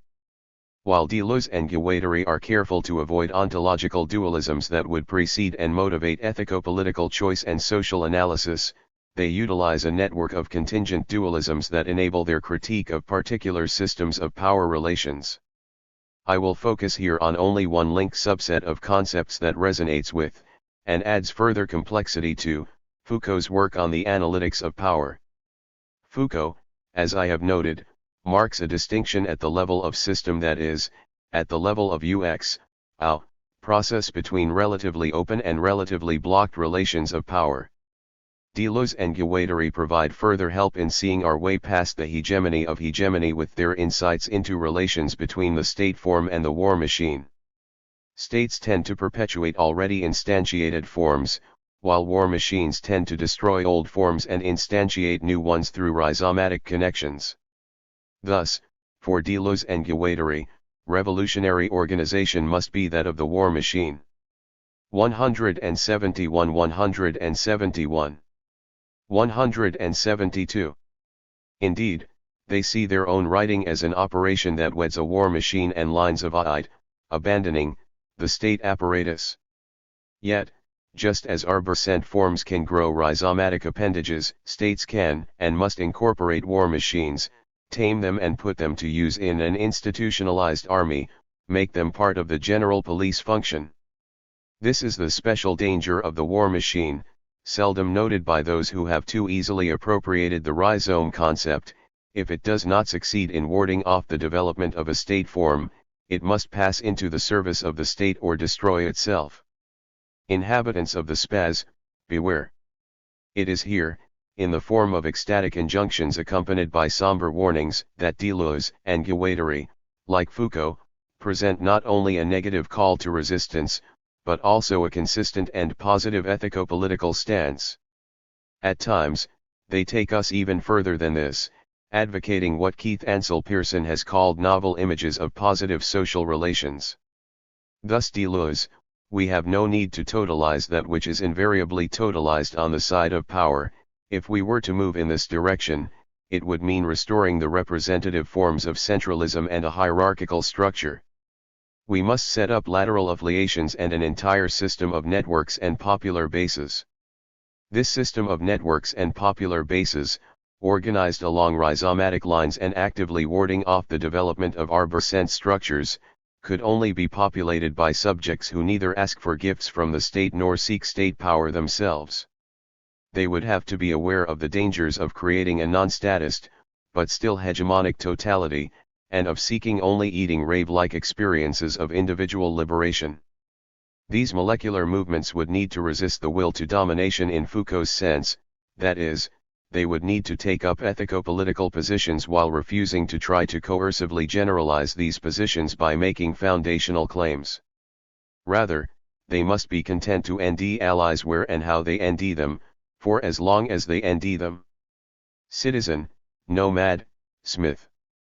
Shifting our identications is never easy, and this must surely be one of the most profound reasons that most people, most of the time, do. 172. 172. 173. Not desire radical social change. We would prefer to remain as citizens, that is, as Oedipalized subjects making demands of those in authority.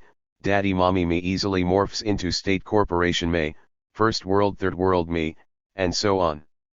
The nomadic subjects theorized by autonomist Marxism, post-anarchism and postmodern feminism are compelling because they represent attempts to abandon parental protection nally and absolutely.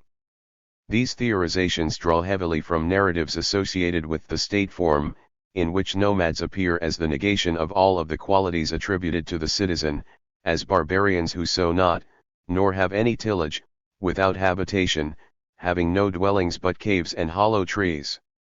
In an archetypal nightmare of European civilization, the nomadic war machine gallops in off the steppes, sweeping away everything that matters, elds, walls, houses, castles. That the East has fared no better is suggested by that monument to state insecurity, the Great Wall of China. What is it about nomads that makes them so frightening to sedentaries? Deleuze and Guattari provide us with a whole series of dichotomies between these two modes of subjectivity, but the most important for my purposes here is the difference between the kinds of space that they occupy. Citizens are at home in the striated space of the state form, while nomads occupy the smooth spaces of non-state relationships. As with all of the concepts deployed by Deleuze and Guattari, no stable denitions or oppositions can be sustained with respect to these two spaces, yet it is clear that they are not of the same nature. On the plane of technology, striated space is associated with fabric, while felt is considered smooth. Using a maritime model, the ocean prior to the invention of latitude and longitude was extremely smooth, that is, one navigated according to wind and noise, the colors and sounds of the seas. Nally, we can think literally in terms of territory, and distinguish between the smooth space of the North American prairie prior to European colonization and the striated spaces of its division into grid-like structure, fenced off against errant owls of aura, fauna, and indigenous peoples. But, I have suggested above, it is impossible to be fully deterritorialized and still remain a subject. This is the limit of psychosis, a form of absolute freedom that obliterates the subject in the moment that it attains its goal. The positions of the citizen and the nomad are, and must be, deeply interrelated, to the point of reversibility. The inside and outside of any social space are interdependent, each potentially. 173 173 174. Giving rise to the other, each warding off the other, in an ongoing play of relations of cooperative and competitive power. Just as the state and the war machine are in perpetual interaction, so the citizen and the nomad share a space of contested and reterritorialization, each attempting to instantiate and perpetuate the conditions of possibility of its own style of life. For example, the USSR appeared to the USA as a horde of communist barbarians poised at the gates of civilized capitalism, while at the same time the Soviets feared the immense deterritorializing power of capital. The same thing is happening now between the USA and Islam, or really, if one looks closely at the arrangement of friends and enemies, with the USA and all that is not yet sufficiently USA. The beauty of this formulation is that friends can be turned into enemies and vice versa as need be, for example in the demonization of Canada and the glory cation of Poland as a result of the exigencies of the US/UK invasion of Iraq in 2003. And, as the world is progressively Americanized, the criteria for acceptance as properly pro-American become ever tighter. We can already see the coming of a time when most Americans themselves will be excluded, but this will hardly matter, for by then America and the rest of the world will be indistinguishable. There will be no more outside, as Hart and Negri argue, or will there? The question of the total conquest of the outside leads us to consider a third mode of subjectivity analyzed by Deleuze and Guattari, one that has not caught on in the same way as the nomad. I am thinking here of the smith, who exists in a complex relation to both the citizen and the nomad. In one aspect as their complement, there are no nomadic or sedentary smiths, Deleuze and Guattari write. The smith is ambulant, itinerant, his space is neither the striated space of the sedentary, nor the smooth space of the nomad. In another aspect, the smith takes up a contradictory position. T is by virtue of his itineracy, by virtue of his inventing a holy space, that he necessarily communicates with the sedentaries and with the nomads. He is in himself a double, a hybrid, an alloy, a twin formation. Where the practice of the citizen is oriented to staying on the road, as it were, and that of the nomad to destroying all roads, the smith is guided by an alchemical, metallurgical will to the involuntary invention of new strategies and tactics. Rather than attempting to dominate by imposing all-encompassing norms, the smith seeks to innovate by tracking and exploiting opportunities in and around existing structures. The gears of the hacker, the monkey wrencher. 174 174 175. And the invisible hero of Italo Calvino's If on a Winter's Night a Traveler, all come to mind. Even royal science, military, political, sociological, bureaucratic has often made its discoveries through this method, though it has seen to provide itself with a sedentary myth of control and purposeful advance. The key point I want to make here, though, is that the activities of Smiths show us that no matter how totalizing a system might be, it will never achieve its ambition of totality. It is impossible to create a system with no outside, even a system that appears to cover an entire planet. For there will always be holes, even when there are no longer any margins. And out of these holes will spring all manner of subjects. To avoid the lure of totalizing differentiations, we must note that the smith is not a product of a good essence, or any essence at all. The logic of the smith is rather a pure possibility, a mutation, as the borrowings between warfare and military apparatus, work and free action, always run in both directions, for a struggle that is all the more varied. Through his or her participation in a mass technocratic, risk-based society, the postmodern citizen becomes adept at estimating magnitudes of known quantities and undergoes what might be called a rational becoming subject. Just as sexualized subjects rely upon identity-producing performances, politicized subjects repeat general, timeless, and deterministic procedures as laid down by a script which is rarely exposed to modification. Among these scripts I would include those which guide attempts at reform and revolution. In contrast to the rational becoming subject of the citizen, the smith experiences an irrational becoming object, through jarring encounters with the social political real, with modes of social existence which cannot, must not, signify. By this I mean to refer to those practices anarchist, indigenous, queer, feminist which have been submerged for several centuries under a complex and ever-changing hegemony of liberal and Marxist forms, practices which are now re-emerging as the limits of reform and revolution become ever more apparent. But, it will be noted, the catastrophic failures of 20th century social experiments, totalitarianism under actually existing socialism, crime, poverty, racism, and heterosexism in the free world are precisely what have motivated both the new social movements and post-Marxist theory. What sense could there be in arguing for more and varied experiments leading to more and varied failures? To answer this question, a further distinction must be developed between the paranoid subject of the mass and the schizo subject of 175 175 176. The pack. Among the characteristics of a mass, we should note large quantity, divisibility and equality of the members, concentration, sociability of the aggregate as a whole. Among the characteristics of a pack are small or restricted numbers, dispersion. Clearly, an experiment carried out as part of a mass movement is much more dangerous than the same experiment undertaken by one or more packs.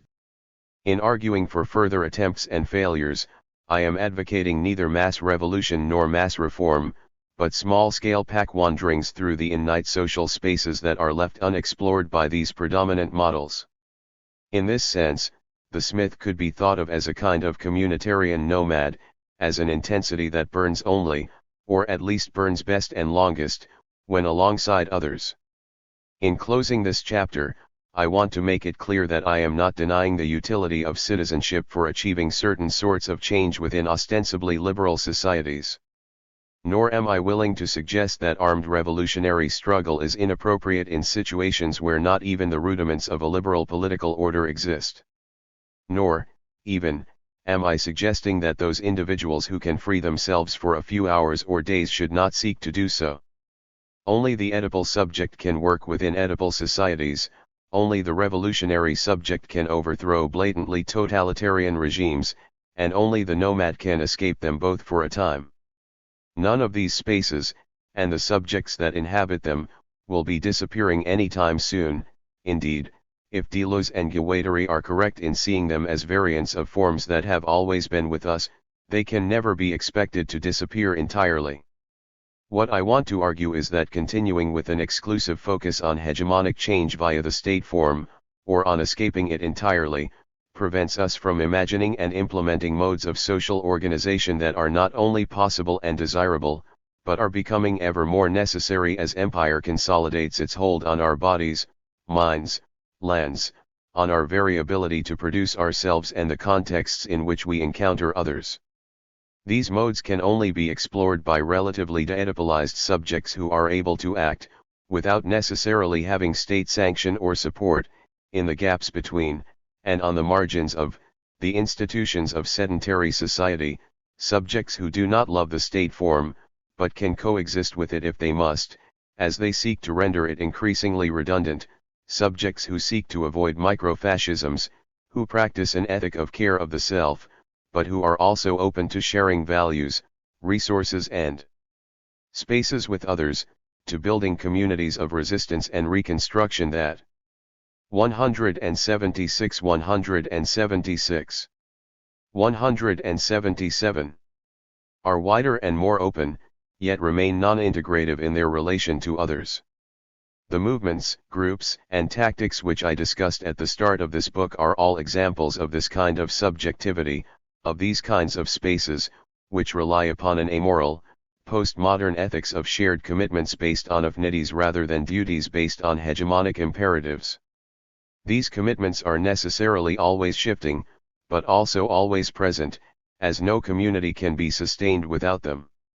177 177 6. Ethics, affinity and the coming communities. 21 years ago we struggled with the recognition of difference within the context of commonality. Today we grapple with the recognition of commonality within the context of difference. What are the coming communities?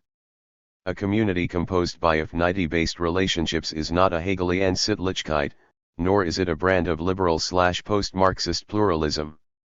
It is not even what the more hegemonically oriented autonomists think of as the multitude. All of these conceptions gloss over too many real differences and struggles that are encountered by those trying to come together against neoliberalism, while inhabiting disparate regions, positions in political economic structures and racial/cultural/sexual identications. Even the logic of affinity as it emerged within classical anarchism, and as it has been taken up by post-anarchists, still lacks something crucial: adequate attention to axes of oppression based on practices of division rather than of capture or exploitation. Certainly, some autonomist and post-anarchist writers have made an effort to address the work of theorists and activists who are not necessarily identi-ed with their own traditions. But to begin to realize what Giorgio Agamben has called the coming community, it will be necessary to engage more directly, more deeply, more fully, with subjects and struggles that have been marginalized for too long by the big three political discourses. In this chapter I will discuss how Agamben theorizes the coming community, and suggest that his conception needs to be modi-ed in order to withstand an obvious critique on the very ground he claims as his own. We must speak of the coming communities, in the plural, if we want to go as far as possible in warding off what may appear as a hegemonic moment. As postmodern and anti-racist feminists have argued, a multidimensional, interlocking analysis of oppression is crucial to 178. 178 178 179. An adequate understanding and undermining of the neoliberal project.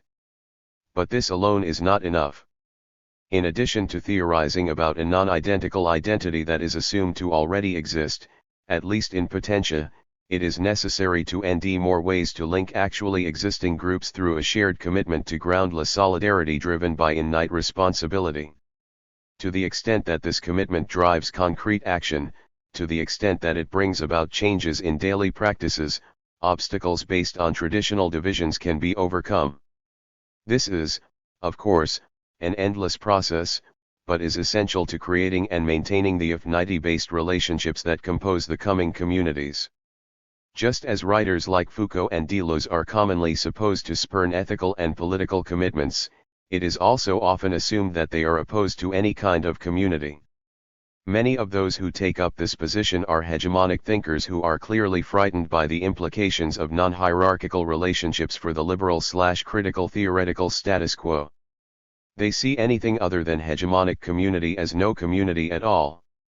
Others offer versions of Spivak's critique, associating those who do not orient to a singular community within which representations might be made with a violently representational colonial ethnography. That is, critics of the recognition paradigm are said to be upholding white male privilege at the same time as they shirk the responsibilities that go along with it.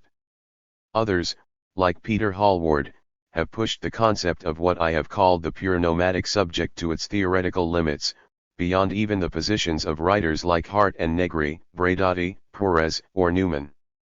Hallward suggests that Deleuze works very literally toward a world without others altogether, that is, he denies the philosophical reality of all relations with and between others. These readings are, I would argue, rather tendential, that is, they emphasize one line of highly abstract and philosophical argumentation while ignoring concrete, political implications and direct statements that provide an essential counter-reading. Deleuze, for example, has noted that objecti-cation wasn't for Foucault a theoretical return to the subject but a practical search for another way of life, a new style. That's not something you do in your head. Where and how are new subjectivities being produced? What can we look for in present-day communities? 179 179. 180. Foucault's own comments resonate with Deleuze's understanding of his approach, and also reinforce his commitment to non-hegemonic modes of constructing communal identications. The problem is, to decide if it is actually suitable to place oneself within a we in order to assert the principles one recognizes and the values one accepts, or if it is not, rather necessary to make the future formation of a we possible, by elaborating the question. Because it seems to me that the we must not be previous to the question, it can only be the result and the necessarily temporary result of the question as it is posed in the new terms in which one formulates it. Examples such as these could be multiplied, but I will assume this is not necessary, given the work done in the previous chapter to elaborate upon the distinction between ethics and morality in post-structuralist theory. Just as the rejection of coercive morality need not necessarily lead to passive nihilistic relativism, so the rejection of Hegelian community need not necessarily lead to an antisocial individualism. In post-structuralist theory, it leads to something quite different that can be approached via the concept of singularity. This concept provides relief from a number of dichotomies that have long plagued Western social and political thought. In the context of political organization, it breaks down hard and fast distinctions between the individual and the community, the particular and the universal. As Agamben notes, singularity is freed from the false dilemma that obliges knowledge to choose between the ineffability of the individual and the intelligibility of the universal. What Agamben calls whatever being is that aspect or moment of being that is relatively free from dependence upon identication and subjectication, from the poles of the mass, the many, the well-disciplined, the people. What is this sort of being, apart from its abstract expression? Agamben says it is the example. Neither particular nor universal, the example is a singular object that presents itself as such, that shows its singularity. Thus, rather than proceeding from the universal to the particular, or the particular to the universal, Agamben argues that both the universal and the particular emerge out of whateverness. It is from the 100 idiosyncrasies that characterize my way of writing the letter P or of pronouncing its phoneme that its common form is engendered. 180 180. 181. Common and proper, genus and individual are only the two slopes dropping down from either side of the watershed of whatever. Agamben's analysis wonderfully undercuts the basis of socialization in the functionalist sense, by denying any primacy to the normal, or to any pattern distribution of supposed human traits at all. Taking place, the communication of singularities in the attribute of extension, does not unite them in essence, but scatters them in existence. In everyday terms, whatever being is what causes/allows subjects to resist the systematic imperatives, both overt and covert, that attempt to structure their lives. It is what breaks us out of the societies of discipline and control, and urges us towards creating our own autonomous spaces. Whatever being also compels us to act ethically in the post-structuralist sense. It compels us to make choices under circumstances where it is impossible to relieve ourselves of responsibility by an appeal to moral necessity. Whatever being in the coming community constitutes, of course, a politics, a set of interventions in linked elds of power/knowledge. Agamben argues, in keeping with the line I have been advancing in this book, that the novelty of the coming politics is that it will no longer be a struggle for the conquest or control of the state, but a struggle between the state and the non-state, an insurmountable disjunction between whatever singularity and the state organization. Here Agamben takes up the anarchist distinction between social and political revolution and, like the autonomist Marxists, comes down on the side of the former. He is also aware of the problems associated with liberal multiculturalism, arguing that whatever singularities must not form a societas. If they do, they become vulnerable to recognition and integration. What the state cannot tolerate in any way, he remarks, is that the singularities form a community without affirming an identity, that humans co-belong without any representable condition of belonging. This observation, of course, begs the question of how the coming community might be expected to arrive. On this question Agamben takes up a characteristically Marxist position, arguing that capitalism, and especially its advertising technologies, through their commodification of the image of the body, have given us a glimpse of whatever being as an innately malleable consumer body, ready to take in and or put on anything. Given that this form of subjectivity already exists, Agamben suggests that the pertinent task is to wrest it. 181 181. 182. From the circuits of capital, to appropriate the historic transformations of human nature that capitalism wants to limit to the spectacle, to link together image and body in a space where they can no longer be separated, and thus to forge the whatever body, whose physis is resemblance. This is the good that humanity must learn how to wrest from commodities in their decline. To get over capitalism, then, Agamben suggests we must push it to its limits, force its contradictions. The same goes for the state form. Agamben argues that all of the kingdoms of the earth are setting a course for the democratic spectacular regime that constitutes the completion of the state form, for what Hart and Negri call empire.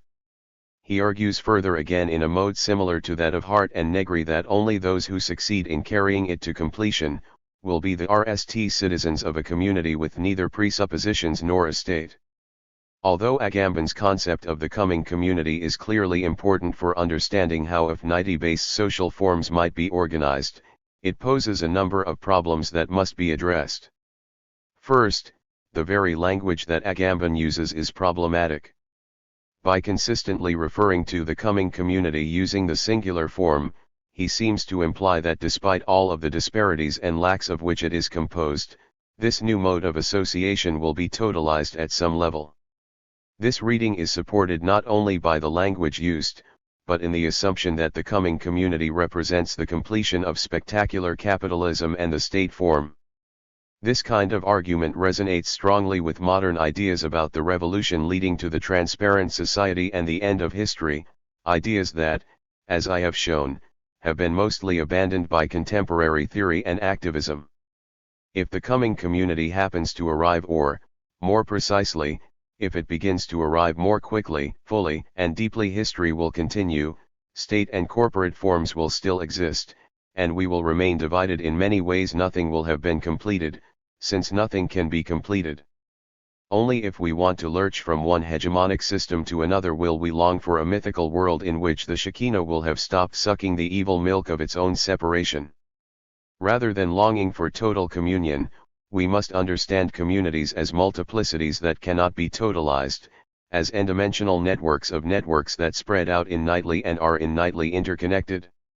We must always speak of the coming communities in the plural form, and forget about the Spinozan trick that allows us to think that our way.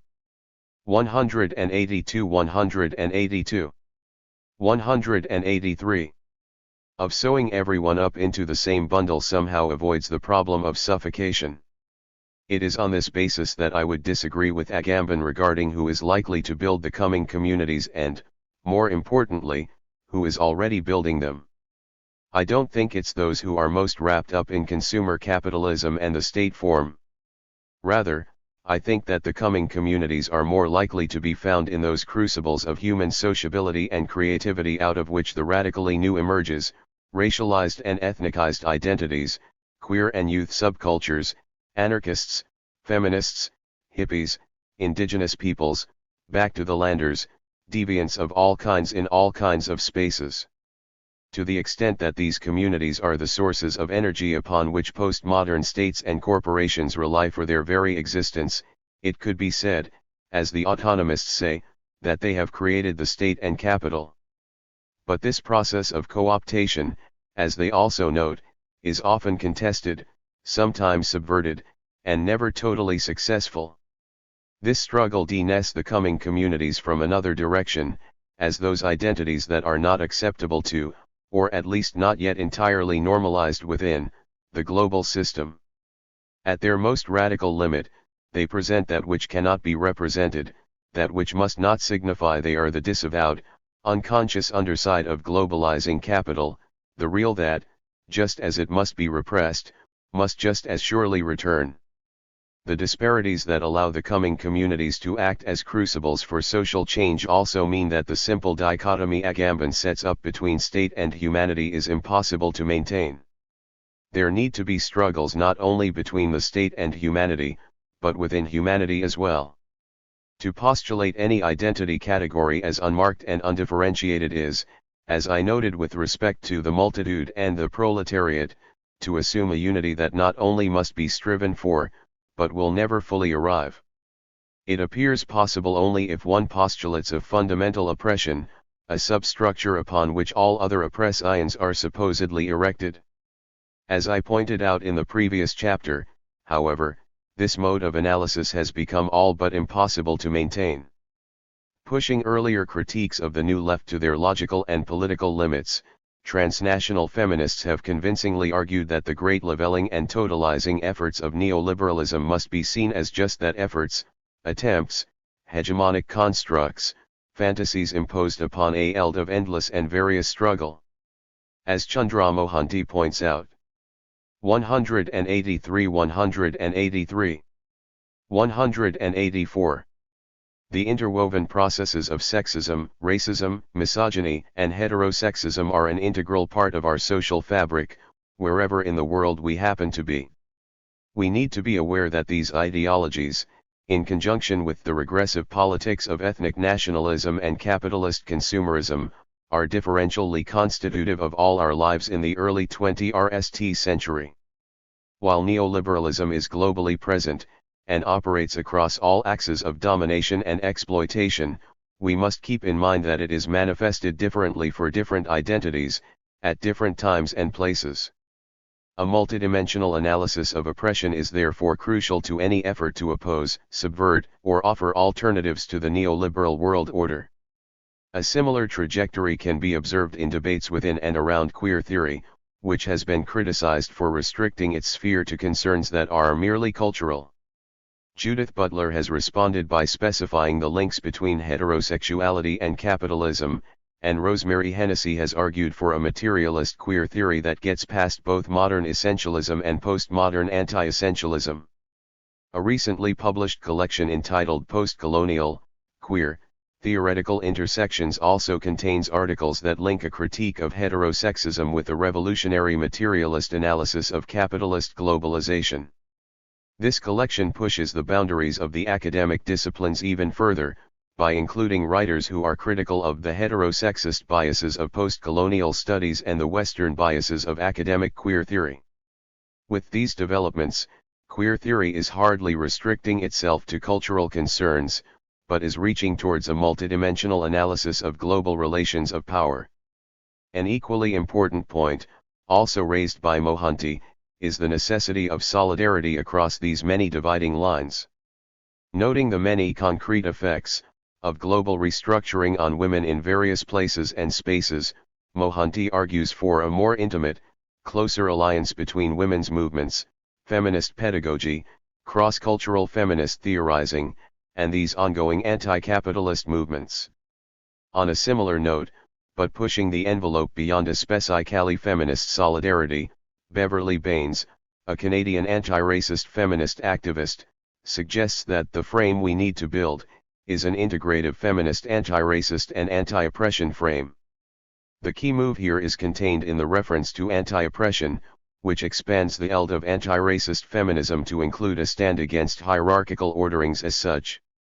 This could lead to what Setefarakoc has called a more engaged feminism, which would be interested in issues of equality and justice, both nationally and internationally, whether women may appear to be implicated in the issues or not. What, exactly, would this kind of feminism be like? One possibility is that it would be guided by what Gloria Anzaldúa calls a mestiza consciousness. Living in between cultures and races, the result of a racial, ideological, cultural, and biological cross-pollination, La Mestiza has a plural personality and is unable to hold concepts or ideas in rigid boundaries. She is a creature for whom nothing is thrust out, the good, the bad, and the ugly, nothing rejected, nothing abandoned. At first glance, mestiza consciousness looks very much like the nomadic subject of post-anarchism, which I have argued suffers from its claim to an impossible purity. But another aspect of mestiza consciousness is highlighted in Anzaldúa's contributions to this bridge called My Back and this bridge called Home. In these collections it becomes clear that Anzaldúa is more interested in crossing borders than she is in eliminating them, that she understands, because she lives, the dual dangers of integration and exclusion. In her preface to the second anthology, she notes that the RST was limited to the voices of women of color, many of whom viewed it as a safe space, as home. But there are no safe spaces, Anzaldúa argues, adding that it is necessary to leave home and its illusion of safety if one hopes to bridge, to attempt community. Thus, in the follow-up collection there are articles from contributors who are not women of color, who have been included in a self-conscious attempt to further the creation of what Anzaldúa calls El Mundo Zurdo, the left-handed world composed of those who do not Not all of us have the same oppressions, we do not have the same ideology, nor do we derive similar solutions. But these different affinities are not opposed to each other. In El Mundo Zurdo, I with my own affinities and my people with theirs can live together and transform the planet. 185 185 186. The reference to transforming the planet is an unfortunate utopian echo that betrays the remnants of a hegemonic desire even in this explicitly affinity-based conception of social change. But Anzaldúa elsewhere shows that she is aware of the necessity of choosing when to cross borders, with whom and how to be open. Effective bridging, she warns, comes from knowing when to close ranks to those outside our home, group, community, nation, and when to keep the gates open. As an ethically committed subject, La Mestiza necessarily abandons the position of pure nomadism. Some things are thrust out, namely racism, sexism, homophobia, perhaps capitalism and the state form as well. Thus, for example, despite its greater openness, there are no defenders of white male privilege in this bridge we call home. Living affinity-based relationships means not only hooking up with those with whom we share values, but actively warding off and working against those whose practices perpetuate division, domination, and exploitation. Although feminists, post-colonial and queer theorists have all rejected totality in its various forms, there are currents within each of these traditions that help to guide us away from the trap of positing in its place a community that is entirely without presuppositions. Just as there can be no purely nomadic subject, there can be no purely nomadic community. There can, however, be communities that share presuppositions that are different from those of the global system of states and corporations, and that are at the same time changeable and open to anything but the emergence of apparatuses of division, capture, and exploitation. This is the crux of the task of building the coming communities. We must develop and live according to shared ethico-political commitments that allow us to achieve enough solidarity to effectively create sustainable alternatives to the neoliberal order. In the challenges to modernist liberation movements that have been advanced since the 1960s, it is possible to discern two intimately related themes that offer some guidance as to how these commitments might be understood. The coming ethics. Groundless solidarity and infinite responsibility. Although it is clear that much work remains to be done, many RST world feminists have responded favorably to the challenges posed by those who reject an identity-based politics of recognition, and their responses might be seen as showing the way forward for other. 186 186 187 Traditions. Donna Haraway's cyborg, for example, is a gur very similar to La Mestiza. He is a gur of liminal transformation, part of a bastard race that is stripped of identity and teaches about the power of the margins. The cyborg is oriented to crossing boundaries and overcoming dichotomies such as man/woman, human/animal, organism/machine and material/virtual, and participates in a non-hegemonic politics based on affinity, not identity. For many, myself included, it is hard to get into the swing of Haraway's celebration of the radical possibilities of the human-machine interface. As much as computerized systems are dysfunctional and break down constantly, when they do work they are perfect for implementing the kind of micromanagement desired by the societies of control.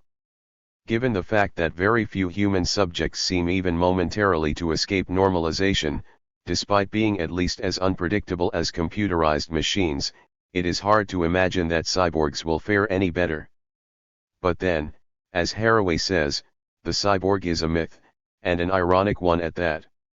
She is quite well aware of the dangers of what she calls the informatics of domination, and to the extent that she attempts to include the struggles of Southeast Asian women working in electronic sweatshops in her vision, she at least avoids the all-too-common trap of postulating a friction-free virtual romp for everyone, meaning everyone in the middle to upper classes of the G8 countries, of course. Finally, although she is out to revalue the highest values of Western modernity, she is aware of the danger of lapsing into boundless difference, and thus avoids the trap of pure nomadism as well. Like Haraway, Braidotti also avoids postulating woman as an identity to be liberated and suggests that feminists must open themselves to issues which at RST site seem to have nothing to do specifically with women at all. The qualifying phrase at RST site is crucial. What Braidotti is talking about is not an anything goes, rent a radical form of activism, rather, she wants us to acknowledge the coexistence of feminine specificity with larger, less sex-specific concerns. What may not be identified as a women's issue may in fact be seen as having important repercussions for women, in which case some feminists might end themselves interested in working on it. Thus what she calls a nomadic feminism is about tracing a zigzagging path between the many issues faced by those who are struggling to create alternatives to the neoliberal order. While this formulation is clearly driven by an awareness of the logic of affinity, the reference to larger concerns sounds a little old. 187 187 188 Leftish, and there are other signs that would indicate that Braidotti does not entirely reject the logic of hegemony. She suggests, for example, that real-life minorities, women, blacks, youth, post-colonial subjects, migrants, exiles and homeless may need to go through a phase of identity politics of claiming a XED location before they begin to partake of newer forms of political action. This formulation could be read as primitivizing and Eurocentric in its teleological connotations, and the idea that the thing for minorities to do is to become major enough to slough off their minority status is decidedly anti-Deleuzean in tenor. A politics of affinity, as Braidotti herself has argued, is not about abandoning identication as such, it is about abandoning the fantasy that XED, stable identities are possible and desirable, that one identity is better than another, that superior identities deserve more of the good and less of the bad that a social order has to offer, and that the state form should act as the arbiter of who gets what. Although what constitutes a minority at a particular place and time may change, and the composition of a given minority identity will always shift, a post-structuralist analytics of power tells us that there will never be a time when there are no minorities. If we continue to put our energy into a politics of demand, we will be putting our energy into the perpetuation of the state form. We need to begin to understand better how, as persons of relative privilege, we can work to demolish our privilege without asking the state to do it for us. A similarly ambivalent relation to the politics of demand can be found in the work of Diane Elam, who has argued for a feminism that would seek neither to liberate a female subject nor to secure certain fundamental rights for her, but would, at the same time, continue to strategically appeal to rights politics. Once again, I would suggest that state apparatuses are relatively uninterested in why we come to them to solve our problems for us. It is the fact that we come to them at all that perpetuates the state form as a state of relations in Landauer's sense. All the same, I find Elam's conception of a groundless solidarity that is not based on identity, but on suspicion of identity to be very compelling. She arrives at this concept by asking herself a philosophical question about feminism and deconstruction, which she answers by suggesting that the relationship between them is not one of consensus, but rather that of groundless solidarity. Elam is, of course, thinking of consensus in the Habermasian sense here, as something always achievable through the magic of 188 189. Language use, and therefore somehow always already achieved. But at the same time she leads us towards a more anarchistic conception of consensus as a process rather than a state, something to be worked on via discussions that are tenuous and difficult. Groundless solidarity, she contends, is a stability but not an absolute one. It can be the object of con-ICT and need not mean consensus. Thus we might nearly have done with the idea that either con-ICT or consensus are at the heart of human social relations. Both are not only always possible, but always present, intermixing, and at play. Elam's intervention occurs in the context of the feminism/postmodernism debates, but the concept of groundless solidarity has value for struggles on all axes of subordination, and especially for making links across these struggles. Trans theorist Leslie Feinberg has related how the early gay and lesbian movement suffered from the predominance of a similar middle-class white current that had difficulty accepting the presence of drag queens at pride events, and thereby weakened the movement they themselves depended upon for liberation. Feinberg asks, what is the bedrock on which all of our diverse trans populations can build solidarity? The commitment to be the besters against each other's oppression.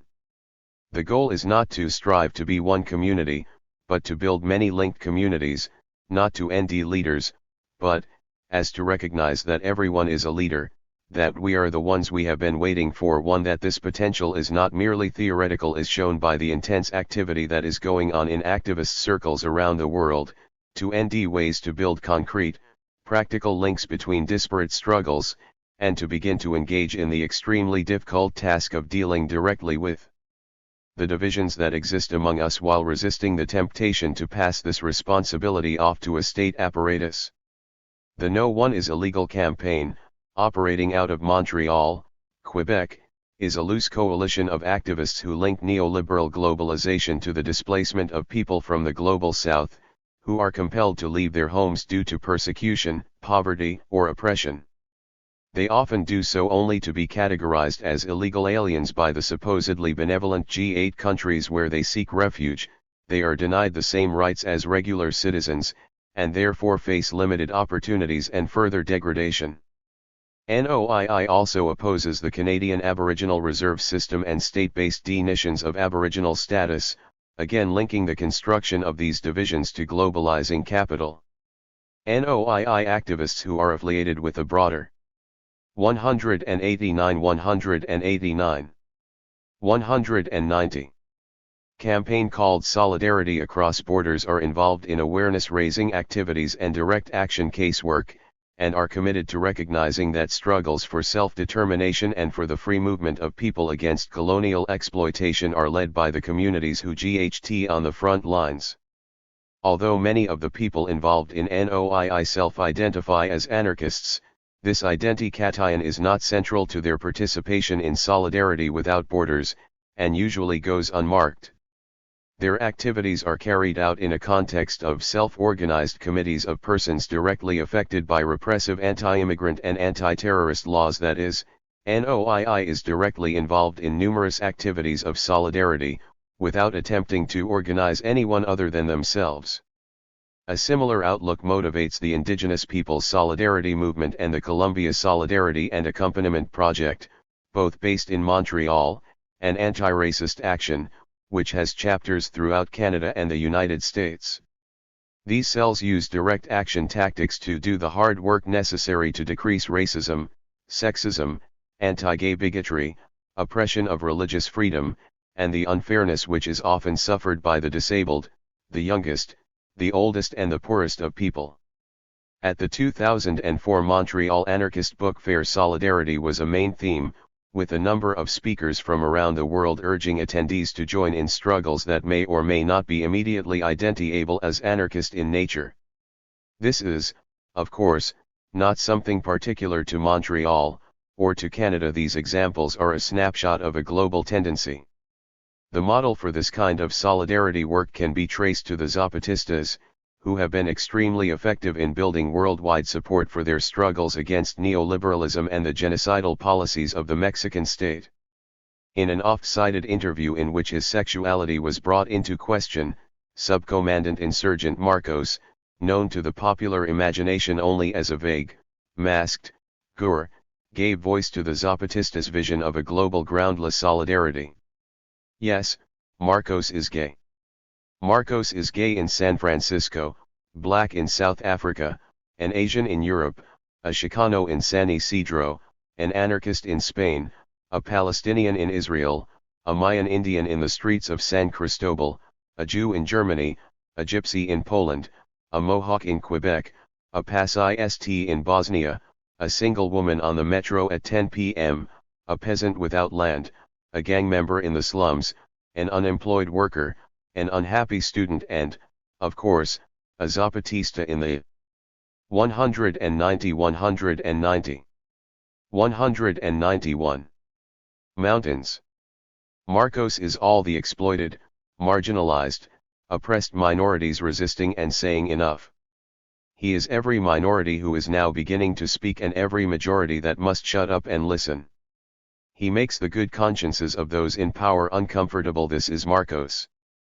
Many of the groups involved in mobilizing for the Battle of Seattle in 1999, such as People's Global Action, Direct Action Network, and those who organized the RST Independent Media Center, had direct links with the Zapatistas. Among these, PGA is particularly interesting in terms of practices of solidarity, in that it was organized by 10 activist groups from different continents, including the Zapatistas, the Movimiento dos Trabajadores Rurales Sem Tierra, and Karnataka State Farmers Union, known for direct action against genetically engineered crops in southern India. The group traces its roots to the encuentros, or meetings of solidarity, held in Chiapas in 1996 and Spain in 1997, and has since held global conferences in Geneva, Bangalore, and Cochabamba. Its core principles, or hallmarks, include a very clear rejection of capitalism, imperialism, and feudalism, as well as all trade agreements, institutions, and governments that promote destructive globalization. The rejection of feudalism may seem anachronistic to many readers. The group's website explains that it was added at the request of the Indian and Nepalese delegates, whose immediate struggles are oriented in this way. This is an excellent example of how Eurocentric assumptions about the nature of globalization can be challenged and the discourse of resistance enriched, given the right sort of organizational structure, one based on decentralization and autonomy rather than hierarchical command. To maintain this structure, PGA has refused to take on a legal existence, and maintains that no organization or person represents the PGA, nor does the PGA represent any organization or person. The group also maintains a multidimensional analysis of oppression within the neoliberal order, arguing that the denunciation of free trade without an analysis of patriarchy, racism, and processes of homogenization is a basic element of the discourse of the right. Finally, it adopts what it calls a confrontational attitude, on the assumption that the politics of demand cannot have much effect on biased and 191 192 undemocratic organizations in which transnational capital is the only real policy maker. This attitude extends to support for, and participation in, direct action civil disobedience, and in the case of Chiapas, armed rebellion. There are many similar groups now in existence, such as Via Campesina, which is a network of peasant organizations, agricultural workers, rural women, and indigenous communities from Asia, Africa, America and Europe. Like PGA, Via Campesina is organized along non-hierarchical lines and respects the local autonomy of its members. While all of these organizations oppose the current organization of global capitalism and the statist institutions upon which it depends, they do not always challenge the neoliberal system of states as such. That is, while they are strong on building solidarity against the existing order, they are not as effective in building alternatives to it. Perhaps not surprisingly, given their hyper-exclusion from almost all of the so-called benefits of modernization and post-modernization, in combination with their precarious, yet vastly superior hold on traditional values and ways of life, it is indigenous peoples who are leading the way here.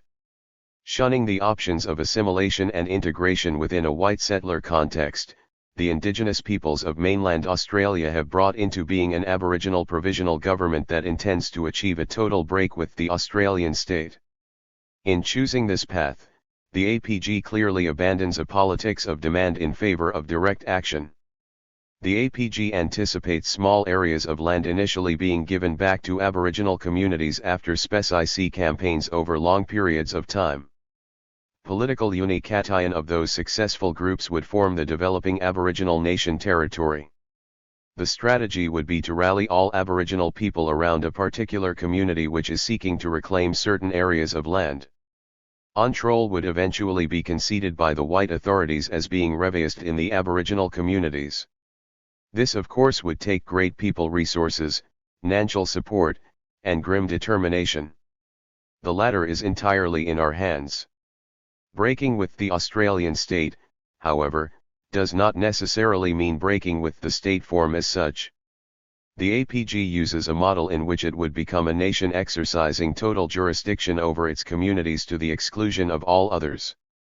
The distinction here is literally black and white, Aborigines inside there.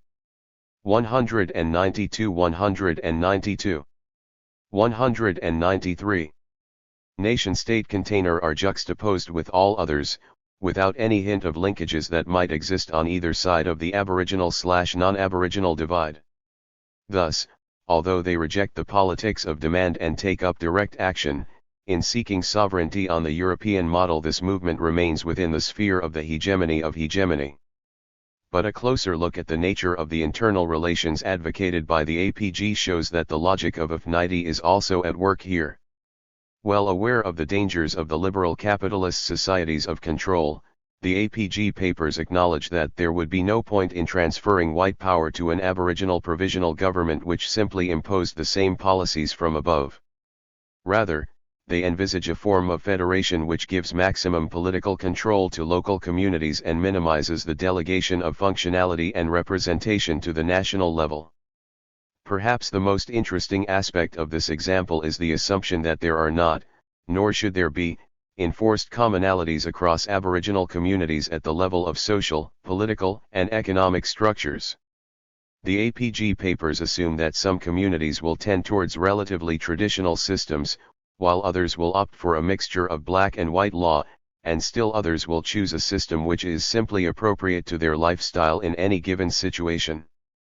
In vying for sovereignty on the European model as a means of protecting itself from the devastating ravages of the global system of states, the project of the APG displays a hybrid logic, combining elements of both hegemony and affinity. A further example from the theory and practice of the indigenous peoples of North America will reveal more fully the avenues opened up by Affinity-based practices. It is now well established that the model of the Haudenosaunee, or Iroquois Confederacy, was an inspiration for the Federalists who founded the United States of America. But this model of intercommunal relations is not only of historical interest, it survives to this day and guides the political life of some of the most radical and self-reliant indigenous communities of North America. Its basic principle is given in what is known as the two-row wampum model, which is described in the following passage. When the Haudenosaunee came into contact with the European nations, treaties of peace and friendship were made. Each was symbolized by the guswente or two-row wampum. There is a bed of white wampum. 193 193 194, which symbolizes the purity of the agreement. There are 2 rows of purple, and those 2 rows have the spirits of your ancestors and mine. There are 3 beads of wampum separating the 2 rows, and they symbolize peace, friendship, and respect. These 2 rows will symbolize 2 paths or 2 vessels, traveling down the same rivers together. 1. A birch bark canoe, will be for the Indian people, their laws, their customs, and their ways. The other, a ship, will be for the white people and their laws, their customs, and their ways. We shall each travel the river together, side by side, but in our own boat. Neither of us will try to steer the other's vessel. On this model, while there is a distinction between the Indian people and the white people, this distinction is not cast in terms of an absolute dichotomy. In traveling the same rivers together, indigenous and non-indigenous peoples must be aware of their shared reliance upon the land and upon each other. But, in refraining from attempts to steer the other's vessel, each acknowledges the other's right to maintain its particularity and difference.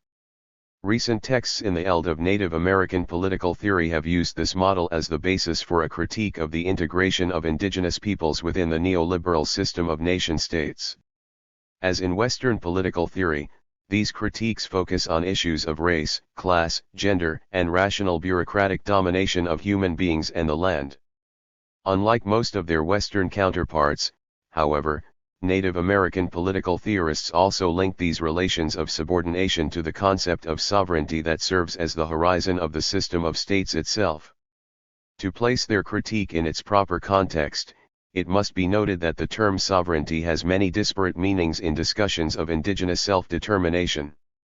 It can be invoked either as a justification for secession and the formation of a separate, independent state, as in the case of the APG, or it can serve as a basis for limited forms of self-government within an existing state, as in the Opchale policies of the United States and Canada. Rejecting both of these models, the Mohawk Nation of the Haudenosaunee have conceptualized a path of self-determination that involves neither a recovery of a partial remnant of a sovereignty lost in the past, nor a futural project of a totalizing nation-state. This approach is guided by the reaction that while redistribution of sovereignty may indeed challenge a particular colonial oppressor, it will not necessarily challenge the tools of his oppression. According to Tayek Alfred, 194 194 195. Sovereignty, as an exclusionary concept rooted in an adversarial and coercive Western notion of power, is itself deeply problematic. Taking up a position that is consonant with the Weberian critique of rationalization, Marie Smallface-Merial and Lee Maracle argue that the structures and processes of bureaucracy that are necessary to postmodern sovereignty are oppressive as such, regardless of whether they are imposed from outside, or chosen from inside a community. Taken to its limit, this critique approaches that of the anarchist and anarchist-Unionist groups described above, in positing modes of social organization in which there is no absolute authority, no coercive enforcement of decisions, no hierarchy, and no separate ruling entity. To the Haudenosaunee know what they want, because they've had it before, yet their struggle to walk their own path has been met with intense repression by all levels of the Canadian government, for which no tactic is too underhanded to ward off what it fears most: the successful construction of a form of Indigenous governance that eludes its control, that does not rely in any way upon a devolution of authority from the system of states. From the Oka crisis of 1990 up to the present day, communities like Kanazatek have been split internally and subject to constant external interference as they strive to end ways to maintain and reinvigorate their traditional forms of organization in the context of the postmodern condition. Similar struggles have been faced by the Zapatistas, whose uprising against the Mexican state and the global neoliberal order has been accompanied by the emergence of an extremely interesting alternative system of social, political, and economic organization. Although the army wing is organized hierarchically and is driven by authoritarian discipline, it is controlled by the General Council of the clandestine revolutionary indigenous committees, whose members are appointed by the local communities. These communities also may decide to become part of one of the 32 autonomous municipalities, which exist alongside and in struggle with the municipalities recognized by the Mexican state. This system, which encompasses a diversity of regions and ethnicities, arose as a direct action response to the perceived failures of the politics of demand. Before we would ask the government to give us everything, and they would give us handouts, some housing material, a little bit of money, a few sacks of corn. But now we realize that we can solve our necessities ourselves. That is 195. 196. Why we decided to resist, to give birth to our own ideas. The communities created the autonomous municipalities so we could be free to create what our thoughts tell us, to create what we want according to our needs and our history. We are not asking the government to hand us clothes, but rather the right to live with dignity. Within the communities, decisions are made collectively on a consensus model, in local assemblies where all men and women over the age of 12 have a voice. Although they suffer from constant persecution and have very little in the way of resources, the communities and autonomous municipalities have managed to make progress in areas ranging from health to education to economic sustainability. Each community makes decisions for itself, pursues the projects it wants to pursue, as does each municipality. As in classical anarchist federalism, association does not mean giving up local control. This is not to say, however, that the system of autonomous municipalities is explicitly based on the ideas of Godwin and Proudhon. Rather, like the nations of the Haudenosaunee, the Zapatistas have carried out a creative application of traditional indigenous structures in response to current exigencies. One example is the way in which delegated authority is regulated so as to ensure that those who are placed in positions of representation serve their community rather than vice versa. When the authority goes amiss, becomes corrupt or, to use a local term, is a shirkaer, he is removed from his position, and a new authority replaces him.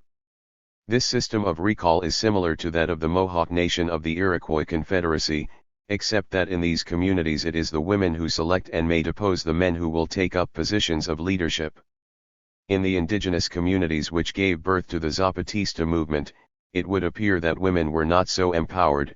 Patriarchal social structures dictated that they were excluded from the decision-making process. An important part of the Zapatista struggle has been to address this disempowerment, through the inclusion of women fighters in the EZLN and by challenging traditional structures through the revolutionary law for women. As a result of their own autonomous struggles within the larger movement, women now participate in the deliberations of the local communities and may be sent as delegates to the CCRI and municipal councils. Although some progress has been made, there is 196, 196, 197. Also further work that needs to be done regarding the division of domestic/community labor, the valuation of women's work, and the subordination of women in domestic settings.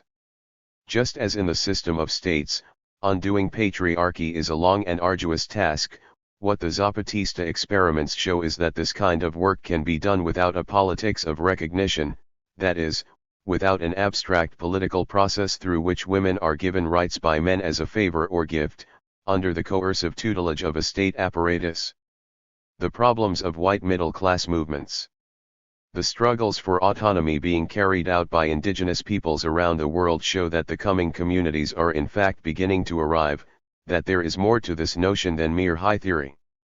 But, in observing that the logic of affinity guided by groundless solidarity does structure some actually existing movements and social experiments, I am not by any means trying to suggest that all of the work has been done. The problems encountered by women in the Zapatista autonomous zones are generalizable to other axes of oppression, other regions, movements, and traditions. Every historical society has been to some extent patriarchal, racist and homophobic. Judy Rebick, a Canadian feminist and anti-globalization activist, has recently pointed out that while the organizational methods of the anti-globalization movement have been profoundly influenced by feminist critiques of power, there is a very real risk that specific issues of concern to women such as male violence and reproductive rights are getting lost in the agenda. A similar point has recently been made by Chandra Mohanty, and by many anarcho-feminist activists, who note that white male anarchists have a particularly strong tendency to consider themselves to have moved beyond the need to address how apparatuses of division affect their own practices. There seems to be an assumption at work that if we are acting the system that is oppressive, then we are somehow non-oppressive by virtue of claiming to be outside of the system. None of us are immune from the grasp of patriarchy, racism, and homophobia. The implications of thinking that we are immune can dangerously affect the participation of systematically oppressed peoples in the movement. 197 197 198. Numerous articles have been written on this point, the most widely circulated of them being Betida Martinez's Where Was the Color in Seattle?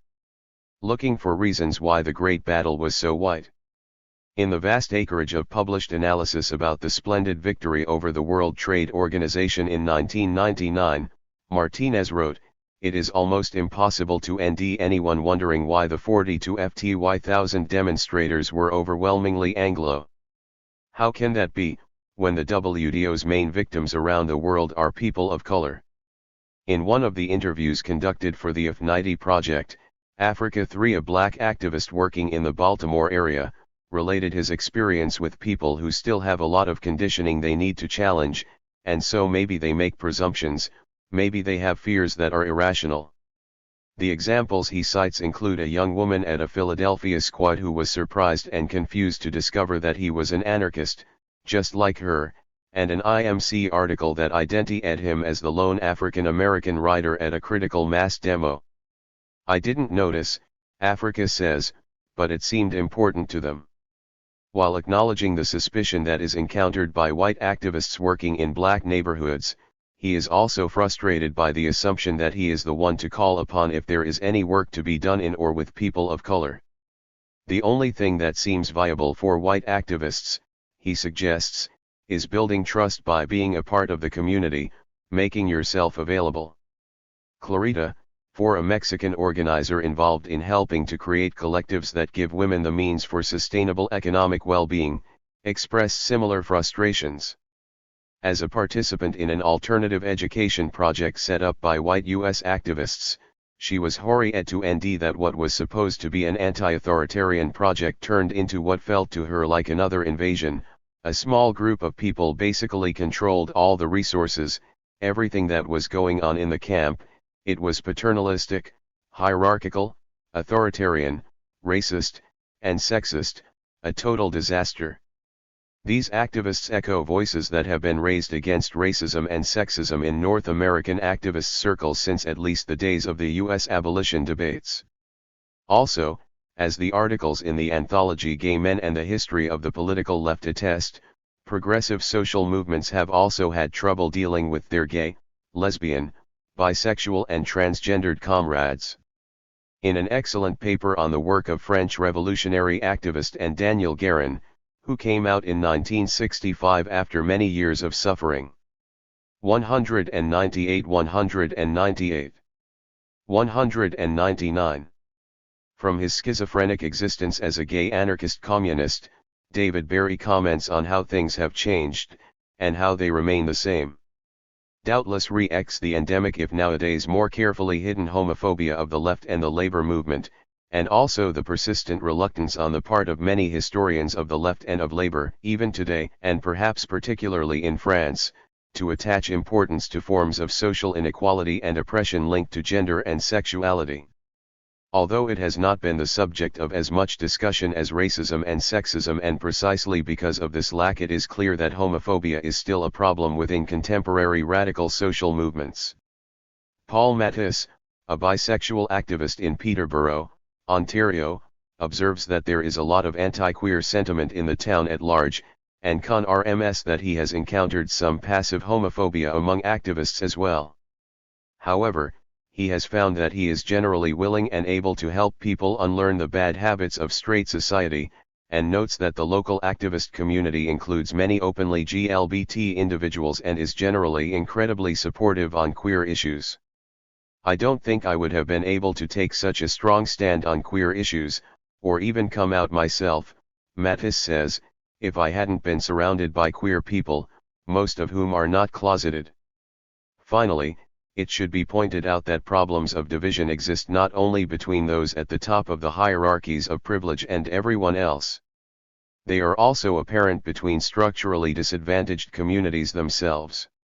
A recent survey of 50 U.S. activists on how the events of September 11, 2001 have affected their work shows some examples of the kinds of issues that can be encountered.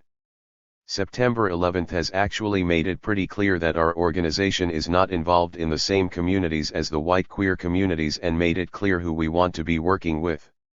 It has strengthened connections with low-income organizations and other social justice groups led by folks of color. These subtle currents of affinity and disaffinity point to the need for an ethic of innate responsibility that pushes the basis for groundless solidarity to ever greater levels of complexity and commitment. Like groundless solidarity, the concept of innate responsibility comes from Derridean deconstruction and serves as its necessary complement. Simon Critchley, who has been very influential in working against the reading of Jacques Derrida as a postmodern relativist, argues that Derridean deconstruction has a horizon of responsibility or ethical significance, provided that ethics is understood in the Levinasian sense.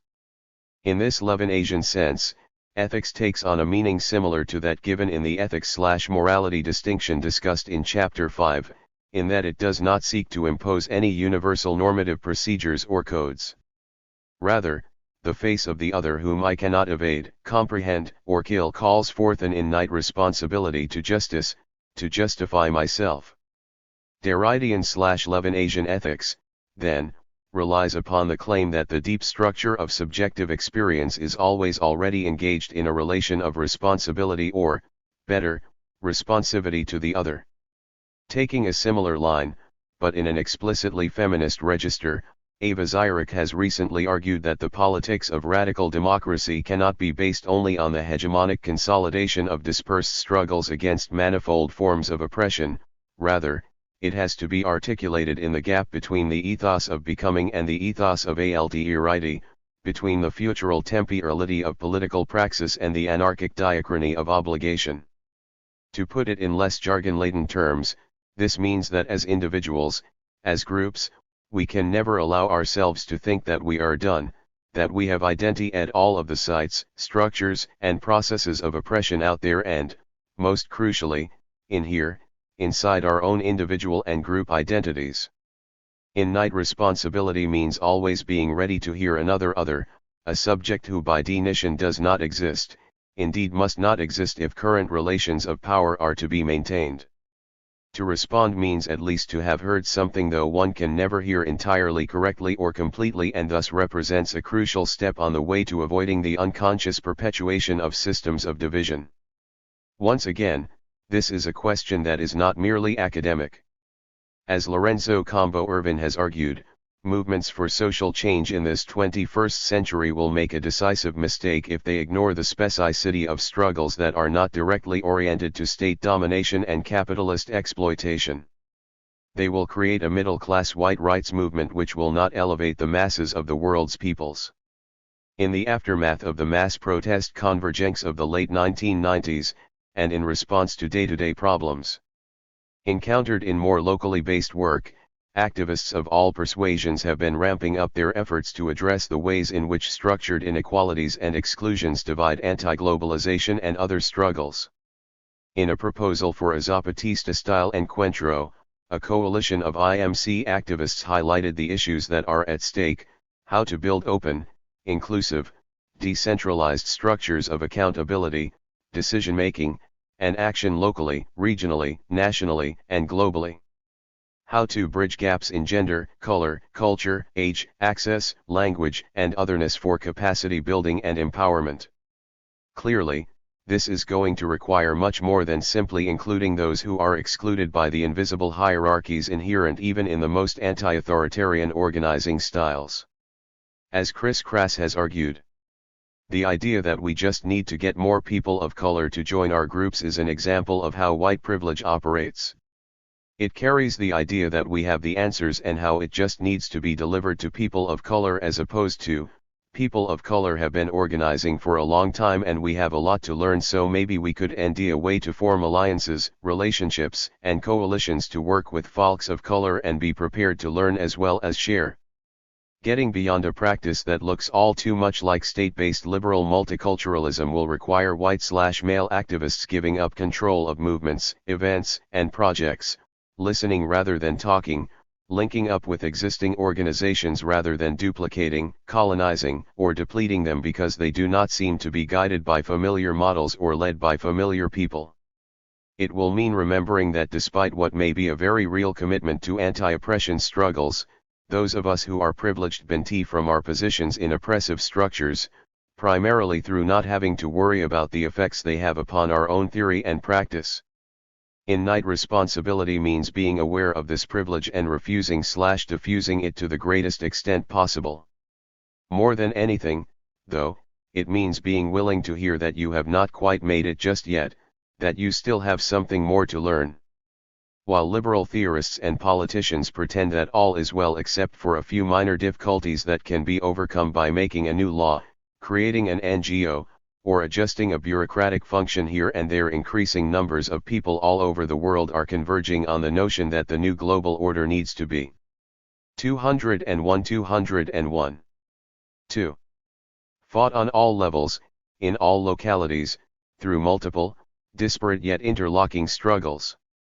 Although an immense amount of work remains to be done, it does seem that connections across the chasms created by apparatuses of division are being made, with increasing frequency and complexity. This gives us a reason to hope that groundless solidarity/innate responsibility can offer an alternative to the politics of recognition and integration, that apparatuses of division can be significantly dismantled through direct, community-based action, rather than just being ameliorated or even further entrenched by state-based reforms. Groundless solidarity arises from a precarious unity in diversity of its own, a complex set of shared experiences of what it means to live under neoliberal hegemony, what it means to GHT it and to create alternatives to it.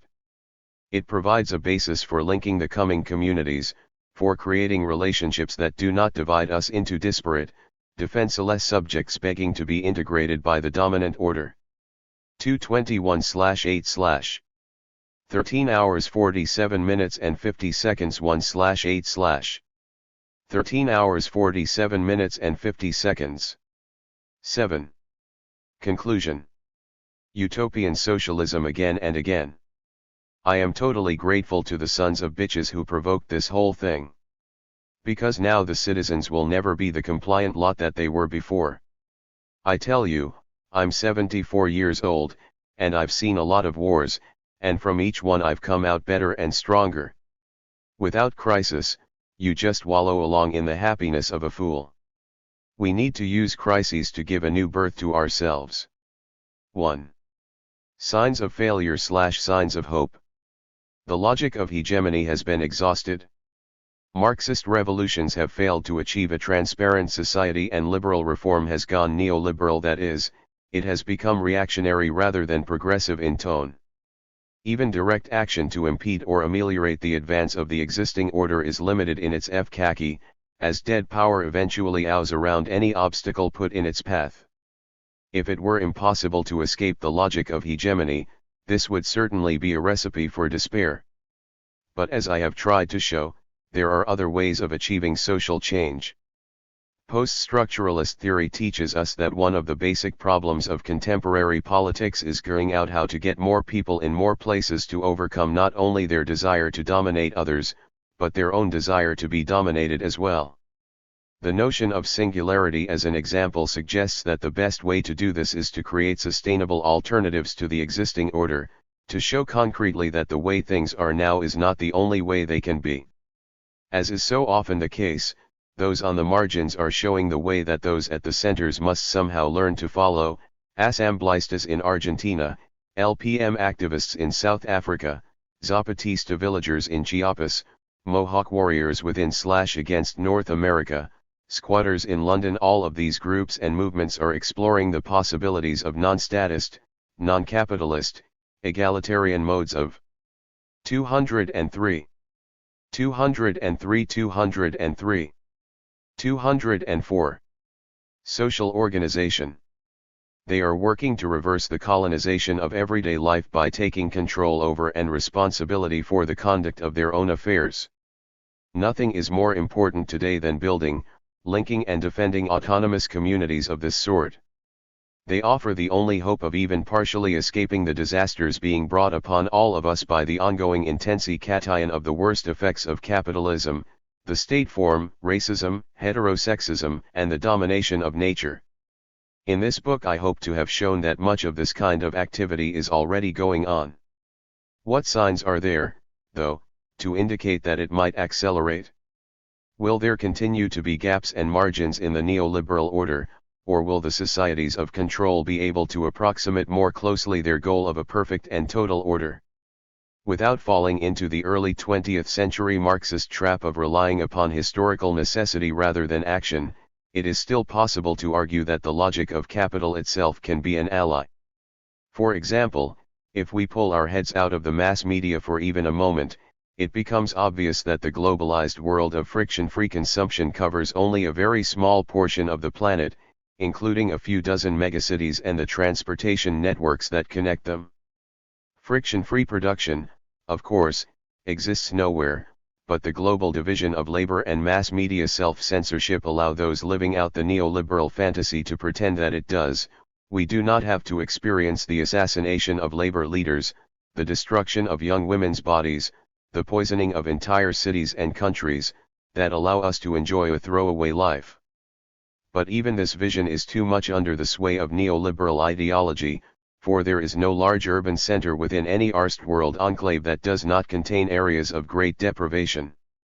This is to say that the brave new world, just like the old world, is founded on exploitation, and therefore must create and amplify inequalities of all kinds.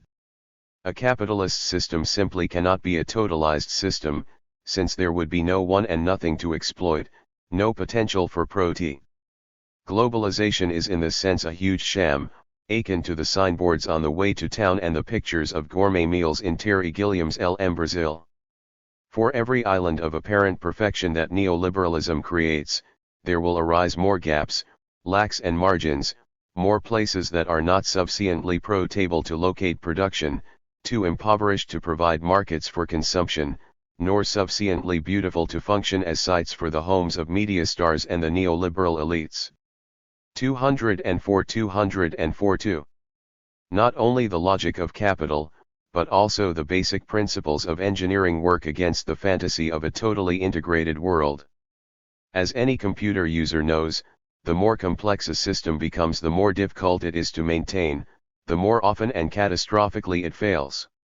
Stupidly, but fortunately for those of us who oppose the dominant order, the military/national internet has been robbed of most of its distributed character, that is, of the diversity and decentralization that would have made it relatively stable and immune to attack despite its increasing complexity.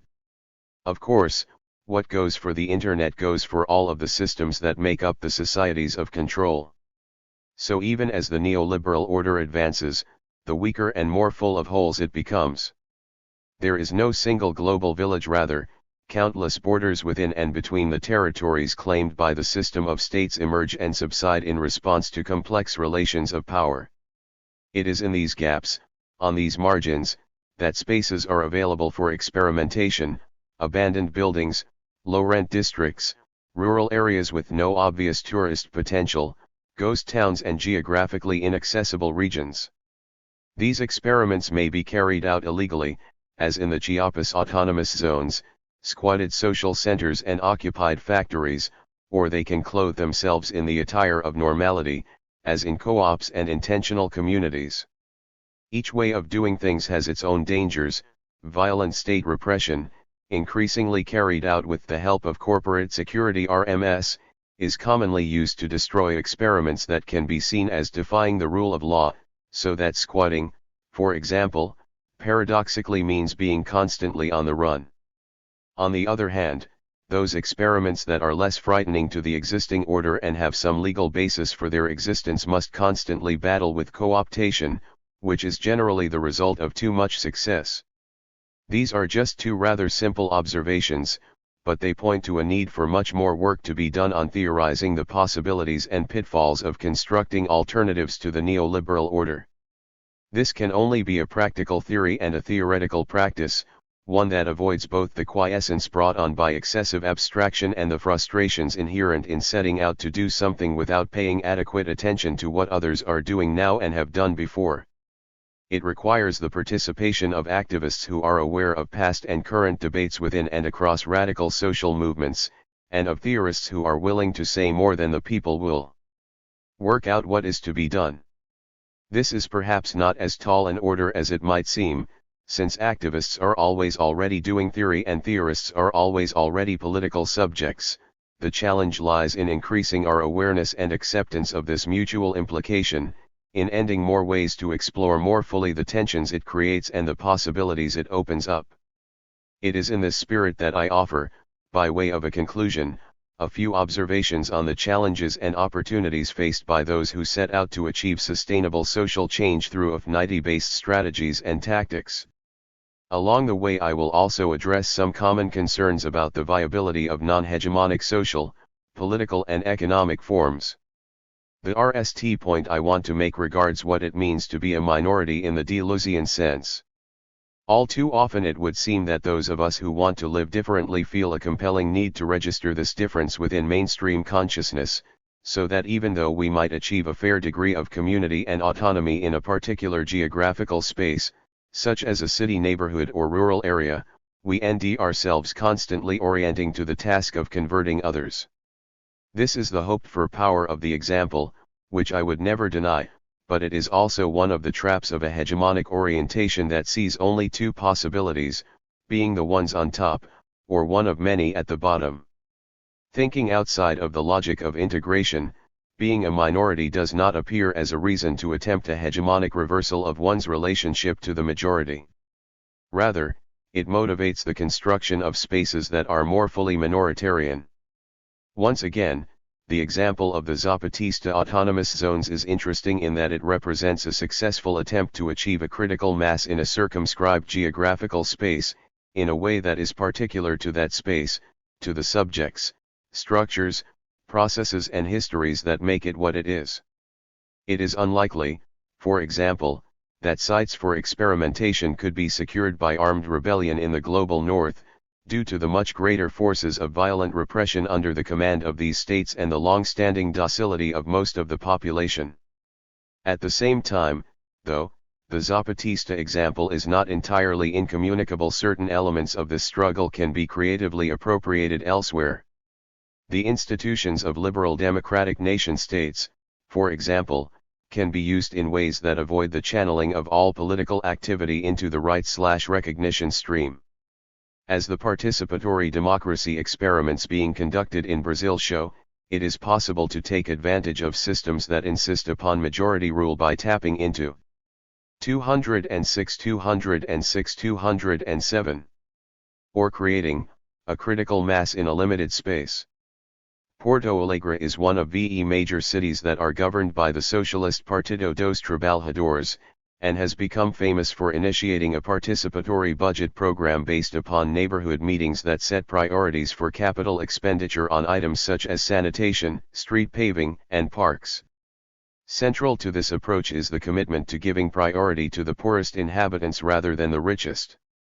Since its inception in the 1990s, the program has been expanded to include the entire city budget, and councils have been created to discuss other issues, such as housing, health, culture, and the environment. The idea has also spread, with varying degrees of success, to over 100 Brazilian cities. Tarso Genro, the former mayor of Porto Alegre, sees participatory budgeting as part of the creation of a new non-state public space, which it undoubtedly is. However, this is a space based on what he calls a hegemonic consensus.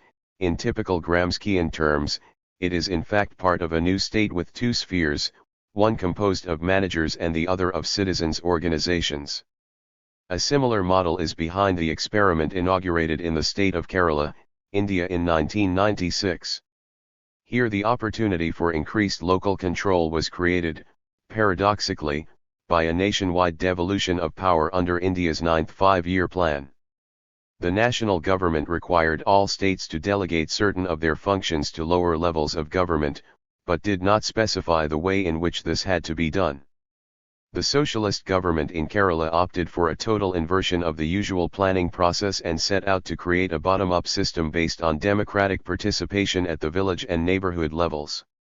This process proceeded over several years and involved meetings at various levels of delegation, facilitated by the training of thousands of activists. It culminated in the submission of over 150,000 project proposals, about half of which were funded. As in the Brazilian experiments, the participatory democratic process here existed only to produce suggestions for state action, rather than to end ways to proceed outside of the state's purview.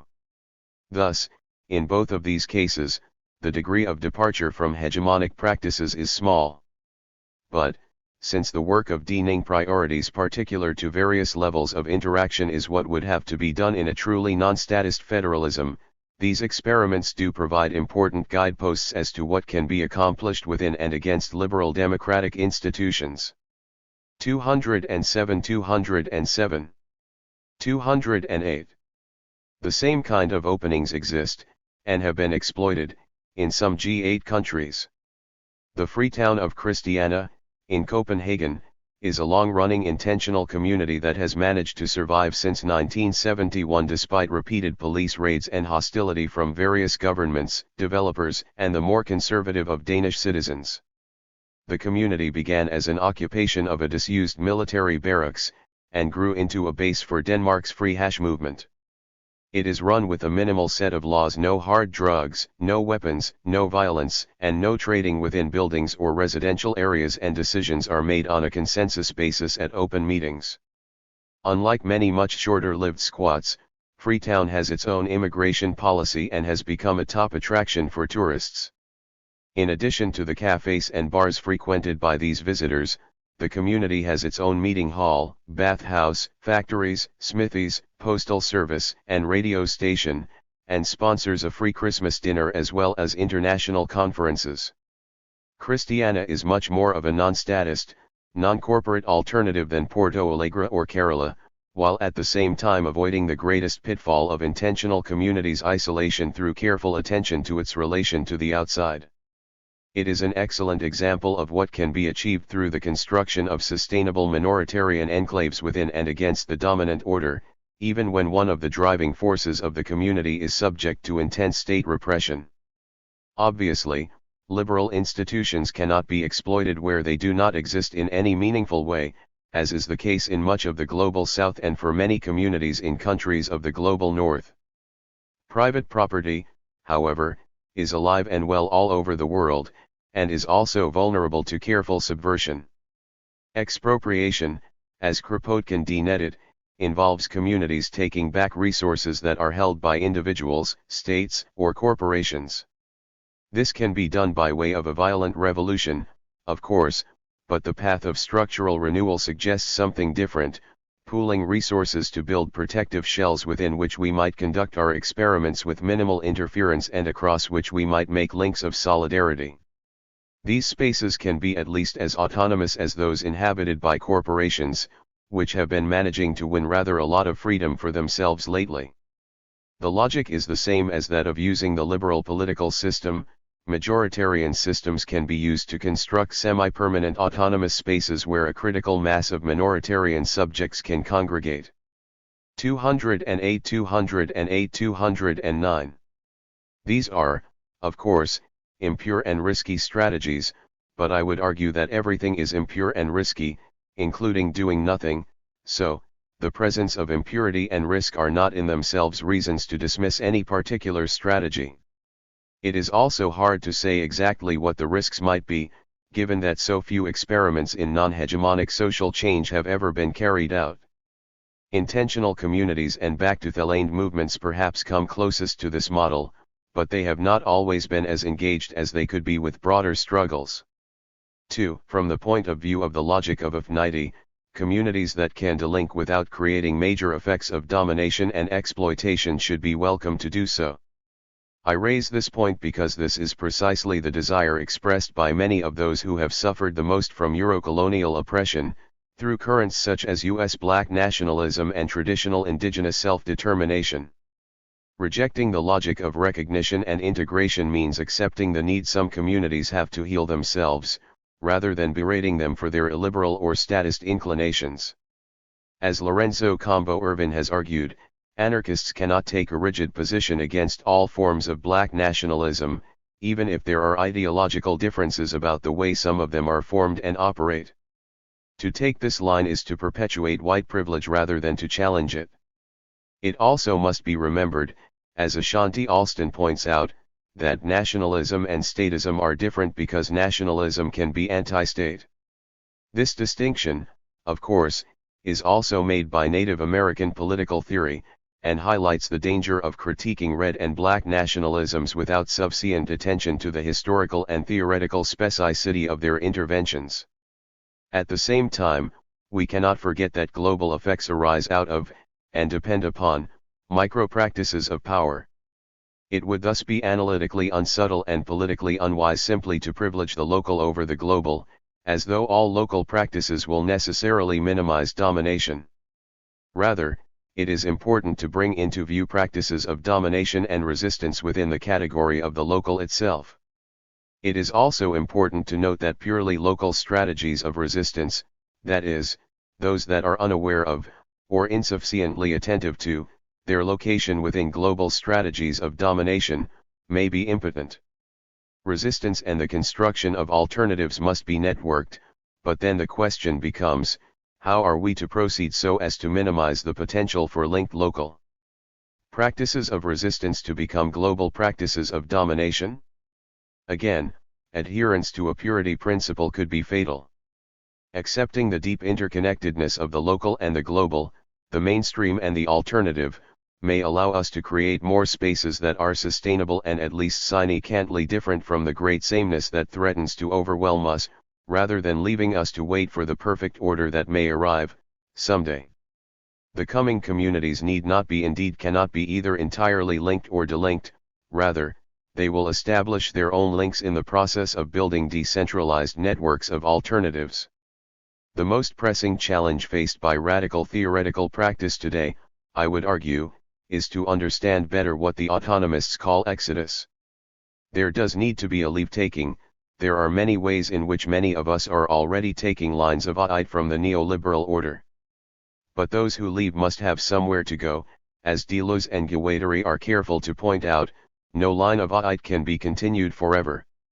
The question, then, is, how it is possible reterritorialize sustainable alternatives rather than return to the status quo or slide out into individual psychosis/community self-destruction.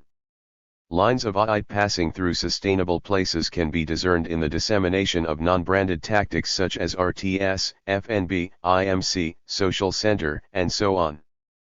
But these non-branded tactics exist only parasitically, and therefore beg the question of how they will survive materially over the long term. That is, they beg the question of the coming economies. Clearly, new forms of community must involve the creation of alternatives not just in culture and polity, but in economic relationships as well. What of the coming economies? Socialist and capitalist economies are hegemonic in that they seek to use a single mechanism to guide an entire system, state control in the former case, and a market free-for-all in the latter. All actually existing economic systems involve elements of both market freedom and state regulation, but what is crucial from the perspective of the logic of Affinity is the attempt to create a monolithic ELD. Affinity-based economies do not display this kind of regularity. The only thing that can bind them is their shared commitment to minimizing domination and exploitation. But where, precisely, are the lines to be drawn between domination and non-domination, exploitation and non-exploitation? As I've mentioned, many classical anarchists 210, 211 came quite close to economic libertarianism by relying entirely upon contracts between individuals and small groups. But how much of what does an individual have to control before she becomes a capitalist? How big can a small business get before it becomes a corporation? There is, of course, a vast amount of work that has been done on these questions, which for reasons of space I cannot address here. That will have to wait for another book, probably written by someone else, for just as I do not believe that the coming communities can be dened positively and totally, so I would suggest that the economies associated with them will also be diverse and multiple. There are, in fact, numerous experiments in non-capitalist/non-state socialist economics being conducted, a few of which I'd like to mention, just to give a sense of the kind of possibilities that are being explored. One of the best known and more successful experiments in economic alternatives is the LET system, which currently has 1,500 groups in 39 countries. LETS is basically a community-based barter exchange, where goods and services are traded and debits/credits tracked by a local accounting system. It is a non-branded, decentralized network. Anyone can start a LETS system and can link up with other systems. LETS users include individuals, groups, and small businesses, for whom it functions as an alternative market. Clearly, LETS systems do not challenge the fundamental assumptions of capitalist market relations, nor do they develop a critique of the state form. They provide an alternative, certainly, but one that exists within the existing order, with no aspirations to drain or replace it. Participatory economics, or PAR-econ, is explicitly linked to the Marxist and anarchist traditions, and thus has a more radical approach. According to Tom Wetzel, PAR-econ is an attempt to specify, in an economic program, what the necessary conditions are that would need to be achieved to have a sustainable economic system in which workers are no longer an exploited, subjugated class. That is, participatory economics is an attempt to specify the structure of a classless economic system, and thus an economic program for the self-emancipation of the working class. Michael Albert, the leading proponent of PAR-econ, says that it concerns itself with four key questions, to which it provides its own characteristic answers. To the question of how people should be paid for the work they do, PAR-econ responds by arguing that remuneration should be based on effort and sacrifice, not proti, power, or output. Citing the anarcho-syndicalist Rudolf Rocker, Albert suggests that all people should have a say in decisions proportionate to the degree they are affected by them. With regard to how workplaces should be organized, PAR-econ advocates balanced job complexes that would evenly distribute both enjoyable and arduous tasks. Finally, production and consumption decisions are to be made according to participatory allocation, that is, without either markets or central planning. In a recent talk at the New England Anarchist Book Fair, Albert called PAR-econ an anarchist economics, and he has suggested elsewhere that it is oriented to achieving what he calls non-reformist reforms by building new institutions in the innards of the old. In terms of both its goals and its means of achieving them, PAR-econ would seem to be very much a project of structural renewal in the sense I have been using this term, right down to the experiments that have been conducted using this model. These include the radical publishing houses South End Press, Z Magazine, and Arbiter Ring, as well as the Mondragon Café, also in Winnipeg. PAR-econ, however, remains a utopian project, in that like the alternatives proposed by Fourier and Owen, it begins with a body of theory that it seeks to implement in practice. Recent developments in Argentina, discussed in Chapter 1, offer a complementary model that begins with practice and is driven by the necessity of filling in the gaps left by the collapse of the national economy under the stresses of neoliberal restructuring. As Ezekiel Adamovsky recalls, when the RST Piquetero groups, barter markets, assemblies, and vision emerged, it was not the fruit of years of patient campaigning, but a spontaneous, I would say intuitive creation. The whole economy and political system collapsed. The people did not trust any of the parties, leaders, or unions available, so they simply gathered with other people like themselves and asked each other, do you have any idea of what's going on here? What do we do to protect our lives? However they may come to be, the power of alternative economies resides in the fact that every dollar we don't spend in the capitalist and state socialist economies weakens those economies. By making our own arrangements, we help to render hegemonic systems redundant and lessen our dependence upon them. A utopian future, the end of civil society. Taking a non-totalizing position with regard to economic activity also helps us to overcome the problems associated with theorizing the economy as an autonomous sphere of activity separated from other such spheres. As I have shown in the chapters on the genealogy of hegemony, in liberal theory of both the capitalist and post-Marxist varieties, it is only when a civil society is externally mediated by a state form that the deaning and highly desirable situation of pluralism arises. From the liberal point of view, polities in which this distinction has been eliminated must become either totalitarian or anarchic, depending upon whether it is the state or the civil society/economy that exceeds its proper boundaries. A similar perception exists in most brands of Marxism, where state coercion is seen as an unfortunate, but necessary, evil on the way to a classless society. Within these paradigms, then, it is impossible to imagine that sufficient order can be achieved in modern societies without recourse to the state form. Anarchists have advanced the heretical thesis that prior to the rise of the system of states, the so-called barbarians did not live in a pre-social, Hobbesian state of perpetual war.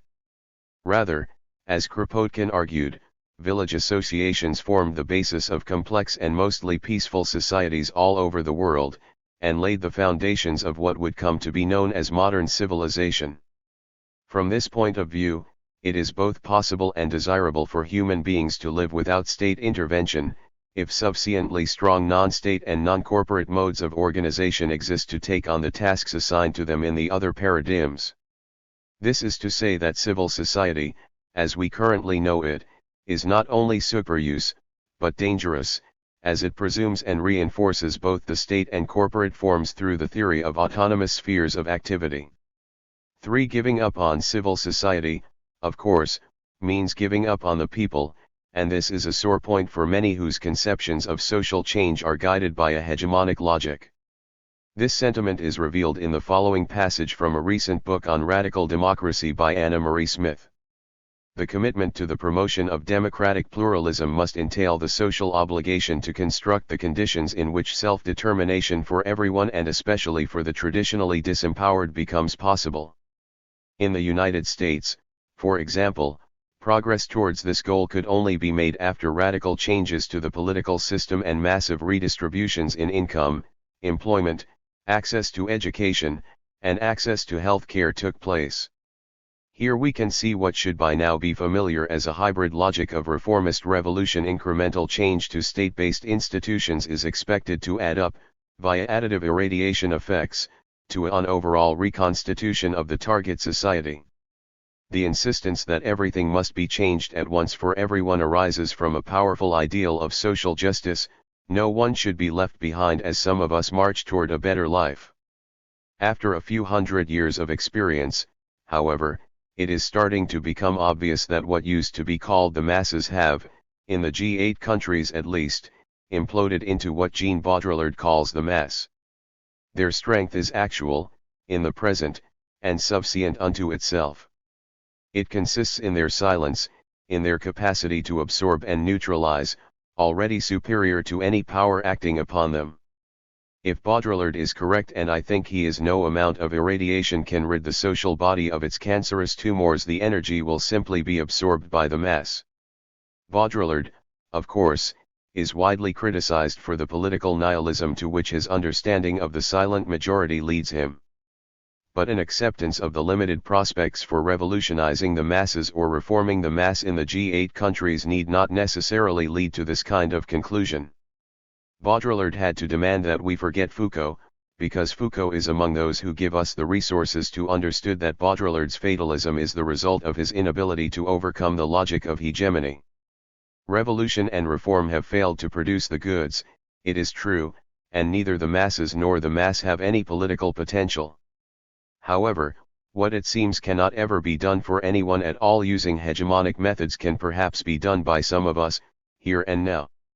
This suggestion of course carries elitist overtones, which is why I have tried so hard to point out that it is not rich RSD-worlders who are leading the way, but those who are suffering the most from the depredations of globalizing capital. Following in their footsteps means that we of the global north must learn to meet our own needs locally, thereby limiting our participation in, and draining energy from, the neoliberal order.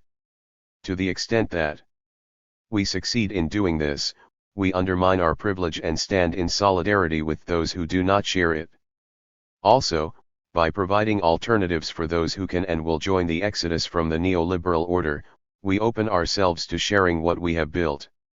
In both the long and short terms, I would argue, more progressive social change can be achieved for more people by ridding ourselves of one of the NAL vestiges of the logic of hegemony, which is also traceable back to the utopian socialists, the will to save everyone at once. To avoid another sort of misreading, I want to make it clear that I am not advocating total rejection of reformist or revolutionary programs in all cases. To do so would be to attempt to hegemonize the eld of social change. Rather, as will be obvious from a careful reading of the previous paragraph, I am citing what I see as the historically established limited prospects for these modes, and arguing that non-hegemonic strategies and tactics need to be explored more fully than has so far been the case. It's a matter of jettisoning some baggage that might allow us to range more widely, to search out the solution spaces more fully. In a time when we are surrounded by state and corporate forms, it is ridiculous to think that we can just ignore them. At the very least they need to be warded off, and one of the best ways of doing this is to put some energy into enhancing how they evolve. At the same time, it should be obvious that I am privileging direct action for the construction of sustainable alternatives over revolution and reform. I would argue that most of our energy should go into the former, while we engage with the states and corporations only as necessary to further their slide into relative obscurity and to protect ourselves against their depredations. What is most compelling about structural renewal is its ability to achieve the goals of revolution and reform here and now, rather than putting them off to some distant place and time. And, in theory at least, if everyone joined the exodus at once, then the whole world could change in the way that those who believe in a simultaneous transformation desire. Indeed, this seems no less likely to occur via structural renewal than it does by way of the other methods. One of the great advantages of the post-Marxist theory of radical democracy was that it shifted theoretical attention from a millenarian proletarian revolution to the actually existing new social movements and the citizens who compose them. It could be suggested that in advocating structural renewal by Smiths operating outside of civil society, I am undoing this good work by regressing to a utopian position.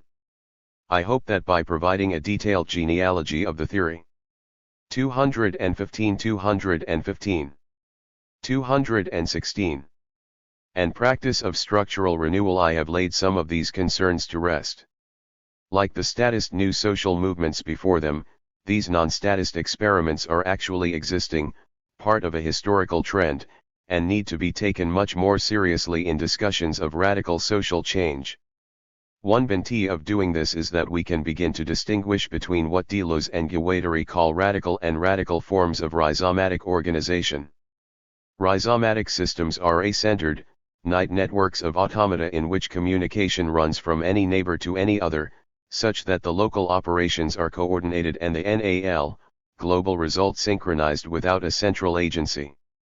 While the rhizome, as we have seen, is commonly associated with affinity-based, micropolitical modes of social change, is in no way an essentially good alternative to a bad tree. as is clear from the use of the Internet both to develop a military-industrial complex, and to organize against its excesses. These forms are not mutually exclusive, but coexist and mutate through ever-changing modes of employment and states of relative hegemony. Indeed, postmodern societies of control are becoming increasingly dependent upon decentered multiplicities that are, nonetheless, hierarchical and authoritarian in nature.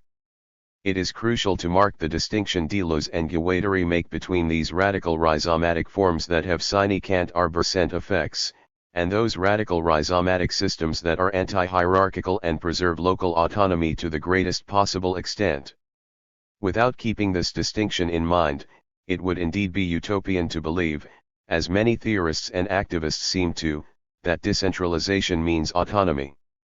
It means no such thing, necessarily.